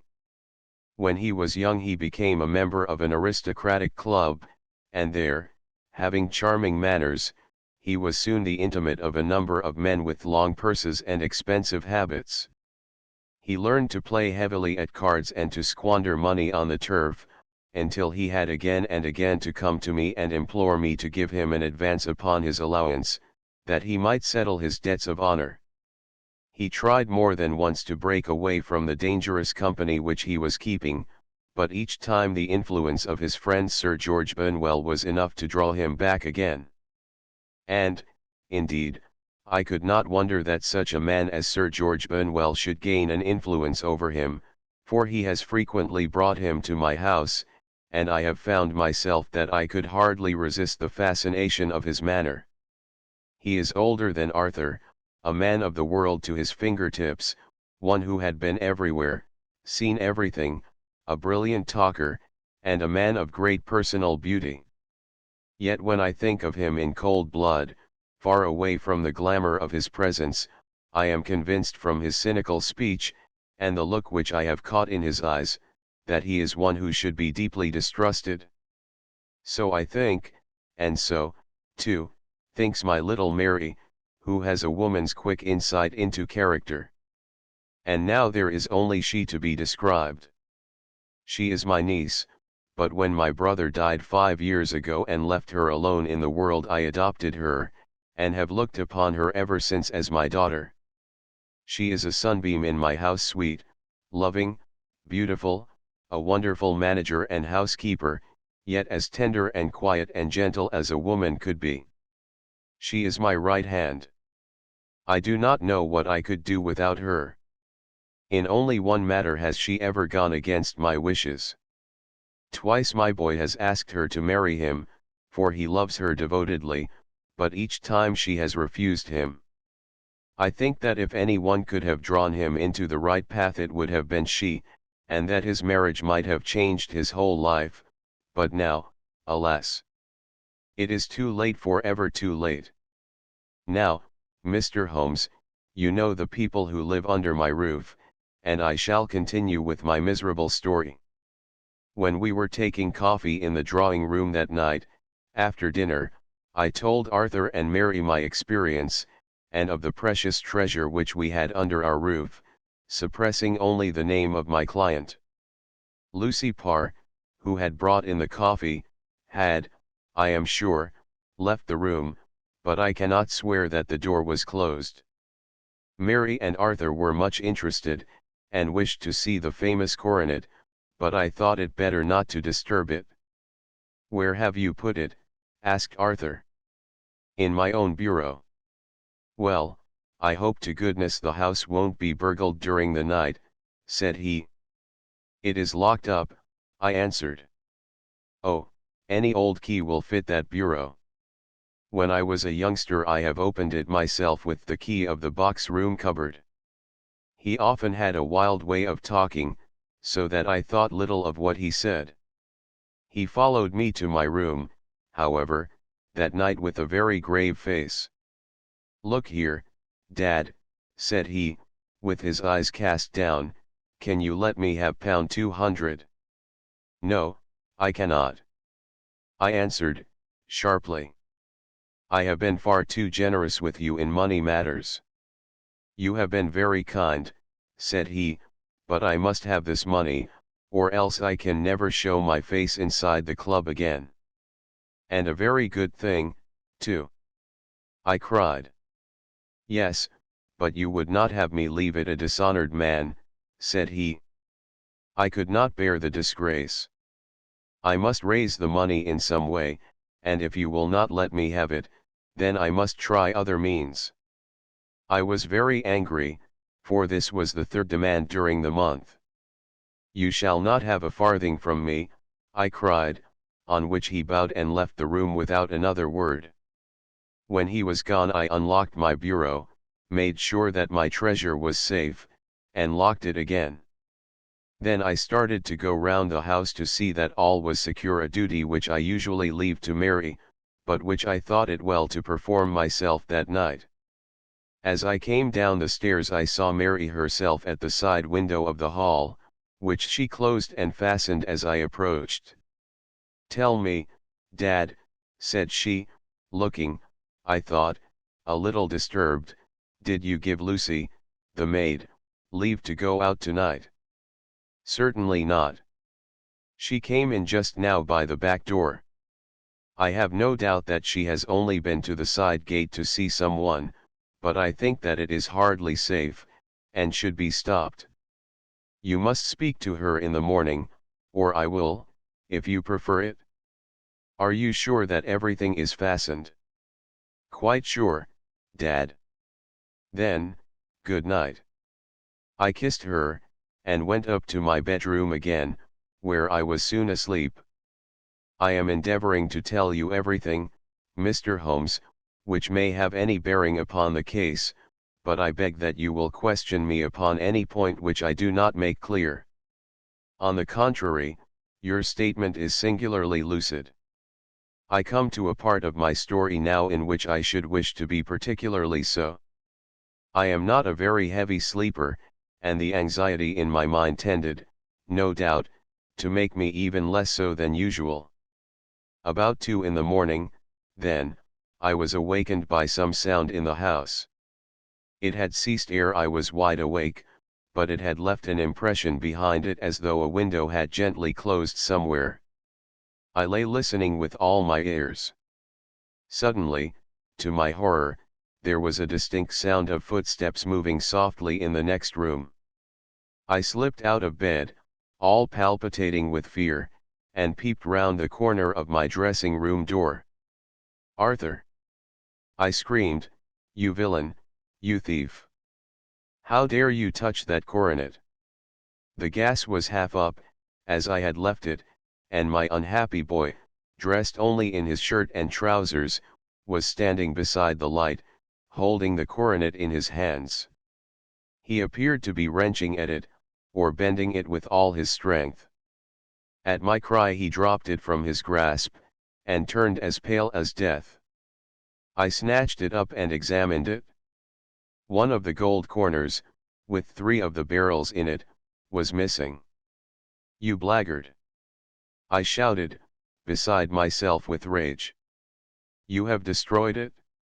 You have dishonored me forever. Where are the jewels which you have stolen?" "Stolen?" he cried. "Yes, you thief!" I roared, shaking him by the shoulder. "There are none missing." "There cannot be any missing," said he. "There are 3 missing. And you know where they are. Must I call you a liar as well as a thief? Did I not see you trying to tear off another piece?" "You have called me names enough," said he, "I will not stand it any longer. I shall not say another word about this business since you have chosen to insult me. I will leave your house in the morning and make my own way in the world. You shall leave it in the hands of the police." I cried, half mad with grief and rage. "I shall have this matter probed to the bottom." "You shall learn nothing from me," said he, with a passion such as I should not have thought was in his nature. "If you choose to call the police, let the police find what they can." By this time the whole house was astir, for I had raised my voice in my anger. Mary was the first to rush into my room, and, at the sight of the coronet and of Arthur's face, she read the whole story, and, with a scream, fell down senseless on the ground. I sent the housemaid for the police, and put the investigation into their hands at once. When the inspector and a constable entered the house, Arthur, who had stood sullenly with his arms folded, asked me whether it was my intention to charge him with theft. I answered that it had ceased to be a private matter, but had become a public one, since the ruined coronet was national property. I was determined that the law should have its way in everything. At least, said he, you will not have me arrested at once. It would be to your advantage as well as mine if I might leave the house for 5 minutes. That you may get away, or perhaps that you may conceal what you have stolen, said I. And then realizing the dreadful position in which I was placed, I implored him to remember that not only my honor, but that of one who was far greater than I was at stake, and that he threatened to raise a scandal which would convulse the nation. He might avert it all if he would but tell me what he had done with the 3 missing stones. You may as well face the matter, said I, you have been caught in the act, and no confession could make your guilt more heinous. If you but make such reparation as is in your power, by telling us where the barrels are, all shall be forgiven and forgotten. Keep your forgiveness for those who ask for it, he answered, turning away from me, with a sneer. I saw that he was too hardened for any words of mine to influence him. There was but one way for it. I called in the inspector, and gave him into custody. A search was made at once, not only of his person, but of his room, and of every portion of the house where he could possibly have concealed the gems, but no trace of them could be found, nor would the wretched boy open his mouth for all our persuasions and our threats. This morning he was removed to a cell, and I, after going through all the police formalities, have hurried round to you, to implore you to use your skill in unraveling the matter. The police have openly confessed that they can at present make nothing of it. You may go to any expense which you think necessary. I have already offered a reward of £1,000. My God, what shall I do? I have lost my honor, my gems, and my son in one night. Oh, what shall I do? He put a hand on either side of his head, and rocked himself to and fro, droning to himself like a child whose grief has got beyond words. Sherlock Holmes sat silent for some few minutes, with his brows knitted and his eyes fixed upon the fire. "Do you receive much company?" he asked. "None, save my partner with his family, and an occasional friend of Arthur's. Sir George Benwell has been several times lately. No one else, I think. Do you go out much in society?" "Arthur does. Mary and I stay at home. We neither of us care for it. That is unusual in a young girl. She is of a quiet nature. Besides, she is not so very young. She is 24. This matter, from what you say, seems to have been a shock to her also." "Terrible. She is even more affected than I. You have neither of you any doubt as to your son's guilt." "How can we have, when I saw him with my own eyes with the coronet in his hands? I hardly consider that a conclusive proof. Was the remainder of the coronet at all injured?" "Yes, it was twisted." "Do you not think, then, that he might have been trying to straighten it?" "God bless you. You are doing what you can for him and for me. But it is too heavy a task. What was he doing there at all? If his purpose were innocent, why did he not say so?" "Precisely. And if it were guilty, why did he not invent a lie? His silence appears to me to cut both ways. There are several singular points about the case. What did the police think of the noise which awoke you from your sleep?" "They considered that it might be caused by Arthur's closing his bedroom door." "A likely story. As if a man bent on felony would slam his door so as to wake a household. What did they say, then, of the disappearance of these gems?" "They are still sounding the planking and probing the furniture in the hope of finding them." "Have they thought of looking outside the house?" "Yes, they have shown extraordinary energy. The whole garden has already been minutely examined. Now, my dear sir, said Holmes, is it not obvious to you now that this matter really strikes very much deeper than either you or the police were at first inclined to think? It appeared to you to be a simple case, to me it seems exceedingly complex. Consider what is involved by your theory.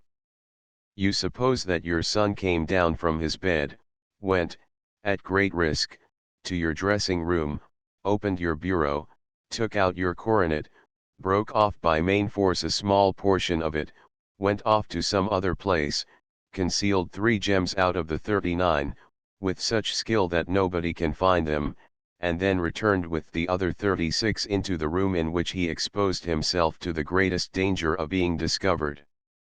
I ask you now, is such a theory tenable? But what other is there?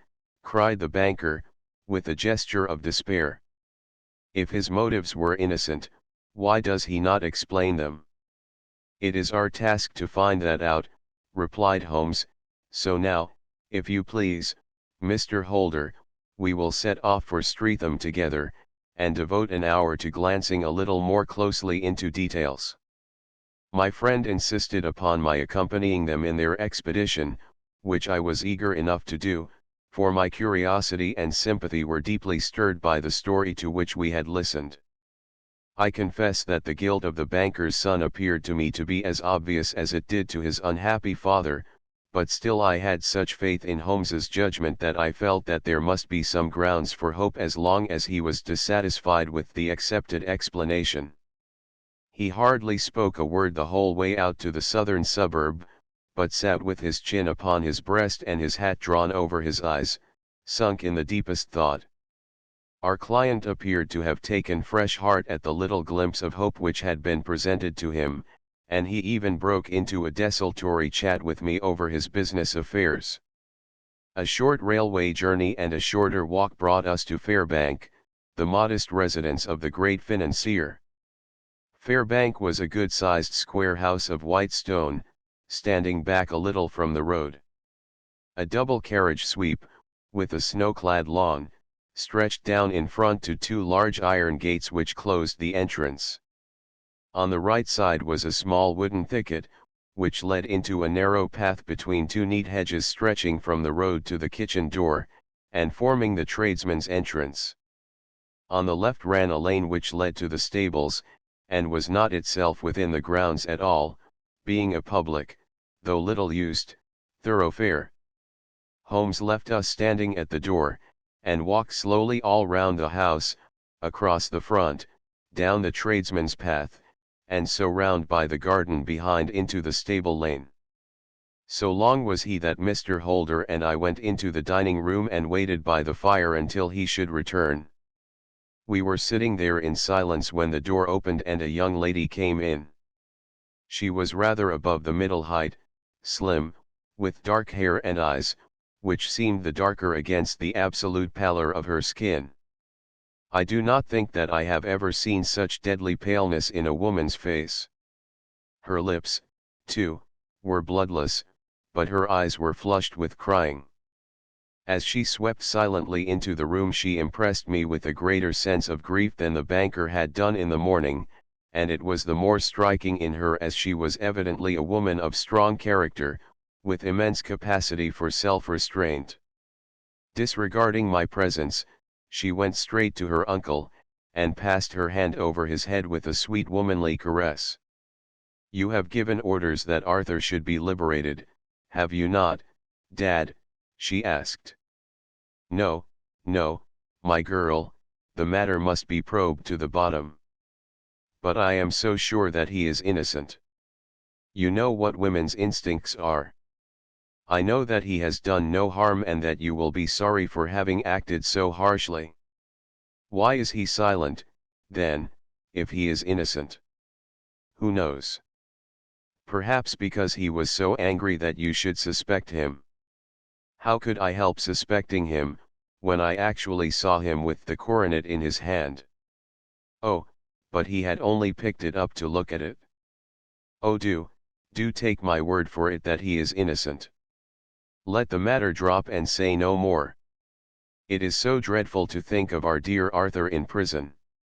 I shall never let it drop until the gems are found, never, Mary.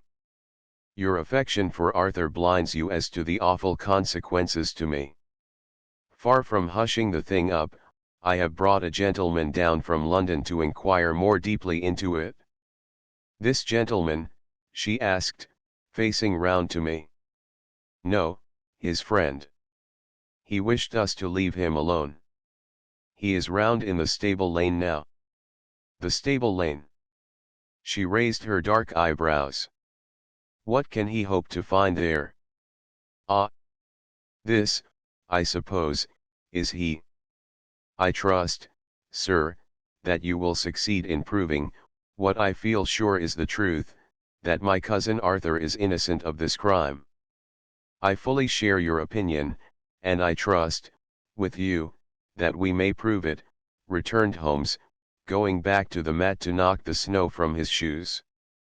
I believe I have the honor of addressing Miss Mary Holder. Might I ask you a question or two?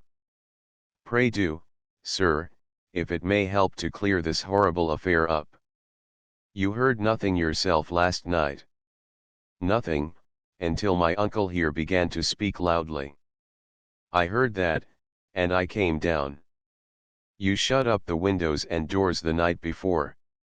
Did you fasten all the windows? Yes. Were they all fastened this morning? Yes. You have a maid who has a sweetheart? I think that you remarked to your uncle last night that she had been out to see him. Yes, and she was the girl who waited in the drawing room, and who may have heard uncle's remarks about the coronet. I see. You infer that she may have gone out to tell her sweetheart, and that the two may have planned the robbery. But what is the good of all these vague theories, cried the banker, impatiently, when I have told you that I saw Arthur with the coronet in his hands? Wait a little, Mr. Holder. We must come back to that. About this girl, Miss Holder. You saw her return by the kitchen door, I presume? Yes, when I went to see if the door was fastened for the night I met her slipping in. I saw the man, too, in the gloom. Do you know him?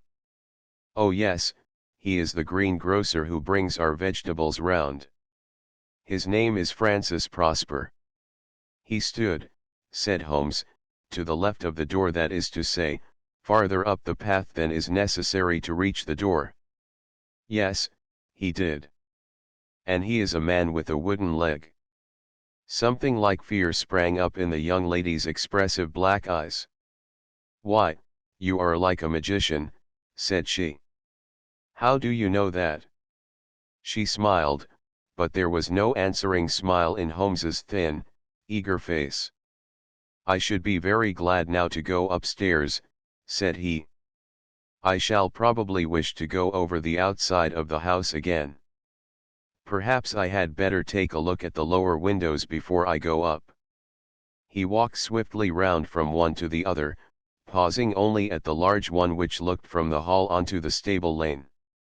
This he opened, and made a very careful examination of the sill with his powerful magnifying lens. Now we shall go upstairs, said he, at last. The banker's dressing room was a plainly furnished little chamber, with a grey carpet, a large bureau, and a long mirror. Holmes went to the bureau first and looked hard at the lock. Which key was used to open it? He asked. That which my son himself indicated, that of the cupboard of the lumber room. Have you it here? That is it on the dressing table. Sherlock Holmes took it up and opened the bureau. It is a noiseless lock, said he. It is no wonder that it did not wake you. This case, I presume, contains the coronet. We must have a look at it.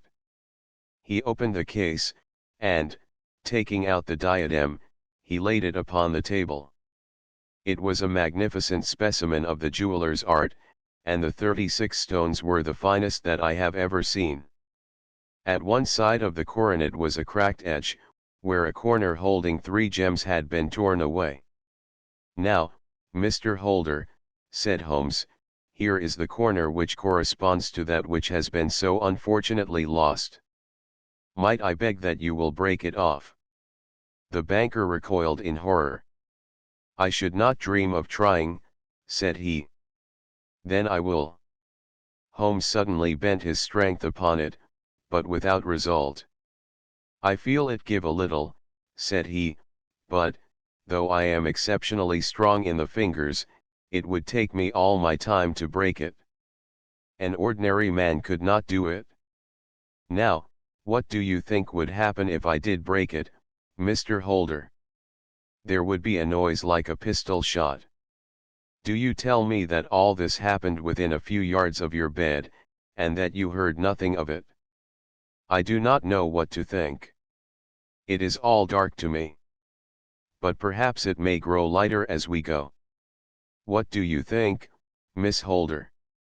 I confess that I still share my uncle's perplexity. Your son had no shoes or slippers on when you saw him. He had nothing on save only his trousers and shirt. Thank you. We have certainly been favored with extraordinary luck during this inquiry, and it will be entirely our own fault if we do not succeed in clearing the matter up. With your permission, Mr. Holder, I shall now continue my investigations outside. He went alone, at his own request, for he explained that any unnecessary footmarks might make his task more difficult. For an hour or more he was at work, returning at last with his feet heavy with snow and his features as inscrutable as ever. I think that I have seen now all that there is to see, Mr. Holder, said he. I can serve you best by returning to my rooms. But the gems, Mr. Holmes. Where are they? I cannot tell. The banker wrung his hands. I shall never see them again, he cried. And my son? You give me hopes.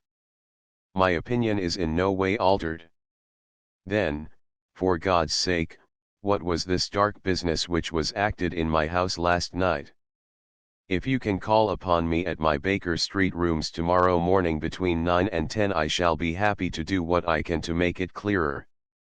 I understand that you give me carte blanche to act for you, provided only that I get back the gems, and that you place no limit on the sum I may draw. I would give my fortune to have them back. Very good. I shall look into the matter between this and then. Goodbye. It is just possible that I may have to come over here again before evening. It was obvious to me that my companion's mind was now made up about the case, although what his conclusions were was more than I could even dimly imagine. Several times during our homeward journey I endeavored to sound him upon the point, but he always glided away to some other topic, until at last I gave it over in despair. It was not yet 3 when we found ourselves in our room once more. He hurried to his chamber, and was down again in a few minutes dressed as a common loafer. With his collar turned up, his shiny, seedy coat, his red cravat, and his worn boots, he was a perfect sample of the class. I think that this should do, said he, glancing into the glass above the fireplace. I only wish that you could come with me, Watson, but I fear that it won't do. I may be on the trail in this matter, or I may be following a will-o'-the-wisp, but I shall soon know which it is. I hope that I may be back in a few hours. He cut a slice of beef from the joint upon the sideboard, sandwiched it between 2 rounds of bread, and, thrusting this rude meal into his pocket, he started off upon his expedition. I had just finished my tea when he returned, evidently in excellent spirits, swinging an old elastic-sided boot in his hand. He chucked it down into a corner and helped himself to a cup of tea. I only looked in as I passed, said he. I am going right on.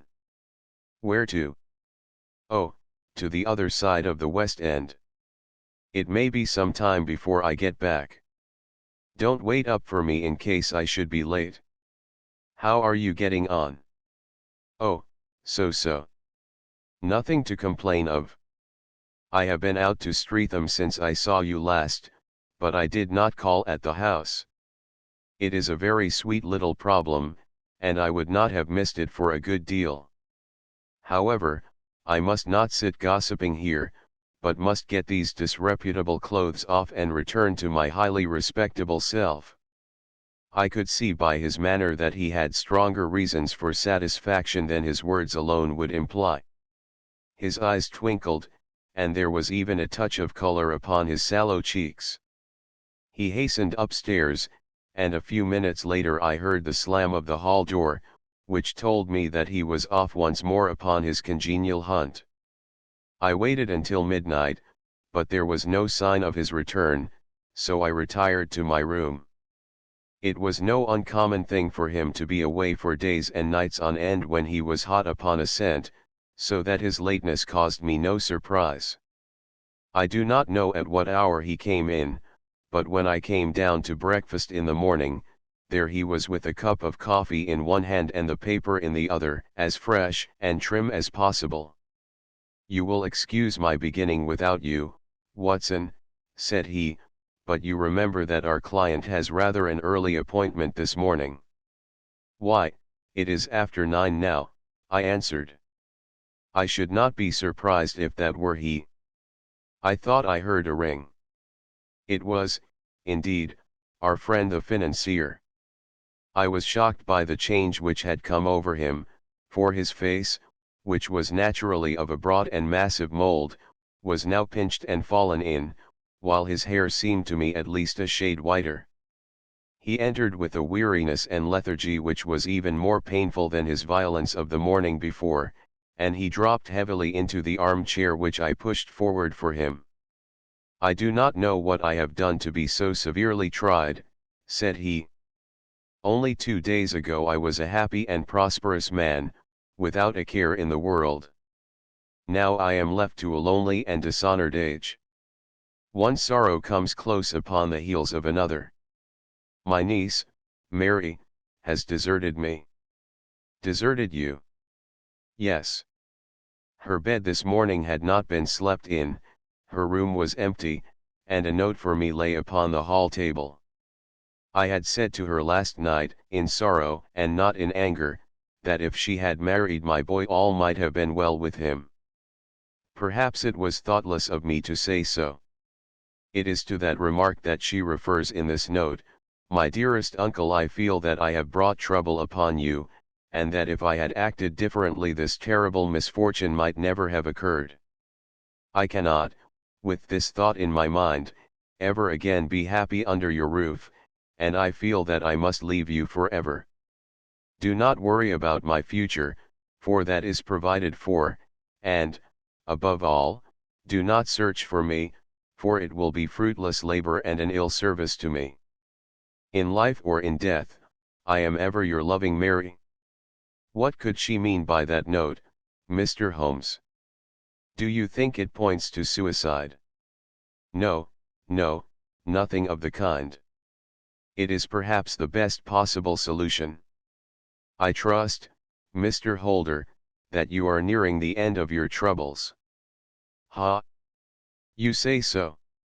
You have heard something, Mr. Holmes, you have learned something. Where are the gems? You would not think £1,000 apiece an excessive sum for them. I would pay 10. That would be unnecessary. 3,000 will cover the matter. And there is a little reward, I fancy. Have you your cheque-book? Here is a pen. Better make it out for £4,000 With a dazed face the banker made out the required cheque. Holmes walked over to his desk, took out a little triangular piece of gold with 3 gems in it, and threw it down upon the table. With a shriek of joy our client clutched it up. "You have it," he gasped. "I am saved. I am saved." The reaction of joy was as passionate as his grief had been, and he hugged his recovered gems to his bosom. "There is one other thing you owe, Mr. Holder," said Sherlock Holmes, rather sternly. "Oh!" He caught up a pen. "Name the sum, and I will pay it." "No, the debt is not to me. You owe a very humble apology to that noble lad, your son, who has carried himself in this matter as I should be proud to see my own son do, should I ever chance to have one." "Then it was not Arthur who took them." "I told you yesterday, and I repeat today, that it was not." "You are sure of it? Then let us hurry to him at once, to let him know that the truth is known." "He knows it already." "When I had cleared it all up I had an interview with him, and, finding that he would not tell me the story, I told it to him, on which he had to confess that I was right, and to add the very few details which were not yet quite clear to me. Your news of this morning, however, may open his lips. For heaven's sake, tell me, then, what is this extraordinary mystery?" "I will do so, and I will show you the steps by which I reached it. And let me say to you, first, that which it is hardest for me to say and for you to hear, there has been an understanding between Sir George Burnwell and your niece Mary. They have now fled together." "My Mary? Impossible." "It is, unfortunately, more than possible, it is certain. Neither you nor your son knew the true character of this man when you admitted him into your family circle. He is one of the most dangerous men in England, a ruined gambler, an absolutely desperate villain, a man without heart or conscience. Your niece knew nothing of such men. When he breathed his vows to her, as he had done to 100 before her, she flattered herself that she alone had touched his heart. The devil knows best what he said, but at least she became his tool, and was in the habit of seeing him nearly every evening." "I cannot, and I will not, believe it," cried the banker, with an ashen face. "I will tell you, then, what occurred in your house last night. Your niece, when you had, as she thought, gone to your room, slipped down and talked to her lover through the window which leads into the stable lane. His footmarks had pressed right through the snow, so long had he stood there. She told him of the coronet. His wicked lust for gold kindled at the news, and he bent her to his will. I have no doubt that she loved you, but there are women in whom the love of a lover extinguishes all other loves, and I think that she must have been one. She had hardly listened to his instructions when she saw you coming downstairs, on which she closed the window rapidly, and told you about one of the servants' escapade with her wooden-legged lover, which was all perfectly true. Your boy, Arthur, went to bed after his interview with you, but he slept badly on account of his uneasiness about his club debts. In the middle of the night he heard a soft tread pass his door, so he rose, and looking out, was surprised to see his cousin walking very stealthily along the passage, until she disappeared into your dressing room. Petrified with astonishment, the lad slipped on some clothes, and waited there in the dark to see what would come of this strange affair. Presently she emerged from the room again, and in the light of the passage lamp your son saw that she carried the precious coronet in her hands. She passed down the stairs, and he, thrilling with horror, ran along and slipped behind the curtain near your door, whence he could see what passed in the hall beneath. He saw her stealthily open the window, hand out the coronet to someone in the gloom, and then closing it once more hurry back to her room, passing quite close to where he stood hid behind the curtain. As long as she was on the scene he could not take any action without a horrible exposure of the woman whom he loved. But the instant that she was gone he realized how crushing a misfortune this would be for you, and how all important it was to set it right. He rushed down, just as he was, in his bare feet, opened the window, sprang out into the snow, and ran down the lane, where he could see a dark figure in the moonlight.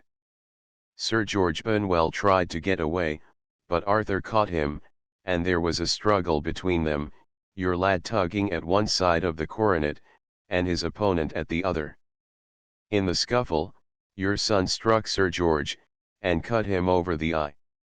Then something suddenly snapped, and your son, finding that he had the coronet in his hands, rushed back, closed the window, ascended to your room, and had just observed that the coronet had been twisted in the struggle, and was endeavoring to straighten it when you appeared upon the scene.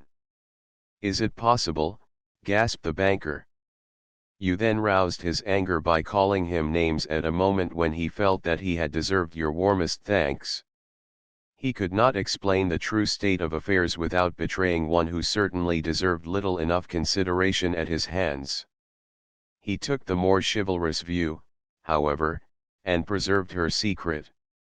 And that was why she shrieked and fainted when she saw the coronet, cried Mr. Holder. Oh, my God, what a blind fool I have been! And his asking to be allowed to go out for 5 minutes. The dear fellow wanted to see if the missing piece were at the scene of the struggle. How cruelly I have misjudged him. When I arrived at the house, continued Holmes, I at once went very carefully round it to observe if there were any traces in the snow which might help me. I knew that none had fallen since the evening before, and also that there had been a strong frost to preserve impressions. I passed along the tradesman's path, but found it all trampled down and indistinguishable. Just beyond it, however, at the far side of the kitchen door, a woman had stood and talked with a man, whose round impressions on one side showed that he had a wooden leg. I could even tell that they had been disturbed, for the woman had run back swiftly to the door, as was shown by the deep toe and light heel marks, while wooden leg had waited a little, and then had gone away. I thought at the time that this might be the maid and her sweetheart, of whom you had already spoken to me, and inquiry showed it was so. I passed round the garden without seeing anything more than random tracks, which I took to be the police, but when I got into the stable lane a very long and complex story was written in the snow in front of me. There was a double line of tracks of a booted man, and a second double line which I saw with delight belonged to a man with naked feet. I was at once convinced from what you had told me that the latter was your son. The first had walked both ways, but the other had run swiftly, and, as his tread was marked in places over the depression of the boot, it was obvious that he had passed after the other. I followed them up, and found that they led to the hall window, where Boots had worn all the snow away while waiting. Then I walked to the other end, which was 100 yards or more down the lane. I saw where Boots had faced round, where the snow was cut up as though there had been a struggle, and, finally, where a few drops of blood had fallen, to show me that I was not mistaken. Boots had then run down the lane, and another little smudge of blood showed that it was he who had been hurt. When he came to the high road at the other end, I found that the pavement had been cleared, so there was an end to that clue. On entering the house, however, I examined, as you remember, the sill and framework of the hall window with my lens, and I could at once see that someone had passed out. I could distinguish the outline of an instep where the wet foot had been placed in coming in. I was then beginning to be able to form an opinion as to what had occurred.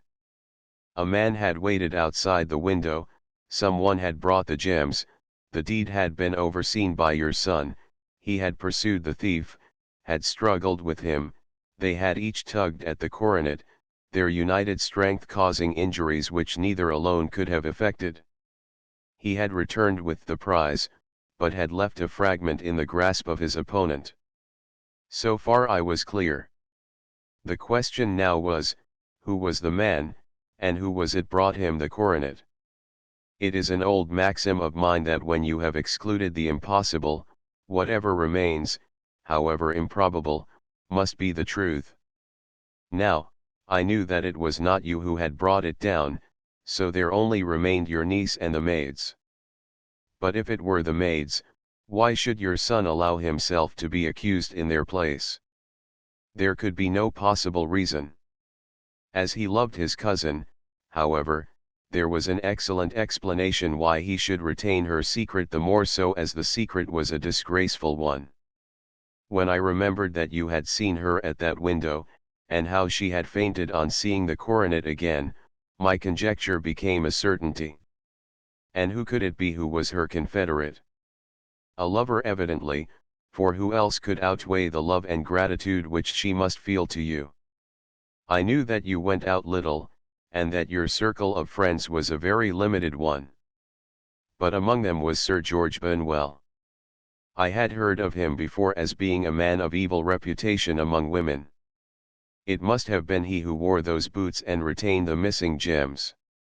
Even though he knew that Arthur had discovered him, he might still flatter himself that he was safe, for the lad could not say a word without compromising his own family. Well, your own good sense will suggest what measures I took next.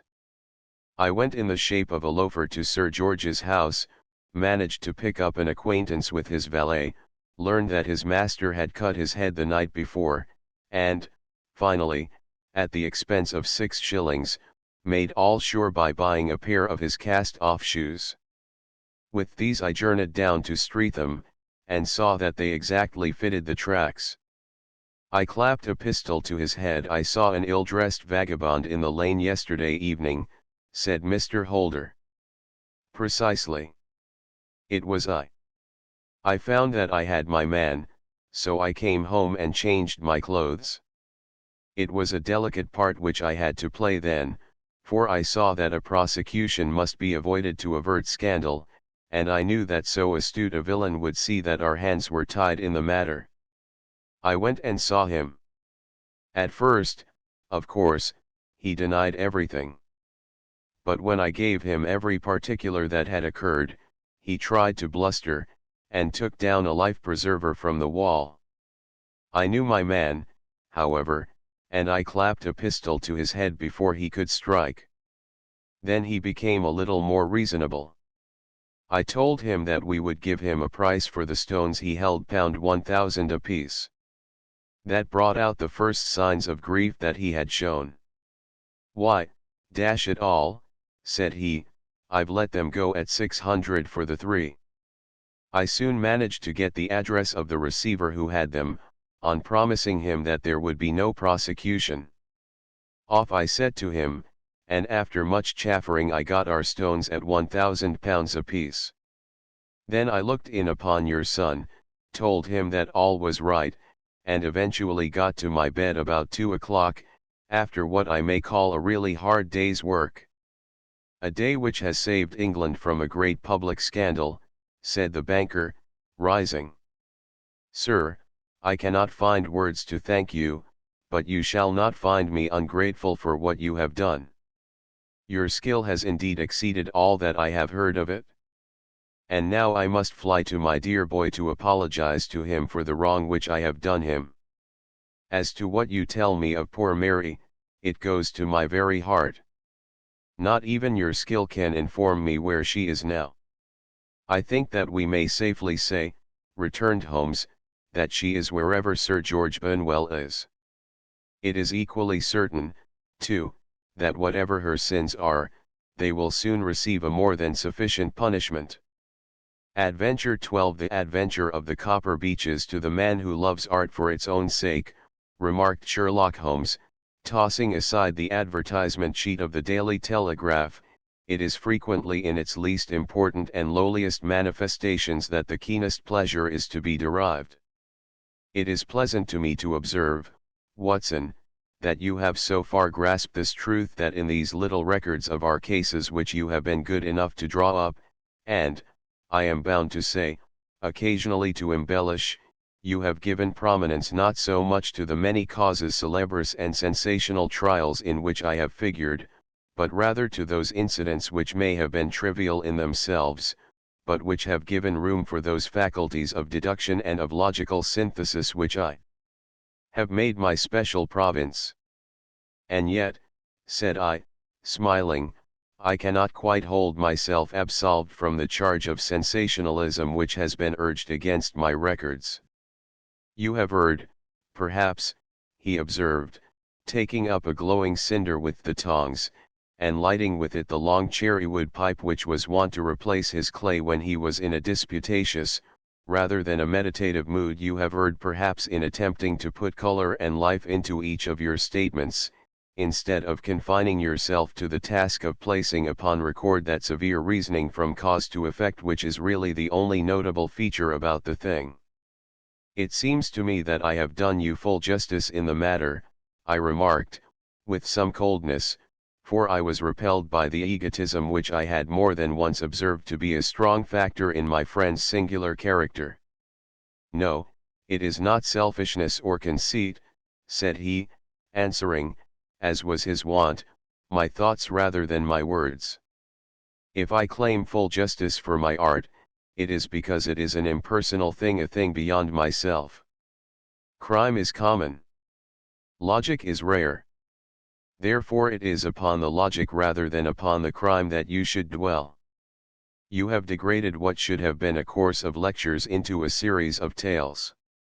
It was a cold morning of the early spring, and we sat after breakfast on either side of a cheery fire in the old room at Baker Street. A thick fog rolled down between the lines of dun-colored houses, and the opposing windows loomed like dark, shapeless blurs through the heavy yellow wreaths. Our gas was lit, and shone on the white cloth and glimmer of china and metal, for the table had not been cleared yet. Sherlock Holmes had been silent all the morning, dipping continuously into the advertisement columns of a succession of papers, until at last, having apparently given up his search, he had emerged in no very sweet temper to lecture me upon my literary shortcomings.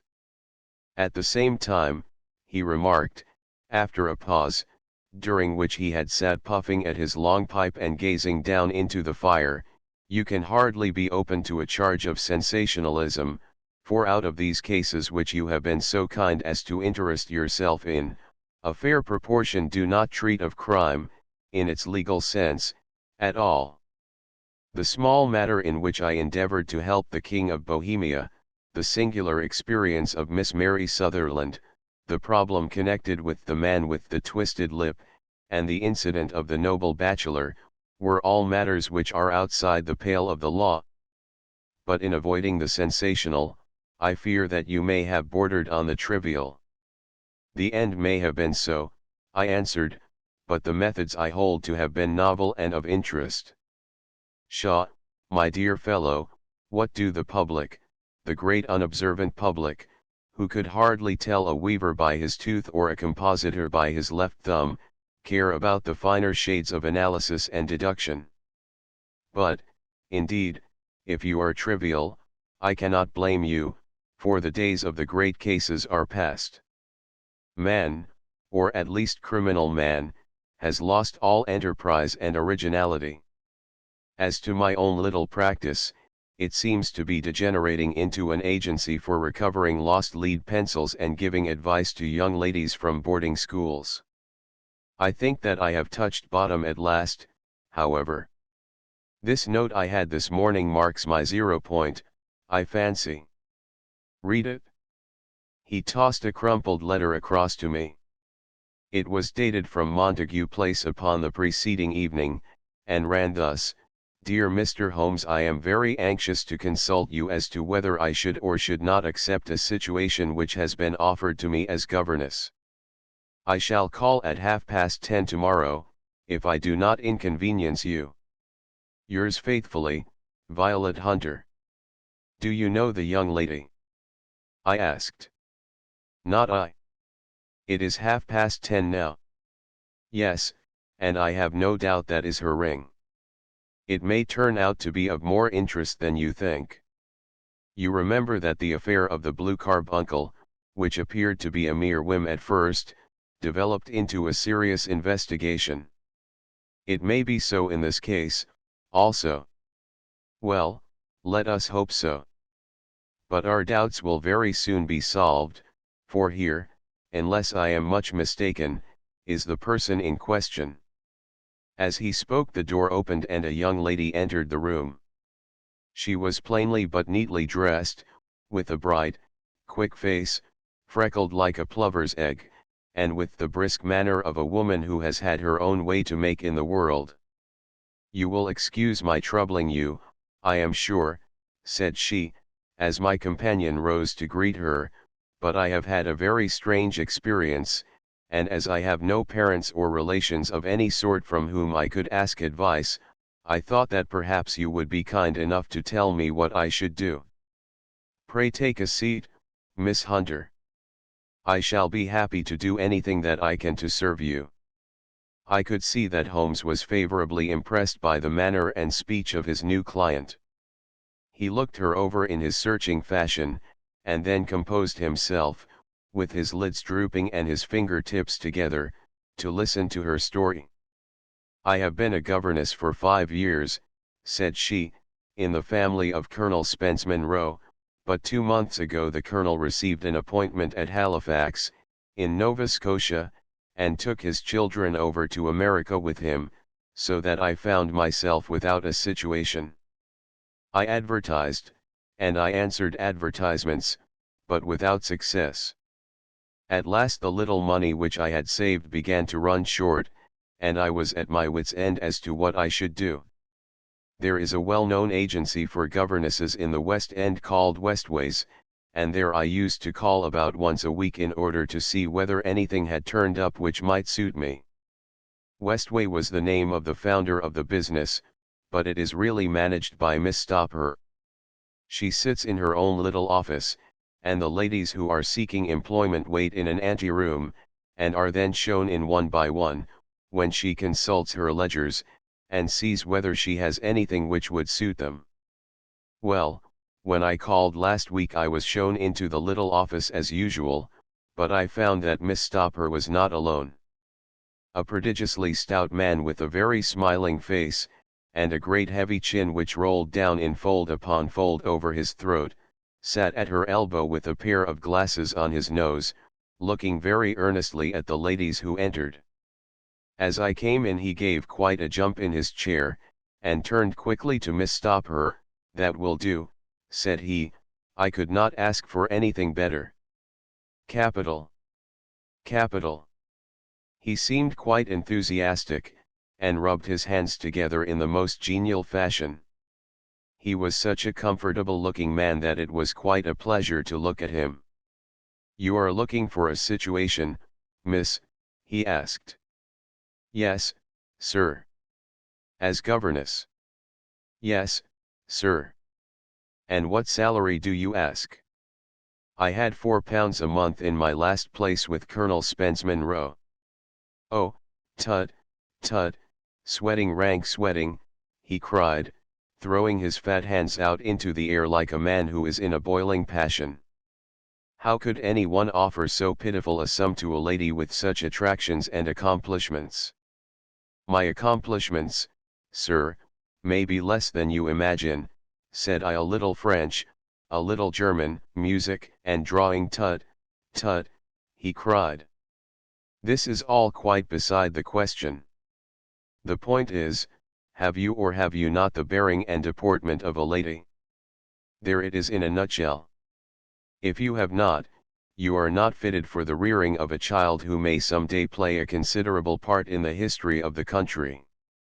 But if you have, why, then, how could any gentleman ask you to condescend to accept anything under the 3 figures? Your salary with me, madam, would commence at £100 a year. You may imagine, Mr. Holmes, that to me, destitute as I was, such an offer seemed almost too good to be true. The gentleman, however, seeing perhaps the look of incredulity upon my face, opened a pocket-book and took out a note. "It is also my custom," said he, smiling in the most pleasant fashion until his eyes were just 2 little shining slits amid the white creases of his face, "to advance to my young ladies half their salary beforehand, so that they may meet any little expenses of their journey and their wardrobe." It seemed to me that I had never met so fascinating and so thoughtful a man. As I was already in debt to my tradesmen, the advance was a great convenience, and yet there was something unnatural about the whole transaction which made me wish to know a little more before I quite committed myself. "May I ask where you live, sir?" said I. "Hampshire." "Charming rural place.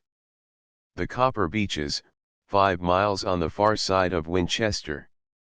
It is the most lovely country, my dear young lady, and the dearest old country house." "And my duties, sir?" "I should be glad to know what they would be." "One child, one dear little romper just 6 years old. Oh, if you could see him killing cockroaches with a slipper.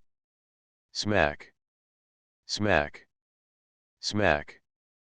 3 gone before you could wink." He leaned back in his chair and laughed his eyes into his head again. I was a little startled at the nature of the child's amusement, but the father's laughter made me think that perhaps he was joking. "My sole duties, then," I asked, "are to take charge of a single child?" "No, no, not the sole, not the sole, my dear young lady," he cried. "Your duty would be, as I am sure your good sense would suggest, to obey any little commands my wife might give, provided always that they were such commands as a lady might with propriety obey. You see no difficulty, Het? I should be happy to make myself useful." "Quite so. In dress now, for example. We are fatty people, you know, fatty but kind-hearted. If you were asked to wear any dress which we might give you, you would not object to our little whim." "Het? No," said I, considerably astonished at his words. "Or to sit here, or sit there, that would not be offensive to you?" "Oh, no." "Or to cut your hair quite short before you come to us?" I could hardly believe my ears. "As you may observe, Mr. Holmes, my hair is somewhat luxuriant, and of a rather peculiar tint of chestnut. It has been considered artistic. I could not dream of sacrificing it in this offhand fashion." "I am afraid that that is quite impossible," said I. He had been watching me eagerly out of his small eyes, and I could see a shadow pass over his face as I spoke. "I am afraid that it is quite essential," said he. "It is a little fancy of my wife's, and ladies' fancies, you know, madam, ladies' fancies must be consulted." "And so you won't cut your hair?" "No, sir, I really could not," I answered, firmly. "Ah, very well, then that quite settles the matter. It is a pity, because in other respects you would really have done very nicely.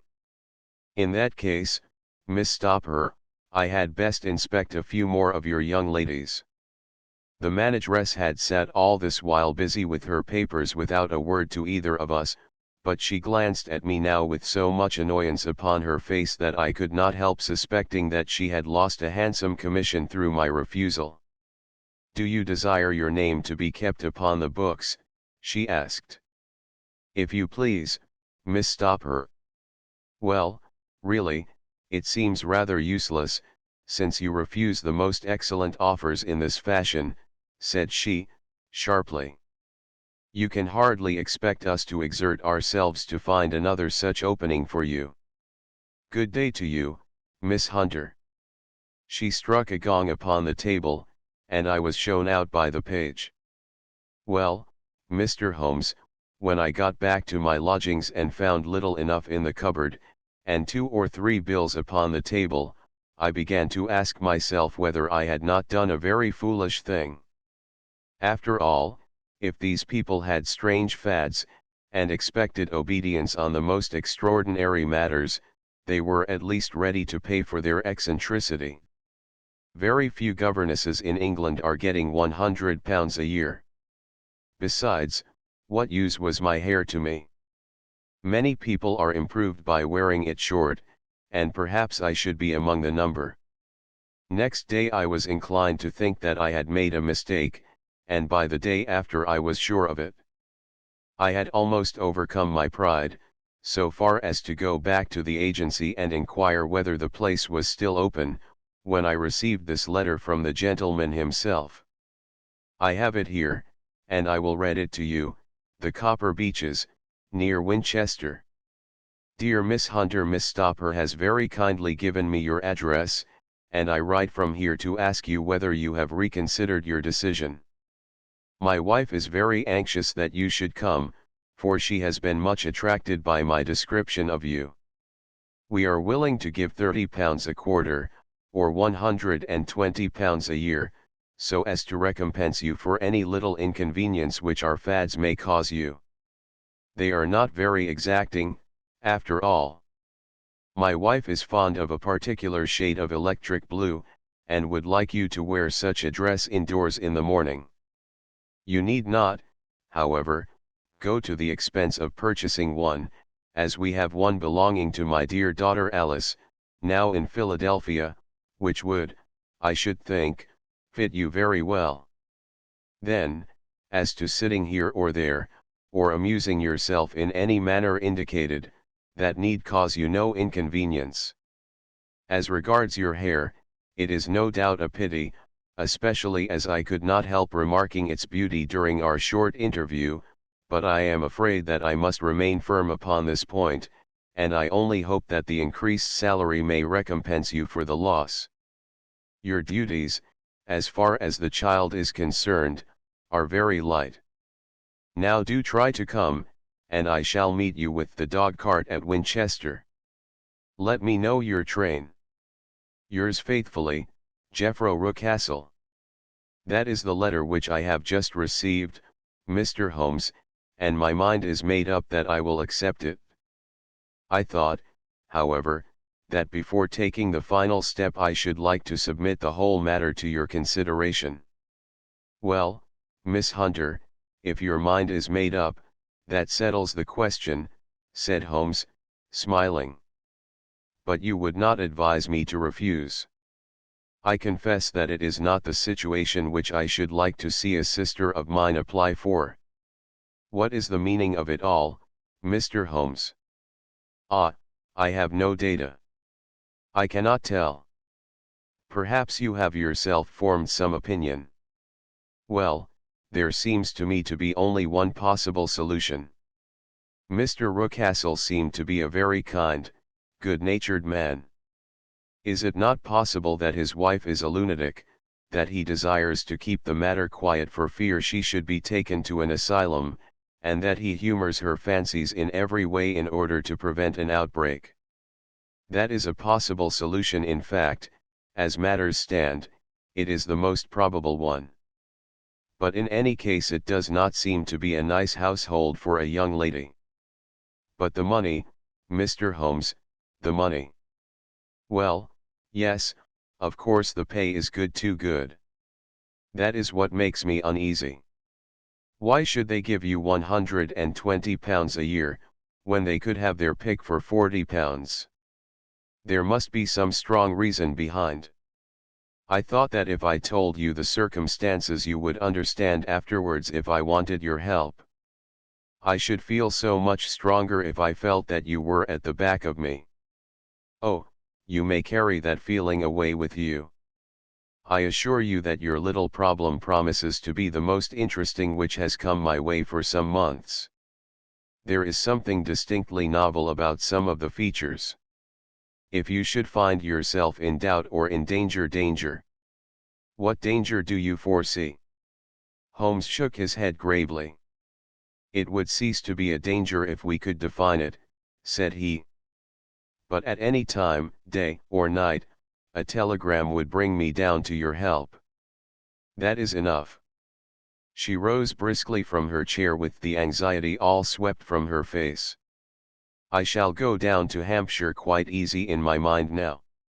I shall write to Mr. Rucastle at once, sacrifice my poor hair tonight, and start for Winchester tomorrow. With a few grateful words to Holmes she bade us both good night and bustled off upon her way. At least, said I, as we heard her quick, firm step descending the stairs, she seems to be a young lady who is very well able to take care of herself. And she would need to be, said Holmes, gravely, I am much mistaken if we do not hear from her before many days are past. It was not very long before my friend's prediction was fulfilled. A fortnight went by, during which I frequently found my thoughts turning in her direction, and wondering what strange side alley of human experience this lonely woman had strayed into. The unusual salary, the curious conditions, the light duties, all pointed to something abnormal, though whether a fad or a plot, or whether the man were a philanthropist or a villain, it was quite beyond my powers to determine. As to Holmes, I observed that he sat frequently for half an hour on end, with knitted brows and an abstracted air, but he swept the matter away with a wave of his hand when I mentioned it. Data, data, data, he cried, impatiently. I can't make bricks without clay. And yet he would always wind up by muttering that no sister of his should ever have accepted such a situation. The telegram which we eventually received came late one night, just as I was thinking of turning in, and Holmes was settling down to one of those all-night chemical researches which he frequently indulged in, when I would leave him stooping over a retort and a test tube at night, and find him in the same position when I came down to breakfast in the morning. He opened the yellow envelope, and then, glancing at the message, threw it across to me. "Just look up the trains in Bradshaw," said he, and turned back to his chemical studies. The summons was a brief and urgent one. "Please be at the Black Swan Hotel at Winchester at midday tomorrow," it said. "Do come. I am at my wit's end." Hunter. "Will you come with me?" asked Holmes, glancing up. "I should wish to." "Just look it up, then." "There is a train at 9:30, said I, glancing over my Bradshaw. "It is due at Winchester at 11:30. "That will do very nicely. Then perhaps I had better postpone my analysis of the acetones, as we may need to be at our best in the morning." By 11 o'clock the next day we were well upon our way to the old English capital. Holmes had been buried in the morning papers all the way down, but after we had passed the Hampshire border he threw them down, and began to admire the scenery. It was an ideal spring day, a light blue sky, flecked with little fleecy white clouds drifting across from west to east. The sun was shining very brightly, and yet there was an exhilarating nip in the air, which set an edge to a man's energy. All over the countryside, away to the rolling hills around Aldershot, the little red and grey roofs of the farmsteadings peeped out from amid the light green of the new foliage. "Are they not fresh and beautiful?" I cried, with all the enthusiasm of a man fresh from the fogs of Baker Street. But Holmes shook his head gravely. "Do you know, Watson," said he, "that it is one of the curses of a mind with a turn like mine that I must look at everything with reference to my own special subject. You look at these scattered houses, and you are impressed by their beauty. I look at them, and the only thought which comes to me is a feeling of their isolation and of the impunity with which crime may be committed there." "Good heavens!" I cried. "Who would associate crime with these dear old homesteads? They always fill me with a certain horror. It is my belief, Watson, founded upon my experience, that the lowest and vilest alleys in London do not present a more dreadful record of sin than does the smiling and beautiful countryside. You horrify me. But the reason is very obvious. The pressure of public opinion can do in the town what the law cannot accomplish.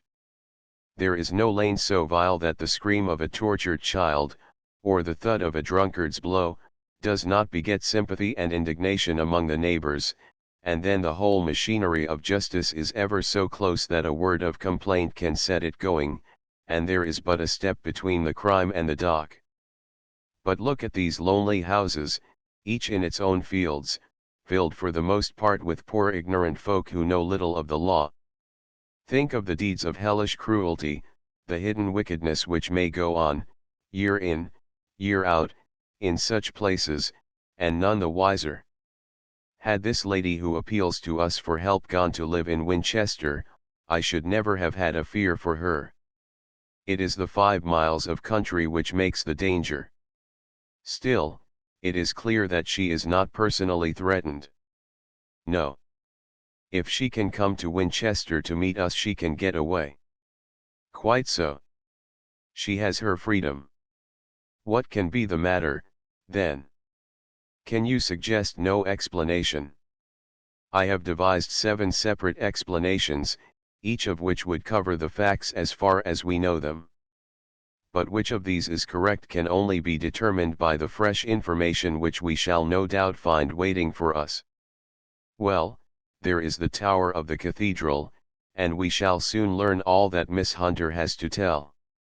The Black Swan is an inn of repute in the High Street, at no distance from the station, and there we found a young lady waiting for us. She had engaged a sitting room, and our lunch awaited us upon the table. "I am so delighted that you have come," she said, earnestly.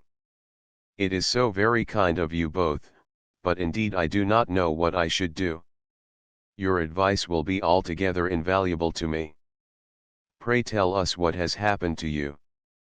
"I will do so, and I must be quick, for I have promised Mr. Rucastle to be back before 3. I got his leave to come into town this morning, though he little knew for what purpose. Let us have everything in its due order." Holmes thrust his long thin legs out towards the fire and composed himself to listen. "In the first place, I may say that I have met, on the whole, with no actual ill treatment from Mr. and Mrs. Rucastle. It is only fair to them to say that.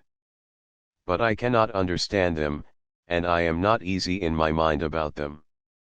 "What can you not understand?" "Their reasons for their conduct. But you shall have it all just as it occurred. When I came down, Mr. Rucastle met me here, and drove me in his dog-cart to the Copper Beeches. It is, as he said, beautifully situated, but it is not beautiful in itself, for it is a large square block of a house, whitewashed, but all stained and streaked with damp and bad weather. There are grounds round it, woods on 3 sides, and on the 4th a field which slopes down to the Southampton High Road, which curves past about 100 yards from the front door. This ground in front belongs to the house, but the woods all round are part of Lord Southerton's preserves. A clump of copper beeches immediately in front of the hall door has given its name to the place. I am so delighted that you have come. I was driven over by my employer, who was as amiable as ever, and was introduced by him that evening to his wife and the child.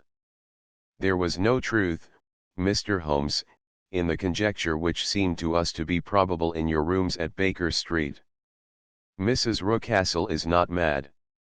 I found her to be a silent, pale-faced woman, much younger than her husband, not more than 30, I should think, while he can hardly be less than 45. From their conversation I have gathered that they have been married about 7 years, that he was a widower, and that his only child by the first wife was the daughter who has gone to Philadelphia. Mr. Rucastle told me in private that the reason why she had left them was that she had an unreasoning aversion to her stepmother. As the daughter could not have been less than 20, I can quite imagine that her position must have been uncomfortable with her father's young wife. Mrs. Rucastle seemed to me to be colorless in mind as well as in feature. She impressed me neither favorably nor the reverse. She was a nonentity. It was easy to see that she was passionately devoted both to her husband and to her little son. Her light gray eyes wandered continually from one to the other, noting every little want and forestalling it if possible. He was kind to her also in his bluff, boisterous fashion, and on the whole they seemed to be a happy couple. And yet she had some secret sorrow, this woman. She would often be lost in deep thought, with the saddest look upon her face. More than once I have surprised her in tears. I have thought sometimes that it was the disposition of her child which weighed upon her mind, for I have never met so utterly spoilt and so ill-natured a little creature. He is small for his age, with a head which is quite disproportionately large. His whole life appears to be spent in an alternation between savage fits of passion and gloomy intervals of sulking. Giving pain to any creature weaker than himself seems to be his one idea of amusement, and he shows quite remarkable talent in planning the capture of mice, little birds, and insects. But I would rather not talk about the creature, Mr. Holmes, and, indeed, he has little to do with my story. I am glad of all details, remarked my friend, whether they seem to you to be relevant or not. I shall try not to miss anything of importance. The one unpleasant thing about the house, which struck me at once, was the appearance and conduct of the servants. There are only two, a man and his wife. Toller, for that is his name, is a rough, uncouth man, with grizzled hair and whiskers, and a perpetual smell of drink. Twice since I have been with them he has been quite drunk, and yet Mr. Rucastle seemed to take no notice of it. His wife is a very tall and strong woman with a sour face, as silent as Mrs. Rucastle, and much less amiable. They are a most unpleasant couple, but fortunately I spend most of my time in the nursery and my own room, which are next to each other in one corner of the building. For 2 days after my arrival at the Copper Beeches my life was very quiet. On the third, Mrs. Rucastle came down just after breakfast and whispered something to her husband. "Oh yes," said he, turning to me, "we are very much obliged to you, Miss Hunter, for falling in with our whims so far as to cut your hair. I assure you that it has not detracted in the tiniest iota from your appearance. We shall now see how the electric blue dress will become you. You will find it laid out upon the bed in your room, and if you would be so good as to put it on we should both be extremely obliged." The dress which I found waiting for me was of a peculiar shade of blue. It was of excellent material, a sort of beige, but it bore unmistakable signs of having been worn before. It could not have been a better fit if I had been measured for it. Both Mr. and Mrs. Rucastle expressed a delight at the look of it, which seemed quite exaggerated in its vehemence. They were waiting for me in the drawing room, which is a very large room, stretching along the entire front of the house, with 3 long windows reaching down to the floor. A chair had been placed close to the central window, with its back turned towards it. In this I was asked to sit, and then Mr. Rucastle, walking up and down on the other side of the room, began to tell me a series of the funniest stories that I have ever listened to. You cannot imagine how comical he was, and I laughed until I was quite weary. Mrs. Rucastle, however, who has evidently no sense of humor, never so much as smiled, but sat with her hands in her lap, and a sad, anxious look upon her face. After an hour or so, Mr. Rucastle suddenly remarked that it was time to commence the duties of the day, and that I might change my dress and go to little Edward in the nursery. 2 days later this same performance was gone through under exactly similar circumstances. Again I changed my dress, again I sat in the window, and again I laughed very heartily at the funny stories of which my employer had an immense repertoire, and which he told inimitably. Then he handed me a yellow-backed novel, and, moving my chair a little sideways, that my own shadow might not fall upon the page, he begged me to read aloud to him. I read for about 10 minutes, beginning in the heart of a chapter, and then suddenly, in the middle of a sentence, he ordered me to cease and to change my dress. You can easily imagine, Mr. Holmes, how curious I became as to what the meaning of this extraordinary performance could possibly be. They were always very careful, I observed, to turn my face away from the window, so that I became consumed with the desire to see what was going on behind my back. At first it seemed to be impossible, but I soon devised a means. My hand mirror had been broken, so a happy thought seized me, and I concealed a piece of the glass in my handkerchief. On the next occasion, in the midst of my laughter, I put my handkerchief up to my eyes, and was able with a little management to see all that there was behind me. I confess that I was disappointed. There was nothing. At least that was my first impression.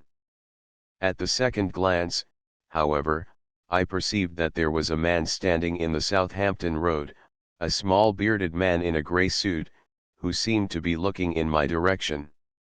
The road is an important highway, and there are usually people there. This man, however, was leaning against the railings which bordered our field, and was looking earnestly up. I lowered my handkerchief and glanced at Mrs. Rucastle, to find her eyes fixed upon me with a most searching gaze. She said nothing, but I am convinced that she had divined that I had a mirror in my hand, and had seen what was behind me. She rose at once. "Jeffro," said she, "there is an impertinent fellow upon the road there who stares up at Miss Hunter." "No friend of yours, Miss Hunter?" he asked. "No, I know no one in these parts." "Dear me! How very impertinent! Kindly turn round and motion to him to go away. Surely it would be better to take no notice." "No, no, we should have him loitering here always. Kindly turn round and wave him away like that." I did as I was told, and at the same instant Mrs. Rucastle drew down the blind. That was a week ago, and from that time I have not sat again in the window, nor have I worn the blue dress, nor seen the man in the road. "Pray continue," said Holmes. "Your narrative promises to be a most interesting one. You will find it rather disconnected, I fear, and there may prove to be little relation between the different incidents of which I speak. On the very first day that I was at the Copper Beeches, Mr. Rucastle took me to a small outhouse which stands near the kitchen door. As we approached it I heard the sharp rattling of a chain, and the sound as of a large animal moving about. "Look in here," said Mr. Rucastle, showing me a slit between two planks. "Is he not a beauty?" I looked through, and was conscious of two glowing eyes, and of a vague figure huddled up in the darkness. "Don't be frightened," said my employer, laughing at the start which I had given. "It's only Carlo, my mastiff. I call him mine, but really old Toller, my groom, is the only man who can do anything with him. We feed him once a day, and not too much then, so that he is always as keen as mustard. Toller lets him loose every night, and God help the trespasser whom he lays his fangs upon. For goodness sake don't you ever on any pretext set your foot over the threshold at night, for it is as much as your life is worth." The warning was no idle one, for 2 nights later I happened to look out of my bedroom window about 2 o'clock in the morning. It was a beautiful moonlight night, and the lawn in front of the house was silvered over and almost as bright as day. I was standing, wrapped in the peaceful beauty of the scene, when I was aware that something was moving under the shadow of the Copper Beeches. As it emerged into the moonshine I saw what it was. It was a giant dog, as large as a calf, tawny tinted, with hanging jowl, black muzzle, and huge projecting bones. It walked slowly across the lawn and vanished into the shadow upon the other side. That dreadful silent sentinel sent a chill to my heart which I do not think that any burglar could have done. And now I have a very strange experience to tell you. I had, as you know, cut off my hair in London, and I had placed it in a great coil at the bottom of my trunk. One evening, after the child was in bed, I began to amuse myself by examining the furniture of my room and by rearranging my own little things. There was an old chest of drawers in the room, the 2 upper ones empty and open, the lower one locked. I had filled the first 2 with my linen, and, as I had still much to pack away, I was naturally annoyed at not having the use of the 3rd drawer. It struck me that it might have been fastened by a mere oversight, so I took out my bunch of keys and tried to open it. The very first key fitted to perfection, and I drew the drawer open. There was only one thing in it, but I am sure that you would never guess what it was. It was my coil of hair. I took it up and examined it. It was of the same peculiar tint, and the same thickness. But then the impossibility of the thing obtruded itself upon me. How could my hair have been locked in the drawer? With trembling hands I undid my trunk, turned out the contents, and drew from the bottom my own hair. I laid the two tresses together, and I assure you that they were identical. Was it not extraordinary? Puzzle as I would, I could make nothing at all of what it meant. I returned the strange hair to the drawer, and I said nothing of the matter to the Rucastles, as I felt that I had put myself in the wrong by opening a drawer which they had locked. I am naturally observant, as you may have remarked, Mr. Holmes, and I soon had a pretty good plan of the whole house in my head. There was one wing, however, which appeared not to be inhabited at all. A door which faced that which led into the quarters of the Tollers opened into the suite, but it was invariably locked. One day, however, as I ascended the stair, I met Mr. Rucastle coming out through this door, his keys in his hand, and a look on his face which made him a very different person to the round, jovial man to whom I was accustomed. His cheeks were red, his brow was all crinkled with anger, and the veins stood out at his temples with passion. He locked the door and hurried past me without a word or a look. This aroused my curiosity, so when I went out for a walk in the grounds with my charge, I strolled round to the side from which I could see the windows of this part of the house. There were 4 of them in a row, 3 of which were simply dirty, while the 4th was shuttered up. They were evidently all deserted. As I strolled up and down, glancing at them occasionally, Mr. Rucastle came out to me, looking as merry and jovial as ever. "Ah," said he, "you must not think me rude if I passed you without a word, my dear young lady. I was preoccupied with business matters." I assured him that I was not offended. "By the way," said I, "you seem to have quite a suite of spare rooms up there, and one of them has the shutters up." He looked surprised, and, as it seemed to me, a little startled at my remark. "Photography is one of my hobbies," said he. "I have made my dark room up there. But, dear me, what an observant young lady we have come upon. Who would have believed it? Who would have ever believed it?" He spoke in a jesting tone, but there was no jest in his eyes as he looked at me. I read suspicion there and annoyance, but no jest.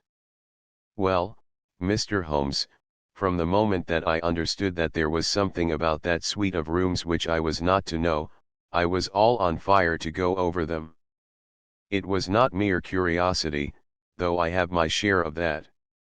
It was more a feeling of duty, a feeling that some good might come from my penetrating to this place. They talk of woman's instinct, perhaps it was woman's instinct which gave me that feeling. At any rate, it was there, and I was keenly on the lookout for any chance to pass the forbidden door. It was only yesterday that the chance came. I may tell you that, besides Mr. Rucastle, both Toller and his wife find something to do in these deserted rooms, and I once saw him carrying a large black linen bag with him through the door. Recently he has been drinking hard, and yesterday evening he was very drunk, and, when I came upstairs, there was the key in the door. I have no doubt at all that he had left it there.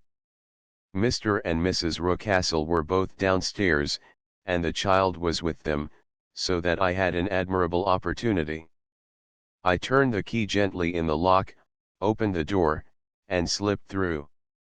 There was a little passage in front of me, unpapered and uncarpeted, which turned at a right angle at the farther end.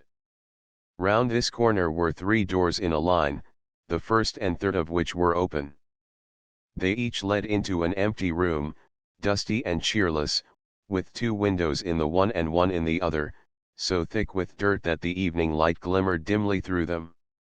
The center door was closed, and across the outside of it had been fastened one of the broad bars of an iron bed, padlocked at one end to a ring in the wall, and fastened at the other with stout cord. The door itself was locked as well, and the key was not there. This barricaded door corresponded clearly with the shuttered window outside, and yet I could see by the glimmer from beneath it that the room was not in darkness. Evidently there was a skylight which let in light from above.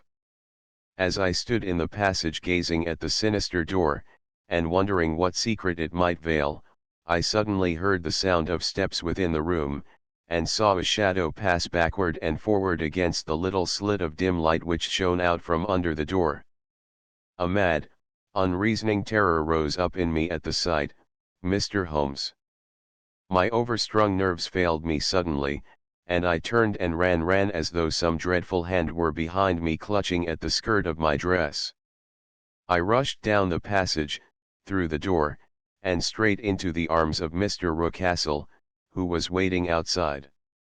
"So," said he, smiling, "it was you, then. I thought that it must be when I saw the door open. Oh, I am so frightened," I panted.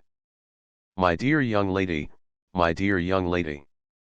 You cannot think how caressing and soothing his manner was and what has frightened you, my dear young lady."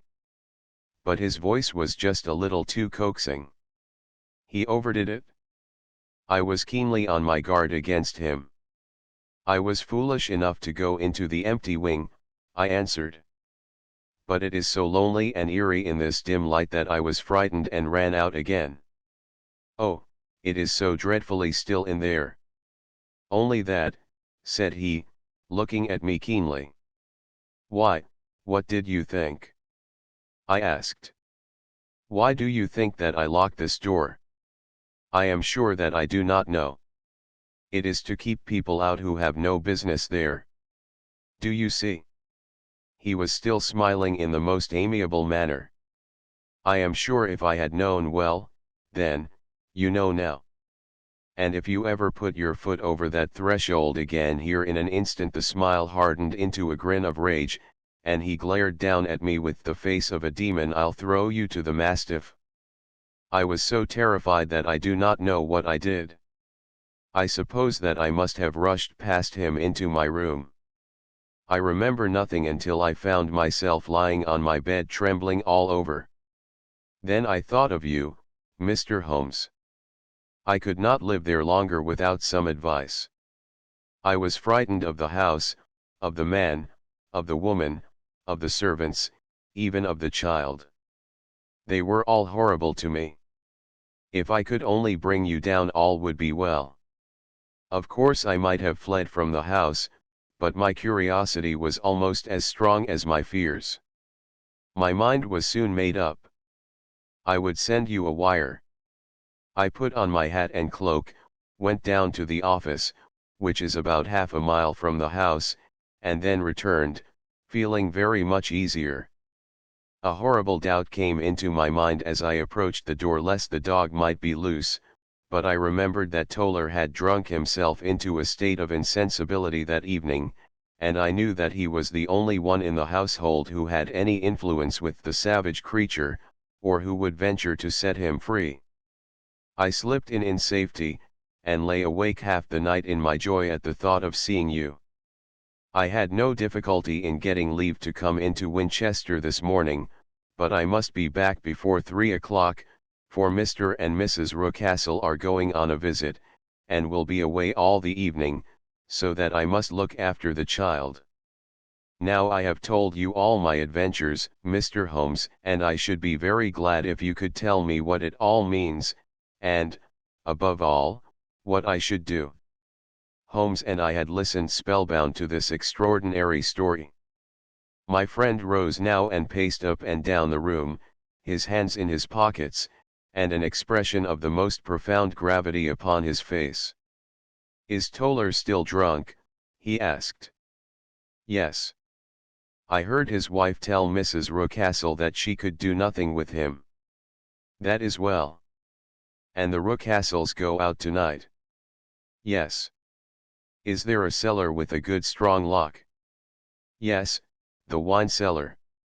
You seem to me to have acted all through this matter like a very brave and sensible girl, Miss Hunter. Do you think that you could perform one more feat? I should not ask it of you if I did not think you a quite exceptional woman. I will try. What is it? We shall be at the Copper Beeches by 7 o'clock, my friend and I. The Rucastles will be gone by that time, and Toller will, we hope, be incapable. There only remains Mrs. Toller, who might give the alarm. If you could send her into the cellar on some errand, and then turn the key upon her, you would facilitate matters immensely. I will do it. Excellent. We shall then look thoroughly into the affair. Of course there is only one feasible explanation. You have been brought there to personate someone, and the real person is imprisoned in this chamber. That is obvious. As to who this prisoner is, I have no doubt that it is the daughter, Miss Alice Rucastle, if I remember right, who was said to have gone to America. You were chosen, doubtless, as resembling her in height, figure, and the color of your hair. Hers had been cut off, very possibly in some illness through which she has passed, and so, of course, yours had to be sacrificed also. By a curious chance you came upon her tresses. The man in the road was, undoubtedly, some friend of hers, possibly her fiancé, and no doubt, as you wore the girl's dress and were so like her, he was convinced from your laughter, whenever he saw you, and afterwards from your gesture, that Miss Rucastle was perfectly happy, and that she no longer desired his attentions. The dog is let loose at night to prevent him from endeavoring to communicate with her. So much is fairly clear. The most serious point in the case is the disposition of the child. What on earth has that to do with it? I ejaculated.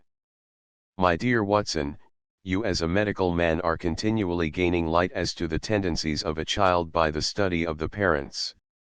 Don't you see that the converse is equally valid? I have frequently gained my first real insight into the character of parents by studying their children. This child's disposition is abnormally cruel, merely for cruelty's sake, and whether he derives this from his smiling father, as I should suspect, or from his mother, it bodes evil for the poor girl who is in their power. I am sure that you are right, Mr. Holmes, cried our client. 1,000 things come back to me which make me certain that you have hit it. Oh, let us lose not an instant in bringing help to this poor creature. We must be circumspect, for we are dealing with a very cunning man. We can do nothing until 7 o'clock. At that hour we shall be with you, and it will not be long before we solve the mystery.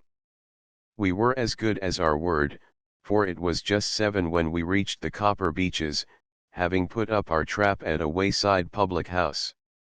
The group of trees, with their dark leaves shining like burnished metal in the light of the setting sun, were sufficient to mark the house even had Miss Hunter not been standing smiling on the doorstep.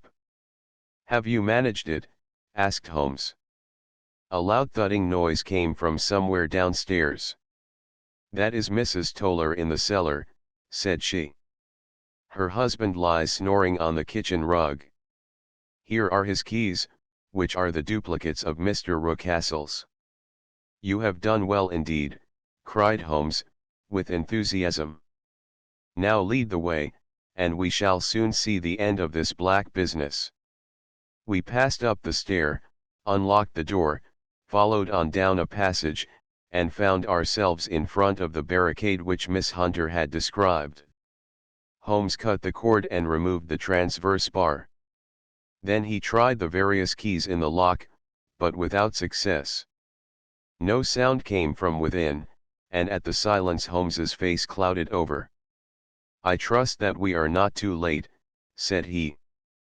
I think, Miss Hunter, that we had better go in without you. Now, Watson, put your shoulder to it, and we shall see whether we cannot make our way in.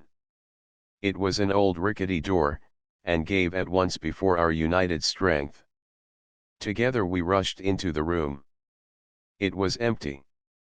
There was no furniture save a little pallet bed, a small table, and a basketful of linen. The skylight above was open, and the prisoner gone. "There has been some villainy here," said Holmes. "This beauty has guessed Miss Hunter's intentions, and has carried his victim off." "But how?" "Through the skylight. We shall soon see how he managed it." He swung himself up onto the roof. "Ah, yes," he cried, "here's the end of a long light ladder against the eaves. That is how he did it?"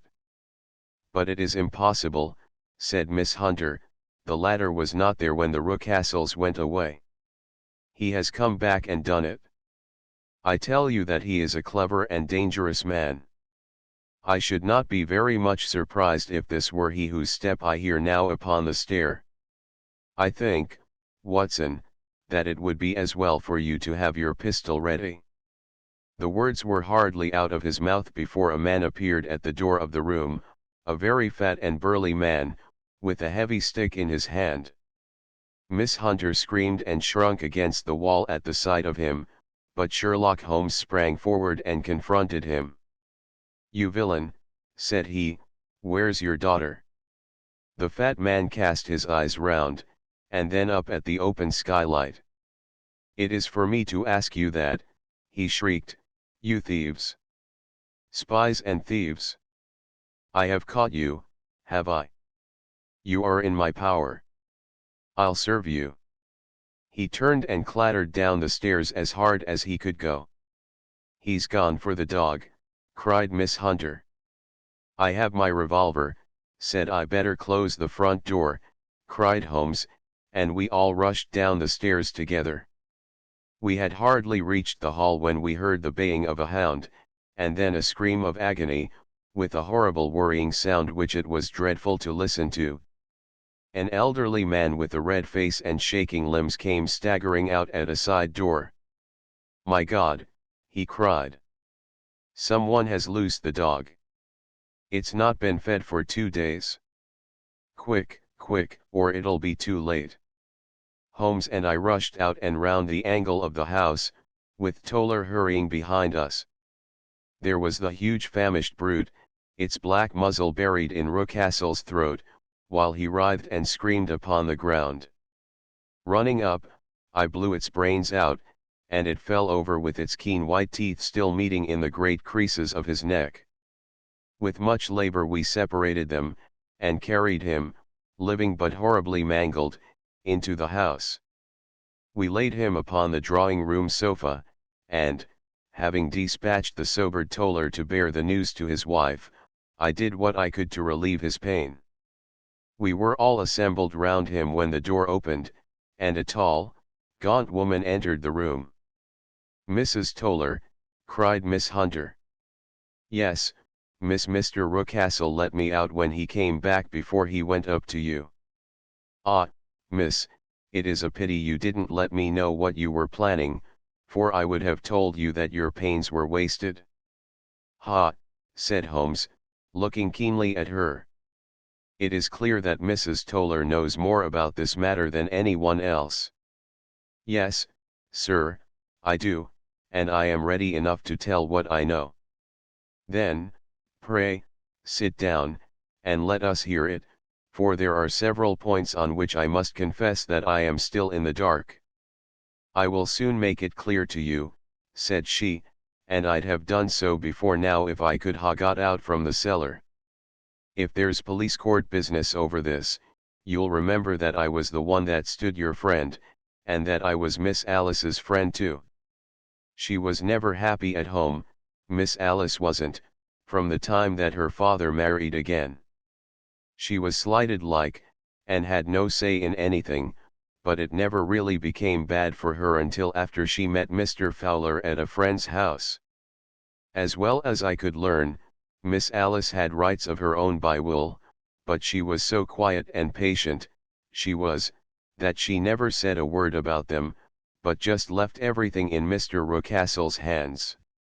He knew he was safe with her, but when there was a chance of a husband coming forward, who would ask for all that the law would give him, then her father thought it time to put a stop on it. He wanted her to sign a paper, so that whether she married or not, he could use her money. When she wouldn't do it, he kept on worrying her until she got brain fever, and for 6 weeks was at death's door. Then she got better at last, all worn to a shadow, and with her beautiful hair cut off, but that didn't make no change in her young man, and he stuck to her as true as man could be. "Ah," said Holmes, "I think that what you have been good enough to tell us makes the matter fairly clear, and that I can deduce all that remains. Mr. Rucastle then, I presume, took to this system of imprisonment?" "Yes, sir. And brought Miss Hunter down from London in order to get rid of the disagreeable persistence of Mr. Fowler?" "That was it, sir. But Mr. Fowler, being a persevering man, as a good seaman should be, blockaded the house, and, having met you, succeeded by certain arguments, metallic or otherwise, in convincing you that your interests were the same as his. Mr. Fowler was a very kind-spoken, free-handed gentleman," said Mrs. Toller, serenely. "And in this way he managed that your good man should have no want of drink, and that a ladder should be ready at the moment when your master had gone out." "You have it, sir, just as it happened." "I am sure we owe you an apology, Mrs. Toller," said Holmes, "for you have certainly cleared up everything which puzzled us. And here comes the country surgeon and Mrs. Rucastle, so I think, Watson, that we had best escort Miss Hunter back to Winchester, as it seems to me that our locus standi now is rather a questionable one." And thus was solved the mystery of the sinister house with the copper beeches in front of the door. Mr. Rucastle survived, but was always a broken man, kept alive solely through the care of his devoted wife. They still live with their old servants, who probably know so much of Rucastle's past life that he finds it difficult to part from them. Mr. Fowler and Miss Rucastle were married, by special license, in Southampton the day after their flight, and he is now the holder of a government appointment in the island of Mauritius. As to Miss Violet Hunter, my friend Holmes, rather to my disappointment, manifested no further interest in her when once she had ceased to be the center of one of his problems, and she is now the head of a private school at Walsall, where I believe that she has met with considerable success. The End. By W. D. Howells. The Quality of Mercy. A novel. 12 mo, cloth, $1.50, paper, 75 cents. An imperative duty. A novel. 12 mo, cloth, $1.00. A hazard of new fortunes. A novel. 2 volumes. 12 mo, cloth, $2.00, illustrated. 12 mo, paper, $1.00. The Shadow of a Dream. A story. 12 mo, cloth, $1.00, paper, 50 cents. Annie Kilburn. A novel. 12 mo, cloth, $1.50, paper, 75 cents. April Hopes. A novel. 12 mo, cloth, $1.50, paper, 75 cents. Christmas Every Day, and Other Stories. Illustrated. Post 8 vo, cloth, $1.25. A Boy's Town. Illustrated. Post 8 vo, cloth, $1.25. Criticism and Fiction. With Portrait. 16 mo, cloth, $1.00. Modern Italian poets. With portraits. 12 mo, half cloth, $2.00. The Mousetrap, and Other Farces. Illustrated. 12 mo, cloth, $1.00. A Letter of Introduction. A Farce. Illustrated. 32 mo, cloth, 50 cents. A Little Swiss Sojourn. Illustrated. 32 mo, cloth, 50 cents. The Albany Depot. A Farce. Illustrated. 32 mo, cloth, 50 cents. The Garrotters. A Farce. Illustrated. 32 mo, cloth, 50 cents. Published by Harper & Brothers, New York. The above works are for sale by all booksellers, or will be sent by the publishers, postage prepaid, to any part of the United States, Canada, or Mexico, on receipt of the price. R. D. Blackmore's novels. His descriptions are wonderfully vivid and natural. His pages are brightened everywhere with great humor. The quaint, dry turns of thought remind you occasionally of Fielding London Times. Mr. Blackmore always writes like a scholar and a gentleman. Athenaeum, London. His tales, all of them, are preeminently meritorious. They are remarkable for their careful elaboration, the conscientious finish of their workmanship, their affluence of striking dramatic and narrative incident, their close observation and general interpretation of nature, their profusion of picturesque description, and their quiet and sustained humor. Besides, they are pervaded by a bright and elastic atmosphere which diffuses a cheery feeling of healthful and robust vigor. While they charm us by their sprightly vivacity and their naturalness, they never in the slightest degree transcend the limits of delicacy or good taste. While radiating warmth and brightness, they are as pure as the new fallen snow. Their literary execution is admirable, and their dramatic power is as exceptional as their moral purity. Christian Intelligencer, N.Y. Lorna Doone.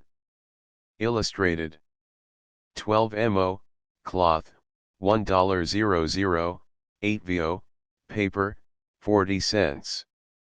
Kit and Kitty. 12 mo, cloth, $1.25, paper, 35 cents. Spring Haven. Illustrated. 12 mo, cloth, $1.50, 42, paper, 25 cents. Cristol. 42, paper, 20 cents. Craddock Noel. 8 vo, paper, 60 cents. Erema, or, My Father's Sin. 8 vo, paper, 50 cents. Mary Annerly. 16 mo, cloth, $1.00, 42, paper, 15 cents. Tommy Upmar. 16 mo, cloth, 50 cents, paper, 35 cents, 42, paper, 20 cents. Published by Harper & Brothers, New York. Any of the above works will be sent by mail, postage prepaid, to any part of the United States, Canada, or Mexico, on receipt of the price. By Capt. Charles King. Campaigning with Crook, and Stories of Army Life. Post 8 vo, cloth, $1.25. A Wartime Wooing. Illustrated by R. F. Zogbaum. Pages 4, 196. Post 8 vo, cloth, $1.00. Between the Lines. A Story of the War. Illustrated by Gilbert Gall. Pages 4, 312. Post 8 vo, cloth, $1.25. In all of Captain King's stories the author holds to lofty ideals of manhood and womanhood, and inculcates the lessons of honor, generosity, courage, and self-control. Literary World, Boston. The vivacity and charm which signally distinguish Captain King's pen. He occupies a position in American literature entirely his own. His is the literature of honest sentiment, pure and tender NY press. A romance by Captain King is always a pleasure, because he has so complete a mastery of the subjects with which he deals. Captain King has few rivals in his domain. The general tone of Captain King's stories is highly commendable. The heroes are simple, frank, and soldierly, the heroines are dignified and maidenly in the most unconventional situations. Epic, NY. All Captain King's stories are full of spirit and with the true ring about them. Philadelphia item. Captain King's stories of army life are so brilliant and intense, they have such a ring of true experience, and his characters are so lifelike and vivid that the announcement of a new one is always received with pleasure. New Haven Palladium. Captain King is a delightful storyteller. Washington Post. In the delineation of war scenes, Captain King's style is crisp and vigorous, inspiring in the breast of the reader a thrill of genuine patriotic fervor. Boston Commonwealth. Captain King is almost without a rival in the field he has chosen. His style is at once vigorous and sentimental in the best sense of that word, so that his novels are pleasing to young men as well as young women. Pittsburgh Bulletin. It is good to think that there is at least one man who believes that all the spirit of romance and chivalry has not yet died out of the world, and that there are as brave and honest hearts today as there were in the days of knights and paladins. Philadelphia Record. Published by Harper & Brothers, New York. Any of the above works sent by mail, postage prepaid, to any part of the United States, Canada, or Mexico, on receipt of the price. Ben-Hur, A Tale of the Christ. By Lew Wallace. 16 mo, cloth, $1.50. Garfield edition. 2 volumes. 20 full-page photogravures. Over 1,000 illustrations as marginal drawings by William Martin Johnson. Crown 8vo, printed on fine supercalendered plate paper, uncut edges and gilt tops, bound in silk and gold, $7.00. In a Gladstone box. Anything so startling, new, and distinctive as the leading feature of this romance does not often appear in works of fiction.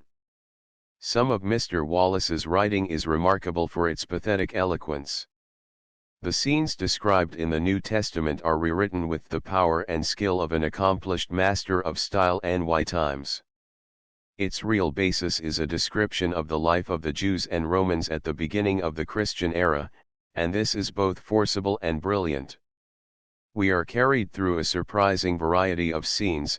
We witness a sea fight, a chariot race, the internal economy of a Roman galley, domestic interiors at Antioch, at Jerusalem and among the tribes of the desert, palaces, prisons, the haunts of dissipated Roman youth, the houses of pious families of Israel. There is plenty of exciting incident, everything is animated, vivid, and glowing. NY Tribune. From the opening of the volume to the very close the reader's interest will be kept at the highest pitch, and the novel will be pronounced by all one of the greatest novels of the day. Boston Post. Ben-Hur is interesting, and its characterization is fine and strong. Meanwhile it evinces careful study of the period in which the scene is laid, and will help those who read it with reasonable attention to realize the nature and conditions of Hebrew life in Jerusalem and Roman life at Antioch at the time of our Savior's advent. Examiner, NY. The book is one of unquestionable power, and will be read with unwonted interest by many readers who are weary of the conventional novel and romance. Boston Journal. One of the most remarkable and delightful books. It is as real and warm as life itself, and as attractive as the grandest and most heroic chapters of history. Indianapolis Journal. Published by Harper & Brothers, New York. The above work will be sent by mail, postage prepaid, to any part of the United States, Canada, or Mexico, on receipt of the price. Transcriber's note: the text published in the original publication has been preserved except as follows, punctuation has been standardized. Page 5 scored by 6 almost parallel changed to scored by 6 almost parallel. Page 20 Sherlock Holmes succinct description changed to Sherlock Holmes's succinct description. Page 37 injustice to hesitate changed to injustice to hesitate. Page 46 I saw him that afternoon so enwrapped changed to I saw him that afternoon so enwrapped. Page 81 his had the natural effect changed to his had the natural effect. Page 87 brother and sister, but of course changed to brother and sister, but of course. Page 93. At this. Men who had only no underscore changed to underscore as this. Men who had only no changed to. Page 148 and we very all quietly entered changed to and we all very quietly entered. Page 156 had remarked, the initials HB changed to had remarked, the initials HB. Page 161 if this fail changed to if this fails. Page 174 gone to the dealers, Jim changed to gone to the dealers, Gem. Page 185 delirium, sometimes that it changed to delirium, sometimes that it. Page 192 the central portion was in changed to the central portion was in. Page 200 waiting silently for whatever changed to waiting silently for whatever. Page 215 save the occasional bright blur changed to save the occasional bright blur. Page 245 a pate de foie gras pie changed to a pâté de foie gras pie. Page 250 permission, I will now wish changed to permission, I will now wish. Page 293 boisterous fashion, and on the whole changed to boisterous fashion, and on the whole. Page 297 wrapped in the peaceful beauty changed to wrapped in the peaceful beauty. End of the Project Gutenberg ebook Adventures of Sherlock Holmes. Updated editions will replace the previous one. The old editions will be renamed. Creating the works from print editions not protected by U.S. copyright law means that no one owns a United States copyright in these works, so the Foundation, and you, can copy and distribute it in the United States without permission and without paying copyright royalties.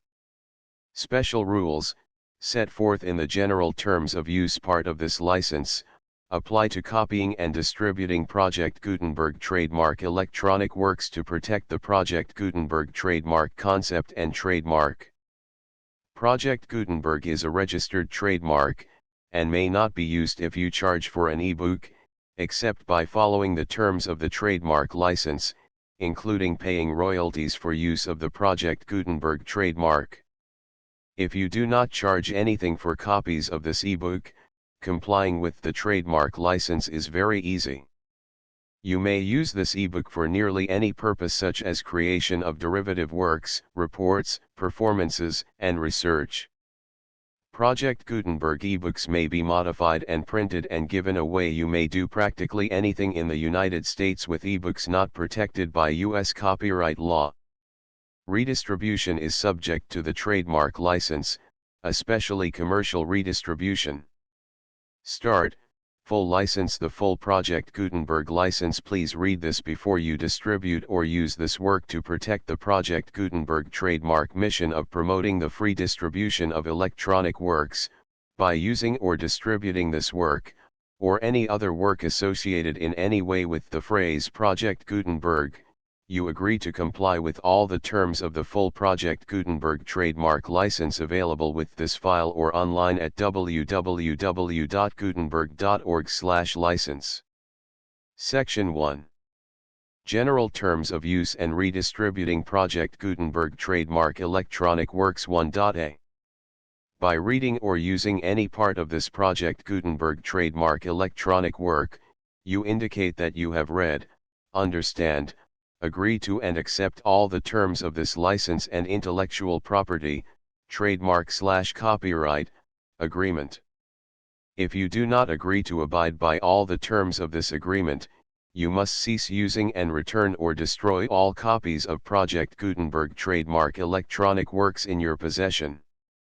If you paid a fee for obtaining a copy of or access to a Project Gutenberg trademark electronic work and you do not agree to be bound by the terms of this agreement, you may obtain a refund from the person or entity to whom you paid the fee as set forth in paragraph 1.e.8. 1.b Project Gutenberg is a registered trademark. It may only be used on or associated in any way with an electronic work by people who agree to be bound by the terms of this agreement. There are a few things that you can do with most Project Gutenberg trademark electronic works even without complying with the full terms of this agreement. See paragraph 1.c below. There are a lot of things you can do with Project Gutenberg trademark electronic works if you follow the terms of this agreement and help preserve free future access to Project Gutenberg trademark electronic works. See paragraph 1.e below. 1.c. The Project Gutenberg Literary Archive Foundation, the Foundation or PGLOF, owns a compilation copyright in the collection of Project Gutenberg trademark electronic works. Nearly all the individual works in the collection are in the public domain in the United States.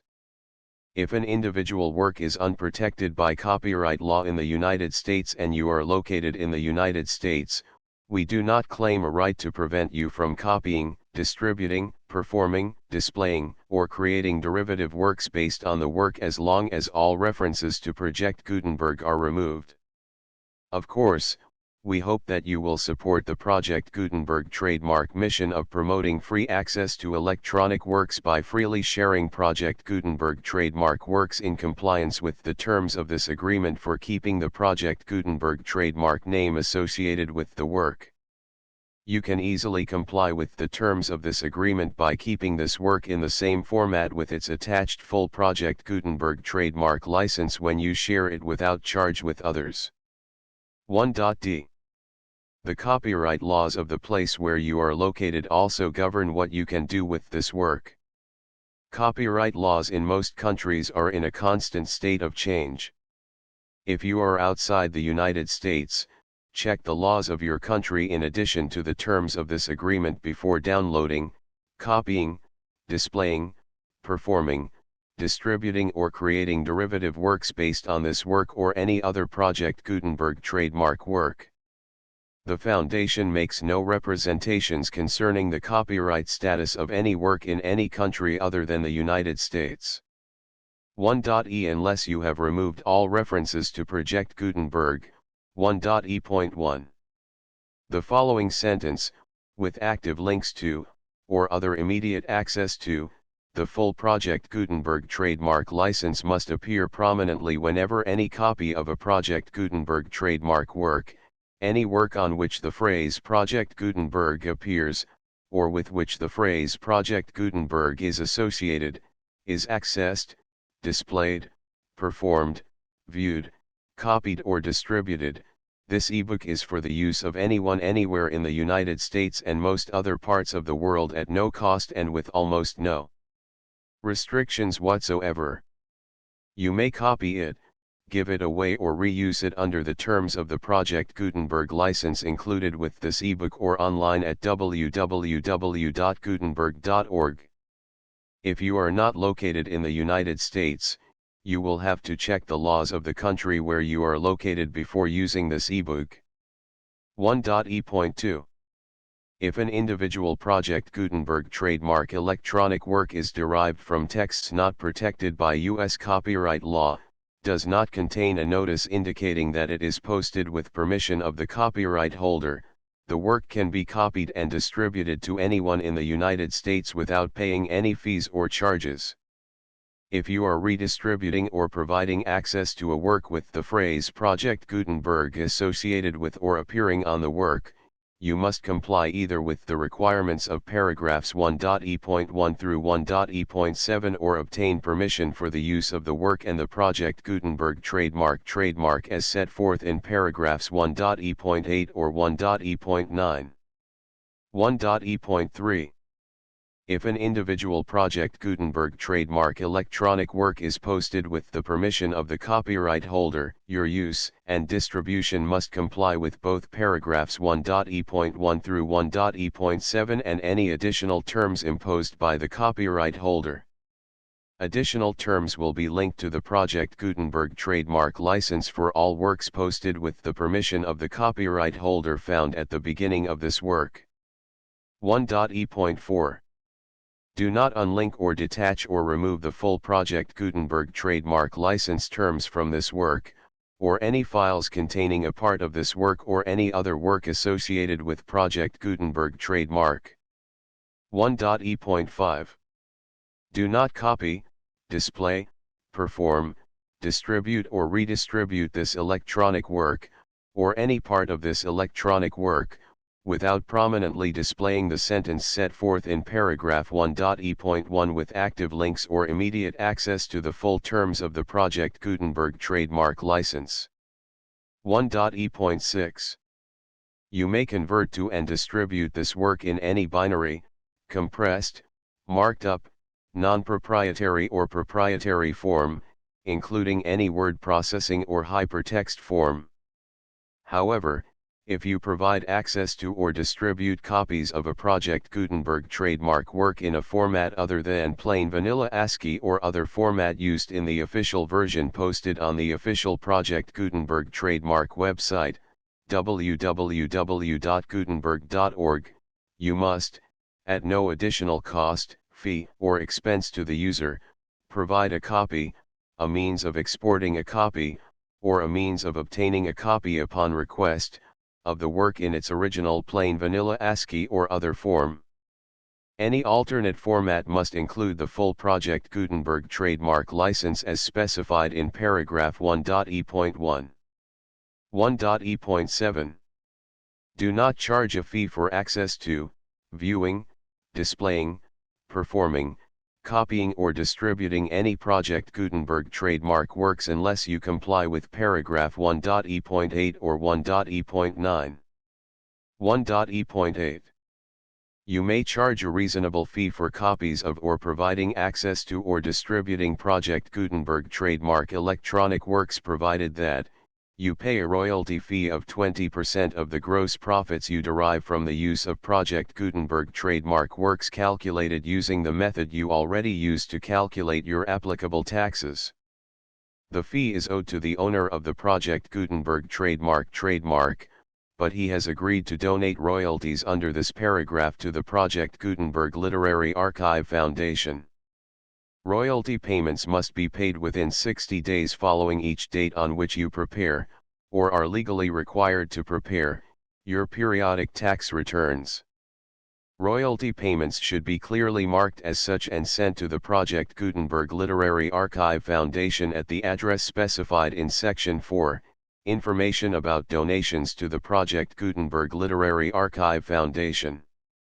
You provide a full refund of any money paid by a user who notifies you in writing, or by email, within 30 days of receipt that he does not agree to the terms of the full Project Gutenberg trademark license.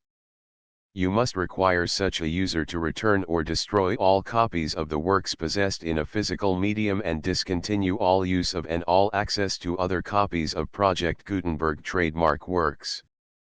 You provide, in accordance with paragraph 1.f.3, a full refund of any money paid for a work or a replacement copy, if a defect in the electronic work is discovered and reported to you within 90 days of receipt of the work. You comply with all other terms of this agreement for free distribution of Project Gutenberg trademark works.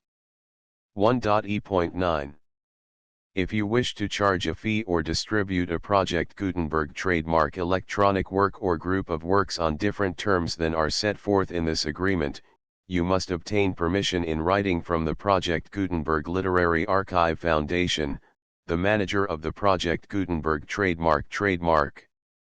Contact the Foundation as set forth in Section 3 below.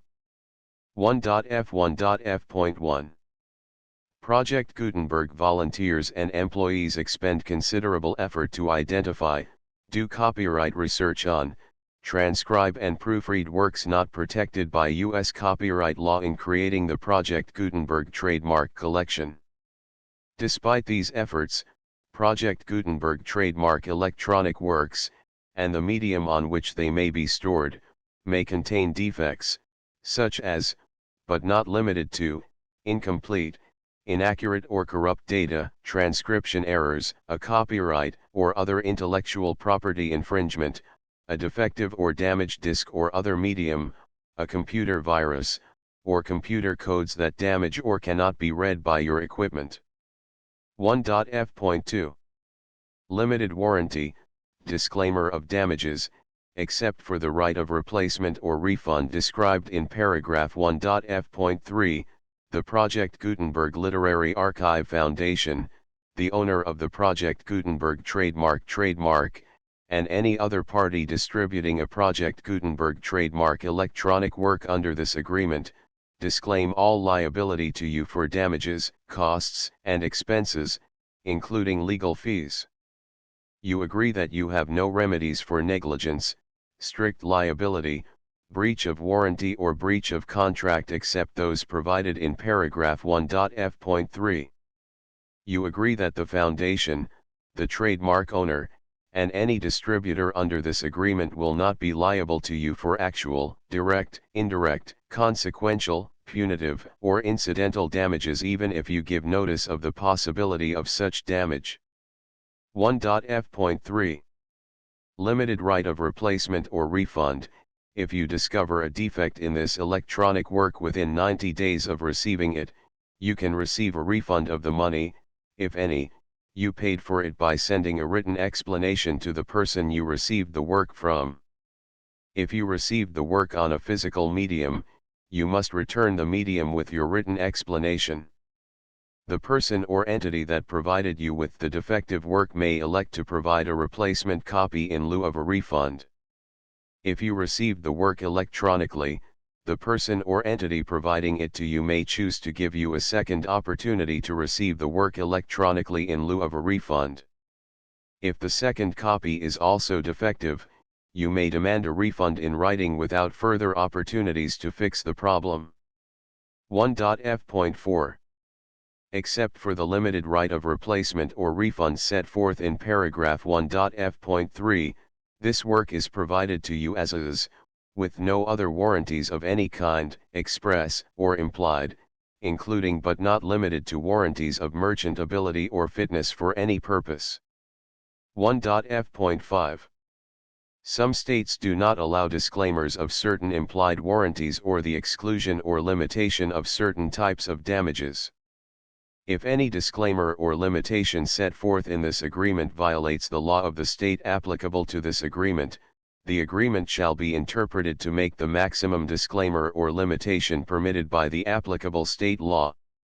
The invalidity or unenforceability of any provision of this agreement shall not void the remaining provisions. 1.f.6 Indemnity.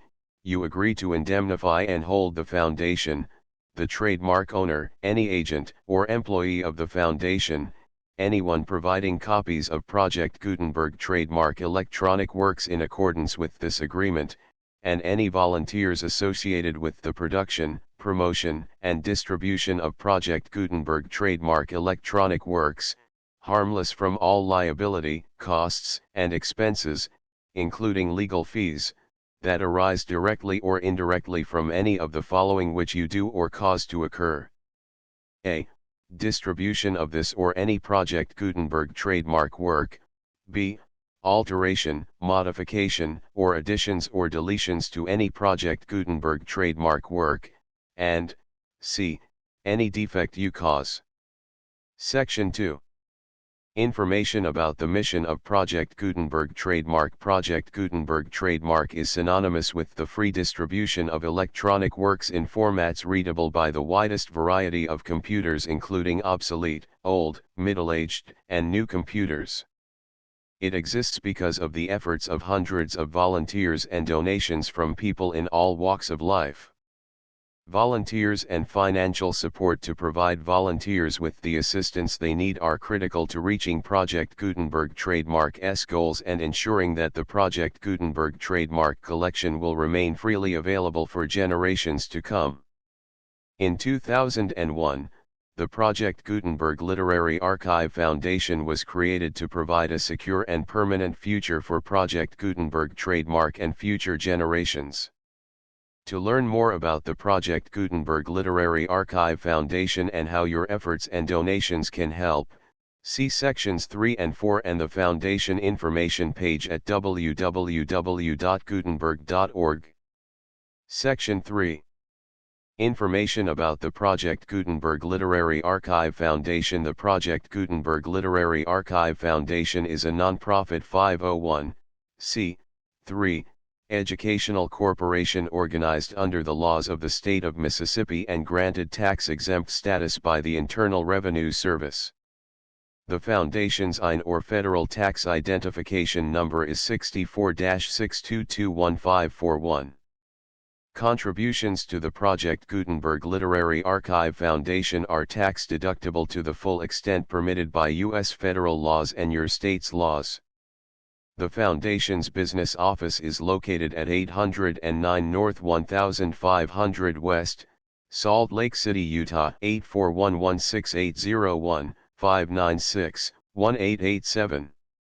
Email contact links and up-to-date contact information can be found at the Foundation's website and official page at www.gutenberg.org/contact section 4. Information about donations to the Project Gutenberg Literary Archive Foundation. Project Gutenberg trademark depends upon and cannot survive without widespread public support and donations to carry out its mission of increasing the number of public domain and licensed works that can be freely distributed in machine-readable form accessible by the widest array of equipment including outdated equipment. Many small donations, $1 to $5,000, are particularly